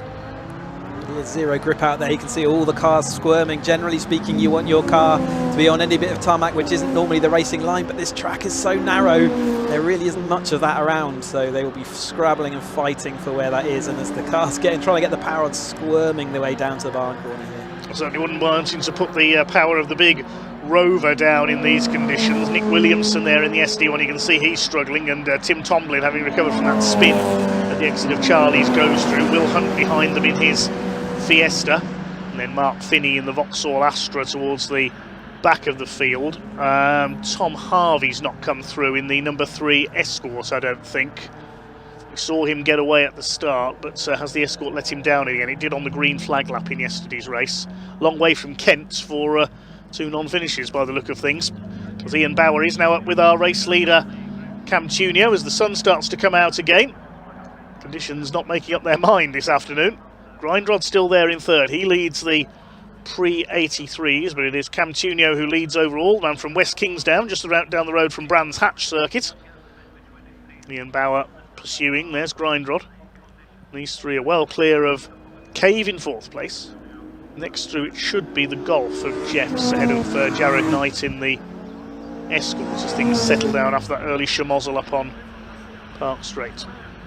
It's definitely still conditions where slightly less torque will be to your favour, but it looks like Bauer's going to get that bit under control of understanding where that grip is and using that advantage that car has. Yes, Ian Bauer, been racing BMW M3s for several years now, came in about 10 years ago as a novice into the Classic Touring Car Racing Club. Bit of a moment for the Escort there. You can see Nick Grindrod is sliding about on Hall Bends, and that area will take longer to dry out as well because it's under the trees up there. It doesn't get as much sunlight, especially this last bit of the lap. You can see the Escort sliding about there using its rallying heritage. There's the Golf of Malcolm Jeffs. Wonderful to look at, isn't it? Beautiful colour scheme. Wrigley's Juicy Fruit Chewing Gum, an unlikely sponsor. There you go, though. It does look great, as you say. Well, we saw Wrigley's Airwaves coming to touring cars a few years later on the Ford Focuses, didn't we? The blue Ford Focuses. There's Jared Knight in the Escort ahead of Tomlin. Hunt. Nick Williamson is definitely struggling with that big SD1. He's down towards the back of the field now ahead of Mark Finney in the Astra. We have lost Tom Harvey's Escort, and Jonathan Corker didn't take the start in his Datsun 510. So this is going to open up an advantage, I think, in Pre-83 for Nick Grindrod at the top of the points. Ian Bauer has now done the fastest lap of the race, 1:58.568. He's 1.2 seconds off Cam Tunio for the lead of this race. Won't mind too much if he doesn't defeat the Honda Civic, because they're not only in different classes, they're in different championships, the two leaders. And you always keep that in mind, don't you? It's the battle out on track. Sure, it's fun, but actually, you, especially in conditions like this, you certainly don't want to throw away your own championship fighting someone who's not directly on the same competition. Well, they are the two leaders up towards the mountain for the third time in this combined Classic Touring Car Racing Club event.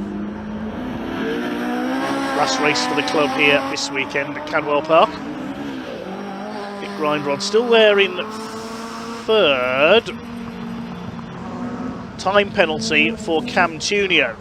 Starting out position. Yes. Yeah, we thought that might happen. Yeah. Well, on one place on the timing screen it says 5 seconds, and another it says 10 seconds. So it can be either. So the discretion of the director, they can apply different penalties depending on how and what they think of it. But yeah, 10 seconds is the normal penalty. So I wouldn't be surprised if that is, especially, we saw him pull forward. He did go back, but I don't think he went back into his grid spot and then actually pulled forward, which is a false start. Even if he started with the lights, he's starting out of position, which is still the same thing. Yeah, so Cam Tunio will pick up a penalty. He was confused over where to line up because Adam Reed wasn't there on the front row in his BMW.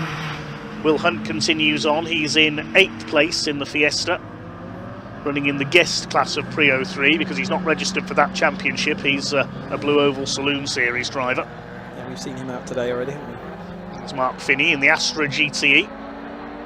1989 it was that John Cleland won the British Touring Car title in one of those. As Ian Bauer gets a bit sideways there, coming out of Park Corner, just can't put the power down through the rear wheels. Ooh, nearly using Cam Tunio as a brake there, coming through Chris Curve. They bounce off each other. We don't want them both sliding off. And Tunio keeps the Honda Civic ahead. Even he's getting sideways, coming out of the gooseneck there. Thought they were both going to go sliding onto the grass and into the tyre wall there, but they've held it together. If they had tangled up, that would have given Nick Grindrod the lead overall in the Mark 1 Escort. Up towards the mountain come the leaders once again. We're just coming up to half distance in this 15-minute race. Bauer still at the fastest lap, 1:57.176, his quickest lap now. And Grindrod is actually closing on them in the Escort very slightly. There he is in the background. Man who's raced everything from pickup trucks to MX-5s and Caterhams over the years. Started his career on the short ovals. Remember seeing him in a converted single-seater race car in the Grand Prix Midget Club, or smaller scaled down cars on the ovals. This is that incident again as Ian Bauer tried to get up the inside going into Park Corner. He got the overlap done, but as soon as he tries to put the power down, round comes the tail. Did well to catch that. That was a full opposite lock there. And as he saves it, then Tunio back around the outside and they bounce off each other again. Yeah, right onto his contact with his right rear tyre there, so hopefully he hasn't got any suspension damage after that. Look at these four getting a wriggle on over the mountain there on the puddles, the Golf, the Escorts, the BMW and the Fiesta. And taking it as carefully as they can, especially along the wetter section of the course down under the trees towards the hairpin. Still significant spray coming off the tyres, isn't there? Yes, indeed. Will Hunt has a look at the back of the BMW. As we switch back to the front of the field now, they're up at the top of the circuit again. Ian Bauer trying again to take the lead away from Cam Tunio in the Honda Civic. We said, though, he doesn't need to. They're in different championships, these two. Cam Tunio is in the Pre-03 championship, Ian Bauer in Pre-93. And Ian Bauer probably doesn't know that anyway. Cam Tunio's got that penalty impending, so he's going to fall behind him anyway.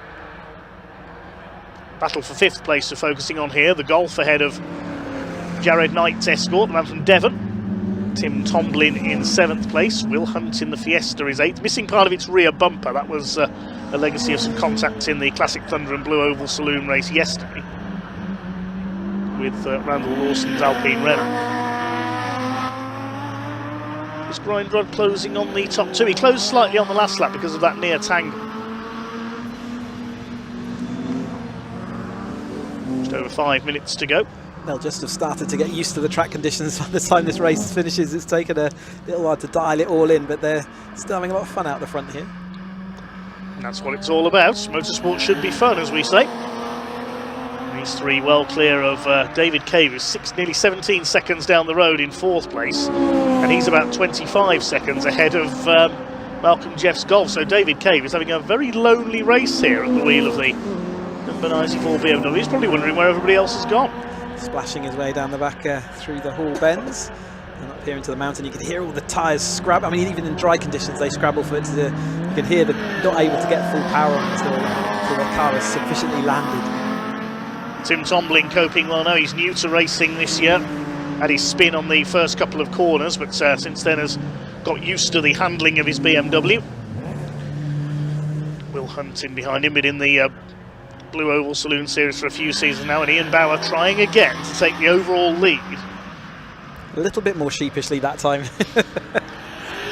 Trying the outside run as they come through Chris Curve. You don't want to touch the grass there, but don't ask me how I know that. Down the hill they come. Ooh. I was saying that about Tim Tomlin. I'd rather put the curse of the commentator on him, didn't I? I said he'd been learning the ropes in his BMW. He's been off. Did well to have an off there and not hit anything, so well done for that. So he's lost a place to Will Hunt. He stays ahead of Mark Finney in the Astra.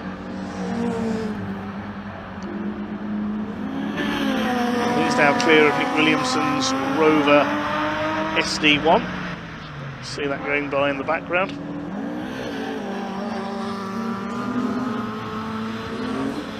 Two leaders head through Hall bends.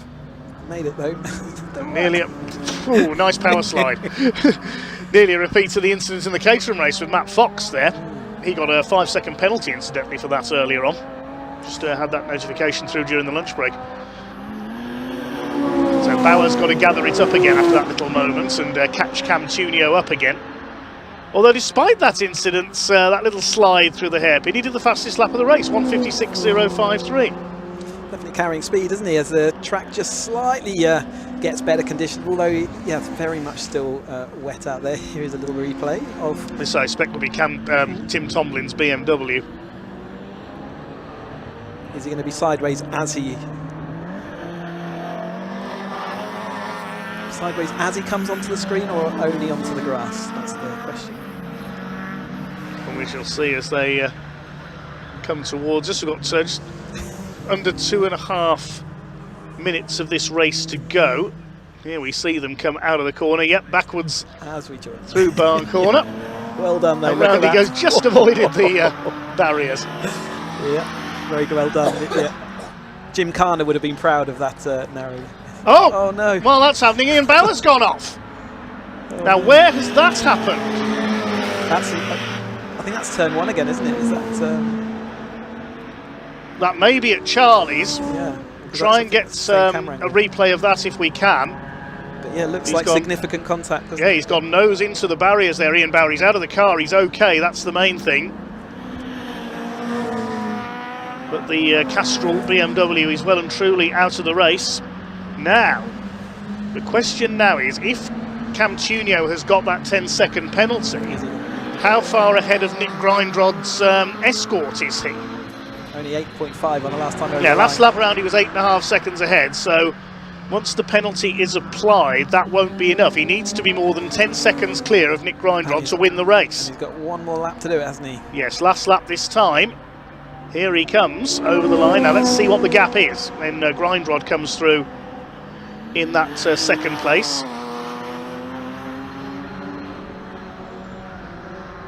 Waiting for the Escort to come over the line. And Grindrod has in fact just dropped back. He's 14 seconds down now. So, Cam Tunio, despite that penalty for being out of position at the start, now the pressure's off, he's just done the fastest lap, 1:55.914. And it looks as though, unless further incident befalls him, Cam Tunio is going to win this race. Yellow flag, so he is up at Park, it looks like. Here we are. Yeah, let's see what happened. Up the inside, Ian Bauer tried to take the lead into Park Corner. Same again, rear just steps out, and this time opposite lock onto the grass. Tunio comes back.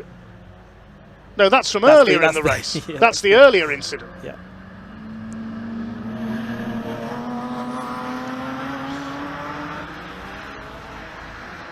So that's the replay from a few laps ago.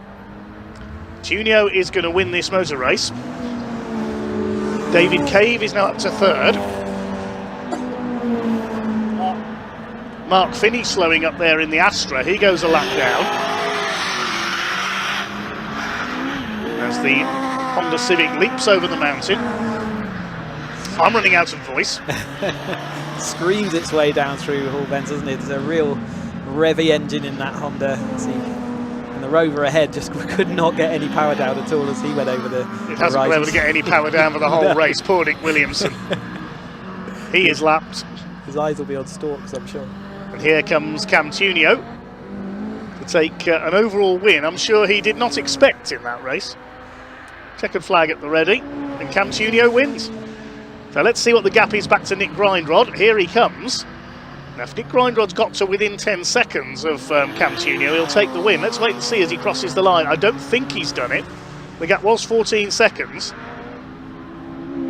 Across the stripe. Grindrod crosses the line, and the timing screen shows a gap of 6 seconds. So that's, I think, is with the penalty applied. It will be, Yeah, 16 seconds would have been the gaps. It's reduced to 6 on the penalty. So Grindrod wins the pre-83s. Pre-03 is won by Cam Tunio. Who's going to win the pre-93s? It's going to be Mark Finney, because he's the only one left running out of pre-93 touring cars. Now let's have a look and see what happened to Ian Bauer. We're at Park Corner. On the grass, yeah. He just locked up, went straight ahead. Hits the tyre barrier. What a shame for Ian Bauer. Now, as we were saying, he didn't need to attack Cam Tunio there. As soon as he touched the grass, it's just ice. There's nothing you can do. You're a complete passenger at that point. Last few finishers coming in then. This little group been together the whole race long. Malcolm Jeffs will take 4th in his Golf. And who's going to be 5th? Because Will Hunt has caught Jared Knight. The Fiesta and the Escort together. I think the Escort just hung on by 1/10 of a second to take 5th position. We're waiting for Tim Tomlin to come in as the last man across the line in his BMW. He's out there somewhere. He will take 7th place as long as he crosses the line. So a rather bizarre race, that one. There is Tomlin over the line.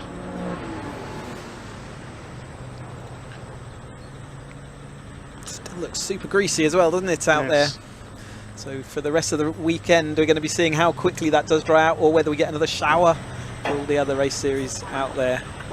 Provisional results of that slightly bizarre classic touring car race then. Cam Tunio, despite that penalty, takes the win by 6 seconds ahead of Nick Grindrod, and they win their respective championships. David Cave in 3rd place ahead of Malcolm Jeffs. Jared Knight just holding off Will Hunt for 5th place. Tim Tomlin 7th. Nick Williamson was 8th to lap down. And Mark Finney, the only finisher in pre-93 touring cars after we lost Ian Bauer into the tyre wall. Jonathan Corker and Tom Harvey. Well, Jonathan Corker didn't take the start, and Tom Harvey disappeared on the first lap.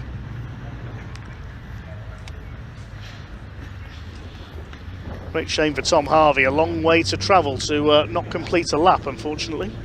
Let's head down to Ian in Parc Ferme.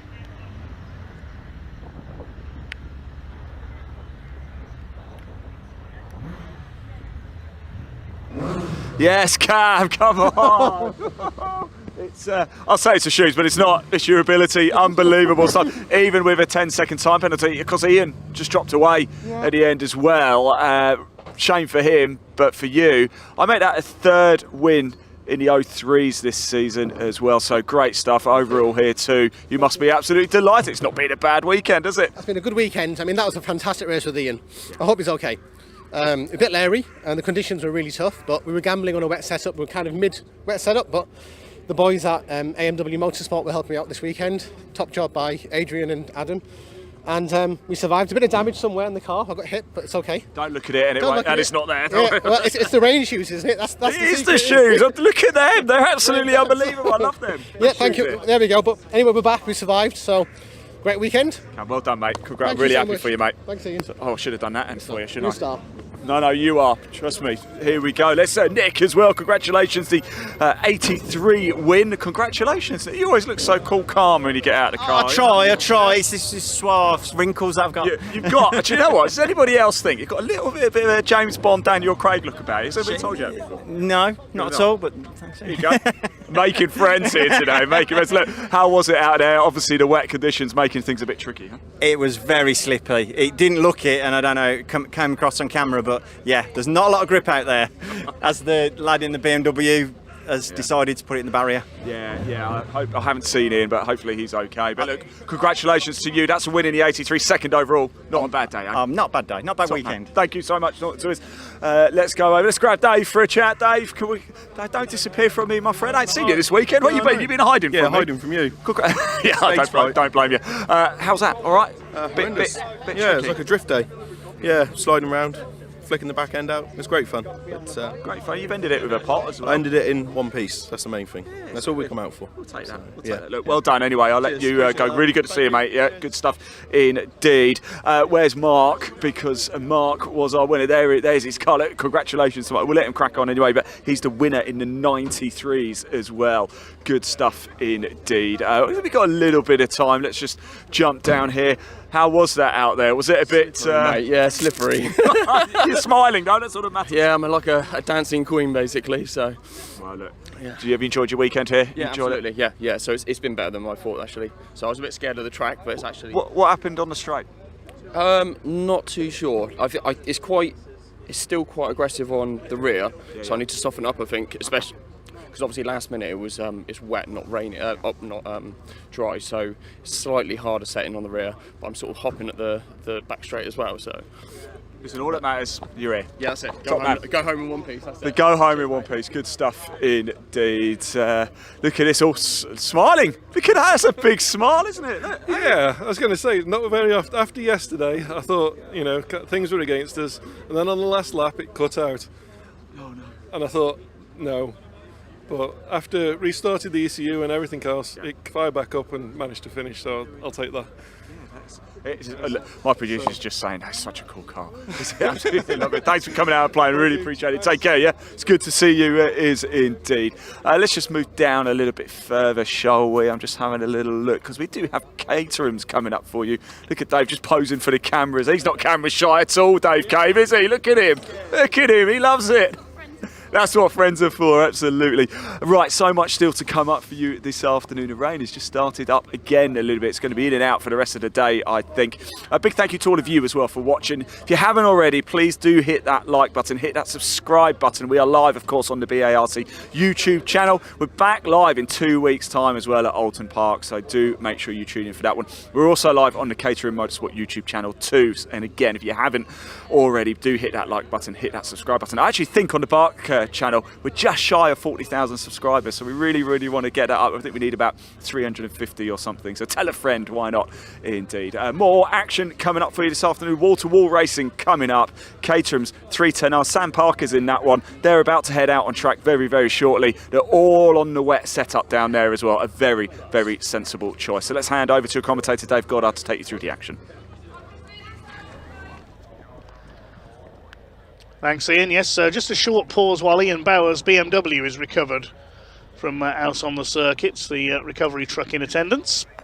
But now we move on to the next race for our Caterham Championships, the Vertex Watches Caterham 7 310R Championship. And Chris, these are the quickest Caterhams we'll see here this weekend. Yeah, this weekend they are the fourth step of our Caterham ladder, so just one below the Caterham 7 Championship UK, who will be with us from Croft onwards early May. So yeah, the 310R Championship is 155 horsepower, so looks very similar. In fact, looks identical on the outside to the 270s, which we've already seen out there. No windscreens, no lights and all those kind of things, but they have got limited slip differential at the back. And and the drivers are going to be out there, and Ian spoke to some of them a bit earlier.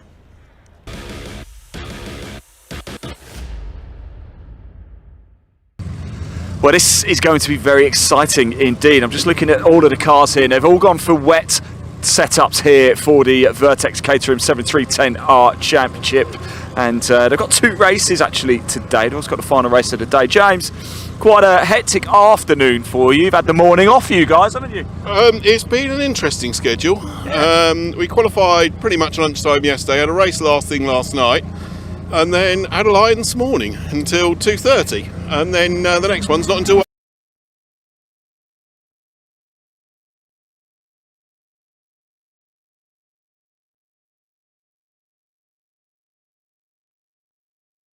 You've got 2.5 hours to do it, so schedule, it's the way it works sometimes, so no, can't complain too much. You're back with Caterhams for another year. Why do you keep coming back? I questioned that decision yesterday after the race quite intently. But things could only get better from here. It can only get better. I absolutely love it. It's great fun. And this year we've got dry tyres and wet tyres. Gambling in qualifying because it was wet drying. I went on a wet setup, so I was the fastest of the wet setup ones, but the others gambled with the dries. And then today I've gone wet setup pretty much, and we'll see what happens. I think everybody else has gone wet as well. I think it's the right call. Just the classic touring cars have been kicking up quite a bit of spray. And rumour has it more rain is coming here in Lincolnshire. Typical, huh? It depends which weather app you look at. I was using the Apple one because that said 0%, Met Office said 90%, and everything else is in between. So I was going with Apple, but I was wrong. Go with Met Office at the moment. Could be anything, could it, James? Good to see you, mate. Best of luck out there. This is going very quickly. See Tim here. He's getting himself ready. Almost time to go. And yeah, absolutely everybody. You can see actually here. I mean, this is an assembly, of course, so the water isn't being dispersed, but how wet it still is. Only rained quite heavy for about 15 minutes, but it was really wet rain indeed. So can I just say, I'm really sorry to interrupt. Tim, I won't keep you long. I know you guys are about to head out, but how are we feeling ahead of this one? A bit nervy.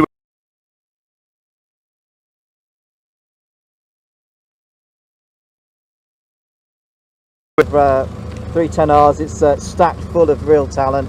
So I'm really pleased to be here, and we'll see what we can do in the race. Enjoy, and I'm really sorry for disturbing you guys. Sorry, mate. Go on, you jump back in. There we go. Yeah, far more important than us here. So here we go. Time to go racing for the Caterham 310Rs. This is their first of 2 races today. They had one yesterday as well, and the Harris brothers were absolutely flying. What are we going to see here? Let's find out. Let's hand over to commentator Dave Goddard to take you through the action. Enjoy.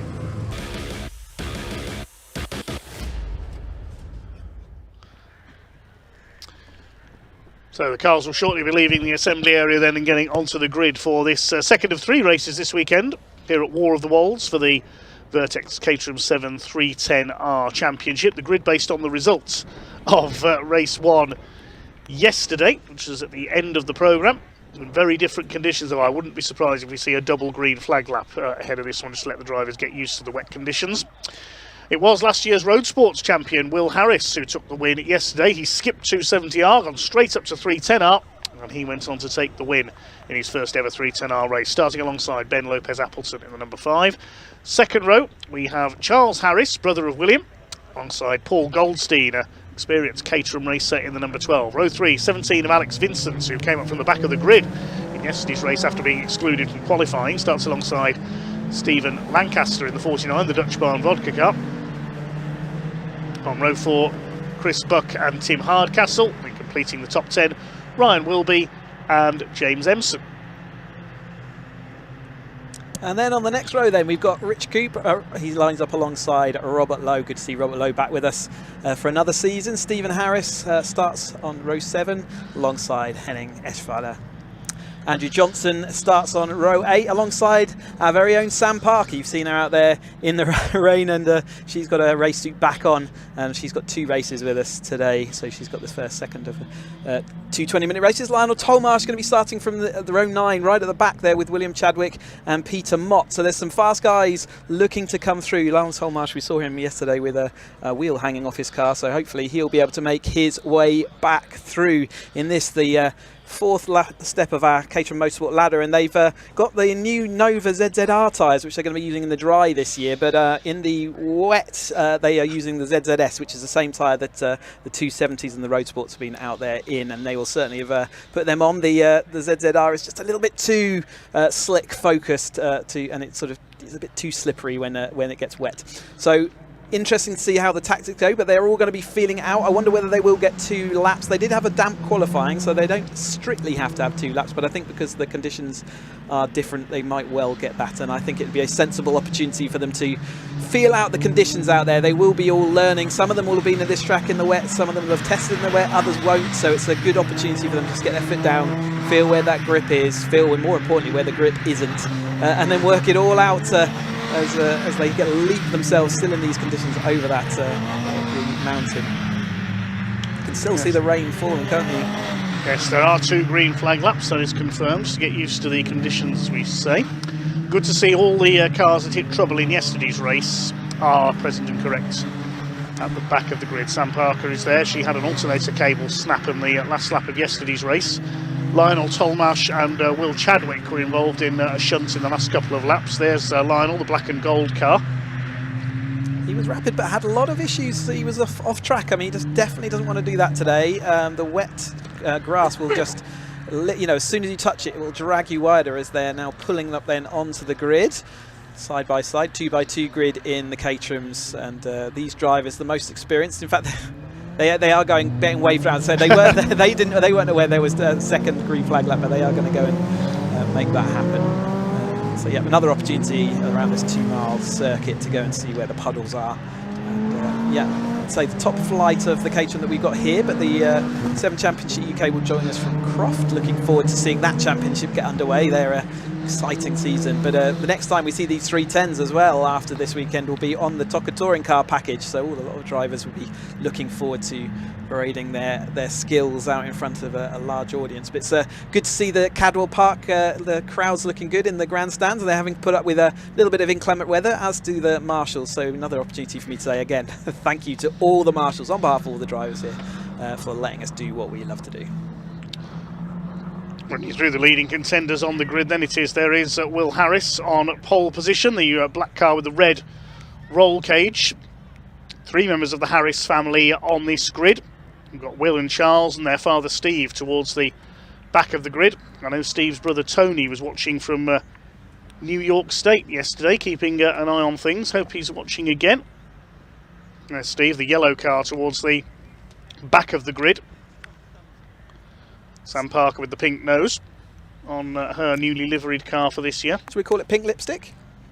Could do if you want. Let's do it.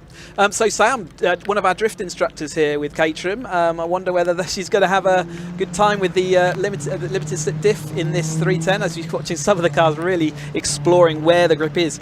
And yeah, it's a good opportunity, these green flag laps, to really feel that out. There's no point going around at half pace. You want to get on the brakes, get on the accelerator and see what's happening, as that rain's starting to come down pretty heavily now. So I think the conditions are going to be getting worse. This will be the best they are.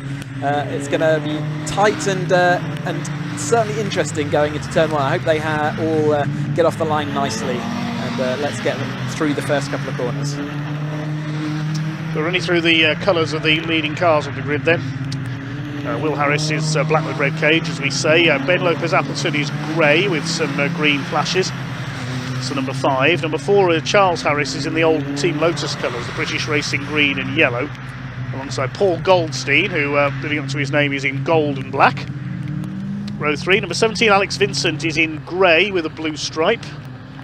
Stephen Lancaster is the turquoise and white car, the colours of Dutch Barn Vodka, big supporters of Caterham Racing in the UK. Please don't drink and drive. Chris Buck in blue, white and black with the yellow wheel rims on row 4, alongside number 16, Tim Hardcastle. That's the red and sky blue car. Completing the top 10, Ryan Wilby in black and orange, and James Empson, that's the Kermit the Frog liveried car. Yeah, and he had a spin on the green flag lap yesterday. So, he did, yes. And also found himself further back towards the end of that race. So he'll be, I think, maybe even pushed back in the results. But he was involved in the Lionel Tolmash incident, I think. There we go. So yeah, let's hope they can get their power down as the last couple of cars get themselves aligned with their grid spots, and then we can get this second of three 20-minute races underway. It's just waiting for the last couple of cars to settle into line then, and we get the all clear from the marshals at the back of the grid. The revs rise and away they go. Fairly gingerly offline. Decent start by Sam Parker from towards the back of the grid there, taking Lionel Tolmash with her forward and up towards the first corner at Coppice. It's tricky to see through the spray with the rain lights on. It is Ben Lopez-Appleton who has made the best getaway ahead of Will Harris, with Paul Goldstein up into third place. They make their way up towards Charlie's Bend for the first time, and it is the number 5 of Ben Lopez-Appleton who has the early lead. They're all being very sensible, very careful around these first couple of corners. Number 70 there, Andrew Johnston, moving up on the outside. It's a great shower of spray as they head up towards Park Corner. It's really wet here. Let's hope nobody's going to overshoot into the barrier on the outside. Oh, Ben Lopez-Appleton has. Is he going to? He's going to go all the way to the barrier. I tell you, those grass. Oh, maybe just no significant contact, even if there was. But yeah, he just got on the outside, couldn't get that car stopped, and absolutely locked up until you hit that barrier. There's Johnston. We saw him running wide. The Moobob software car at the back of the field. Good to see him up into the 310Rs as the Harris brothers just getting the power down, but it's slipping out. Lancaster there, he did a good job yesterday. Can he make it all the way through to the end of the race in sort of the top 10 is what he'll be looking for. In fact, he's higher than that at the moment, so he'll be looking to do that. One driver who's a bit further down is Ryan Wilby, and I'm wondering to see whether he's going to start coming through. Ben Lopez-Appleton, we're told, is back on track at the rear of the field, so no need for the safety car. He has rejoined. Ryan Wilby there, we just saw him go through the black car with the orange wheels, number 88. So he's changed his livery for this year, and he was fighting towards the front end last year, so he'll be looking to see how he can get that back. Maybe Cadwell's just maybe not his favourite, or he's just having some issues. But there's Sam Parker in that midfield just behind James Edson. Oh, with another driver going off wide there in the background. Chris Buck, that was number 36. Chris Buck, yep, so there's another place there. Sam's going to look down the inside. Can't make that happen. So they settle in around the opening lap then, with Will Harris in the lead. Alex Vincent is up into second place, the man who started last yesterday. Great recovery from the qualifying that I'm sure he would want to forget. I think he's got his laps disqualified. His fort is all the way back up, so great for him, and he's now going to be able to see. You can see the understeer the drivers are putting in. As a driver, you generally put a bit of understeer in the car to make it a little bit more predictable in these wet conditions, certainly until you get to feel what's underneath you. Sam Parker's fast around the outside here. Is she going to make a move around the outside of Emson? We'll wait and see. Vincent gaining 3 places on that last lap. Goldstein is in third place, and Alex Vincent going for the lead around the outside into Park Corner. No, Will Harris stays ahead, does he? No, Vincent gets ahead. Well, over 2 races, that's what you call a burn from the stern in American racing. He had his practice time disallowed yesterday for a tyre infringement, had to start from the back, fought his way up to 5th, and now in race 2, Alex Vincent into the lead in the number 17, the man from Stockport in Cheshire, leads Will Harris, Paul Goldstein, Charlie Harris is in 4th place, and then Stephen Lancaster. I think his primary aim in this race is going to complete his race with all his bodywork intact, because he was shedding bits and bobs off that Dutch Barn vodka car all around the circuit yesterday. He got bashed up all over the place. It was certainly a lot of wheel bashing, and they say left a bit of debris in the middle of the track, didn't he? So everyone had to avoid. Eventually it did get collected, but luckily no one slid off on it. Ryan will be clinging on in there, and then we've got Hardcastle, and then it's Sam Parker. So she's making great progress up through the field there. Really got some speed in these damp conditions. So she did get past Emson on the way up into Park that time. Through the mountain come the midfield section, the lower reach to the top 10. Chris Buck has already seen one mistake from him, ran wide at the hairpin a lap ago. He's got Lionel Tolmarsh behind him, the Lincolnshire driver from near Grantham, trying to move his way up the order. Big twitch there from, I think that was James Emson, yes, the number 20. The rest of the pack come through the last part of the lap. Sam Parker will be up to, by my reckoning, 8th place by the end of this lap. Great early rush. And Vincent is pulling away in the lead, isn't he? He's got his wet weather gear all sorted. A little bit of understeer there from Ryan Wilby as he dialed that in. Goldstein not making the progress that he's done so many Caterham races over the last 3 years or so that it's a very common sight to see that gold Caterham, and let's see what he can do in that 3rd place at the moment. Can he do anything about the 2 drivers in front of him? Harris has had such a good start to his 310R run as well, but Vincent, that gap that was there has now disappeared, and Lancaster's still there or thereabouts. So Charles Harris also, he doesn't want to let his brother have all the fun, does he? And so he'll be wanting to see whether he can get on that podium today. Still just over 15 minutes of this race to go, so we're not even at 1/4 distance yet. Anything can happen in this Vertex Caterham 310R race. Another race for them coming up at the end of the programme later on as well, at around 5:30. There's Rob Lowe, the striped number 44 car. Here are our leaders, 5 cars line astern. Back of this group, it is Lancaster in the 49. trying to close up and get his first podium of the season. Alex Vincent continues to set the pace at the moment. There's Hardcastle and then Sam Parker, and then behind them Empson, and that's where Tolmarsh comes. So Tolmarsh, another driver that started towards the rear after that incident yesterday, and he's slowly fighting his way back through as well.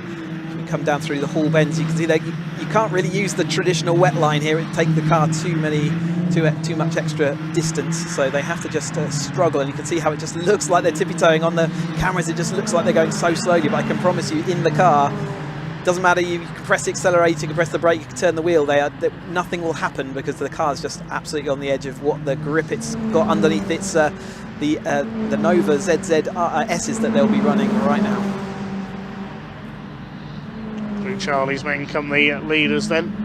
Paul Goldstein chasing hard after Will Harris for that second place. Charlie Harris will be not far behind. There's the green and yellow machine. These four breaking away slightly now. They're about a second clear of Stephen Lancaster as Will Harris goes to the outside into Park Corner. And there is Lancaster. He has closed back up again slightly in the turquoise machine. They're way ahead of the rest at the moment. Hardcastle's about 8 seconds back in 6th positions between this quintet at the front of the field now. Will Harris is dialing himself into the conditions, isn't he? He was looking like he was clinging on there, but now he's looking like the man who is pushing forward. You can see it drifting that car. They're working out how do you drive this 310R in these damp conditions to get that power down and pushed along the next straight. But Vincent is happily out front currently still, and Charles Harris also making a good hash of things. Lancaster's been sat there. I'm not sure whether that's because he is absolutely at his limit or whether he's just waiting and knows that there's still plenty of time left in this 20-minute race. Over the top of the mountain come the lead group, and Will Harris continues to pile the pressure on Alex Vincent for the lead through Hall Bends. Himself on the tighter line through the hairpin. Goldstein does the same as well, gets a big slide there. You can see how wet it is under the trees there.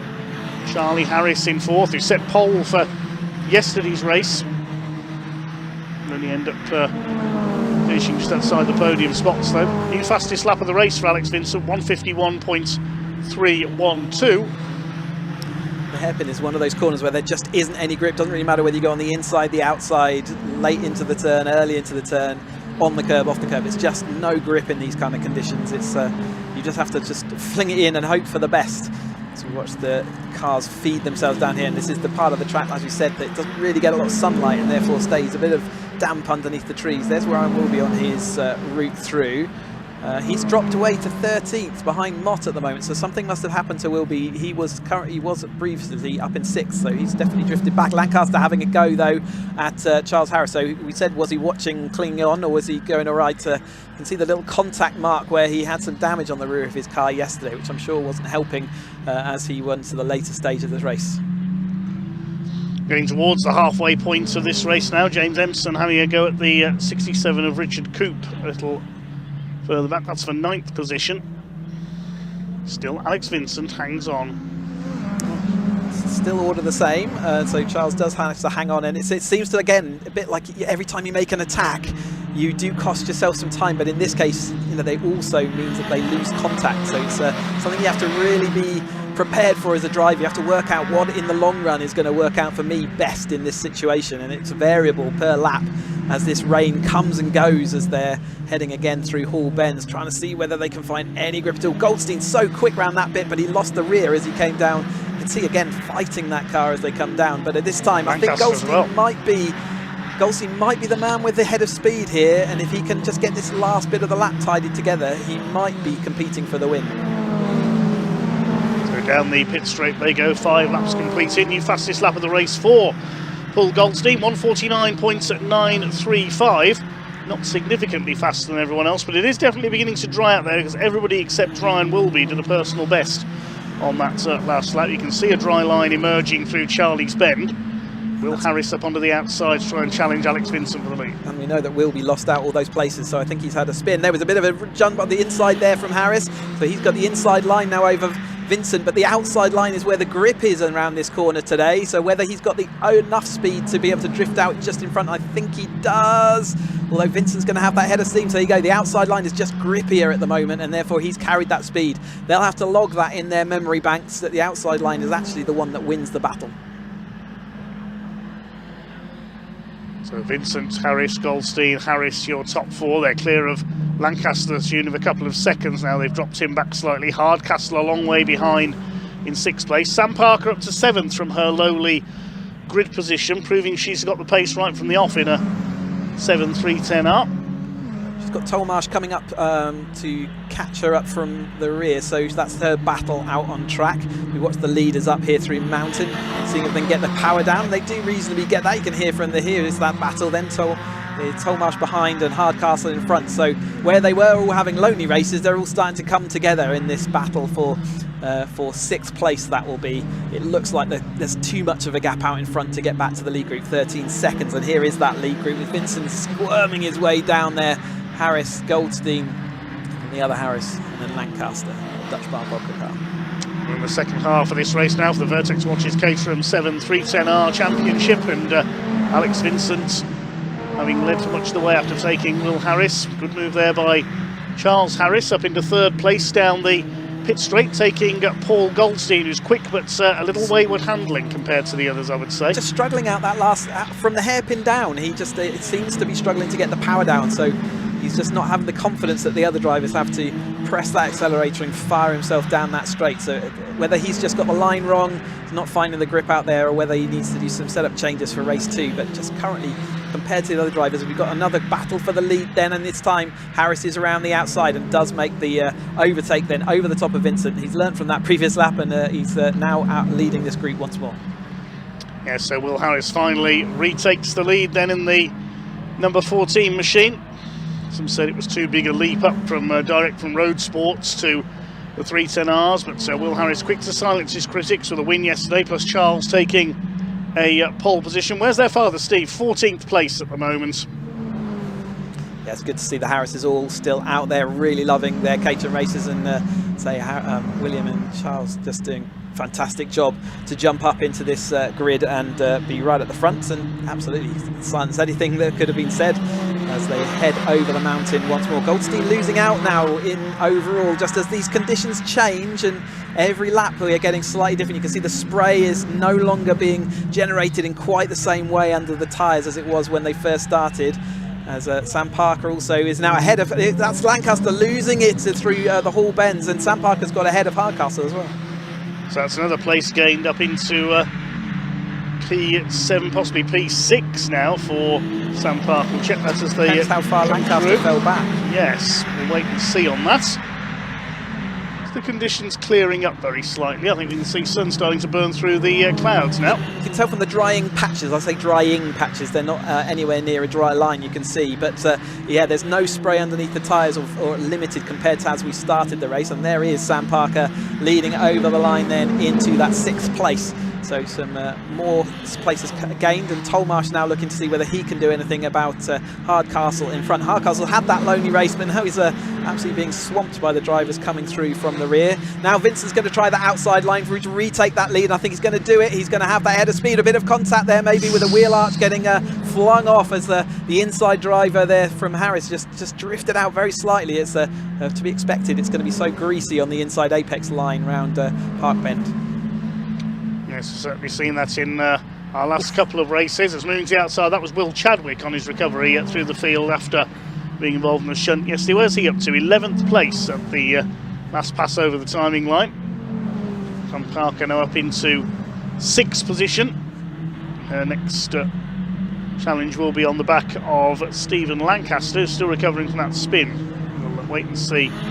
This time there's a few seconds between two, about 12 seconds I think from the TSL timing screen. There is Stephen Lancaster. So yeah, and that might have cost him a bit of confidence as well. You know, as you're pushing on and you're just trying to explore where the new edge of limit is, he's clearly found it, and that can have your brain play funny games on you, and you can lose some speed. But as Vincent there was absolutely sideways out of the hairpin, And Goldstein very late. Was he going to make it round, or is he going to be on the grass? He's made it round, but I'd say that's still the corner that I think he loses out most on the lap compared to the drivers he's racing against at the moment.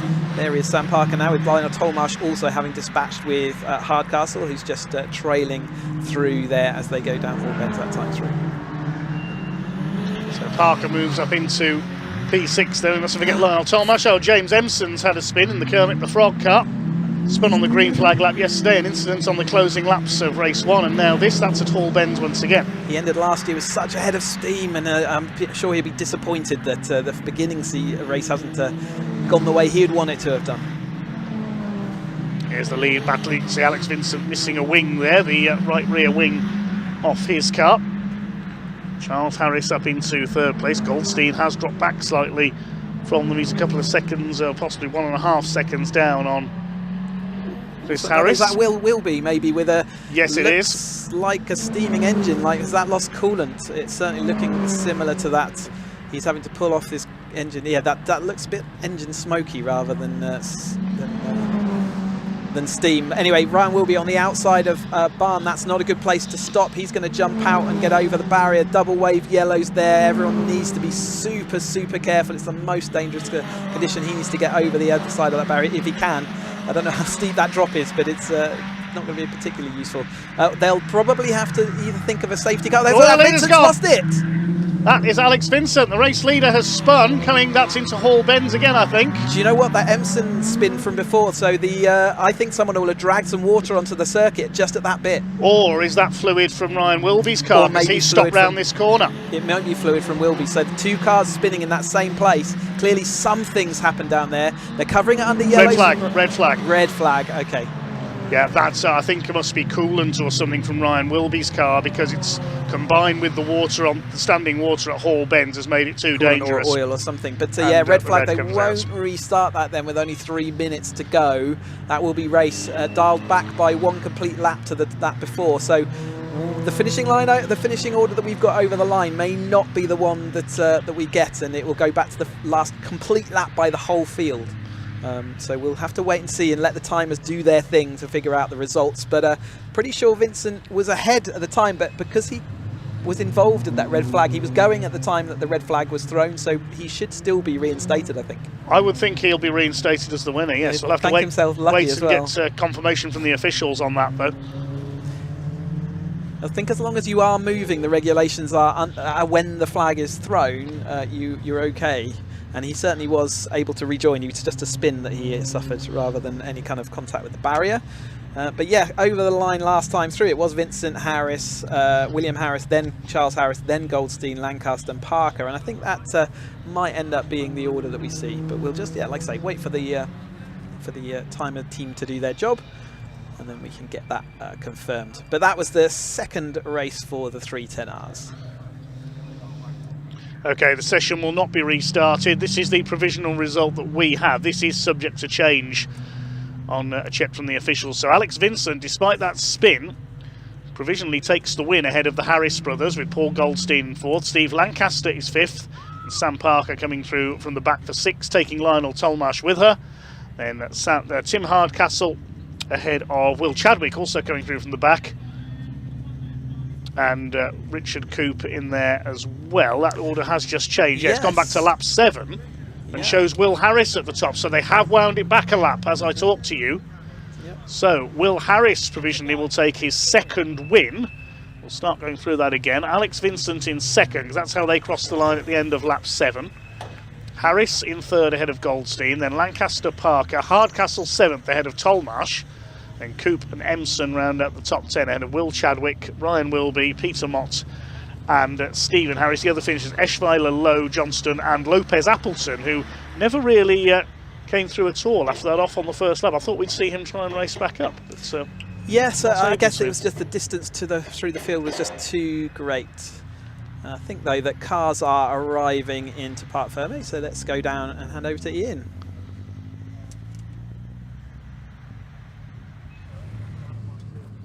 Yeah, welcome down to Parc Fermé, everybody. We're still not totally sure what the result is, hence the reason we don't have the 1, 2, 3 boards out. Will Harris was first place when the red flag came out, because of course Alex Vincent had that spin, although we just might have overheard. This is not confirmed, by the way. We do not have official confirmation, but did hear that it might go back a lap, which would hand it to Alex Vincent. So let's see if we can have a quick chat. Alex, can we just have a quick chat? No, nothing confirmed. Don't take it from me. Nothing's official as of yet. But we believe that it might, if it goes back a lap, it'll be yours. But you had a spin. That was dramatic. Very fortuitous. I spent the last of the lap swearing a lot in my helmet after that spin. So after giving up the lead, I didn't. Yeah, I mean, it's fortuitous sort of victory. I'll take it. Very happy. Very gracious, very gracious. Well done, Alex, indeed. The Harrises were second and third then. They are over there. Let's go round and have a quick chat. Where Sam was going to do. I think Sam was going to jump on the microphone, but she's just given family a hug, so we'll leave her be and let her crap. Can I just grab the Harrises, please? Come on, boys, over you come, all of you. I still don't know who's officially. Charlie will. No, I know. We've already spoken, Steve. I meant more a case of the actual results. We're not totally sure, but a wild race either, wasn't it? Yeah, it was. I mean, it was just learning the track. It was changing, getting wetter, and then we were getting a bit more heat in the tyres. I think consistency was key. I don't know, it depends where they choose to finish it, but we made it to the end, so that was good. It's been a good day for the Harris, isn't it? Well, you know, you must like this place by now. I'm starting to like it, yeah. I'm actually really happy because I'm normally not very good on the wet. Yeah. So when I got out there, I was surviving. I was like, okay, this is pretty good. And then Alex spun. Yeah. And then Charlie's closing on me very quick. And then red flag. You're going to say that you would have got it. I would have had that if we had those 3 minutes. I can't prove that, but. Steve, you must be very proud. 2 more laps, and both of them. I know. Well, I know. I didn't want to embarrass the young ones here, but actually, no, it was really good. I mean, it's very, very slippy, and it got better as you learnt it, and better as it dried a bit. But I mean, I've never really got out of a wet race and thought that was really good fun. And my memory of Cadwell was the academy, where it was pouring with rain. We'd only done like 3 races and it was horrible. So this is really good. It's really nice. Excellent. Well done. Congratulations. It's just started to rain again. Let's see if we can grab Sam. Can I borrow you? Sorry, Sam. I hope you don't mind. I just went around that because we weren't sure who had actually won the race. And I'm still not totally sure either. But what was it like out there? Oh my god, I loved it. It was so good, so much fun. Clearly the wet suits me and I'm happy in the wet. I like it being like quite loose beneath me and feeling what the car's doing and sliding about, and yeah, it's really good fun. You've got a bit of extra experience here, haven't you, because you do a bit of drifting with these, so that probably helps. Oh my gosh, the 20 years of drifting these cars has definitely paid off today. Well done, Sam. I'll let you go do all the bits and bobs. We'll see you later, no doubt, as well. Another race coming up for the 310Rs, but now it's time for the Scottish Minis. They're about to head out on track as well, and the rain has just started to come down quite heavy. Dave, over to you.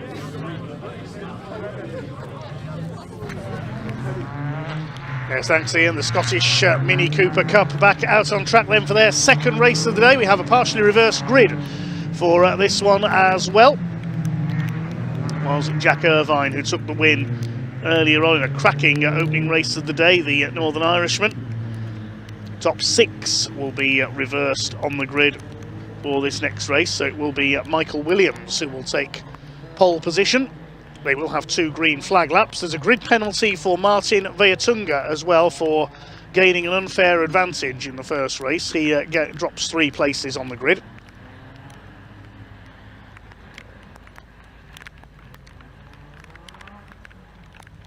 Well, the grid reads like this. Michael Williams in the 52 on pole alongside James Hitchin in 271. Chris Coburn and Robbie Dalgleish on row 2. Chad Little and Jack Irvine on row 3. Martin Veatunga will start 7th on the grid alongside Barry Holmes. Then on row 5 we've got the 2 top newcomers, Presley Barrett and Campbell Scott, with Liam Kelso rounding out the 11-car field. This is going to be a tricky, slippery one for our Scottish visitors. Full programme of events at the home of Scottish Motorsport at Knockhill for them this year. They go to Kirkestown in Northern Ireland and to Croft as well in the northeast of England. Hopefully grid numbers will continue to grow as well.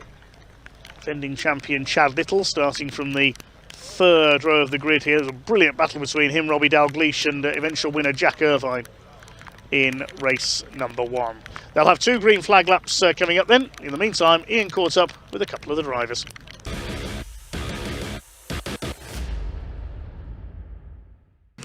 Well, welcome back to the assembly area, everybody. Wow, look at that cloud up there. That looks a little bit mean, doesn't it? Indeed. Another downpour, no doubt, coming. I wonder how the drivers are feeling. Let's go have a quick chat, shall we? Let's have a quick chat with Barry here. Barry, this weather's a little bit unpredictable, shall we say? Yeah, I think from looking at the track, there's still a lot of water getting lifted, so yeah, let's just go with a nice wet setup and see what happens.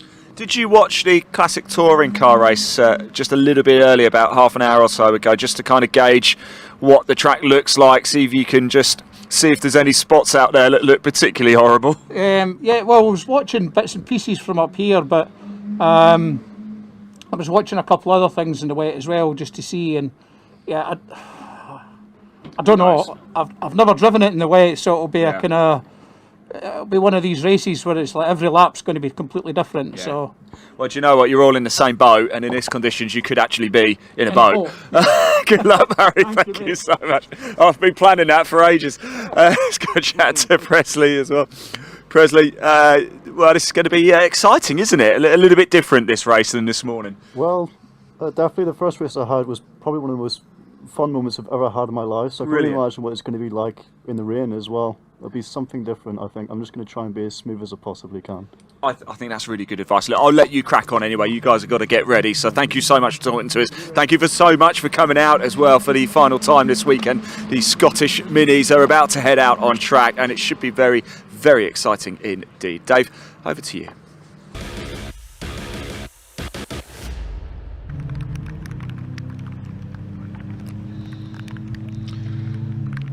That's on their green flag laps then, the Scottish Mini Cooper Cup. Great to have them on BARC TV for the first time ever this weekend, administered by the Scottish Motor Racing Club. Have a look at their websites for more info on this class and all the others run by the SMRC. Quite an extensive programme they run, mainly at Knock Hill, as we mentioned. You've got the Fiesta ST Championship as well, the Scottish C1 Cup, historic mod sports and special saloons, and the classic sports and saloons as well. The championships run by the club. Scottish Mini Cooper Cup title held by Chad Little, had 5 race wins last year. Daniel Patterson was second, not here today. Jack Irvine was third in the points, he had a couple of wins. Stuart McFadden, not here this weekend, was 4th in the points. Michael Williams, despite not winning a race, took P5.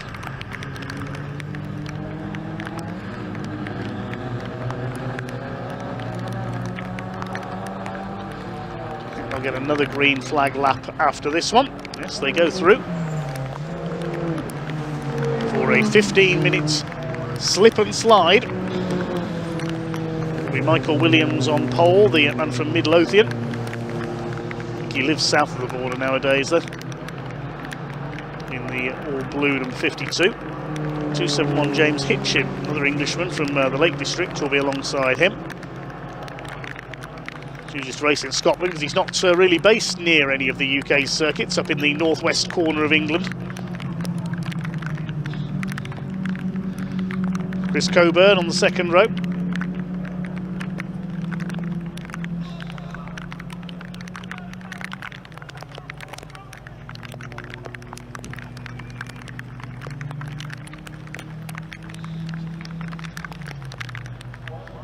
Presley Barrett heading up the newcomers further back on the grid for the Newcomers Cup. He's the second of the red cars on the grid.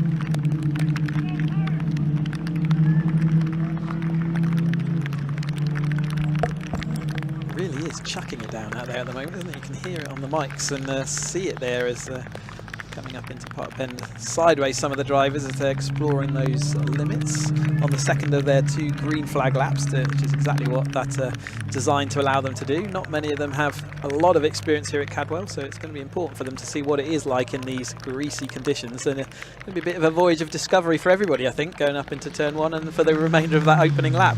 Look at the camera, really is suffering now from the driving rain that we've got. Yes, it really has come down heavily for our second mini race today. Look at the standing water on the mountain. Yeah, all that spray had gone, hadn't it, in the last Caterham race that we saw, the Vertex 310Rs, and now it's firmly back on the agenda. This is going to be very tricky, even with the extra green flag laps, to get used to the conditions here. Well, I imagine the second green flag lap was a lot worse than the first one as well, so again it gives them a little bit of a frame of reference to what to expect and where the grip is going to be underneath them. Through the colours for this one. Then Michael Williams in two-tone blue will be on pole position alongside James Hitchin. He's in predominantly black car, number 271. Second row, number 17, Chris Coburn, is in yellow and blue. And Robbie Dalgleish in red and black on the second row. We come up to the grid now. Chad Little, no missing him, in the Dayglow yellow car.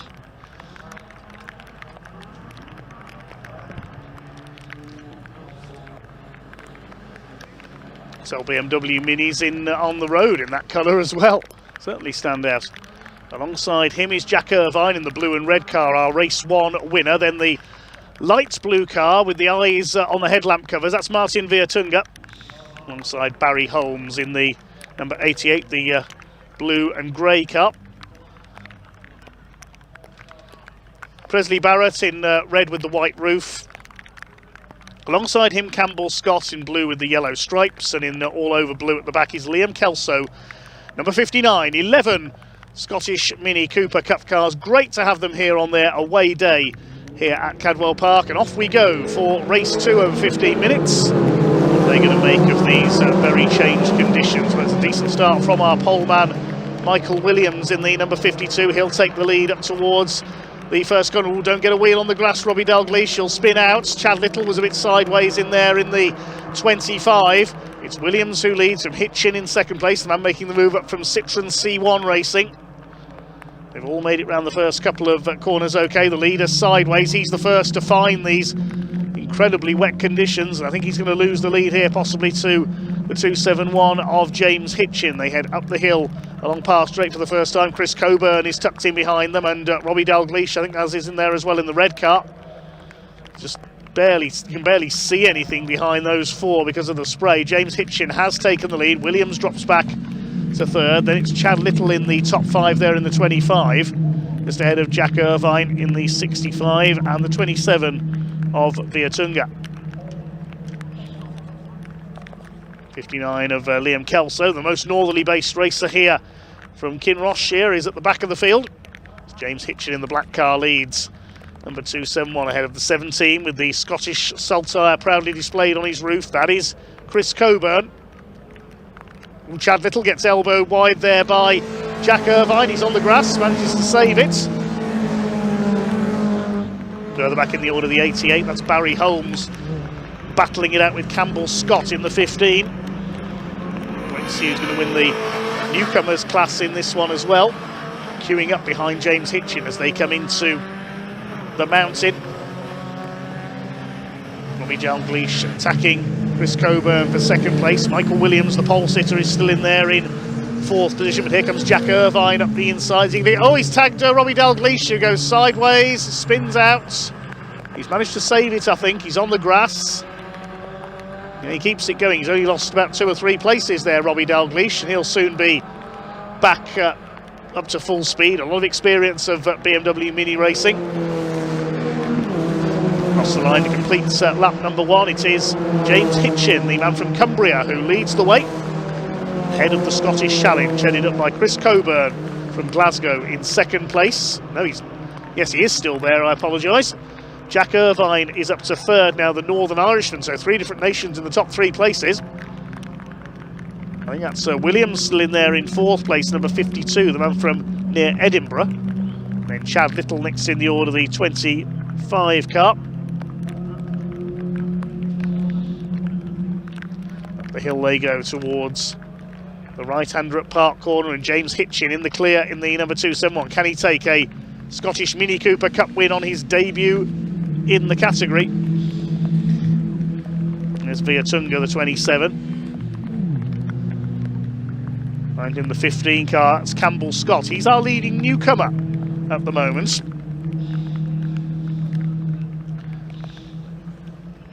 Hitchin leads. Things settling down again now. And Robbie Dalgleish renewing his rivalry with Chad Little. There was a bit of push and shove between them early on. And off goes Jack Irvine. He's gone straight on at Mansfield, rally crossing his way across the infield. Exactly the same path as Martin Wright took in the junior saloons earlier on. He's going to rejoin right in front of Martin Viertunga, who gets through on the inside. Well, that could have kiboshed Jack Irvine's hopes of a double victory here at Cadwell Park today. He's got it going at Glen, but a long way behind. Doing that 7th place now.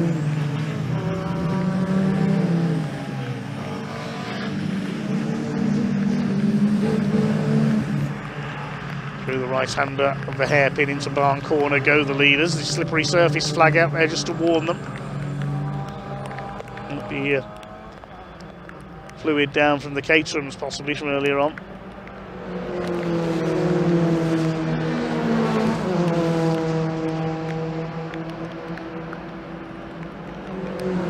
Across the line they go, and Jack Irvine already beginning to recover. Place down the front straight ahead of Martin Viertunga.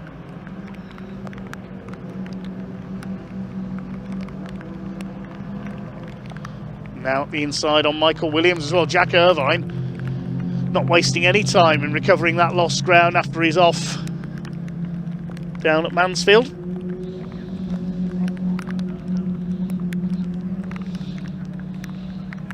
That should put him back up into 5th place, I think.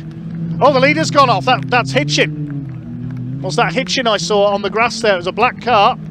That was the leader that has run wide at Park Corner. So we've lost James Hitchin. So your leader will now be Chris Coburn, I think, in the number 17. We'll pick that up in a second. Just caught a glimpse of Hitchin running wide there. There is Coburn. He leads ahead of Dalgleish and Chad Little. So it's all change at the front. Top 3 have gone through, and here Hitchin, he's off again. He's off again, and Irvine's followed him. Where are they going? Another one's gone, that's Michael Williams. Martin Viertunga says, thanks very much, you lot. I'll make up 3 places in one corner. Michael Williams is stuck on the curb, facing the wrong way. My goodness, it must be really wet down at Mansfield. They're all flying wide. Well, there is a successful championship for BMW Minis in Rallycross, but that's not was what was on the agenda. So another one's gone. The leaders have tangled now. The 17 of Coburn spins and Dalgleish hits him. Chad Little drives through the middle. He's got the lead of this race now. Coburn just carried way too much speed into that final. It's just changing all the time, isn't it? The conditions. Luckily, the splitter has gone away from underneath the front of the car, so hopefully it'll still have grip as it turns into turn 1. There's almost certainly going to be a safety car here because Robbie Dalgleish has stopped on the side of the circuit on the entrance to Barn Corner. There's bits of Chris Coburn's car flying off. There goes some more of it as we go into the first corner. Look at the state of it. Still going though. It'll affect his handling, but it hasn't affected his speed. So Chad Little has taken the lead. A total change in the order from our previous lap.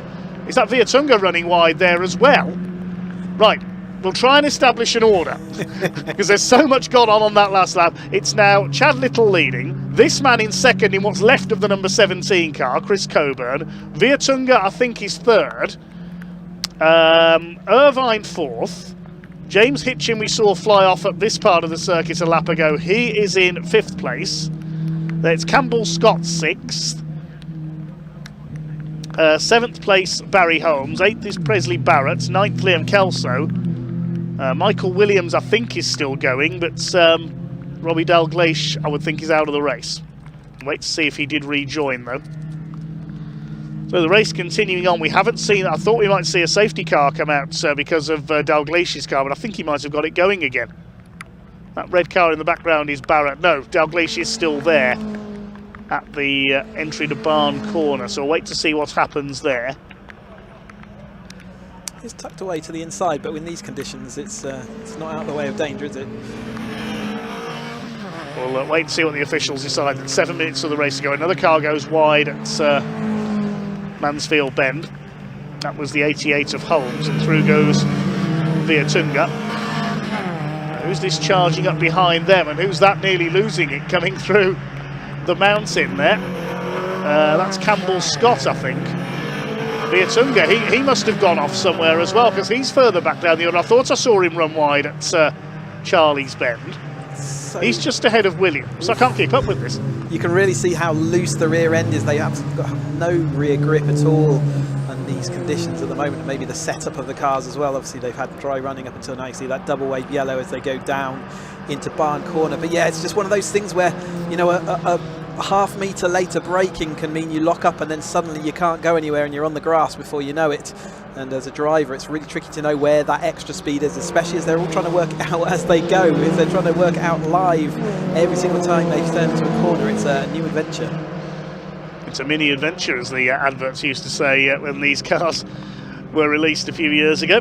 So the race order we've got established as Chad Little out in the lead. He leads by nearly 4 seconds now ahead of Chris Coburn in what's left of the number 17 car, still in second. Won't take another couple of cars out of this race. There's Coburn. James Hitchin is in third place, and he's just done the fastest lap of the race, 2 minutes 3.53. Jack Irvine is fourth in the 65, and then this is the battle for fifth place between Scott, Williams and Vietunga.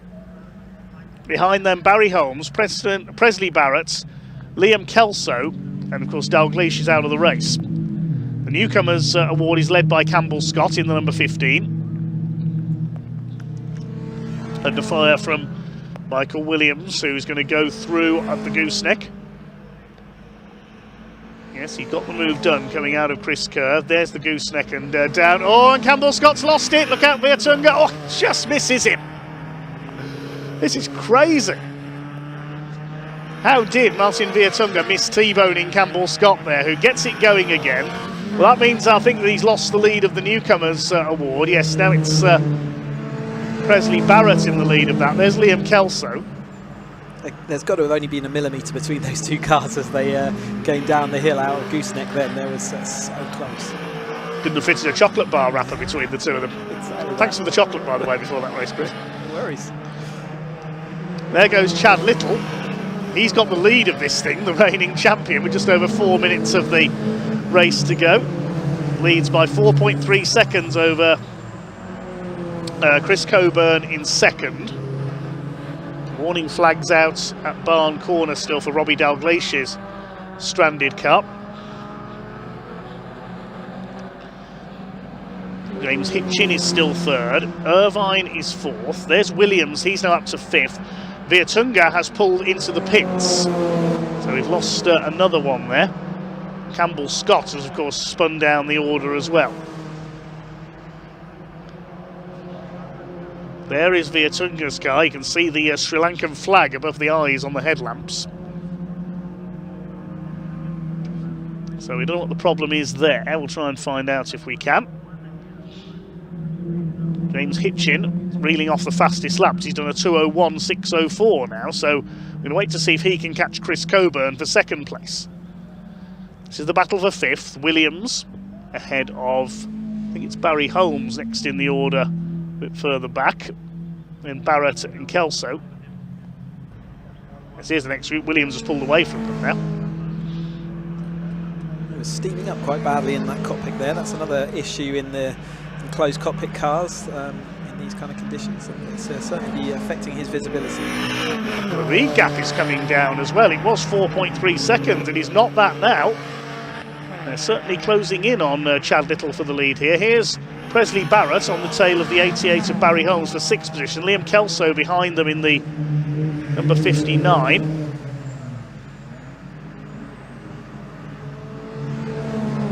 Through the hairpin.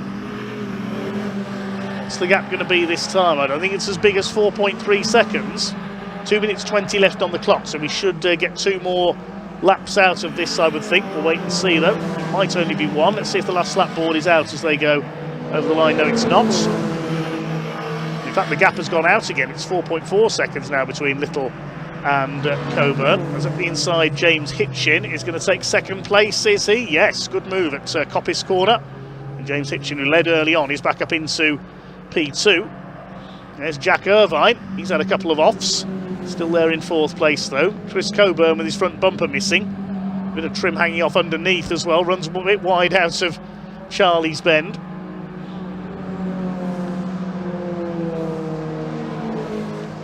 It's Chad Little who continues to lead in the high-vis yellow, number 25.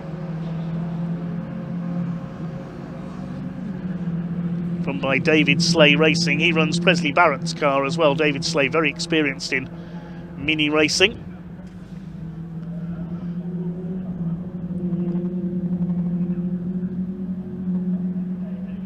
The gooseneck and down the drop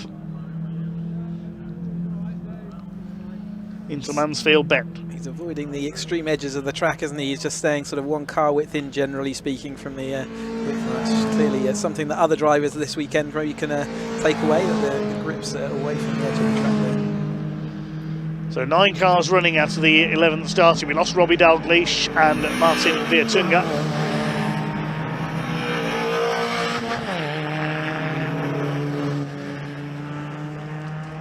Wait to see if the gap is coming down. James Hitchin, well, his last lap time was a 2 minutes 1. Little's was a 2 minutes 3.9. So James Hitchin is definitely closing here. We could have a last lap showdown between these two. Let's see what the gap is. It was 4.4 seconds between Little and Coburn for first and second. Coburn dropping back into third place now.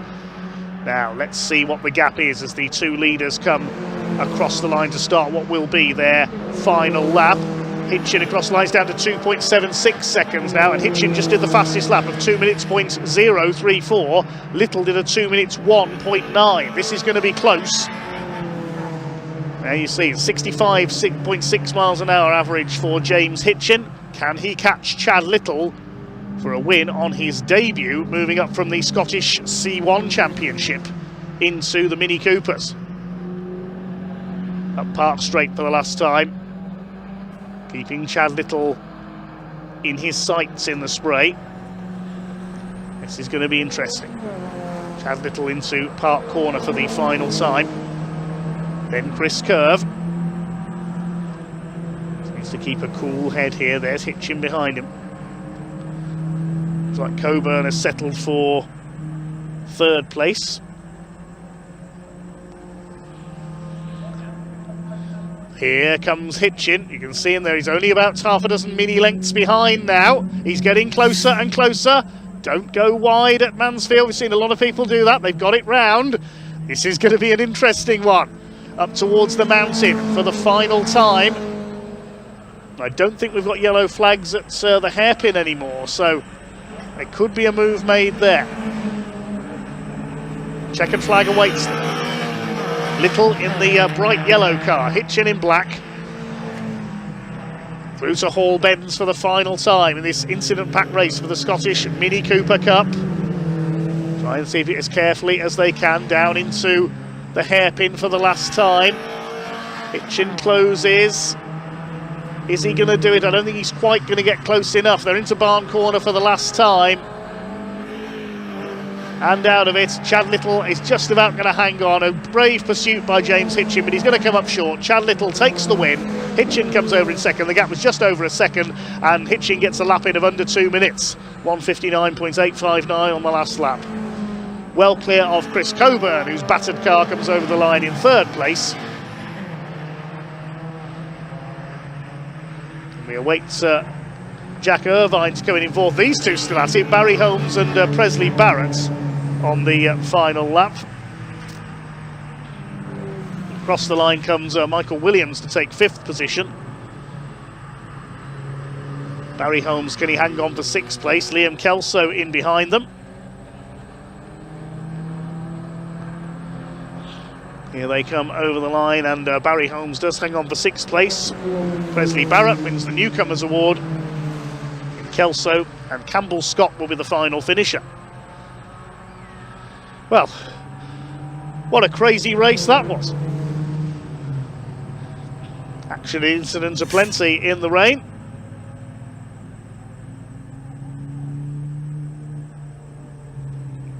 provisional result then, a win for Chad Little, the reigning champion, by 1.06 seconds ahead of James Hitchin, who got the fastest lap on the final lap of the race. Chris Coburn in third ahead of Jack Irvine and Michael Williams. Barry Holmes just holding off Presley Barrett, who gets the Newcomers Award, finishing ahead of Liam Kelso and Campbell Scott. Martin Viertunga had a strong race but pulled into the pits, and we lost Robbie Dalgleish in that tangle at the hairpin.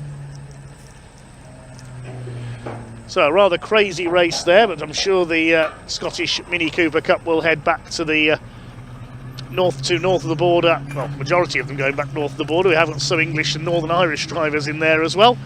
They've thoroughly enjoyed their away day here at Cadwell Park. Big thanks to the Scottish Motor Racing Club for bringing the championship to us. I'm going to wait to see what the points chart looks like after their opening rounds of the year.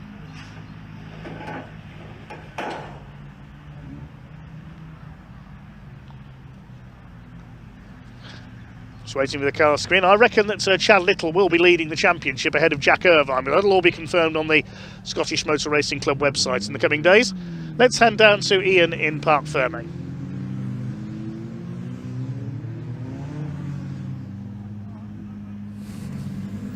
Well, I have two cars here in Parc Fermé, and they're very happy indeed. Chad Little taking the win, and alongside him James Hitchin. Here comes Chris Coburn as well. He came home in third place. Chad, that's a little bit more. See what I did there? A little bit more like it, isn't it? Yeah, it was very tricky first time in the wet. I bet it was. Yeah. I just kept falling off in front of us, and I just kept it steady to the end to see us through. So that's all you got to do sometimes, isn't it? Yeah, it was good. I seen James just catching him in the mirror, but I didn't dare push hard. I had too much of a lead to throw it away, so I just potted round to the end. Mate, you're not going to stop smiling, are you? Well done, buddy. I'm really happy for you. Congratulations. Somebody else is very happy as well, James. Wow, you've got the biggest smile here in Lincolnshire. I love that. What a race, eh? Oh, it was fantastic. Before I was thinking, oh no, not the rain, but wow, it was incredible. Have you now suddenly fallen in love with Cadwell Park in the rain? I've always loved it, but never in the rain. But now, yeah, all weathers. I'll be here in any weather now. James, well done. Congratulations. I'm so happy for you, mate. Enjoy that, won't you? I know you will. I know you will. We've got Chris Coburn here as well. Missing a front bumper, Chris. Podium, no, not a bad result. I know, that was the sketchiest experience of my life, man. Yeah. Are you kind of half glad it's over? Yeah, absolutely. It could have been over like 5 laps before, but yeah, I mean, I had massive moments. I spun at the hairpin, and unfortunately collected Robbie Dalgleish, who straightened me up, but yeah, unfortunate for him. So yeah, people were sliding left, right and centre, like sliding off. I thought I had to win at one point, and then it just it looks so treacherous. And yeah, I just didn't have any board pace, and I took up a lot of damage. The car was making all sorts of weird noises, so so I wasn't sure if I would make it to the end, but yeah, we're here. Podium again. So. Well done. Nice bit of silverware to go home with. Thank you. Cheers, Chris. Great to see you as well. Chris Coburn in third place. Look, how nice is it, by the way, to see the people lining along Parc Fermé here as well. We've got the MG owners' cars down the bottom in the assembly area. You can just see those. They're about to head out there. But before that, I think it's time to have a little look at some of the highlights from that brilliant race from the Scottish Mini Cooper Cup as we say goodbye to them here at Cadwell Park. Let's take a look back at some of the moments from that rather crazy race. James Hitchin it was who led early on ahead of Chris Coburn. Chad Little, his race didn't start very well. Biffed wide on the first lap by Jack Irvine, but he soon recovered from that to battle with Coburn and Robbie Dalgleish at the sharp end of the field behind James Hitchin. Irvine up the inside, he clouted the 91 of Dalgleish going into the hairpin. That sent him off, and as he slid back on out of the grass, that was the end of race for Dalgleish eventually. James Hitchin then threw it wide, but not as wide as Jack Irvine, who went rallying in the 65 car.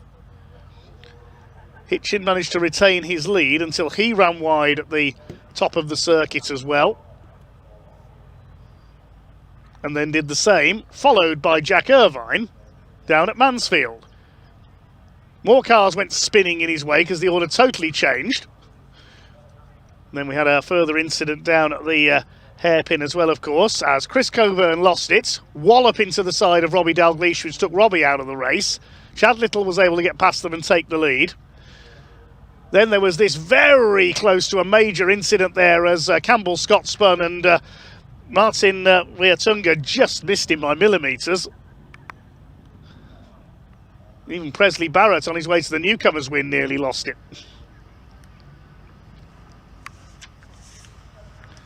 So, if that's what the Minis can do in wet conditions, what are the Adrian Flux MG Owners Club Championship going to do next up? They had an incident-packed race in the dry early on with plenty of race action from the ZRs. We'll see what they can do in the wet. Let's see what the drivers had to say ahead of this one.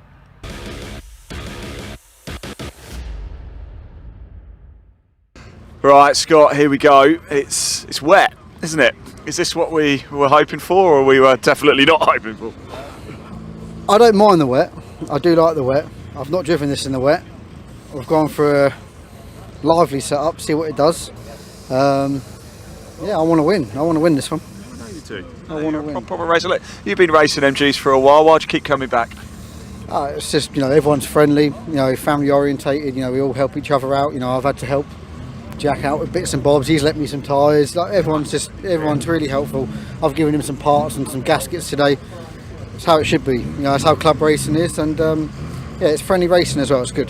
Scott, I'll let you go get some cover, mate, before you go out. Great to see you. Good luck. Yeah, hopefully we'll be talking up there as well.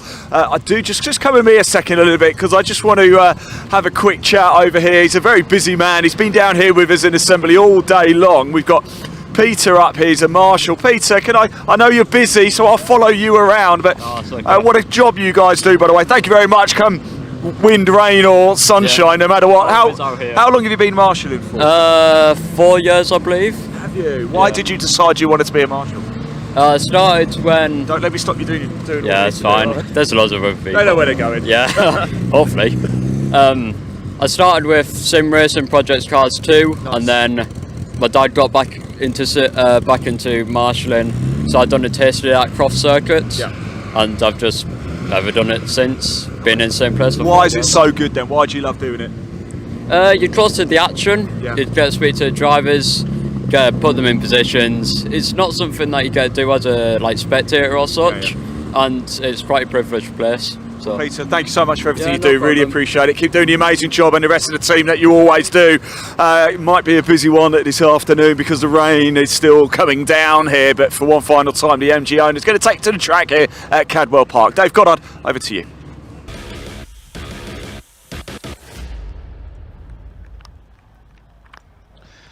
Yes, thanks a lot, Ian. Once again, there will be 2 green flag laps, just because of the conditions here.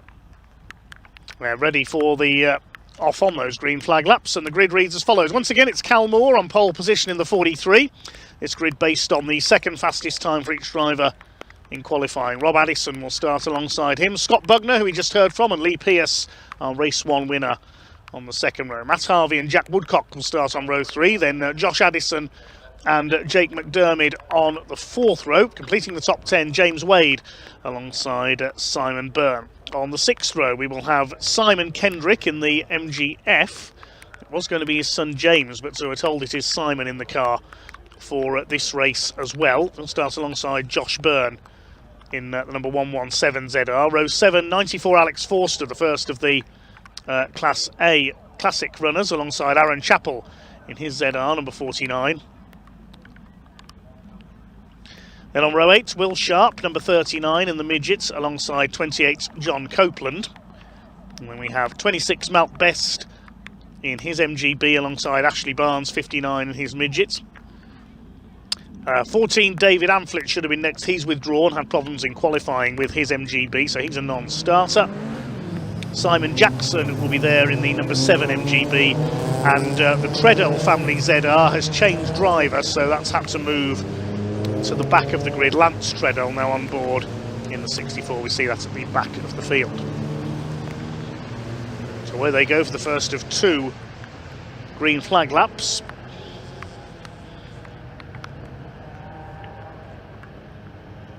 A lot of standing water on the pit straight we see there. Jack Woodcock back out, retired from the first race late on.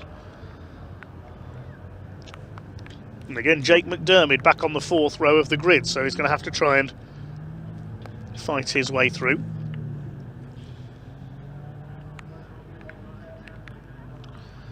Missing David Amflett. Just looking to see if there's anybody else absent from the grid.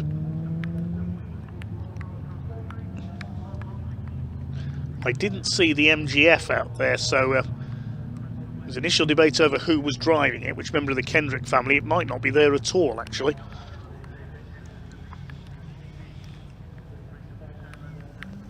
There's our front row. Buckner and Pierce on the second row.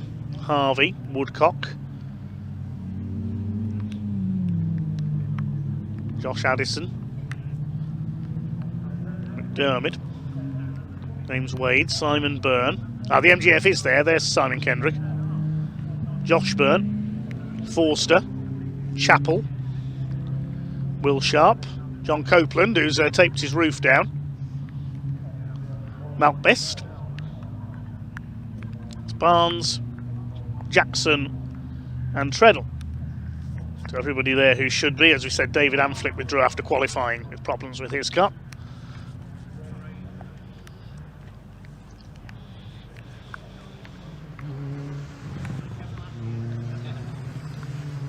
One lone, very hardy spectator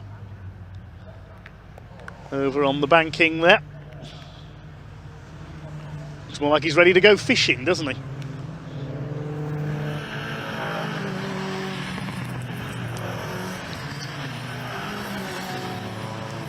Fair play to everyone trackside here today. Quite a good crowd under their umbrellas. And fair play to our camera teams as well, keeping their equipment dry, keeping themselves dry to bring us the action here today. So thank you to all the marshals, medics, recovery crews, everybody out in all weathers.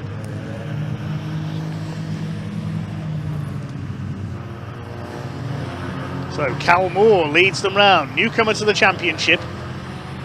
Can he convert pole position into a win this time?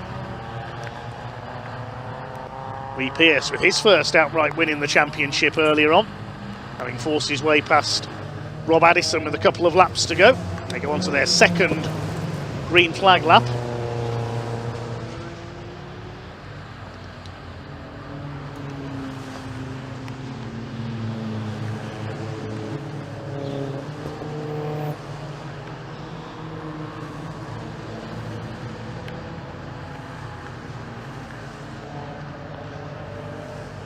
One of our commenters said, I'd love to give marshalling a try. Well, have a look online on barc.net or on the British Motorsport Marshals Club website and find out how you can have a go at your local circuit. So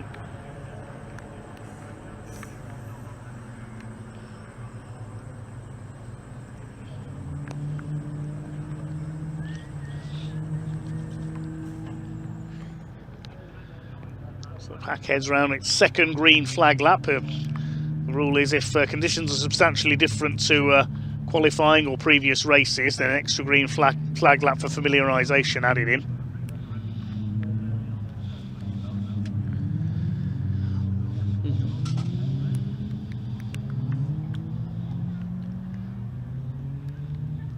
It's Jake McDermott, the reigning ZR class champion.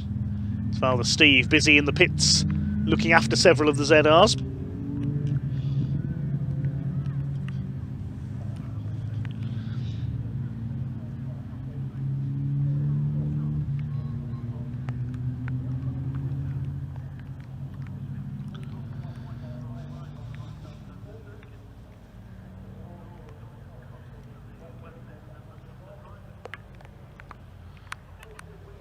Scott Bugner could be in with a chance here from the second row of the grid. Jack Woodcock, a late retirement in race 1.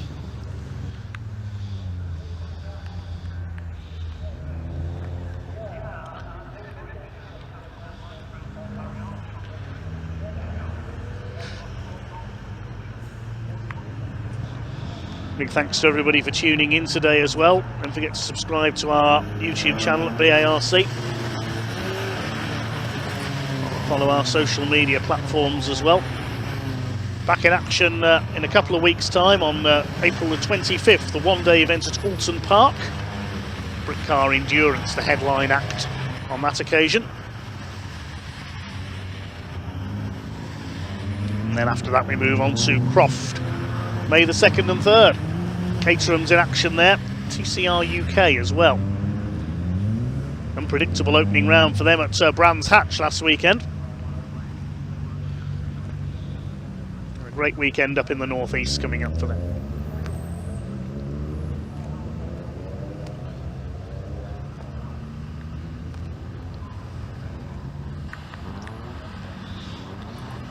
Coming into line then, the green and silver car with the red wheels, that's Cal Moore on pole position. Rob Addison in yellow and black with the pink wheels and pink race suit on the inside of the front row. Scott Bugner in the silver and green car on the second row. Lee Pearce all in blue. Matt Harvey black and red. Jack Woodcock in blue with yellow flashes down the side. Josh Addison in grey. Jake McDermott orange and grey. Those are your leading colours on the grid.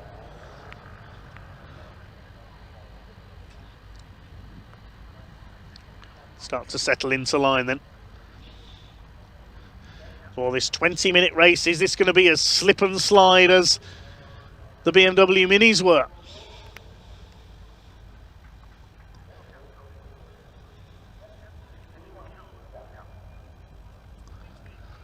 Waiting for the last few cars to settle into line at the back. It'll be Lance Treadle at the back of the grid.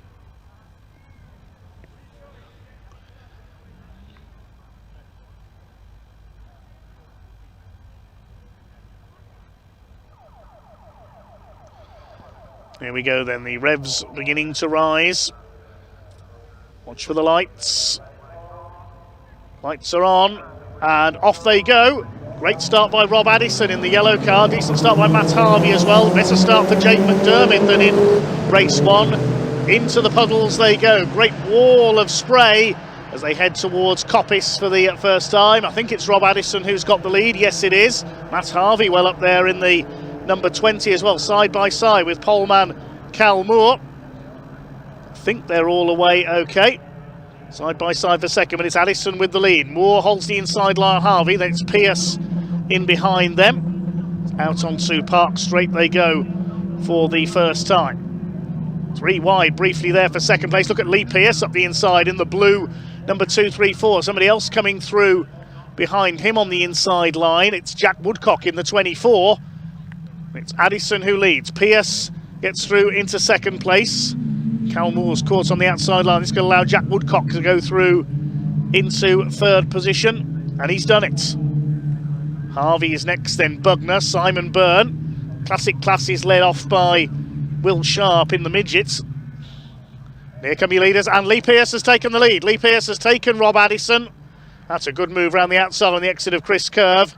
Well, much earlier this time than we saw in race one. Lee Pearce takes Rob Addison and goes into the lead. Now, is anybody going to run wide at Mansfield Bend this time? It's, if anything, slightly drier. The rain has relented very slightly ahead of this one.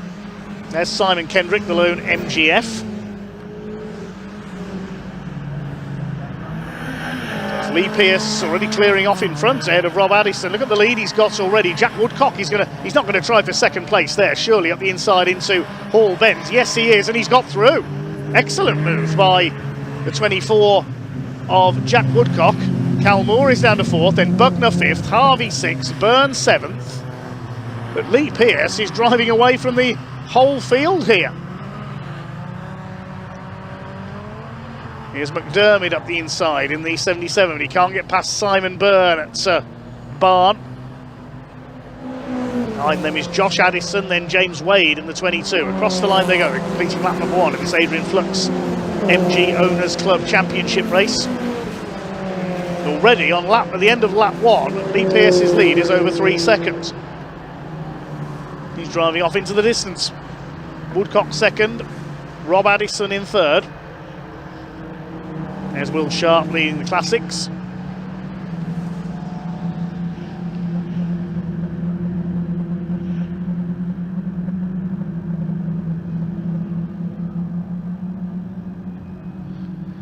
Up the hill towards Park Corner.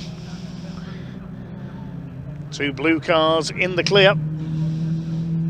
Rob Addison holding off Cal Moore for third place. There's a challenge on behind. Simon Byrne side by side. I think that was with Scott Bugner. Yes, it was. Byrne trying to get up the inside. what a terrific start to this race by Lee Pearce. He's away and gone.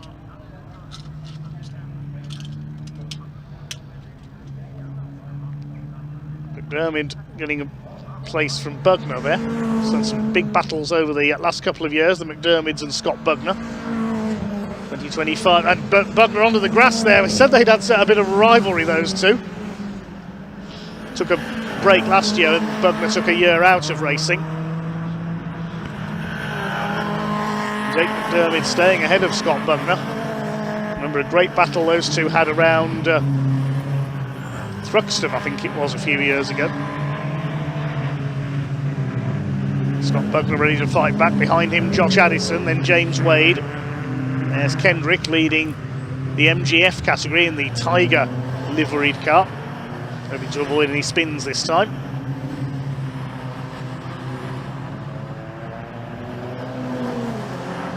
Saying that, he gets very sideways there coming out of the hairpin. Lee Pearce leads by nearly 5 seconds now. His fastest lap at 2:05.031. Nobody else has lapped under 2:06.7. On the grass there, Cal Moore coming out of Coppice. Has Cal gathered it up again? Yes, but loses out to Matt Harvey in the 20.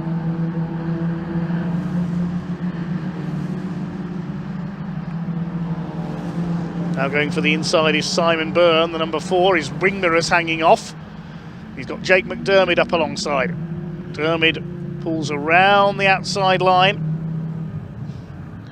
No, he can't take the place away. Keeps his foot in though around the exit of Park. This time he's done it. The man from Milton Keynes moves ahead of the number 4. Big twitch there into Chris Curve.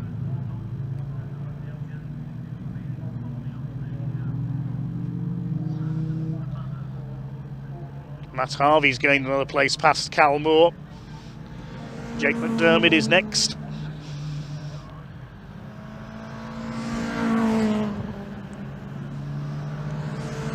Scott Bugner being shuffled back behind Simon Byrne in the number 4.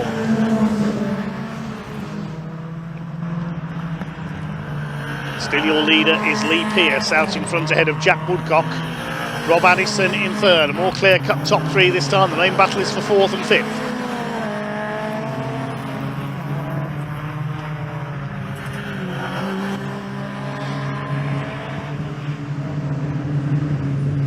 McDermott is yet to take the overall championship, but he's certainly a candidate for years to come. Now, how watertight is John Copeland's car proving?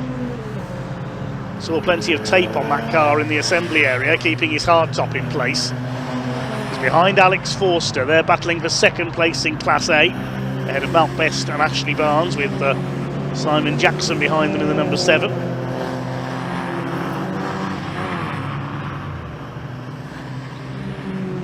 Alex Forster, Father Alan raced in Formula V single-seaters, Legends cars and several other things over the years before moving into MG racing. There's Ashley Barnes in the 2nd of the 2 MG midgets on this grid.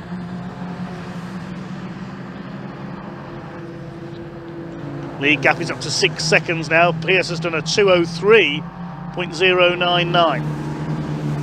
Lapping over a second quicker than everyone else. There's Will Sharp leading Class A. He's up ahead of some of the ZRs as well. Josh Byrne battling it out with him in the 117. Will Sharp has appeared in a ZR on occasions when his MG midget has been indisposed.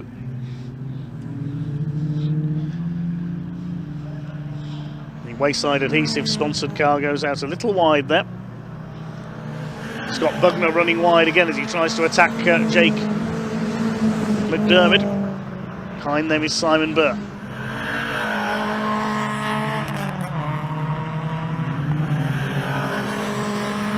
Just under 12 minutes of this race to go. Woodcock with an advantage of 4.3 seconds over Rob Addison in 3rd place.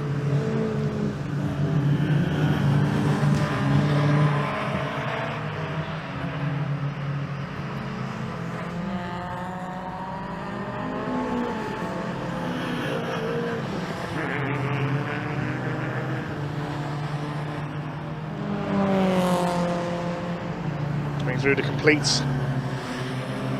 their 4th lap. So earlier, the race didn't really come alive until its closing stages here at Cadwell. Rob Addison's still there in 3rd, and a phalanx of ZRs behind them. Harvey, Cal Moore's just lost a place to Jake McDermott, so Jake's starting to launch his attack now through Charlie's Bend. Scott Bugner starting to attack Cal Moore, who's beginning to slip back down the order, I think, in the number 43 now. Simon Byrne also on the attack. Just watching that Addison, it just seemed to struggle early, didn't he, with his under the conditions. I'm wondering if his setup is not as good as the 2 in front, but he's just slightly getting it together now, so he's getting a little bit of protection from behind, but he's just lost about some speed in the early doors. And you can see that the cars do have slightly different setups, or maybe just slightly different dings and scrapes that make them better around some of the corners than the others, as they all looking to see how can they get the better of the car in front. But these cars are significant size compared to the track width, and it's not easy to do, especially when the grip levels are so low. Here they come down the hill into Mansfield Bend. This is the battle for... Oh, Jake McDermott out of shape there. A rare mistake from the reigning class champion in behind Matt Harvey in 5th position. He just tried to tuck his car. Matt Harvey was wide and a bit slow, and I think he just tried to tuck his car underneath. He's that out wide. It's Josh Addison, number 15, who's gone off at the gooseneck. He's down in 9th place. He's going to be further down the order now. Yes, he's not gone too far into the infield. He's able to find his way back without the aid of a map and compass. It's gooseneck, wasn't it? So it's he did well to get all the way over there, so that he must have lost the rear of the car coming around Chris Curve and sort of spun himself up the hill. He's got another move down into the hairpin. That doesn't often work out. There's really not a lot of room, but the 25 makes it through there. That was Scott Bugner on Cal Moore, our pole sitter, who's starting to drop back down the order now. 5 laps completed. The lead gap is nearly 8 seconds between Lee Pearce and Jack Woodcock, the 2 blue ZRs. Rob Addison in 3rd. McDermott is now up to 4th, and he's going after him. What's his gap to Rob Addison? Just over 5 seconds. His last lap time, McDermott was actually a few tenths slower, so he won't be catching him just yet. Here's Simon Kendrick, the lone MGF soldiers on. He's in 9th place. Never knowingly in a straight line earlier, wasn't he? So waggling the rear of that car as he just pushes on. He's had some adventures. There's another car losing it just behind, wasn't there? That was James Wade, I think, who's next in the order. Yes, he's off. Half spin. Just checking his mirrors. A good rejoin there, making sure that no other drivers are around him. It's so easy again it's always so tricky to see in these conditions, especially if you're fogging up a little bit, and a good job there to make sure that it was safe for him to rejoin. Lance Treadle's come up well. He started from last on the grid. He's up to 14th. The Treadle family in their first season in the category. Will Sharp still leads the classic class ahead of Copeland and Forster. James Wade under intense pressure now from the 25 of Bugner. This is for 5th position. There's 3rd and 4th ahead of them. McDermott in 4th place. Addison is 3rd. It's all close enough. There's still 7 minutes to go, nearly 8 minutes to go. So still plenty of racing to be done out there as they all get these conditions under control. It looks like the weather has settled a little bit. So that whilst the windscreen wipers are on, I'm guessing it is raining just gently out there. There's another dive down the inside from Bugner. That worked last time and it's going to work again. So he's on the move at the moment. Great stuff there from Scott Bugner up into 5th position. Moore 7th. Simon Byrne behind Cal Moore is 8th. McDermott, though, is just on the fastest lap, 2:03.055. He's showing them how it's all done out there at the moment, isn't he? Can he make his way back through then? So he's clearly finding the speed that's out there on the track. Yes, Jake McDermott. What's his gap? 1.8 seconds to Rob Addison ahead of him. See if he can close that down over the next couple of laps. He's got just under 7 minutes of the race to go. Will Sharp continues to lead Class A, staying ahead of one of the Class Z cars there. That's the Treadle car, number 64.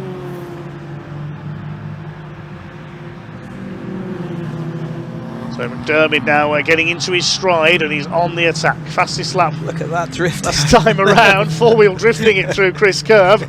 He's not shy of putting that into a slide, is he? That's very impressive. Who do you think you are, James Iverson? Being Pre66s with an imp soon. Definitely know there's a limit there when you're over it like that. So yeah, certainly finding every single bit that's out there. But you can see that the track is coming back, and it will be therefore coming back to different setups as the race develops. Look at the way Jake McDermott's got the gap down to Rob Addison. It was 1.7 or 1.8 seconds, and that certainly looks like under a second now, doesn't it? I would say so, yes. Wait to see where McDermott is going to catch his great rival from the season opener at Donington. They had some great battles, these two, at the front of the field. Behind them is Bugner, then Harvey. Moore down to 7th, the pole sitter.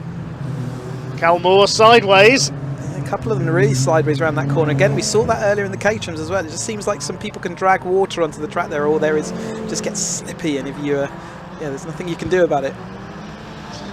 Just over 5 minutes of this 20-minute race to go. With Lee Pearce out in front, we've barely seen him all race long. Jack Woodcock in second place. He's about 6 seconds clear of Rob Addison in third.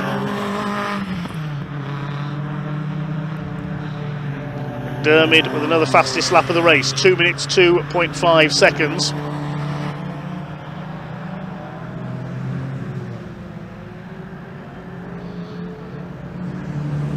The 28 there, John Copeland.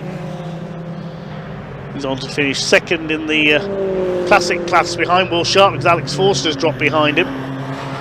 Sharp's absolutely flying along though, isn't he? He certainly looks very under control and in control of these conditions. Yeah, he's raced that MG Midget for many years.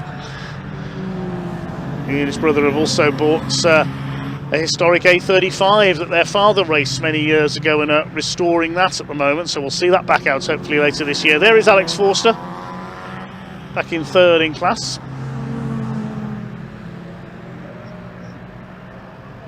Getting all hauled up around the hairpin, seeing if they can get the power down. Looks like he's got that managed. Is this the change of position? Yes, this is for third place. Going into the mountain, through goes McDermott. Takes Rob Addison for P3. Didn't seem to put up a fight there. Maybe he made a mistake out of Mansfield, or maybe it is just the conditions and the change. And you said he was struggling a little bit earlier on with the setup, so maybe that's still having issues. Got to lap the number 7 of Simon Jackson with his MGB. Not messing with a great place here going into the hairpin. Jake McDermott had to jink his way past him there. Now we see Bugner closing up as well. Remember this man, Lee Pearce. He's leading this race. We saw him at the beginning for a little bit. Well, he is currently over 6 seconds clear at the front of the field, heading for a double win. Woodcock did find the speed though, so he held it to about 6 seconds, and it sort of remained there, didn't it? It's not gone out significantly, but nevertheless, yeah, it looks sort of like the rear of that car also stepping out, so still pushing on with nearly 3 minutes left to go. Yes, you're right, Jack Woodcock keeping a good, consistent pace here.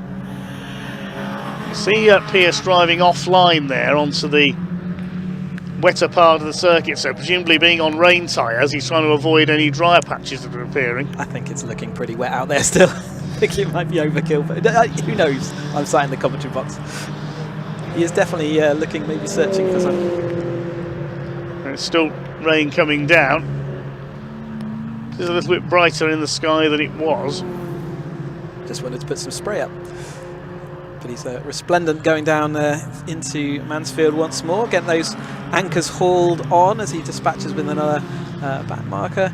As that was Mark Best being lapped the white MGB GT. Yeah, you can see the raindrops on camera now. So again, ready for the start of the next race. It's going to throw it. It looked like it was drying out or getting towards that, but I think for the rest of this afternoon, it just looks like it's going to be this on-off rain. So we're going to have damp conditions for all the racing. Can Pearce navigate his way around? One more lap, I think it's going to be. Yep, one more lap as he's drifting again. That's so slippery around there. I don't think there's anything the drivers can do. They just have to ride the slide and and then they can make it out the other. As long as they're pointing in the right direction, off they go again. So it's just a matter of that you've got to turn the car in and it's going to slide. Just catch it all together and off you go. That's Jack Woodcock there on his own in second place. Over 6 seconds down on the flying Lee Pearce. The man from Kent comes over the line.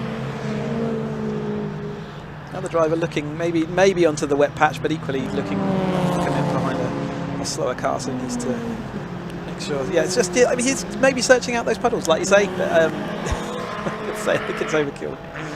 Nearly 8 seconds in it now between the two leaders. Jack Woodcock looking to make up for his retirement in race 1.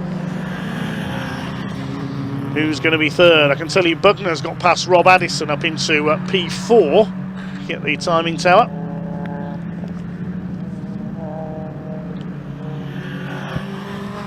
Well controlled race though, now 8 seconds, so another couple of seconds gain, still sliding that really beautifully balanced as he goes around. Then Chris Curve, again another tricky corner, navigated all of the difficulties in this race, hasn't he? Made a good fist of getting away, and then no one else could do anything about the pace he's got. Here he comes then down towards the gooseneck. He's raced successfully in stock cars, a few different formulas on the circuits as well.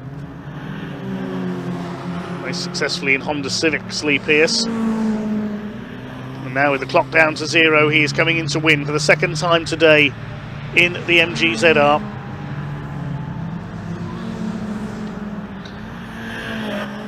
Just a small matter of hall bends to go.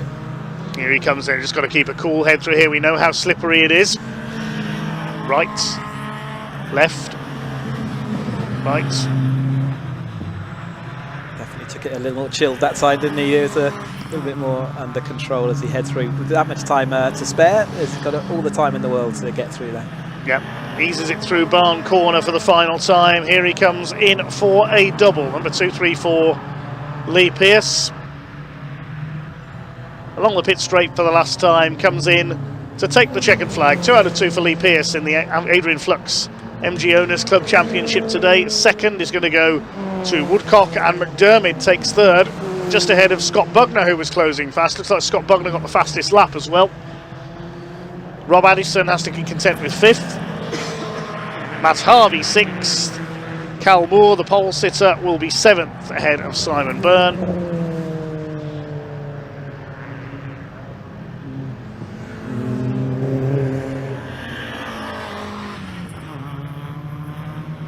Still a battle going on into the final corner. Oops, excuse me, says Josh Byrne on Simon Kendrick. Simon Kendrick just trying to keep going to win his class. The classic class is going to be won by Will Sharp, meanwhile number 39. He's driven away from his opposition. Byrne takes 9th, Kendrick 10th and wins Class F. Josh Addison, who's recovered from his excursion onto the infield, will be next through. There he is, James Wade. We saw him have a half spin at Coppice Corner. He'll be next in.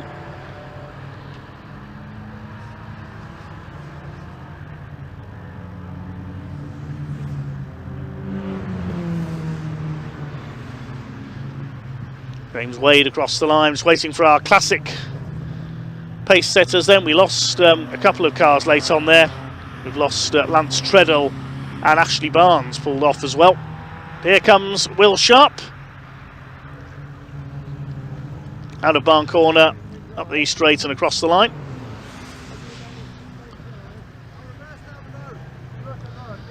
And then we'll wait for the provisional results to appear. Winning margin of nearly 6.5 seconds, so I think Lee Pearce eased off in the last lap or so there.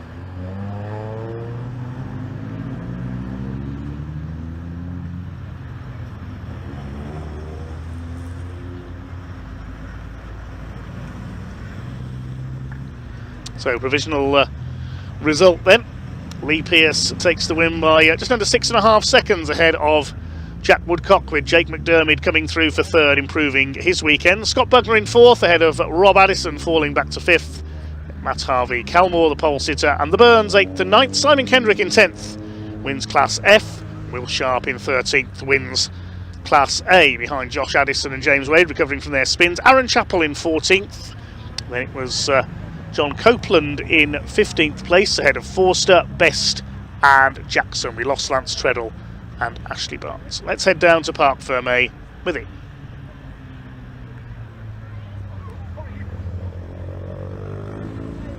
Wow, look at this, what it means as well. Jake McDermott absolutely delighted with his podium. What a drive that was, but what a drive it was from Lee Pearson. What a day it has been as well for Lee Pearson. Lee, congratulations. You just said there, you said it off camera, oh, I quite like Cadwell, I quite like the rain. Yeah, I do like the rain. We've always been quite good in the wet, so yeah, we fresh set of rubber on the car, and yeah, we enjoyed it. I knew if we could get away and just keep that gap, just had to keep me cool and get it to the finish line. Were there any sort of sketchy moments out there? I had a few. I had a couple of lock-ups coming up through the woodlands here. Yeah, where the trees, it was pretty wet there, so yeah, kept it on the track. That was the main thing. 2 first places, eh? Come on, what come a day! On. Roll on Alton Park, eh? You want to go celebrate, don't you? I have no family around, so go there. Well done, mate. Congratulations. Thanks for coming out as well. Jack, let's have a quick. Well, congratulations, my man. Thank you very much. That was a wild race. They always are, aren't they? Yeah, no. It was a big result. I had a terrible race this morning, but just made it all worth it. I was ready to go home after the first race, but no, never give up, exactly. and this is proof of it, right? Exactly. It was all done in the first lap, luckily, and then it was. I could see these guys coming up, so I just do this, go as slow as I can without being overtaken. Don't put it off anywhere in the last lap. But it's good. Well done. But yeah, thank you. Congratulations. Say thank you to my wife Hannah, little Fleur, my little girl Emmy. They've put up with a lot of stuff over the winter, so.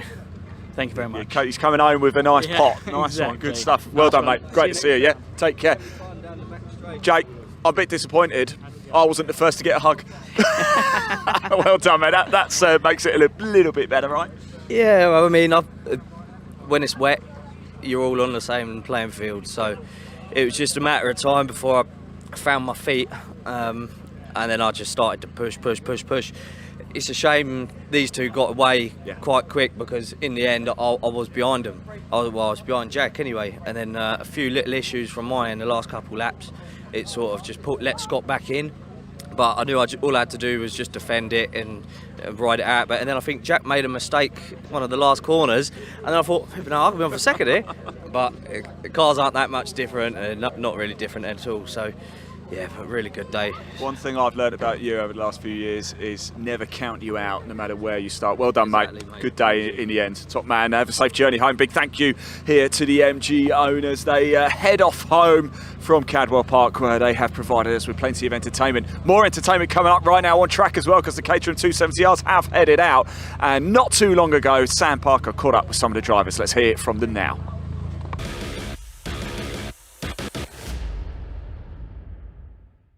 So it's last time for these guys. The FanDrive 270R Championship will be going out very shortly for the final time on this Sunday. But I'm here with Henry Speaks. Henry, you made up some great places in the last race.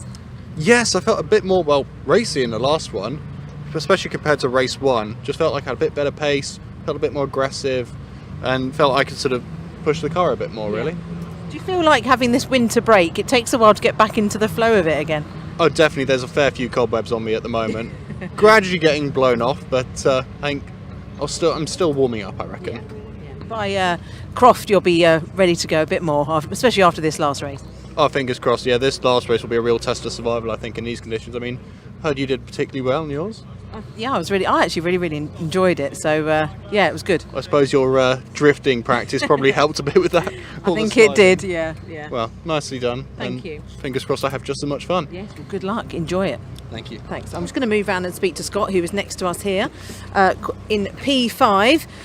Scott, you're all ready to go. How are you finding the 270 and racing the 270 this year? How are you finding it? Yeah, it's been good. First time out in the car in anger, so kind of still getting used to things. At the pointy end, so I'm kind of happy that it's started good. I just hope that it carries on good. That's it. And then this place in the wet, how you feel about that? I don't mind the wet. Cadwell's a bit unforgiving. The back half of the track is basically zero runoff. That's the only concern, I think. And if you touch the grass anywhere else, it's going to take you so long to drive back, everything's over. So yeah. Just bring it home and try and score some points. That's a good outlook for this race. Well, I wish you all the best. Thank you, Scott. Thank you. There we go. So we've heard from a couple of the drivers. It's now their race up next. Back to you, David and Chris.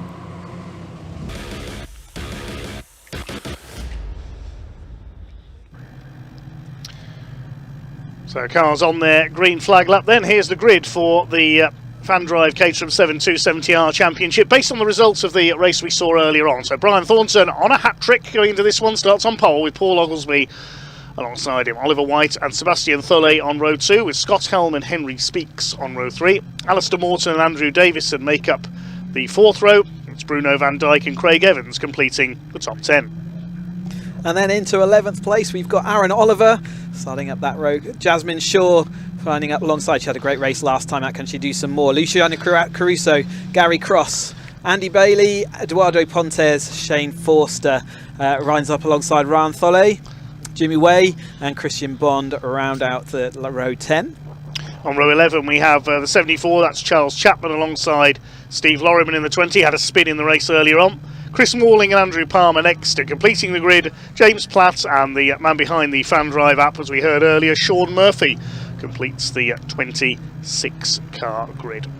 Yep, I hope you caught that in the lunch break, explaining what that platform is, and yeah, certainly head over to that to go and check it out and get involved in the race weekends. And yeah, as we said, can Brian Thornton make it 3 from 3? I'm pretty sure I'd be safe in saying I don't think he's done that before. So can he make it happen today? His consistency is right on point this weekend. Can he make it the first one? Paul Oglesby in that 2nd place, though. We'll be looking to see whether he can deny him. Ollie White's had a great weekend, a couple of podiums for him. Seb Thulle has moved slowly up through the grid and is now in 4th. Can he make a podium as we go into this final 20-minute race for their 3? And Scott Helm, we just heard from him on the grid, also right up there. Henry Speaks making great moves through the field in the last race, now that he's brushing off some of those cobwebs.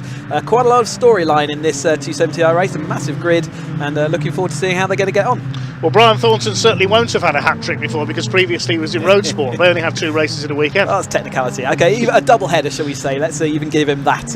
But can he do the clean... I don't think he did, actually. I'm pretty sure he hasn't. I don't think he'll mind me saying that. But yes, the three-peat would be awesome for him going into this final race as we watch them coming down into the final part of this lap.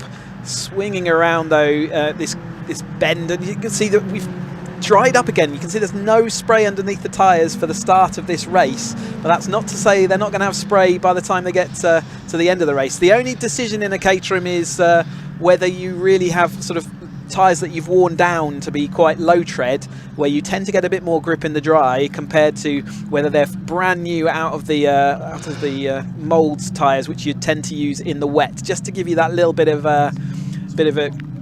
extra grip if there's spray. But I think they'll all be on their low tread blocks, and the wind's definitely died down. This morning it was really blustery, but as the weather's deteriorated slightly, the wind's actually gone away.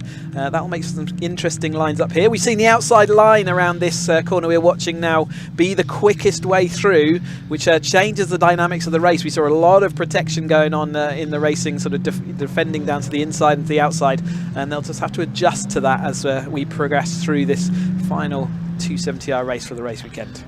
Yeah, it's Brian Thornton who mentioned he was runner-up in Roadsport last year. Will Harris was the champion, but he's gone straight up into 310R. He skipped 270R.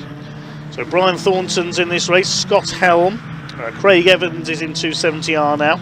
Alistair Morton, they were all in the Roadsport Championship last year. Oliver White was as well. Yeah, it's a real mixing pot, isn't it, this year? The 270s is bringing together sort of lower championships skipping out, and other people sort of staying in there, enjoying the 270s. And yeah, that's why the grid's this bumper size, and a lot of skill differences, but all racing together really well this weekend. They certainly have, yes. They've made the most of these tricky conditions. Everybody has, and put on a fine show. Still 3 more races to come here on BARC TV this weekend. Dave Goddard and Chris Hutchinson taking you through the action here at Cadwell Park, the home of motorsport in the Lincolnshire Wolds. Taking a look at the colours for this one. Brian Thornton in blue and orange on pole. The bright green car is Paul Oglesby alongside. The two-tone green is Ollie White, number 24. Sebastian Thulle is in white and black. The black with orange cage and wheels is Scott Helm. Henry Speaks in red and sort of dark green on his car we saw in the assembly area. Alistair Morton black with an orange stripe. Andrew Davison in overall bright orange with a blue stripe. Bruno van Dijk in his new red and black livery, and Craig Evans in black and white rounds out the first 10 on the grid. And all of those 10 have been involved in the lead battle at times during this race weekend, so they'll all be looking to see what they can do. Looks like all the drivers are now in place. Yes, just awaiting the all clear from the marshals. There is the green flag at the back of the grid.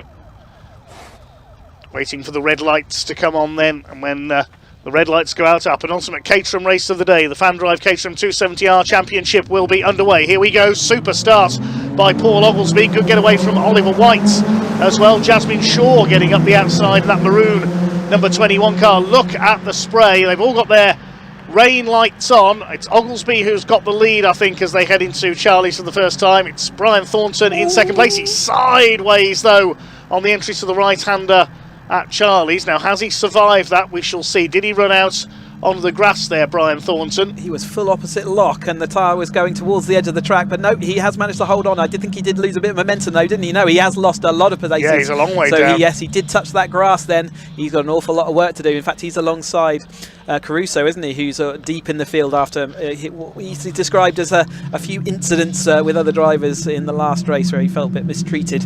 But they are going to have to do a lot of work now to come back through from the midfield. Oglesby leads it from White. I think it was Sebastian Thulle in third place as they went around the top of the circuit. There's Chris Morling, number 19, with Charles Chapman on his tail in the 74. So Oglesby leads, Ollie White in second, Thulle sliding around. Bruno van Dijk's made a cracker of a start. He's up into fourth place from the fifth row, and Henry Speaks around the top. The leader's gone wide. Wow, so he's outbraked himself down the hill, didn't make that adjustment that he needed after those green flag laps, just missed his judge. It's so easy to do, so it looks like a silly mistake from the outside, but I tell you, it's a half-metre difference and suddenly your car's on the grass and you can't go anywhere. But yeah, Bruno van Dijk absolutely flying through from the deep in the top 10 to now be in the third place as the rest of them head over the mountain. And you can see the work that Thornton's got to do if he does want the three-peat today. Sideways for Speaks as he goes through all bends. We know how slippy it is around here. They're all having to tippy-toe their way around. Is that also Seb Foley gone down the order as well, or is that misidentifying? We'll pick that up in a moment, trying to identify who that is when they go over the timing line. Coming up to complete lap number 1 in a second. Bailey and Lorryman, there's as they're all flying on through. Who's that at the back of the field there? It's the number 27 of Sean Murphy, the FanDrive app car. So completing the first lap, it was White leading. Thulle was second, so he's still there. Yep. He's lost second now to Bruno van Dijk as they go into the second lap. We pick up the leaders on Park Straight. Paul Oglesby still there in fourth position, and they're fairly well clear of fifth place, which I think will be Henry Speaks next in the order ahead of Alistair Morton and Scott Helm. Still defending to the inside there, and I think once they start realising the outside line is working, they will change that. Oglesby trying that outside line will find a bit of grip there, and we see Thornton is making some good progress, so he is starting to sort of fight his way back through. So the rest of this field just working out where they go with this many cars. You saw the red lights on the start as they're all just the rain lights is all you could see turning into turn 1. It's really a lot drier at the top of the hill here compared to the bottom of the hill. As it certainly is. The Mansfield Bend, one of the most tricky parts of this circuit, wet or dry. So the field makes their way through. There's Henry Speaks in fifth place. Alistair Morton in sixth. Yes, Jasmine Shaw was up to ninth place with that quick start earlier on. Threaded the needle really well, didn't she, off the start? Got a great launch, and one of the drivers in front just bogged down a little bit, and she made her way through and has not looked back. This Speaks, and, the number 12 of Morton, so just heading on through, just making a good sort of, just again, as a driver, you're just feeling everything out, and every lap is a little bit of a learner. You can see how these Caterhams have moved the wetness onto a different part of the track as they're using none of the inside line there. They're just using the outer edge of this track, and that's where they're finding all the grip. We've got two side by side, which is going to show how understeery it is. Hopefully they'll be able to get that turned around this final corner. But more this 270R. So remember, the third step of the Caterham Motorsport ladder, and drivers who have got quite a lot of racing experience under their belts right now.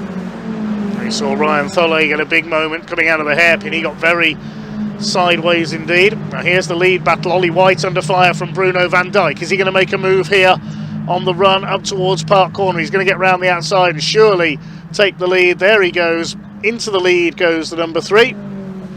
With Ollie White down to second place. He'll try and fight back though, I'm certain. Oglesby is up into third place. Just getting noise. There might be a yellow flag into turn 1, but I think it's he'd gone past potentially by the time that yellow flag. There's the yellow flag by Chris Curve. So wonder, and the green flags after that. So let's just keep an eye out for that as we go along. Maybe the yellow flags also are covering the previous corner. But here's one thing: it's really difficult to see in the dry conditions, let alone the wet. You've got an awful lot going on in the driving seat. Yet it is the driver's responsibility to see yellow flags and respond to them. The yellow flag doesn't count though until it's you're perpendicular to that yellow flag on the track. So as long as you're ahead and not making a move after that, that's how the rules are interpreted. That yellow flag could be Brian Thornton didn't come through on that last lap. The double winner from earlier in the weekend. We may have lost the number 33 car up at the top of the circuit. Gary Cross didn't complete the first lap either, the number 23, so he's out of the race. That wouldn't be a good end to the weekend for Brian, would it? Yes, so we may have lost him up at Chris Kerr. Whether he damaged the car when he went wide on the first lap, we don't know, but we'll try and pick up what has happened up there at Chris Kerr, but it looks to me as though Brian Thornton, unfortunately, is out of the race. Van Dijk leads it from White, Oglesby, Thulle and Speaks, your top 5 at the moment. 14 minutes of the race still to go, though it could all yet change. Scott Helm up into 6th, he's got ahead of Alistair Morton. It's the lower reaches of the top 10 then head across the line. This is the midfield battle. We've got Pontes in there ahead of Bailey, Jimmy Way in the Gulf liveried car, Lorryman in behind them in the number 20. So they head up in the sunshine now. The track won't be starting to dry out just yet, though. It's hard to. It was so sunny this morning, wasn't it, when we first watched the first races, and really has been changeable all day. The racing has been exciting for it. Never know what's going to go on, but Caterham's always splash around no matter what. There's Palmer chasing along. I've just spotted a car stopped on Park Straight. It was a car with either blue and orange or black and orange livery, so it's either Gary Cross or Brian Thornton has come to a halt there on Park Straight. We don't see, we're not sure which car that is though. Watch then 31 of Bailey in the middle of that battle with Pontes ahead and Jimmy Way behind. They're heading through the gooseneck, and again it's looking a lot, so there's no spray at all on the tyres, and I'm sure they're feeling that it's a lot grippier up there, but as you come down the hill you can see the water piling down, and through Hall Bends it's still absolutely soaking, and those trees shelter and don't let the wind and the sun get to dry it out, so they're having to deal with a different lap, and Bruno Van Dijk hasn't got it all in his own way. I thought he might start disappearing off up the road, and whether he's made a mistake I'm not sure. He's definitely flinging that car more than the cars. There is the 20. That's Gary Cross. He drops out on the first lap. So you can see he looks like he's made contact with the inside barrier there, doesn't it? It's easy to do that spin to the inside. That's the car I spotted on Park Straight. There's Henry Speaks, number 37. He's got Scott Helm on his tail for P5 as they head up. Ooh, that was close. There's grass involved. Yes, that could have been nasty there as Scott Helm, if he got his wheels onto the grass there, that could have been a very big spin if he'd lost traction there. I don't think Henry Speaks knew he was there on the outside of him. So Van Dijk leads. That could be Thornton's car, couldn't it? You can just see the top of the roll cage there. That's at Chris Kerr's. That's where the yellow flag was. We can just see it peeping over the top of the infield banking there. So Brian Thornton, that's where he's come to rest. So Van Dijk leads from White by just under a second. Paul Oglesby has just done the fastest lap of the race with a 1:51.539. Nobody else has lapped under 1:52 so far. So Oglesby gathering his particulars together and going to mount a charge. Can he get back to the lead after he's let that one slide after the first lap slide off wind down Mansfield? So he's got a bit of work to do. These two battling it out. This is further back in the order. Christian Bond and the number 58 car, which is James Platt, fighting it out for P19. There's yellow flags out. Somebody's gone off. Eduardo Pontes has gone straight on. And that's the Park corner, I think. Isn't that turn 1? Isn't that Camaranga? I can't remember now. Yeah, it's either the outside of Charlie's or that's Park, I think. Yeah. He's getting going again. Now are his wheels pointing in roughly the right direction, or are they slightly splayed? He's asking the marshals, does it look okay? And they're saying yes. And it's a little bit of tracking maybe issue. Yeah, yes. The front wheels are slightly outwards. A frustrated gesture from Eduardo Pontes. The Brazilian is out of the race by the look of things. It's the same issue that Ben Lopez Appleton had earlier, wasn't it? Grass on the outside, just on the braking zone, and just couldn't get it stopped by the time he met the barrier. He was in P15 at that time of that incident. Here are the leaders. Van Dijk in red, Oglesby in green as they head on to Park Straights. He is mounting that charge, isn't he? He's gathered everything together, and yeah, Bruno knows he's there, and he's defending to the inside. Here's the replay then of Pontes just drifted off the edge of the track, locked it up. You can see there's nothing on the tyres there. Snappy John Bryant, our cameraman, on the cameras there, just always in the place to watch the accidents happen. Yeah, it always seems to be just in the right spot, doesn't he? As Aaron Oliver goes around the outside of Henry Speaks there. Aaron Oliver on a charge from 11th place on the grid. Remember, he went off in yesterday's race at the mountain. He tangled up with Bruno Van Dijk and went into the barriers. Rebuilt the car, started this race from 11th, and is now making his way towards the top 5 in this race. Here are the leaders. Van Dijk from Oglesby, and Oglesby is closing up on the number 3 at the front of the field. They head towards the mountain section. He's got the momentum, hasn't he? For sure, that's the direction of travel, is Oglesby closing that gap, and Van Dijk having to look in his mirrors a lot more than he was earlier on in this race. And Ollie White does just look like he's sort of settled into that gap, and Foley is in that 4th place, so he's managed to sort of retain that top 4 that he's had all weekend. But that podium is tantalisingly close out in front of him. 2 leaders together. That's is that Pontes out of the race? Can't see anybody else that's retired, so I'm assuming that's Eduardo Pontes has parked his car up and is our 3rd retirement of the race. The leaders go over the line. New fastest lap for Oglesby at that time through. No, that's just been usurped by Scott Helm, 1:51.018. He's just behind there, side by side across the line with Seb Thole. There he is up into 4th place. So Scott Helm is on a charge in the number 42 car. Van Dijk leads Oglesby by just over half a second. Ollie White is in 3rd, and then Helm ahead of Thole for 4th and 5th. Helm, the current fastest man on the track. Oliver is ahead of Speaks, now up into 6th position. This is the battle for 8th place. Morton against Jasmine Shaw on the Park Straights. Completing the top 10 is Luciano Caruso in the 88s. Jasmine Shaw, this is certainly the best I've seen her run in some time. Yep, she's making good progress around the outside there. Looked like she was going to have the momentum to go over that. But yeah, Scott Helm looks like the man on the move. Didn't quite make the move stick, but she's still in with that chance. But yeah, Helm up into that 5th place and looking like the car really got him under. He said he didn't, in the sort of pre-records, said he didn't have a chance to drive this car very much. So he's really learning his trade quickly and as we watch.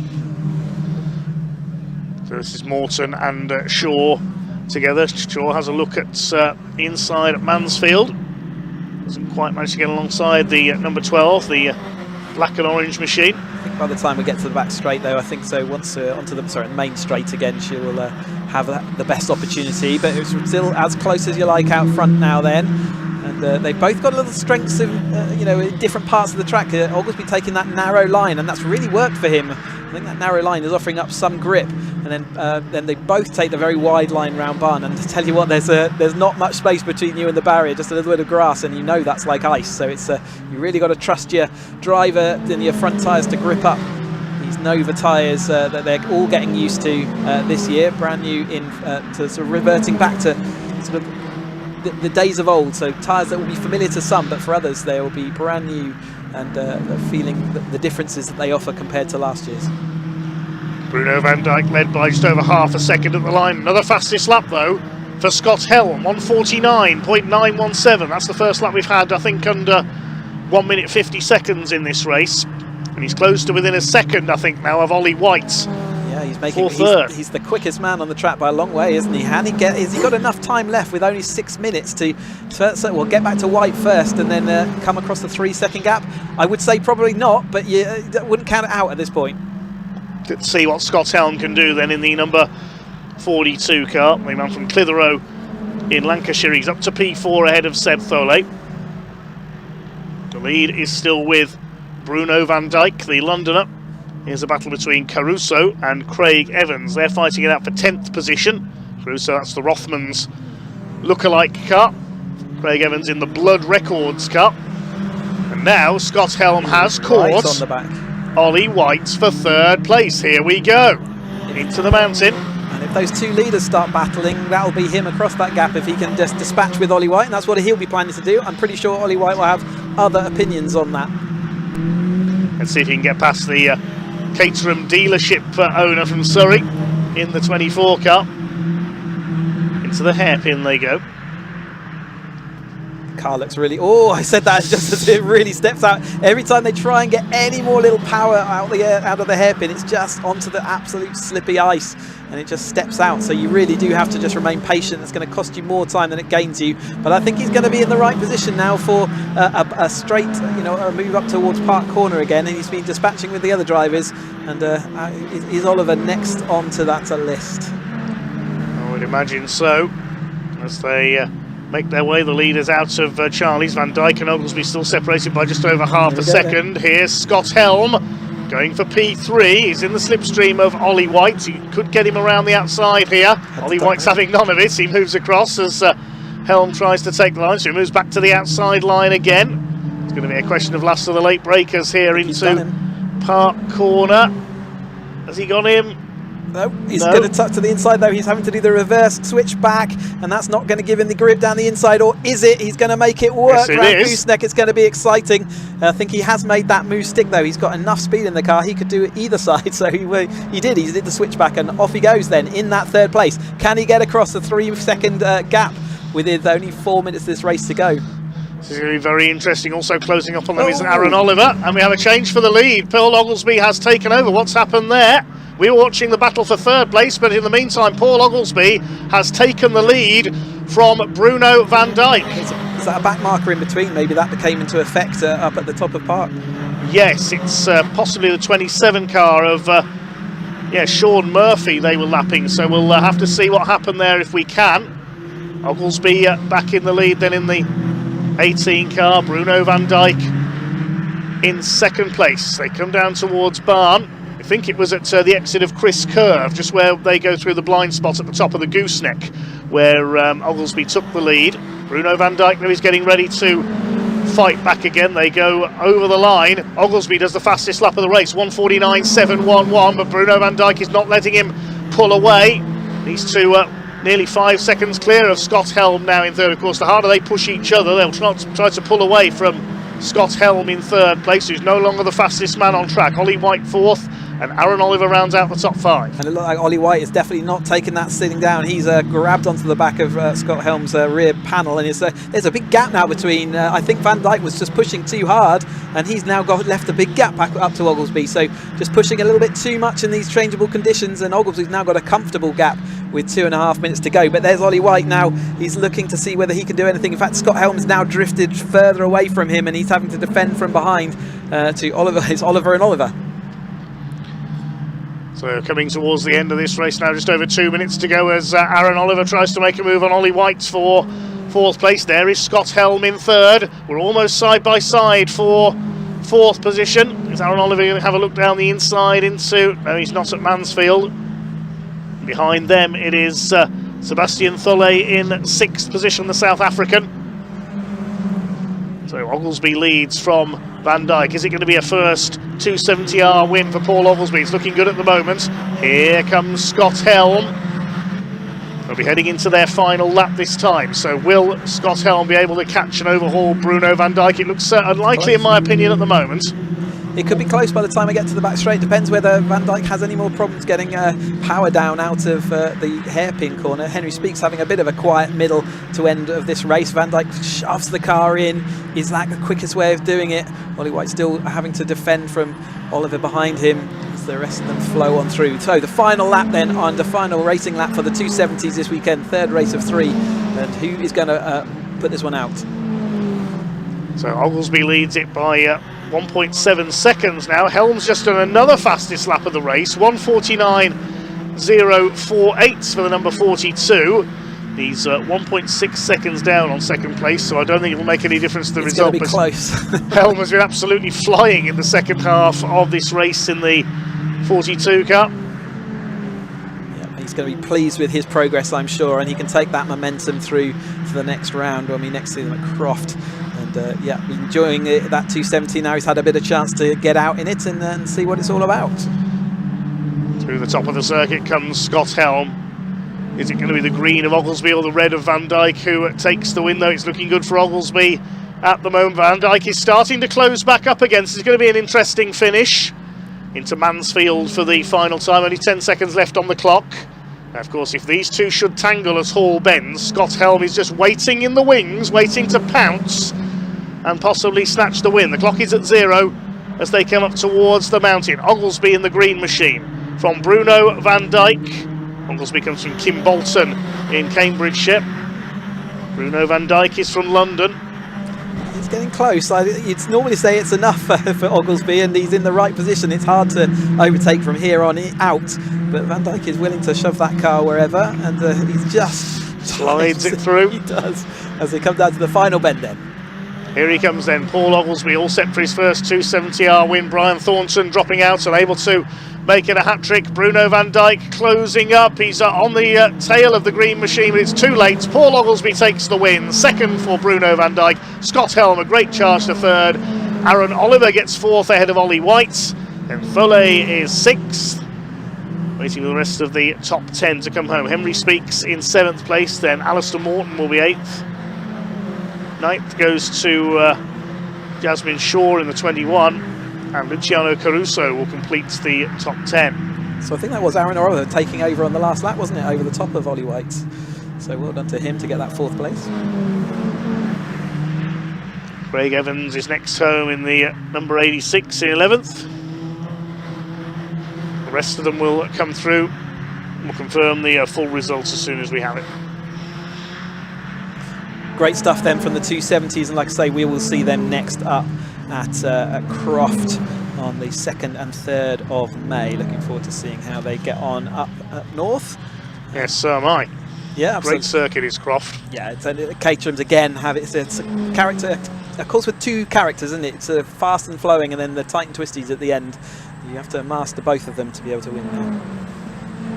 Congratulations to Brian on 2 wins this weekend. Commiserations on this 3rd one, and well done to Oglesby making it onto the top step over Van Dijk, who was charging hard, and Helm, probably the quickest man out there, wasn't he, in that last race, but not quite managing to get it done.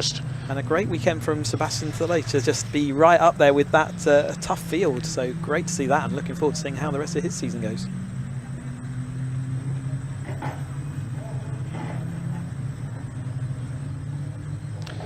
So awaiting the result to be confirmed then. It is Paul Oglesby who takes the win by 0.18 of a second. Bruno Van Dijk, and he snatched the fastest lap on that final lap, a 1:48.323.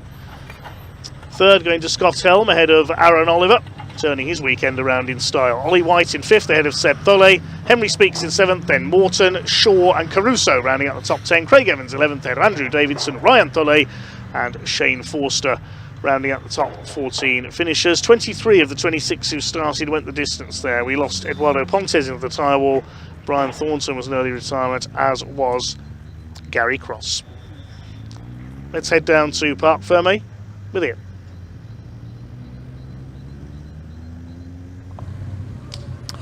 Well, welcome down to Parc Fermé for the final time for the Caterham 270Rs, and it's Paul Oglesby who takes the win. Let's just wait for him to get up. I think there's a big smile underneath that balaclava. There he is, look at him. He's come on, Paul, let's have a chat. I'll tell you what, you guys always put on one hell of a show, but you had to muscle past Bruno. Sam, sorry, I'm so rude. I've just taken it over there, Sam Parker over there. Paul, yeah, I'll tell you what, Bruno got a bit close at the end, didn't he, though? Yes, yeah. I absolutely screwed it up on the opening lap. I thought, right, I've got a comfortable lead, and then I absolutely screw it up down the hill into Mansfield, end up on the grass, come out wherever, and I thought, right, okay, let's just get your head down and get going.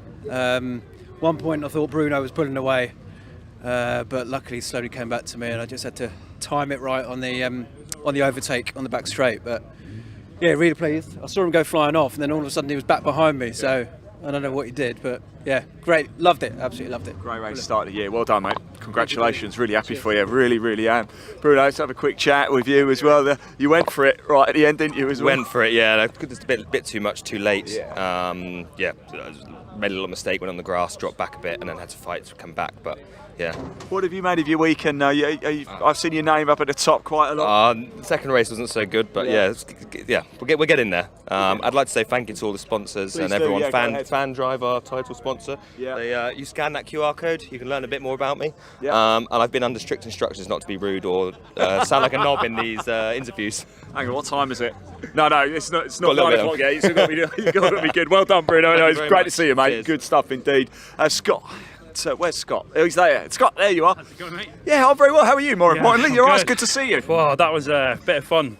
Cadwell, he's so scary in the wet. What is Cadwell like then to drive in these overall? It's the narrowness of the track, right? You've got no opportunity. Tiny little slip, wheel on the grass, and you're in a different county by the time you stop. So yeah. The back half of the track, you slip off and you've got about 3 millimetres and you're in the wall. So it's one extreme to the other, but what an amazing You've got to race. be fast, but you've got to be very accurate, right? Yeah, definitely. And, you know, everyone drove clean. I saw there was a couple of offs. Everyone seemed all right. They were all waving at the end there, so that's awesome. But everyone drove awesome. I was really happy, like close quarters with some new guys that I've not driven with. Amazing. I was going to say, Scott, you've been with Caterham for a little bit now. What keeps bringing you back? It's just so much fun. They're kind of like a legal drug dealer. It's like, and I'm hooked, and that's it now. So I like the analogy. Yeah, we'll go with that. That's what it is. That's what it is. Scott, see you next time. Well done. Congratulations. There you go. Caterham 270Rs. They have finished here for this weekend at Cadwell Park. There's more action. No, we still have 2 more races to go. One of them is actually Caterham's, but right now, Junior Saloons. They're not actually on track yet. So Junior Saloon Car Championship. They're about to head out for one final time. Let's hand back to your commentator, Dave Goddard.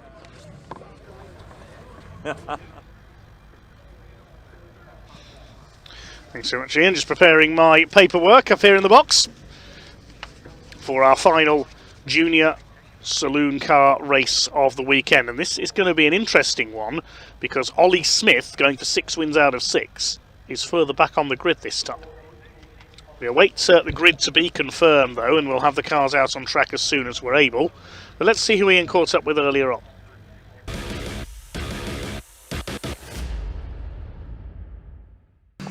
Well, for the final time here this weekend, a Junior Saloon Car Championship we're about to take to the track here at Cadwell Park, and Ollie Smith looking to make it a double hat-trick of wins this season so far. A little bit of work to do from here, though, Ollie. Yeah, definitely. After a setback in qualifying, obviously been pushed further down the grid, starting 7th, but we can do it, I think. I think you can. This is probably going to be your biggest challenge so far this season, isn't it?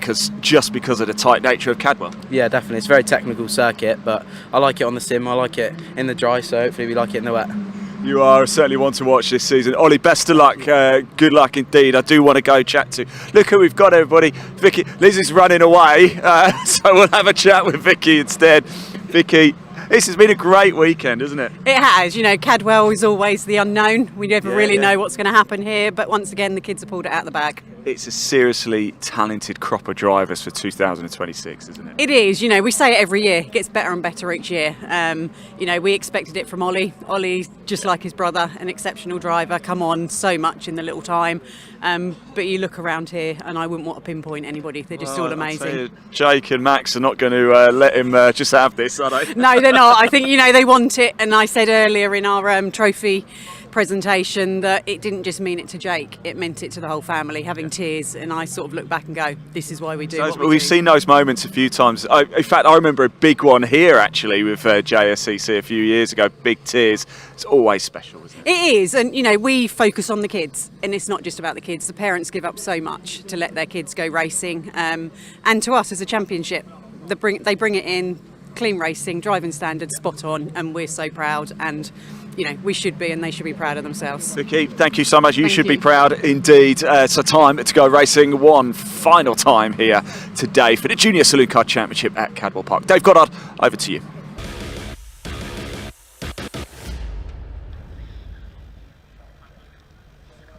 Still fairly blustery conditions, but improved visibility.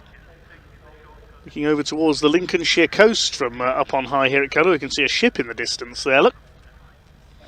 As we get ready for our penultimate race of the weekend, race 3 for the Junior Saloon Cars. Now the grid for this one based on each driver's 3rd fastest time from the qualifying session yesterday, but as we heard, some drivers lost some of their quickest times because of infringements during qualifying, and so it's a bit of a mixed up grid for this next race. Ollie Smith, who we just heard from, the man going for 6 out of 6, is only 7th on the grid. That's going to make things a bit more interesting, to say the least. He sounded keen though, didn't he, out in the Parc Fermé, and why not? He's had everything going his own way so far, and what's a matter of 6 cars in front of him got to hold him back. This is going to be an interesting one, to say the least. It is going to be Jake Wardle for the 3rd time this weekend on pole. He's had a couple of 2nd places. Max Scharfegger's had 2 podiums as well. 2 CSC racing cars start alongside each other on the front row.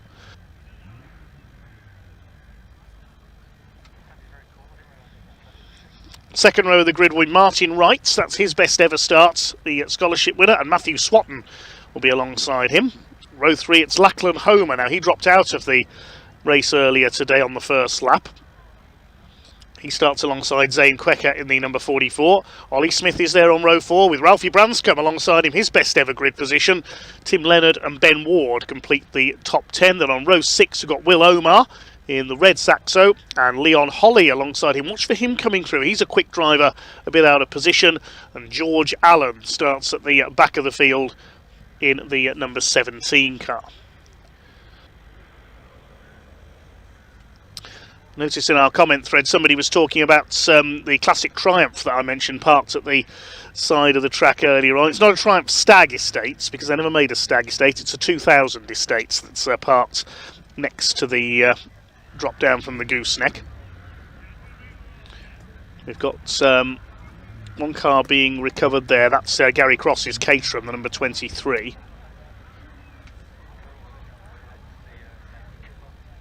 And also, I think one of our official vehicles has had a problem as well down at the mountain as well. So we'll be underway just as soon as we are able to. Yeah, we can see down there. Is that the Saxo safety car? I think it is, unfortunately. I can just see the roof of it there. Oh dear, that's had a problem on its way to the grid. Plenty of support for our junior racers. Tom Algar Racing says good luck to Matthew. Must mean Matthew Swatton.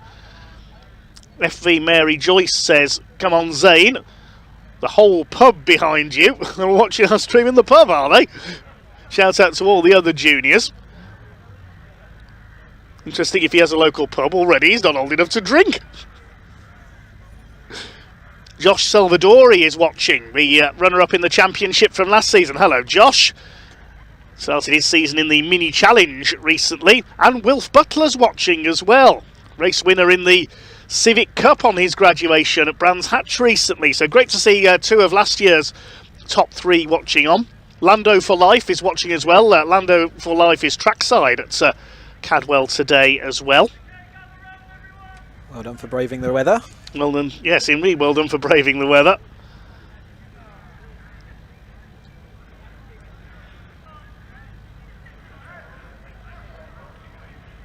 Yes, it's the Garrison Tavern in Widnes is the pub we're talking about.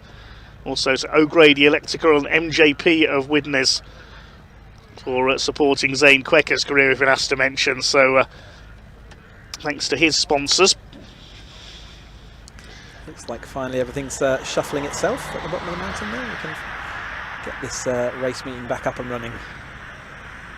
Yes, indeed. Conditions improving a little bit, so it won't be too wet, hopefully, out there for our young guns in their Saxos. Not sure what time curfew is today, but they've going to have to work hard to get through as quick as they can. We've got a lot of our young racers watching. Louis Austin, ex-junior Saloon Car racer, and Lewis Turkington as well. He's supporting Lachlan Homer. Louis Austin says good luck to Max Scharfegger. Great to see plenty of alumni of the Junior Saloon Car Championship watching this afternoon. I think Thanks for joining us. Yeah, it's the motorsport community, isn't it? Everyone's it's great to see, especially at the beginning of the season, a fresh season. What's going to happen? Who's going to make the step up? Who's going to have a story to remember? Well, let's see what Ollie Smith can do here. He's got to fight his way from row 4 of the grid. Hi to Tom Justice as well. Josh Salvadori cheering on Team MRM. That's Martin Wright and Lachlan Homer. A slightly jumbled grid for this one. The cars will be released shortly from the assembly area.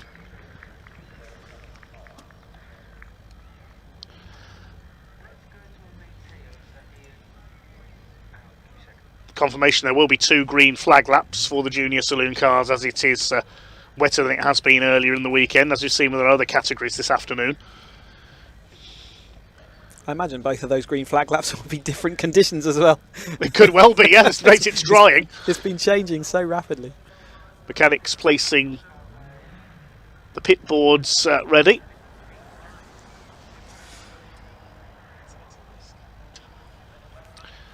Just waiting to see what's going to happen with our safety car as well. We've had a last minute hitch with that. The proper safety car, the Hyundai, going out onto track. Then the MSV safety car has just gone out onto track.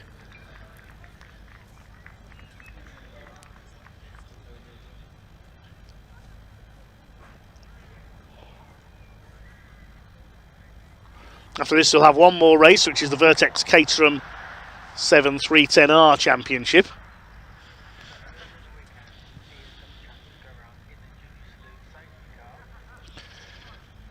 Well, mentioning the Junior Saloon's safety car, earlier this weekend, our pit reporter Ian got the chance to head round the track in it. Let's see how he found it.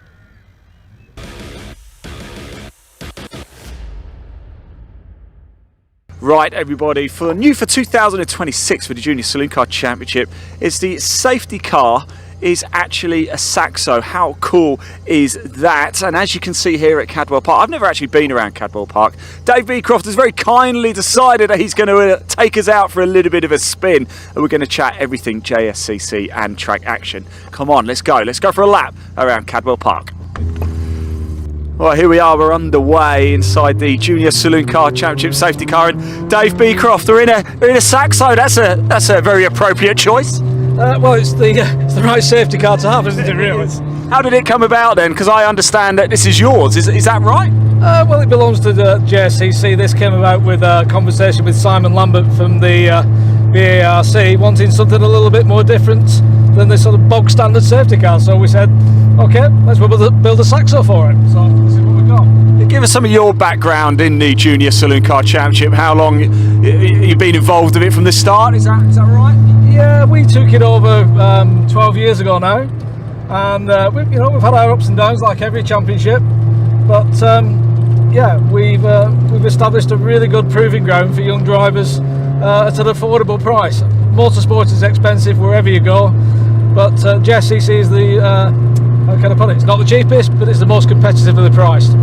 Now talk to me about track action as well. That's something that comes under your banner too, and that's what a collection of cars we see in track action. It's a real treat. Track action is really good fun, and it's just a bunch of guys enjoying themselves with whatever car they can pull out of the garage and come and race, have some fun. It's a very social side of things, and within that track action we have the Peugeot 206 group, who've got their own little section within there, but we've got some stunning cars here this weekend, including some gentlemen who's come all the way from Germany to race with us. Absolutely, yeah, great stuff indeed.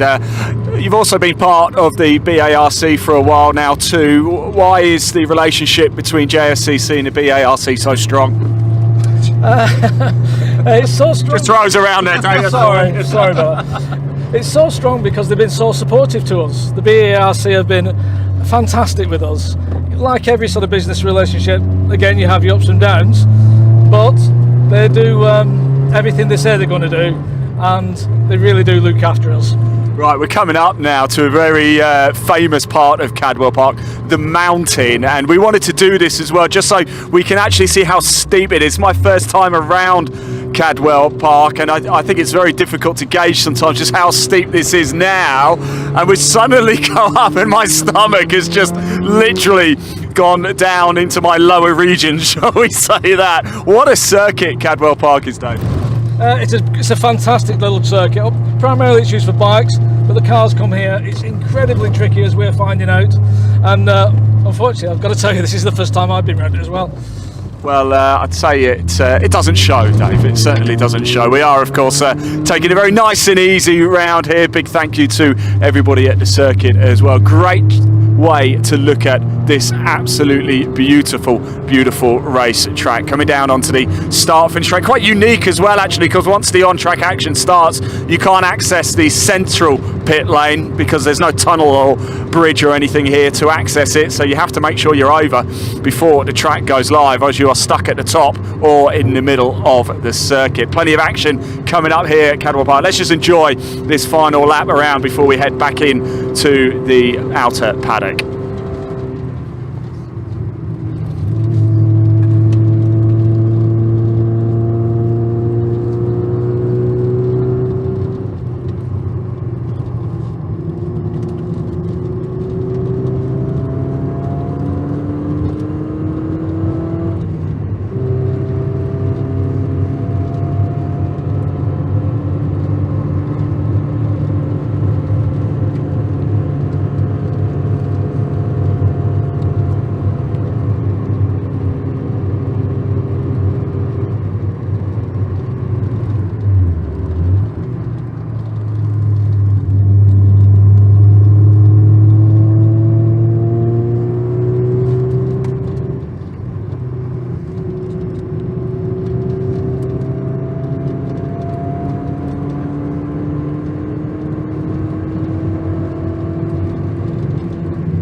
Well, there we have it. Great stuff indeed. Big thank you to Dave Beecroft, the Junior Saloon Car Championship and track action on action this weekend here at Cadwell Park. That was scintillating.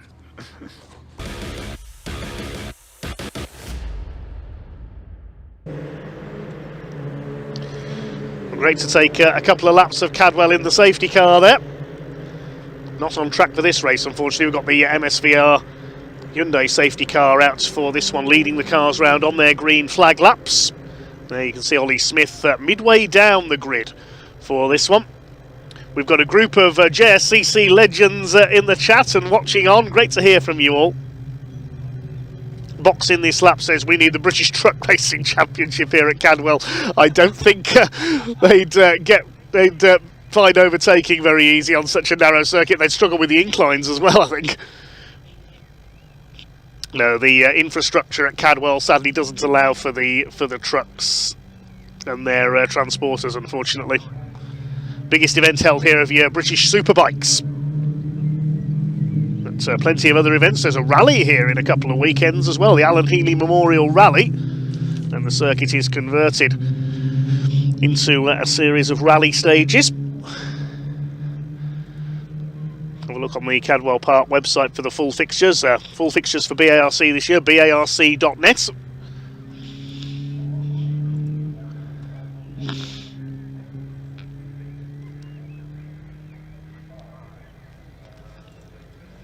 So, Jake Wardle leads them round, his teammate Max Scharfegger behind him, Martin Wright in the blue car, Ollie Smith back on row 4 of the grid. He's going to keep up his unbeaten run this year. He is going to have to work hard from there. This is going to be potentially the most competitive, most interesting Junior Saloon Car Championship race of 2026 so far. Leon Holly towards the back of the field as well. He's only 12th on the grid.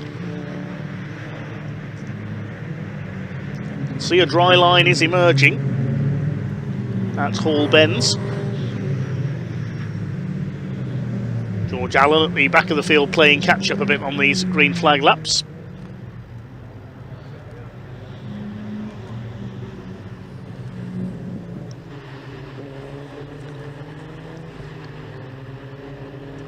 What can these juniors do then? They've put on a great show so far this weekend.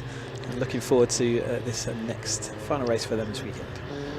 Yes, they really have been fantastic this weekend. The marshals bring them to a stop on the grid. The green and black car is Jake Wardle.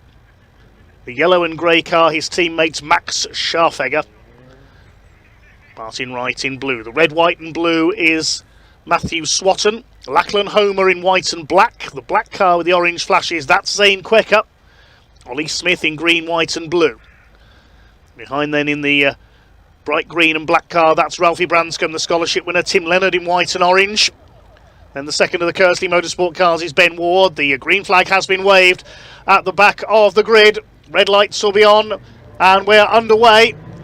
Good start by Max Scharfegger from second on the grid. Ollie Smith gets away well in the number 18. Quick start by Ben Ward. Not as quick a start from Ralphie Branscombe. He drops a couple of spots.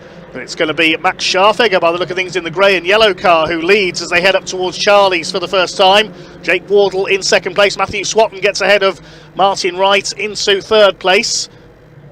They're all round the first couple of corners okay, and it's Scharfegger with a clear lead as they head into Park Straight for the first time. There's a tangle at the back. That's Ralphie Branscombe that's gone off. There may have been some contact with George Allen there. He's got going again. Branscombe rejoins at the back of the field. Bad luck for our scholarship winner this year.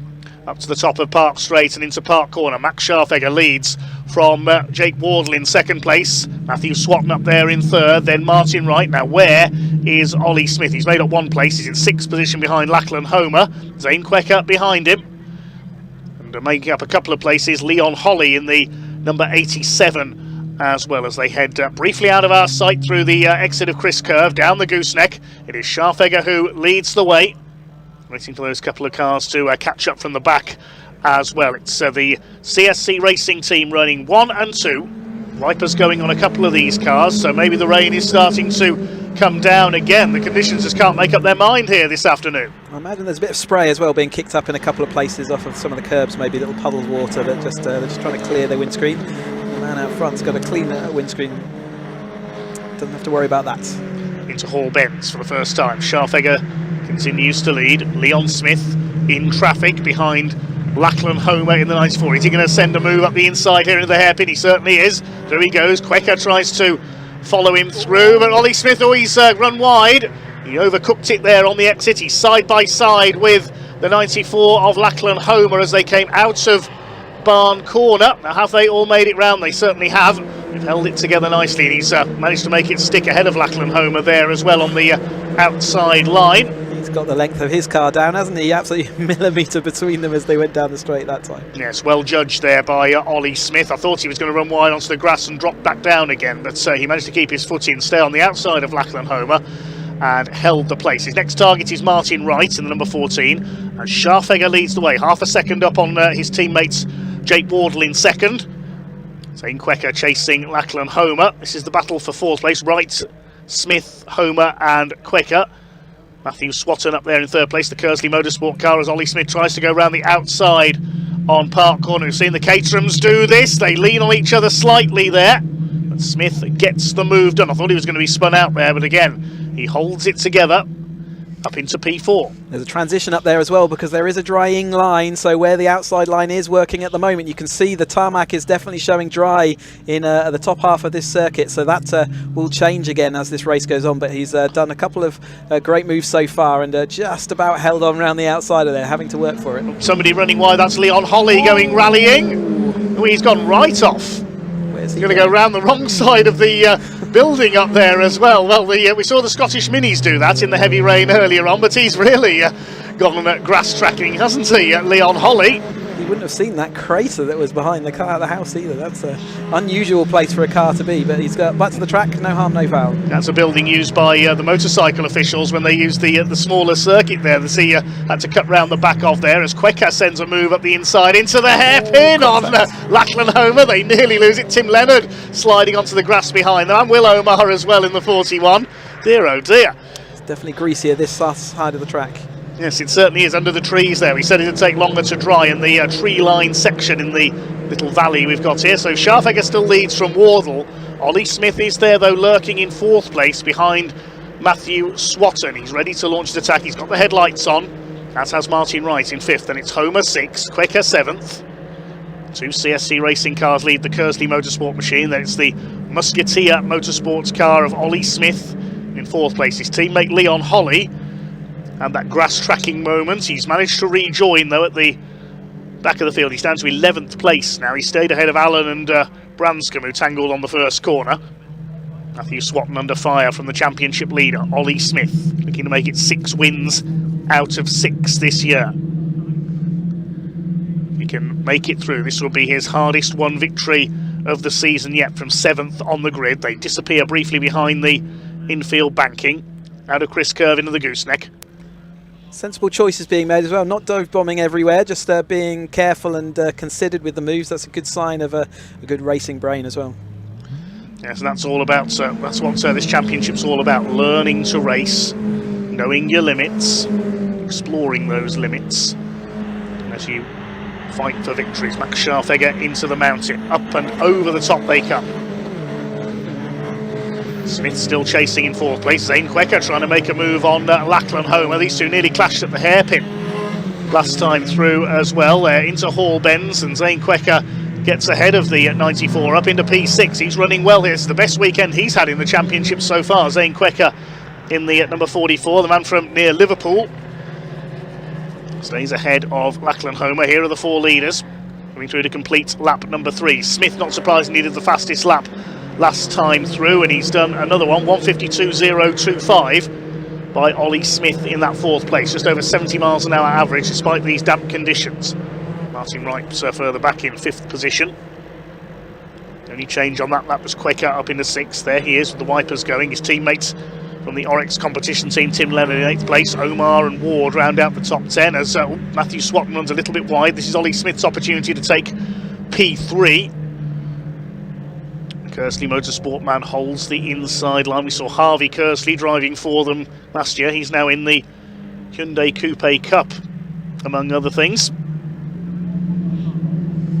Is he going to make his move? It's got stuck a little bit behind, and there is a little bit of a gap out front, so he's not going to want to make that last too much longer. He is definitely losing out some time, but again, he wasn't able to outbrake him into the top end, and yep, it's a couple of laps now he's had to watch the rear panel. Somebody we saw briefly off that was Ben Ward running wide out of Park Corner. We saw on the grass. He should be able to gather that up and continue. Still Matthew Swatton, Ben Ward's teammate, holding that 3rd place as they come up towards the mountain once again. Still your leader is Max Scharfegger, who's from Warrington in Cheshire, holding off his teammate Jake Wardle. He's from Kent. Up and over the top of the mountain they come. There's Zane Quecker pulling away from Tim Leonard, his teammate. What's happened to Lachlan Homer? Haven't seen the 94 car come through. He was behind Quecker a lap ago. Oh, there he is. He's in the wall at Park Corner. We've seen that a couple of times already, haven't we? That's exactly where Ian Bauer's BMW hit the barriers earlier on. It's not been a happy weekend for Lachlan. He dropped out of the 2nd race earlier on. So just over 7 minutes of this race to go. Yes, I heard that. He's probably heard all the jokes before, don't worry.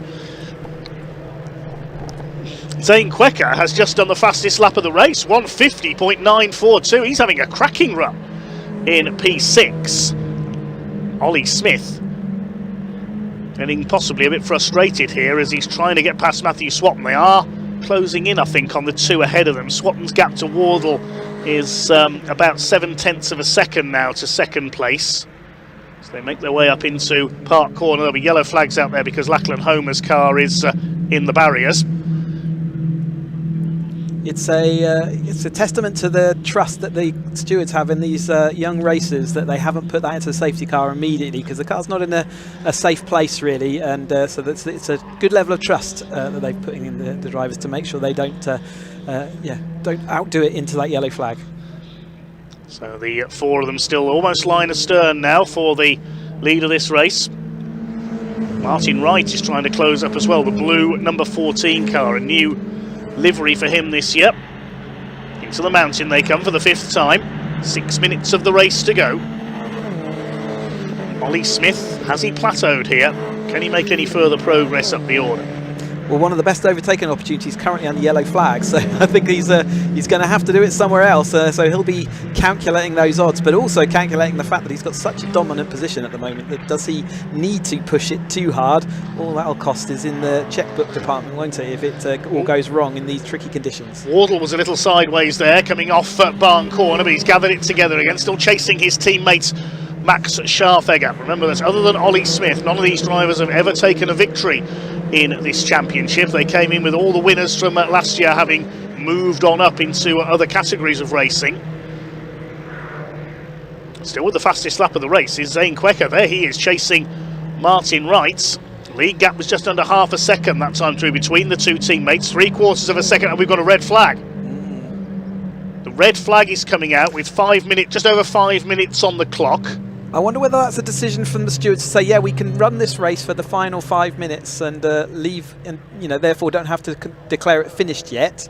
But they want them to be able to race rather than have a blocked up end of the track there, as they want to get this car out of the way. Yeah, so presumably that's the reason for the red flag. I haven't seen anybody else off anywhere. Yeah, so let's see whether that is. But I wouldn't be surprised if it's the stewards wanting to let these guys race for the final 5 minutes and give them something. But it's going to be an absolute. It's going to bring everyone back together again, and the variability of a start. So let's keep an eye out whether they are going to restart. But that would be my guess at this point. Well, we'll wait and see what happens here. We'll get warnings from the TSL timing screen as to what's going to happen here. There's Lachlan Homer's car in the barriers.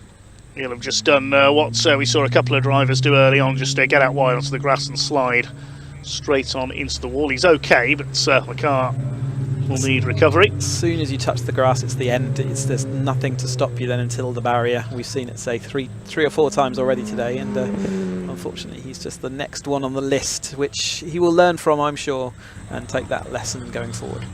Okay, well, let's see where the cars will line up there. I can tell you that George Allen has pulled into the pit lane on that last lap, so maybe he's got a problem.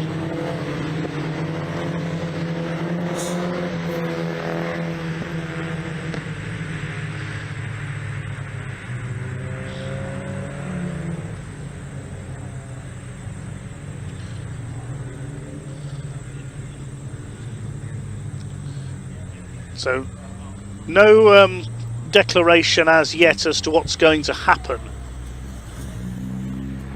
with this race.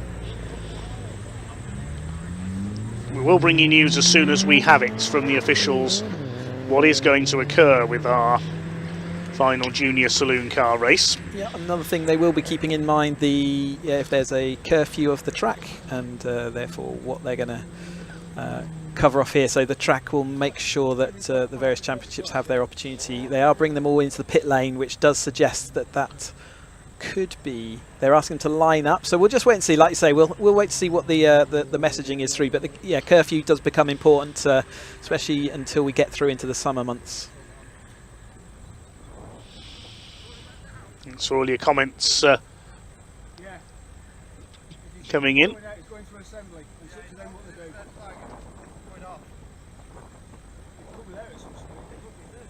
To see a few, as we said, alumni of this championship watching on. We're just waiting for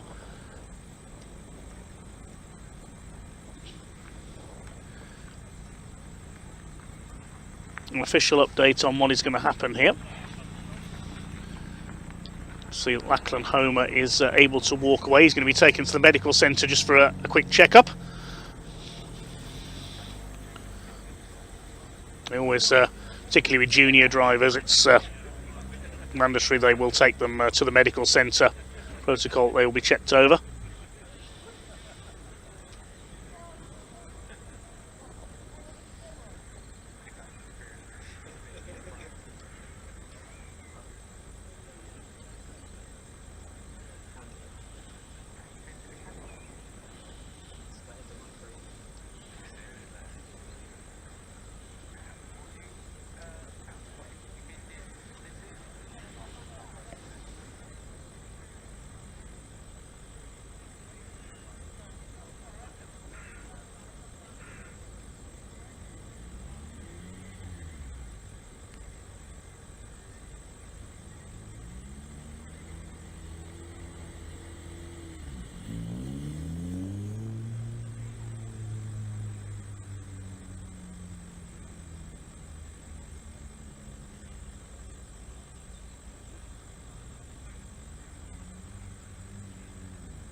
So the car's back in pit lane. We're just awaiting news on what is going to happen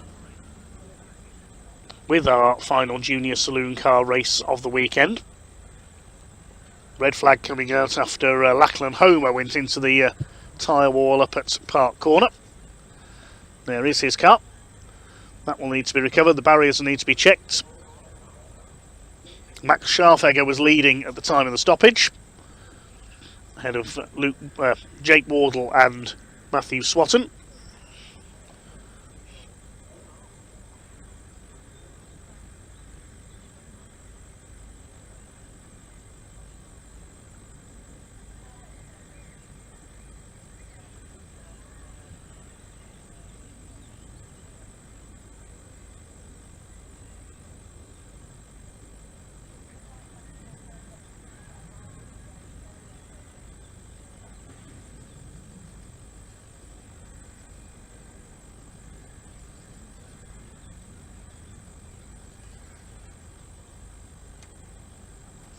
I'm going to take this opportunity to once again thank all our marshals on behalf of all the drivers. They're having to work fairly hard late into the day here, aren't they? But it's getting the low loader ready to put Homer's car back on and escort that back to the paddock area. But yeah, ever so many thanks to on behalf of all the drivers. I know the Caterham boys and girls try and treat you well out there. Hope they're still doing that, and hope you've enjoyed the racing, and see you out on track again soon. Yes, well said indeed. Big thanks to everybody here at Cadwell Park this weekend, not just the marshals but the recovery crews, the medical staff, the timekeepers, race control staff and everybody else from the circuit and from the British Automobile Racing Club for bringing us this event. Could not go racing without our officials and volunteers.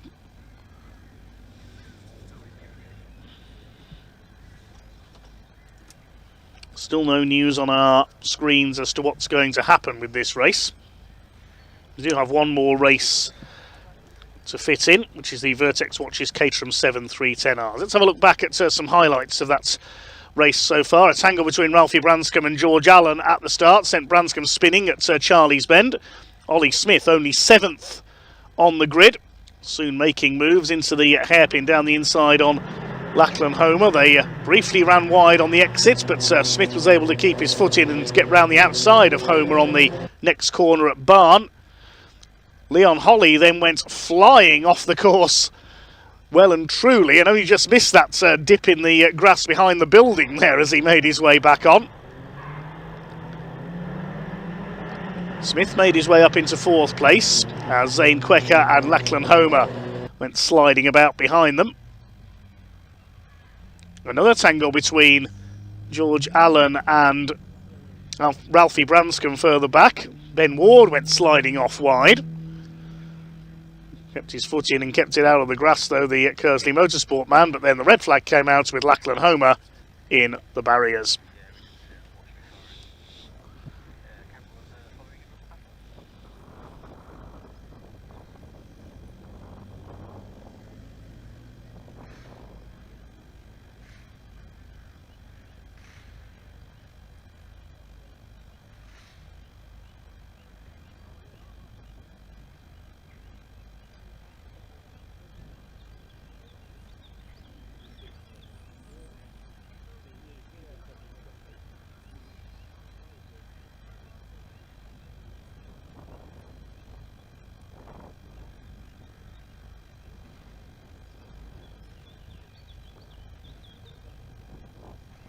I know we've got the recovery crew on board. The CC recovery vehicle takes the Saxo back towards the paddock. Yes, we can see you.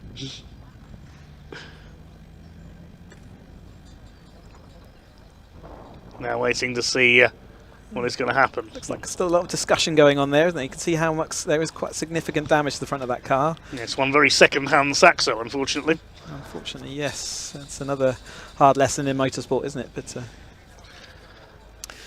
saw some coolant steam going out of it as it was in the barrier, and it sort of makes you think that it's burst the radiator and moved the engine backwards.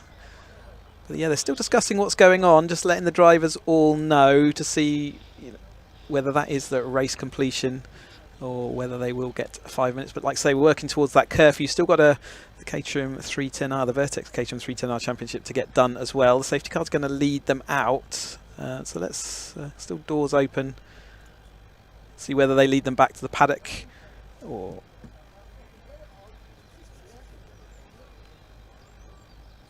not. But yeah, an awful lot of people go into making a race weekend happen, and a vast majority of them are volunteers. And see all the teams and staff and marshals down here in the pit lane. It's a very abbreviated pit lane that you don't really get to use that much over the course of a race weekend. They're going backwards. It looks like they're going to just moving that car out the way. Well, if we are going to restart, so they're perhaps moving George Allen to the back because the leader is behind him. So maybe it's going to be a safety car restart. It's I think they do seem to be putting them in order, don't they? So working a bit blind here without the messaging. Normally the race control would ping up a message. But yeah, still got another race beyond this one as well, so that will be a consideration. But the track. Ben Ward slotting in behind Leon Holly, so that's race position. Yeah. So it looks like we may well be going to have a restart. We don't know for certain as yet.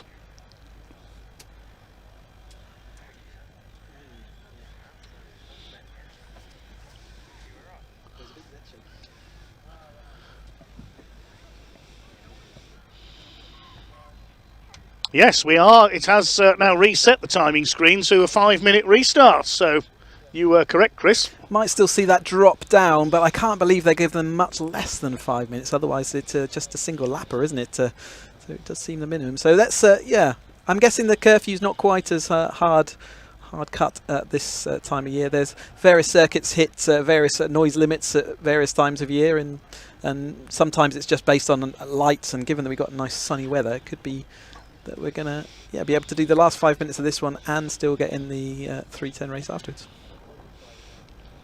Okay, Max Scharfegger, your leader then, from teammates Jake Wardle.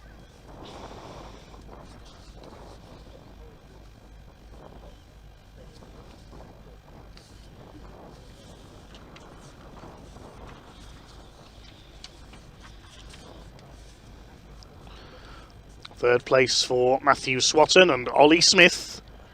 Looking to make it 6 wins out of 6. It's 4th on the grid. George Allen just being held there because he has to restart from the back.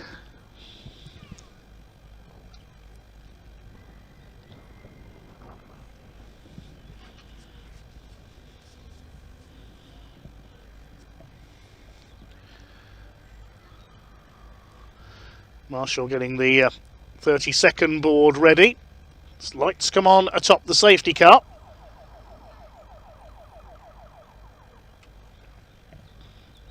This is going to be an interesting one then. It's going to be a sprint for the line for the Junior Saloon Car Championship.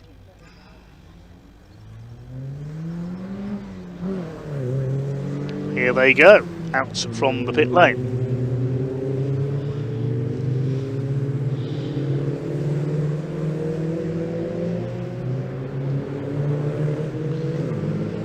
In the correct order. George Allen will join in at the back as he just pulled into the pit lane when the race was red flagged. So, can CSC Racing hang on for their 1-2? Will it be a win for Kersley Motorsport? Will Ollie Smith be able to come through from 4th to 1st? Tension mounts. Surely not with only 5 minutes to go. But it's very dry out there now, so I wonder whether we shall see. Setup might come into it as well. Anything can happen in the next 5 minutes. It's true. We're about to find out. I'm looking forward to this. Crows have prime viewing. Turn 1 there. Oh yes, it's a very rural circuit here in the Lincolnshire World. You get a lot of wildlife around. We're regularly seen here watching the racing.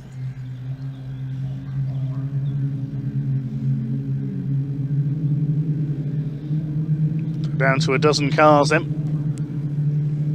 There's Branscombe and Allen. They've had a couple of tangles in this one.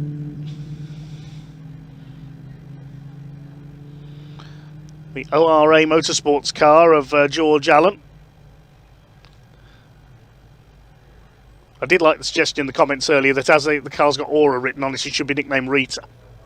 Very clever. Getting some heat into the tyres, or just at least scrubbing them off. Not much heat to be had out there, is there? But at least get them clean after they've been sat in the pit lane and on the dust and dirt. Still quite a lot of damp patches out there, whilst there is a drying line. That's going to make overtaking difficult, to say the least. As we watch them getting taken around to the line then. So is it a safety car restart? I didn't see whether they'd mark that and whether the safety car will pull off and then release them. So the leader, as was, they taking it a bit of a run-up gap. Looks like George Allen has pulled, he's pulled into the paddock in the background there, you can see in front of the grandstand. So he's not going to take this restart. Can hear the pace picking up there. They hope they've timed that well. Yep, safety car lights have gone out. Here we go then. The pack have had to be unleashed. It's a 5-minute sprint for the line. Now, someone was holding up Ollie White there. Did you see that? I wonder whether there's a big gap between the second. Is that teammates working together to hold him back? Well, we're underway. Kersley Motorsport is the car in front of Ollie Smith. They're a little bit spread out on this restart. Away goes Scharfegger and Wardle for CSC Racing in first and second places. Matthew Swatton under fire from our unbeaten driver this year, Ollie Smith. Then it's Martin Wright. Next in the order is Zane Quaker. Oh my goodness, off goes Matthew Swatton. Wallop straight in. Oh dear. Straight in and straight over. That's a nasty one there. Let's hope Matthew Swatton's okay.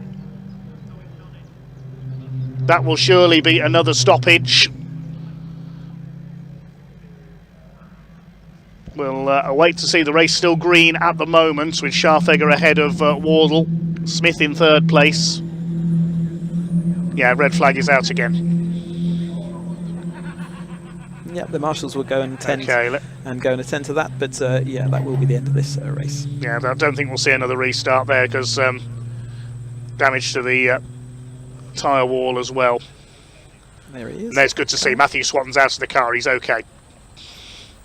Marshals encouraging him to come back behind the barriers, but you can see the barriers absorbing all that energy, but it did have an awkward reaction, didn't it? And it tipped over onto its roof. Yes. Not too sure what happened there. The car just speared off in a straight line. I don't know whether his throttle may have stuck open there. Well, he was slow coming out of onto the restart, and then Smith was right behind him going into turn one, and a little bit of contact at that point would have just pushed the car onto the grass. And then, as we said, once you get on the grass, there is no slowing it before you get to the barriers. This track is just unrelenting if you do get a wheel onto that grass, and they were so close going in. But yeah, you're right, it could be other things. It could be mechanical, it could be a stuck throttle, it could be anything. But yeah, that car will be righted, and then main thing is that Matthew Swatton, the Kersley Motorsport driver, is okay. He was out of the car. He will of course get a check-up from the medics, as we saw from Lachlan Home, and it's just come up on the timing screen. The session will not be restarted. That is end of race.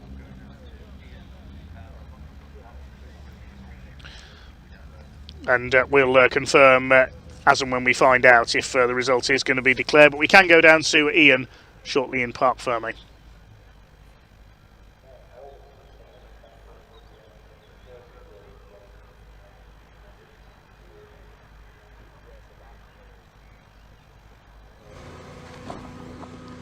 Well, hello everybody, welcome down to Parc Fermé. We still a little bit unsure of the results, so I'm not going to confirm anything as of yet, but we'll have a quick chat with some of the guys here. We've got Max Scharfegger, who did come over the line technically first on TSL, but of course, Max, I can't confirm anything. I don't know what the result is going to be overall here. There's still a few minutes on the clock, of course, red flag. Just hope everybody's okay, but how was it from where you were? I quite enjoyed the race until that point. I hope Matthew's okay. I saw him on his lid over there, but it was the best of what I could do. Well, yeah, you can only do what you can do, can't you? But, look, really great weekend. Thanks for joining us. It's really good to see you again as well, by the way, mate. Let's go have a chat with Jake, who's had a very good weekend as well. Not quite how we want to end the weekend, Jake, is it? But from your perspective, it's been a pretty solid time here at Cadwell. Yeah, definitely. From last weekend, like I said yesterday, was certainly not expecting to come away with 3 seconds. Just hope Matthew's okay. It looked a bit of a nasty one, but hopefully he's okay.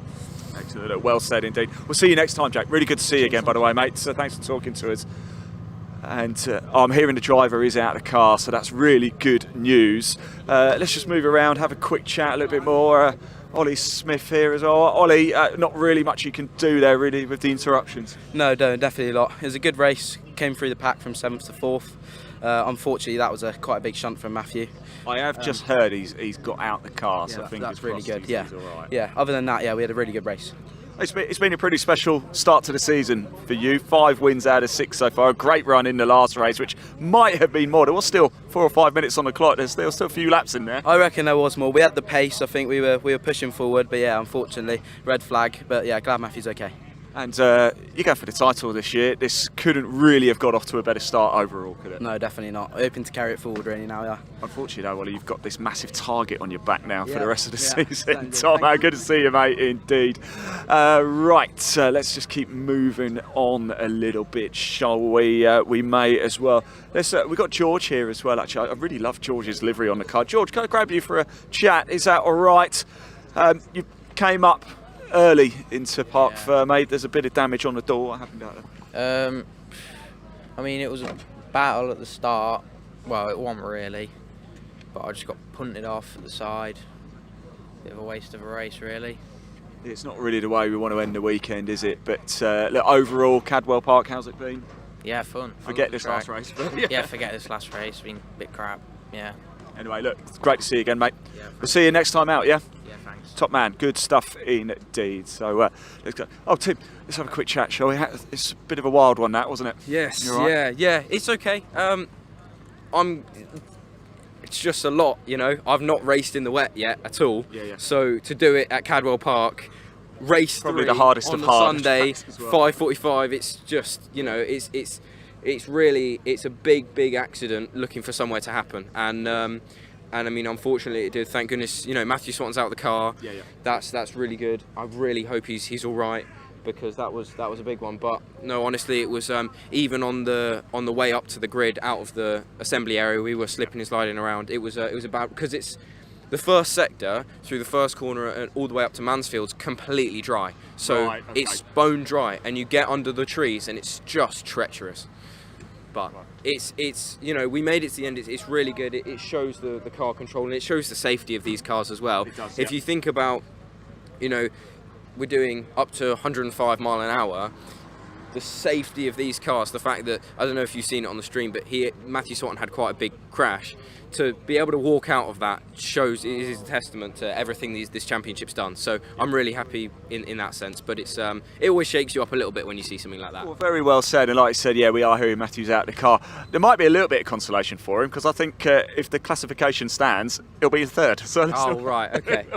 End the race, not where he wants to be, but he might actually be on the podium. So are we going off of the first red flag then? I've not found it. I'm only basing this on what I've Okay, seen on fine. TSL, so Yeah. that's not confirmed from that's me, fine. but Yeah. I'm sure somebody further up the food chain than me will confirm it. Okay. Tim, great to see you, mate. Yeah, have you a too. good Yeah. time. Safe journey home. See you soon.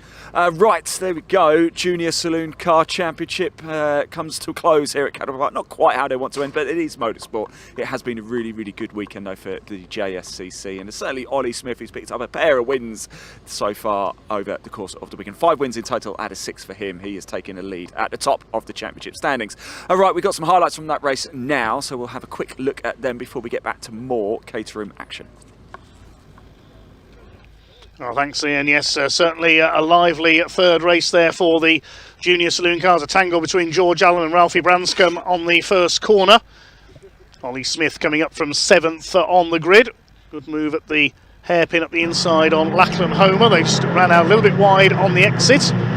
Smith able to keep his foot in and get round the outside of his rival Lachlan Homer on the next corner at Barn. Leon Holly went rally crossing. Lucky not to damage the underside of the car there. Lucky not to roll it over as well.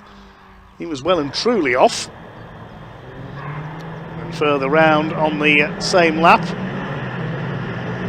Bit of a contretemps between Zane Quecker and Lachlan Homer. He was certainly well involved in this race. There was another little contretemps between George Allen and Ralphie Branscombe at the back of the field as well. Ben Ward also went off. He was able to rejoin though in the Kersley Motorsport Cup. Been a great weekend for Kersley Motorsport up until the end of this race, but then on the restarts, off went Matthew Swanton, straight in and straight over.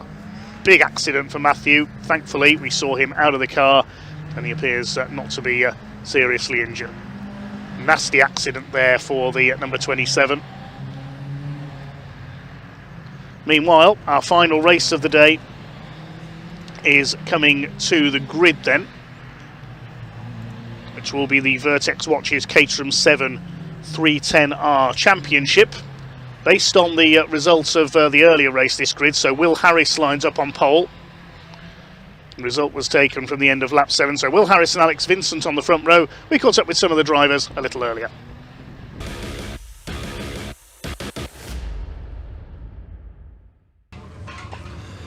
Well, this is it, the last time this weekend here at Cadwell Park that we've popped down to the assembly area. The final race, not too far away from getting underway. It's the Vertex Caterham 7 310R Championship, and it promises, like it has been all weekend, an absolute cracker. We've got William over here. Let's have a quick chat with William. William, how are we doing? All right, it's good to see you. I'm doing all right, thank you. How are you? Yeah, I'm very good. So what have you made of your weekend? You enjoyed your experience here at Cadwell? I've enjoyed my experience, but I don't think it's gone to plan really for us. We had a bit of unluckiness, but we were the only car on ZZRs in that last race, so hopefully the knowledge advantage that I've gained from that will benefit me in this race. It looks like it's a lot drier than it has been. Are you quite relieved now? I like rain, so but I'm happy on either condition. I just need to get forward and try and get inside the top 5 is my aim for this race. Tell us about your motorsport journey. When did you get the bug? I mean, I guess as a kid, really. I got the bug, but I started karting with my dad in 2014. We did a little bit of karting, and then I think back in 2020 in lockdown stuff, I did a lot of sim racing. And I was able to make some money to go car racing, and this is my first season in Caterham's. So yeah, my first weekend in Caterham's actually. I was going to say, yeah, first weekend, and loving it. So I know not quite gone to plan, but hey, there's going to be better weekends, all right? Yeah, I've set myself up for Taco round and make sure we're sharp then, and yeah, who knows, we can still get a podium out of this one, I think.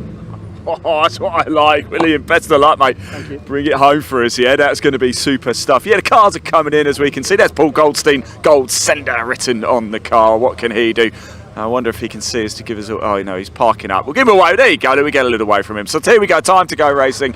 And an emotional one because it's the last race of the weekend. What a time we have had here with the BARC at Cadwell Park. Big thank you to all of you as well for tuning in. Remember, hit that like button, hit that subscribe button. Let's break the YouTube algorithm and get as many people watching as possible. So for one final time, let's hand back to your commentator, Dave Goddard, to take you through the action.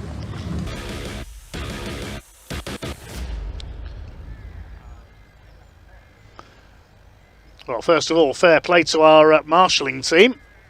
Barrier repaired after that incident in the Junior Saloon Car Championship race, and we're almost ready to go racing.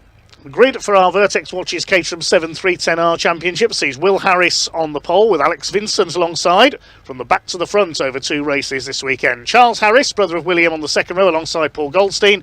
Then Stephen Lancaster and Sam Parker on row 3, who's charged after that retirement in race 1 yesterday. Tim Hardcastle and Lionel Tolmash also came through the field in the second race from the back after his crash yesterday. Richard Coop and James Empson completing the top 10.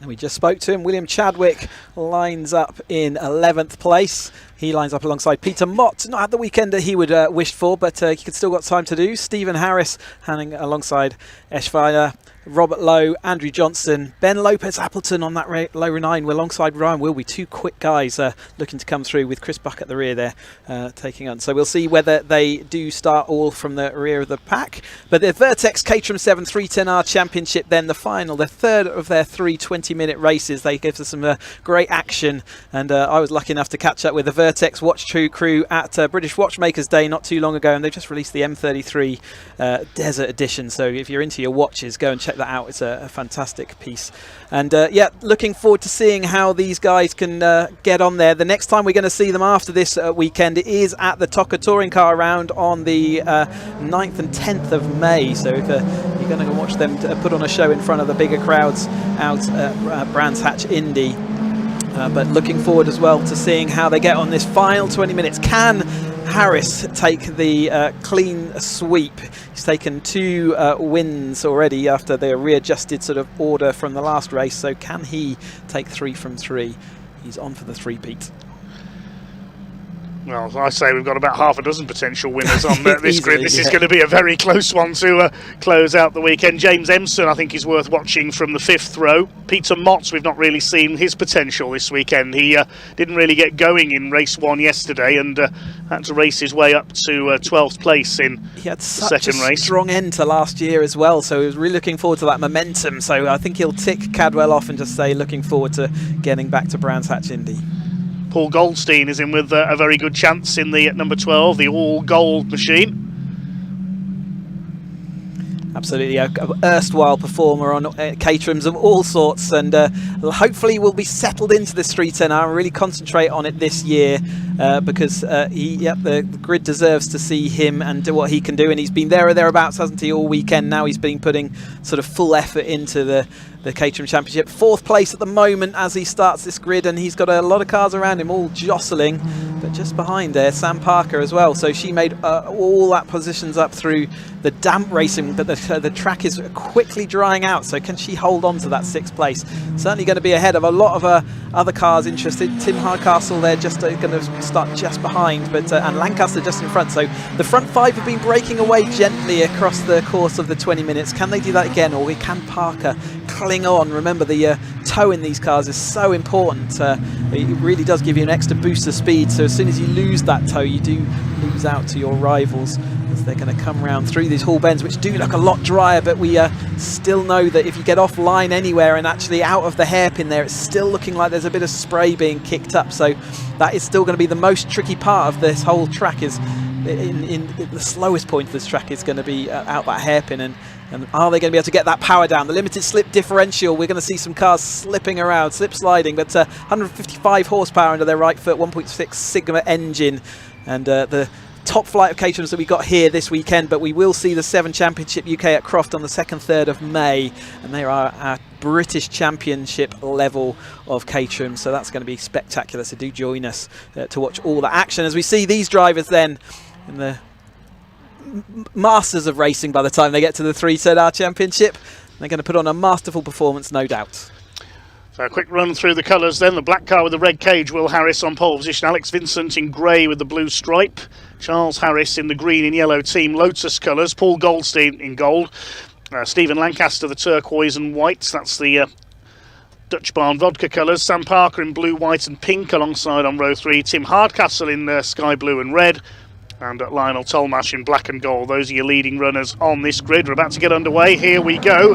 Not the quickest of starts by Sam Parker in the number 7. Lionel Tolmash gets ahead of her. Richard Coop in there as well in the number 67, the green and black car. Into the spray they go.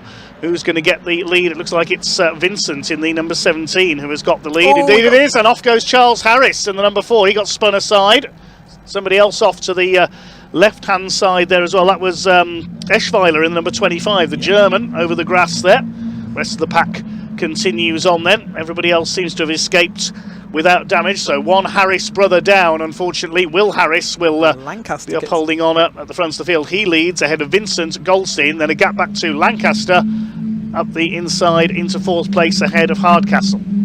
Peter Mott going around the outside of Sam Parker as they go into Chris Curve, then does make that happen. So yeah, bad start by Sam, just got a lot of wheel spin and just didn't go anywhere. But it is still Will Harris who's leading Vincent, and then Goldstein. Big gap then back to Lancaster and Hardcastle, who had that sort of battle off the line round turn 1, and got that little gap has appeared where the Charles Harris was. So a little bit of contact, and has now scattered the field a little bit. Yes, everybody had to anchor up there to avoid the scattering cars ahead of them. Top 3 have been able to break away as a result. Will Harris getting some air over the man's there. Sam Parker's lost it. She spins across the track there. Hopefully she hasn't been collected down in the dip there. And hopefully they'll be able to rejoin. Just again got a car with wheel onto the grass, taken a bit too much through the left-hander, and the car just spun around all the way back onto the tarmac, and hopefully she'll get that car back up and running and back into the battle, but not the start she wanted for race 3. Hardcastle though having to defend heavily there against Sam Parker is back up and running, so a little scary, but she is going again. So Will Harris leads the way then from Vincent. Goldstein in 3rd, then a gap back to Lancaster in 4th place. Other cars that were involved down there have got going. Wait to see if Charles Harris comes round. I don't think he has got going. Sam Parker's got going at the tail of the field.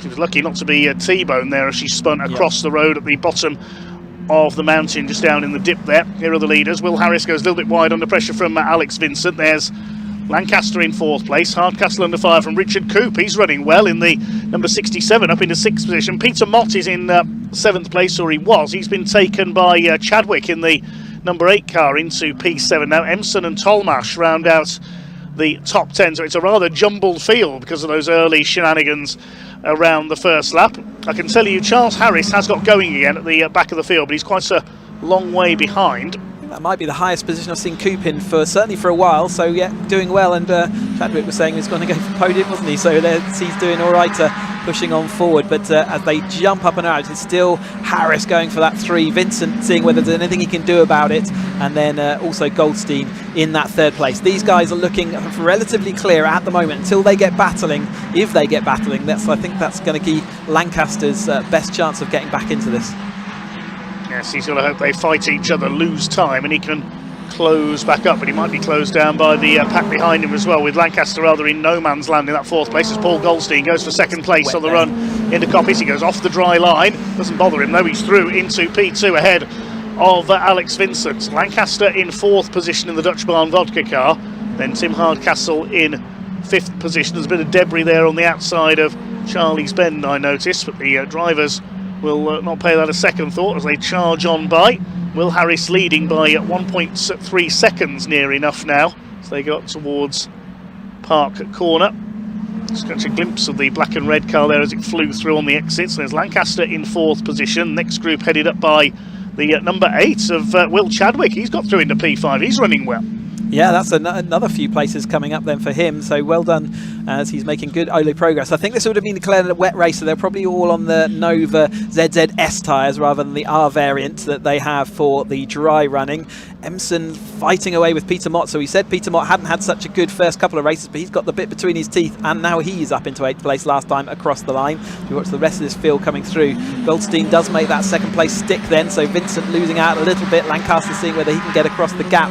And then comes Coop in the next one, and Hardcastle followed along. So yeah, all the drivers nose to tail behind, but there are those gaps just out in front a little bit. Watch out also on the tail of this group for Ben Lopez Appleton. He started down in 18th place. He's up to 11th after only 2 laps. He's on the tail of the group. Ryan Wilby trying to make his way up the order as well, bouncing over the curbs there. There's Lopez Appleton, the grey car with the green roll cage.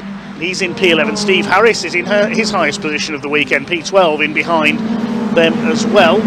Lionel Tolmash battling it out with Lopez Appleton. There they are side by side on the run into Coppice Corner, but round the outside goes Lopez Appleton. That's a brave move, and now chasing down James Emson. Never shy, Ben Lopez Appleton, of making a move. That's often to his benefit, but sometimes to the detriment as well. So looking good at the moment, making good progress up through a field of drivers that are not easy to get past, and then looking down the inside there. That's Hardcastle versus, is that Chadwick? Is that Chadwick coming up through the field? No, it's Richard Coop. It's Coop, is it? So yeah, great move then up the inside, just squeezed the Caterham width there, and Peter Mott just behind as well. So drivers who have not necessarily had such a good run through the early part of this weekend, and now having and making hay while the sun kind of shines. Yeah, the sun just starting to come out again at sunset here at Cadwell Park. Richard Coop at the head of this train down into Mansfield Bend. This is the battle for 6th position.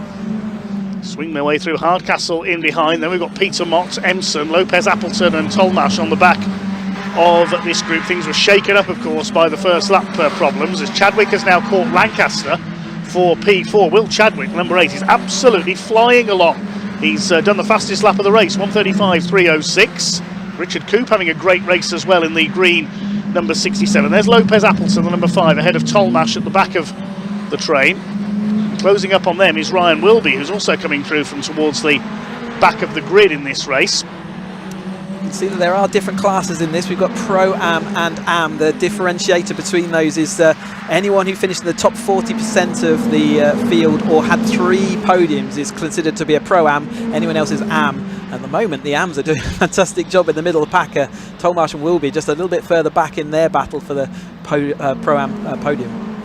Yes, Will Harris and Goldstein, both Pro-Ams. Leading Am is Alex Vincent in P3, and he's just done the fastest lap of the race, 1:35.196. He's all over the back of Paul Goldstein for second place as they come out of Park into Chris Curve.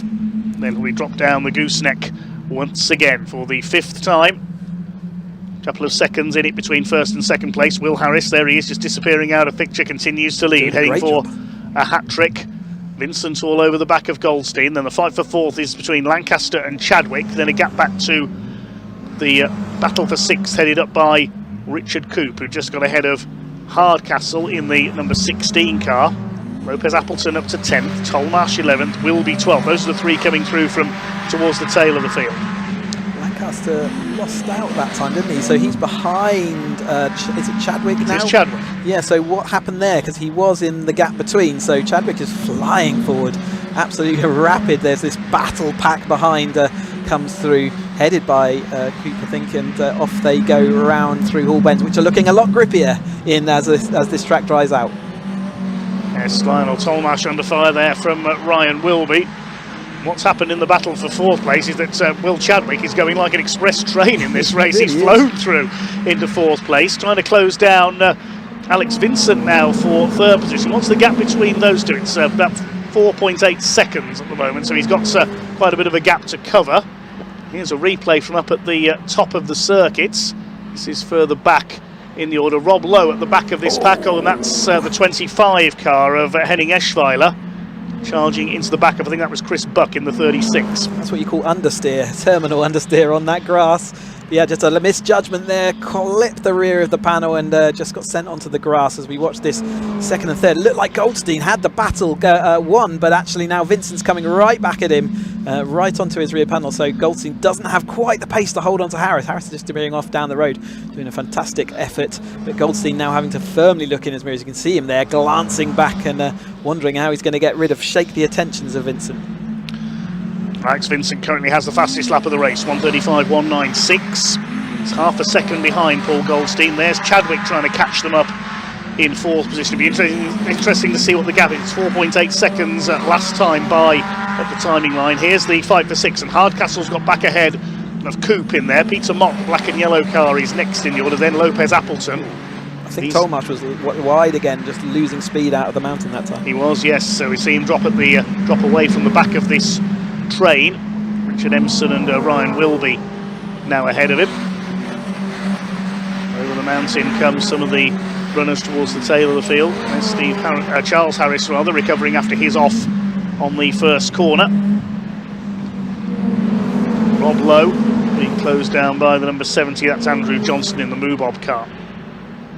Just under 10 minutes to go, so we're just past half distance. This is the battle for 6th position. Got about 6 or 7 cars going at it. There's Tolmarsh. You saw he'd lost some ground. The gap is about the same between 3rd and 4th place, incidentally. I didn't mean to keep an eye on that to see if Chadwick was closing in on Alex Vincent, but he's not. Lead gap is just under 3 seconds because Will Harris has just done the fastest lap, 1:35.045. In the battle up into Park Corner, up the inside, Peter Mott on Richard Coop with Ben Lopez Appleton in there as well. Coop puts a wheel onto the grass. Lopez Appleton goes through. Ryan Wilby says, I'll have a piece of this as well. And he goes to the inside, but Coop holds him off. And Lopez Appleton has made his way through the majority of that pack. He was on the rear of it, joined the rear, but has now made his way all the way up. And Peter Mott making good progress through as well. But very not blah racing for the BLA car as the rest of them come down the hill then. And Empson just struggling this weekend a little bit in another sort of front wheel arch, bit of damage there going on as well. So again, he'll probably want to strike this one off and lick his wounds ready for Brands Hatch. But Hardcastle leads over the top of the mountain that time, this battle pack, but obviously the drivers out front leading the actual race. But there's Peter Mott just in front of Ben, but Ben looks like he's got that momentum through the field at the moment. Trying to close up is Ryan Wilby on the tail of Richard Coop, who's been shuffled back a little through Park Corner last time through. Will Harris continues to lead the lead gap up to 3.5 seconds now, and he's now lapping in the 1:34s, 1:34.993 for Harris. Further back, Sam Parker on her recovery after that spin on the tail of Johnston in the number 70 car, taking Charles Harris with her up the order as well. They're still down in 17th and 18th place, those two at the moment. Yeah, they lost significant time, didn't they? So they've had to fight over that gap, and now they're going to have to work out how do we get past these drivers. So they've both got pace, and Charles looks like he's really closing up on the rear of Sam's panel, but they probably have to work together to get through this pack efficiently. We've got just under 8 minutes to do so to try and move further up the order. The sixth place battle is starting to break apart slightly now. Ryan Wilby just getting past Richard Coop there. His strong run starting to fade a little. Tolmash fighting back as well on the inside of Kermit, aka Richard Empson in the James Empson, sorry, in the number 20 car. That's for I think 11th position. Didn't make it stick though, so Empson managed to hold on Yes. through Gooseneck then. Well done, because that was looking like it was a done deal. And in fact, Tolmash keeps looking like he's struggling out the corners. He is. Yeah, he's slowed lost there. speed. So there's a couple of times I've noticed where he just loses speed. It's like the engine doesn't pick up. So whether he's got a fuel pump issue or something like that, or one of the maybe a cutout, an intermittent cutout or something like that, it's just looking really awkward. And unfortunately, it looks like that will be a pretty terminal to getting a good result in this weekend. And he will also be scrubbing this race weekend from his memory as he heads on to the latter part. There he is, And he stopped has, up yeah, there. he has pulled over. Yeah, just looked like he's trying to get that car started. Some sort of intermittent issue there. Can be all sorts of things. And as we got side by side then between Ben Lopez, Appleton and Hardcastle going around the outside. Can't make that work. It's a drier on the outside. In fact, it happened before we even get to the corner. Yellow flag on the opposite side of the barrier, not on the side we're racing on. So that overtake was legitimate. As we watch Empson and his wiggly front wheel arch. It looks like Hardcastle's got a bit of a wiggly front wheel arch as well, as Peter Mott's going to look to the inside, and Hardcastle drifted off wide. That's going to be a job done for him as well. Ryan will be next on the shopping list, and Hardcastle's going to have to try and stop the rot. Perfectly done there as they came up park straight by Peter Mott into park corner, now chasing after Ben Lopez Appleton. Ryan will be chasing down Hardcastle now in the number 16 as we start to wind down towards the end of this final race. The Vertex Watches Caterham 310R Championship with Will Harris seemingly heading for a hat-trick. He's reeling off the fastest laps. He's 4.5 seconds ahead of Paul Goldstein now for the lead. Here's a battle towards the tail of the field. Chris Buck in there chasing down Rob Lowe. We have a red flag. So that's probably for the same reason. Although Marshall's running in the back. Oh, that's Hardcastle, isn't it? Hardcastle's got under the barrier. Yeah, just moved it. So trying to get back out, but it looks like it's not going to happen. So car up and running, but yeah, red flag. 5 minutes to go. Are they going to get this race up and running again? We'd normally expect them to, especially given that car had a bit of momentum. Unless there's another car involved, it might well be another car involved. They're running to the side, aren't they? Yeah, so Hardcastle was battling in that. Ben Lopez Appleton, maybe, or so. Yeah, Ryan Wilby and Peter Mott were near him. Richard Coop was the other one he was battling with. Yeah, okay. So let's hope that everyone else involved is okay then, because they could see that Hardcastle was okay, and they were just running to check another driver then. So let's hope that that's all going to be under control and okay, as the rest of the cars just go over the line. No checkered flag, so the potential still for that race to continue, but Hardcastle's going to jump out, I think. Yeah, it looks like Tim Hardcastle, the man from Worthing in Sussex, is okay. Struggles out through his roll cage. It's like he's in a big bouncy castle there, doesn't it, underneath the Recticel barrier?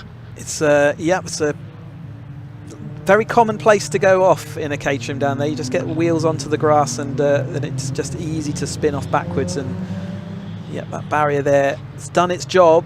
The car was moving. There's another driver there. Somebody else. Who's that's gone off to the left? Try and pick that up in a moment. I can't identify who that is, unfortunately. Caterham top trumps are no longer what they used to be, so I can't tell from this angle. And we can't tell from the timing screen either, because the red flag coming out, so the timing has halted. So we know Tolmash has dropped down to the bottom of the timing screen. At least 2 drivers involved then, and there's definitely multiple points of contact. Where's the other car? Is it inside there? I think it's gone. So I think it's collected and drawn down the barrier with it. Has. If that is at the exit of Chris Curve, then that's a barrier that I know very well, unfortunately, as it's you know quite a few barriers, Chris, if I'm honest. It's where I ended, unfortunately, my Caterham career in qualifying. And that light is very much where my car was off, if it is where I think it is. So yeah, not a barrier that I particularly like the attentions of either. But these 2 drivers both look like the barrier's done what it needed to do and absorbed all that impact. Unfortunately, that is the end of both their racing for this weekend. We will, just time to tell you, we will be next out on track with the 310s at Brands Indy for that TOCA race weekend. And all the Academy are going to be that weekend racing their first sprint event. And then we've got also the Croft on the 2nd and 3rd of May, so that's next up. On the 2nd, 3rd of May. So yes, it looks like with a red flag. Session will not be restarted, we've just been told. Yeah. So provisional results will look something like this, minus the drivers that were involved up there. Tim Hardcastle won't count in 6th place. We don't know, unfortunately, we couldn't identify who the other car was that was in there. Probably but, with 5 minutes to go. I don't think it'll be declared 3/4 finished, so it'll be half points, I imagine, as well. Well, we'll wait to see what the decision is, but whatever, Will Harris has provisionally won it ahead of Paul Goldstein and Alex Vincent. Good run through the field by Will Chadwick up into 4th place. Those are just the places at the time of the red flag. And we will await to see. We think the other car that's got in up there, maybe Ryan Wilby, the 88. Yeah, it makes sense with the black helmet. And they were running nose to tail at the time, so it does make a lot of sense. But yeah, we wait and see. Okay. So we will await to confirm, if we can, what will happen with the results. But that is end of play, unfortunately, here at Cadwell Park. The race ends early with a red flag, and due to the damage to those Recticel barriers, that I don't think will be repairable before the circuit curfew. So racing does end there for this weekend. Thankfully, the drivers are okay. They're out of the cars. And we can head down to Ian in a moment in Parc Ferme.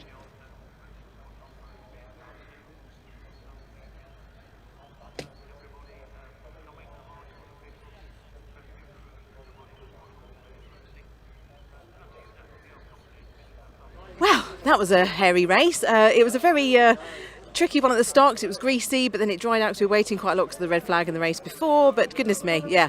And obviously ended on a red flag for us. I hope Tim Hardcastle was okay. So sorry, he's out of the car. But anyway, our winner provisionally, Will Harris. Hello, congratulations. How was the race for you? Yeah, pretty relaxed actually. I managed to get a bit of a gap and then same again, just pumping in the fast laps. Nice. That's comforting, isn't it? It was, yeah. I'm not trying to not get used to it, but it is quite nice. I was having fun actually. When the red flag came out, I was a bit like, oh. It was quite enjoyable. Thought you had like 3 minutes left or something. Yeah, at least. Yeah, exactly. But yeah. I'll take it. It's Well done. You've like 3:10, your first race weekend in 3:10, and look what you've done all weekend. Absolutely fantastic driving. It is, yeah. I know. I've only dreamed about getting this kind of result, really. So now it's here. It's very nice. It's very real. Yeah. Very nice. Well, enjoy the celebrations at home later. I will. Thank you. Congratulations. Right, where's Paul? Where is Paul Goldstein? There he is. Let's go over to Paul. Paul, come over. Second place, provisionally. yeah, happy with that. Excellent. Yeah, fantastic. How was the race for you? It was good. Got a good start. I was on the worst side of the track to start because the left side dried, the right side was still damp. Did you spot that? You were behind me. Yes. Yeah. So as I've gone off, a bit wheel spin, the others kind of went level with me, so I had to go around the outside. Then I heard wings smash behind me, and I dealt with turn one, looked behind me, and there was a big gap, so there was obviously a bigger melee behind me. But no, I had a really good race. Vincent kept trying to toe down me into turn 4. I kept defending and he couldn't get past me, so I had to do that 4 or 5 laps in a row, and I was thinking, have I got to keep doing this till the end? No, that's hard work, right? Very hard work, because the whole time that man in front's just going further because we're now squabbling. But no, really good race. I'm really happy with that. Good. Yeah. Well done. Congratulations. Well, I made a silly error, and going in under the bridge, I put it into first instead of third, locked the rear wheels, spun. Oops. Ended up being last. Well, I thought I was last, but Charles Harris was actually behind me. He caught up a little bit. Then we caught up to the back of the pack, overtook Andrew Johnston, and then was with that pack, and then obviously red flag came out. So yeah, but I enjoyed the little bit on my own actually. I was like, just head down. Got your first 310 podium as well, Sam. Exactly. I know. I'm happy with that. Yeah. Thank you, Paul. And Alex, where is Alex? Alex, come over. Congratulations, third on the road. That's amazing. And yeah, you enjoyed that. You were putting Paul under pressure, I hear. Yeah, he was very good. He was very good at defending. I think I had enough goes at passing him, but to be fair to him, he had good pace, and Will drove off from us. A bit disappointed with the red, and hope the guys are okay that are in the barrier. Not good to end like that, but you know. But there was 2 cars off, wasn't there? Lionel was off as well. There were wings everywhere. Yeah. And one was firmly buried in the soft barrier, so hope they're okay. Yeah. Yes. Yeah, fingers crossed, yeah. Thank you very much. Yeah, well, congratulations. Cheers. Well done. Brilliant driving all weekend. Right, there you go. I'm going to bring in Ian now. Hello. Got me on the phone. Can we just show a lot of love for Sam here, by the way, from literally out on track, pulling in, jumping out to do the interview, Sam. Amazing. You probably need some water or something, don't you? I think I do. My throat is rather dry. Thank you so much. Really, really appreciate it. I just want to say a big thank you as well, because every single weekend there are a team of people who bring you these pictures completely live and free for you to watch. So can we please say a big thank you to John, who's been our roaming cameraman this weekend. He's done about 25,000 steps a day. Just for me, walking backwards to the hospitality all the time. Massive thank you to Ray, to Richard, to Zolly, to Danny, to Jake, who are around the circuit. And of course, as we know, Sam, the weather's been quite horrible at times. Yes, it's been very changeable. Don't know what it's going to do. But yeah. And it's just started to rain again, hasn't it? Massive thank you to Elliot. Of course, he is the one who's doing a wonderful job producing the show for us. Big thank you to you, Sam. Big thank you to Dave, of course, to Chris, to the BARC, to all of the marshals, to the recovery teams, to the teams, the drivers, and of course to you for tuning in and watching as well. You make a huge difference. And a big thank you to you, Ian, too. Thank you, Sam. And I just want to say, if you haven't already, please hit that like button. Hit that subscribe button as well. If you're watching at the Caterham YouTube channel, make sure you hit that subscribe button. If you're watching at the BARC YouTube channel, we are back live. Bark TV comes back in 2 weeks' time at Alton Park. And there's only one thing left to do, Sam. That's to hand back to Dave Goddard for the final word. Thanks for watching. Well, thank you very much to Sam and Ian down on the ground for us today in the paddock and Parc Fermé. And pleased to see Sam didn't suffer any damage from that spin at the bottom of the mountain. Big thanks to Chris Hutchinson for joining us for the first time this year. Chris, any final words? No, just again, all the thanks have been made, so I'll just reiterate those, and it's been great fun to be back chatting about Caterhams with you again in the commentary box. Well, we'll see you at Croft, I think, for the next one. I can't make Croft, so the next one, I will see where my next outing is, but we will see you definitely later in the year for more Caterham action. Great stuff. Thank you very much, Chris Hutchinson. We'll see you soon, and we'll see you all soon too. A big thanks to everybody here at Cadwell Park, all the volunteers and officials for making this event possible. Thank you to the drivers for their entertainment. Thank you to all the teams and mechanics for keeping the cars going. And most of all, thank you to you, the viewers, for tuning in. If you want the results, tsl-timing.com is the place to find them. We're back on BARC TV in a couple of weeks' time from Alton Park. Saturday the 25th of April. It's a one-day event. Brick Car Endurance is the headline act there. And then, of course, we go to Croft May the 2nd and 3rd. More Caterham action, TCR UK in action up in the north as well. I'll see you for those, but on behalf of my co-commentator, Chris Hutchinson, on behalf of Sam Parker, Ian Waterhouse, our director Elliot, and all our camera crews as well. This is commentator Dave Goddard signing off here on BARC TV from Cadwell Park. We'll see you again in a couple of weeks' time from Alton Park, but it's goodbye till then.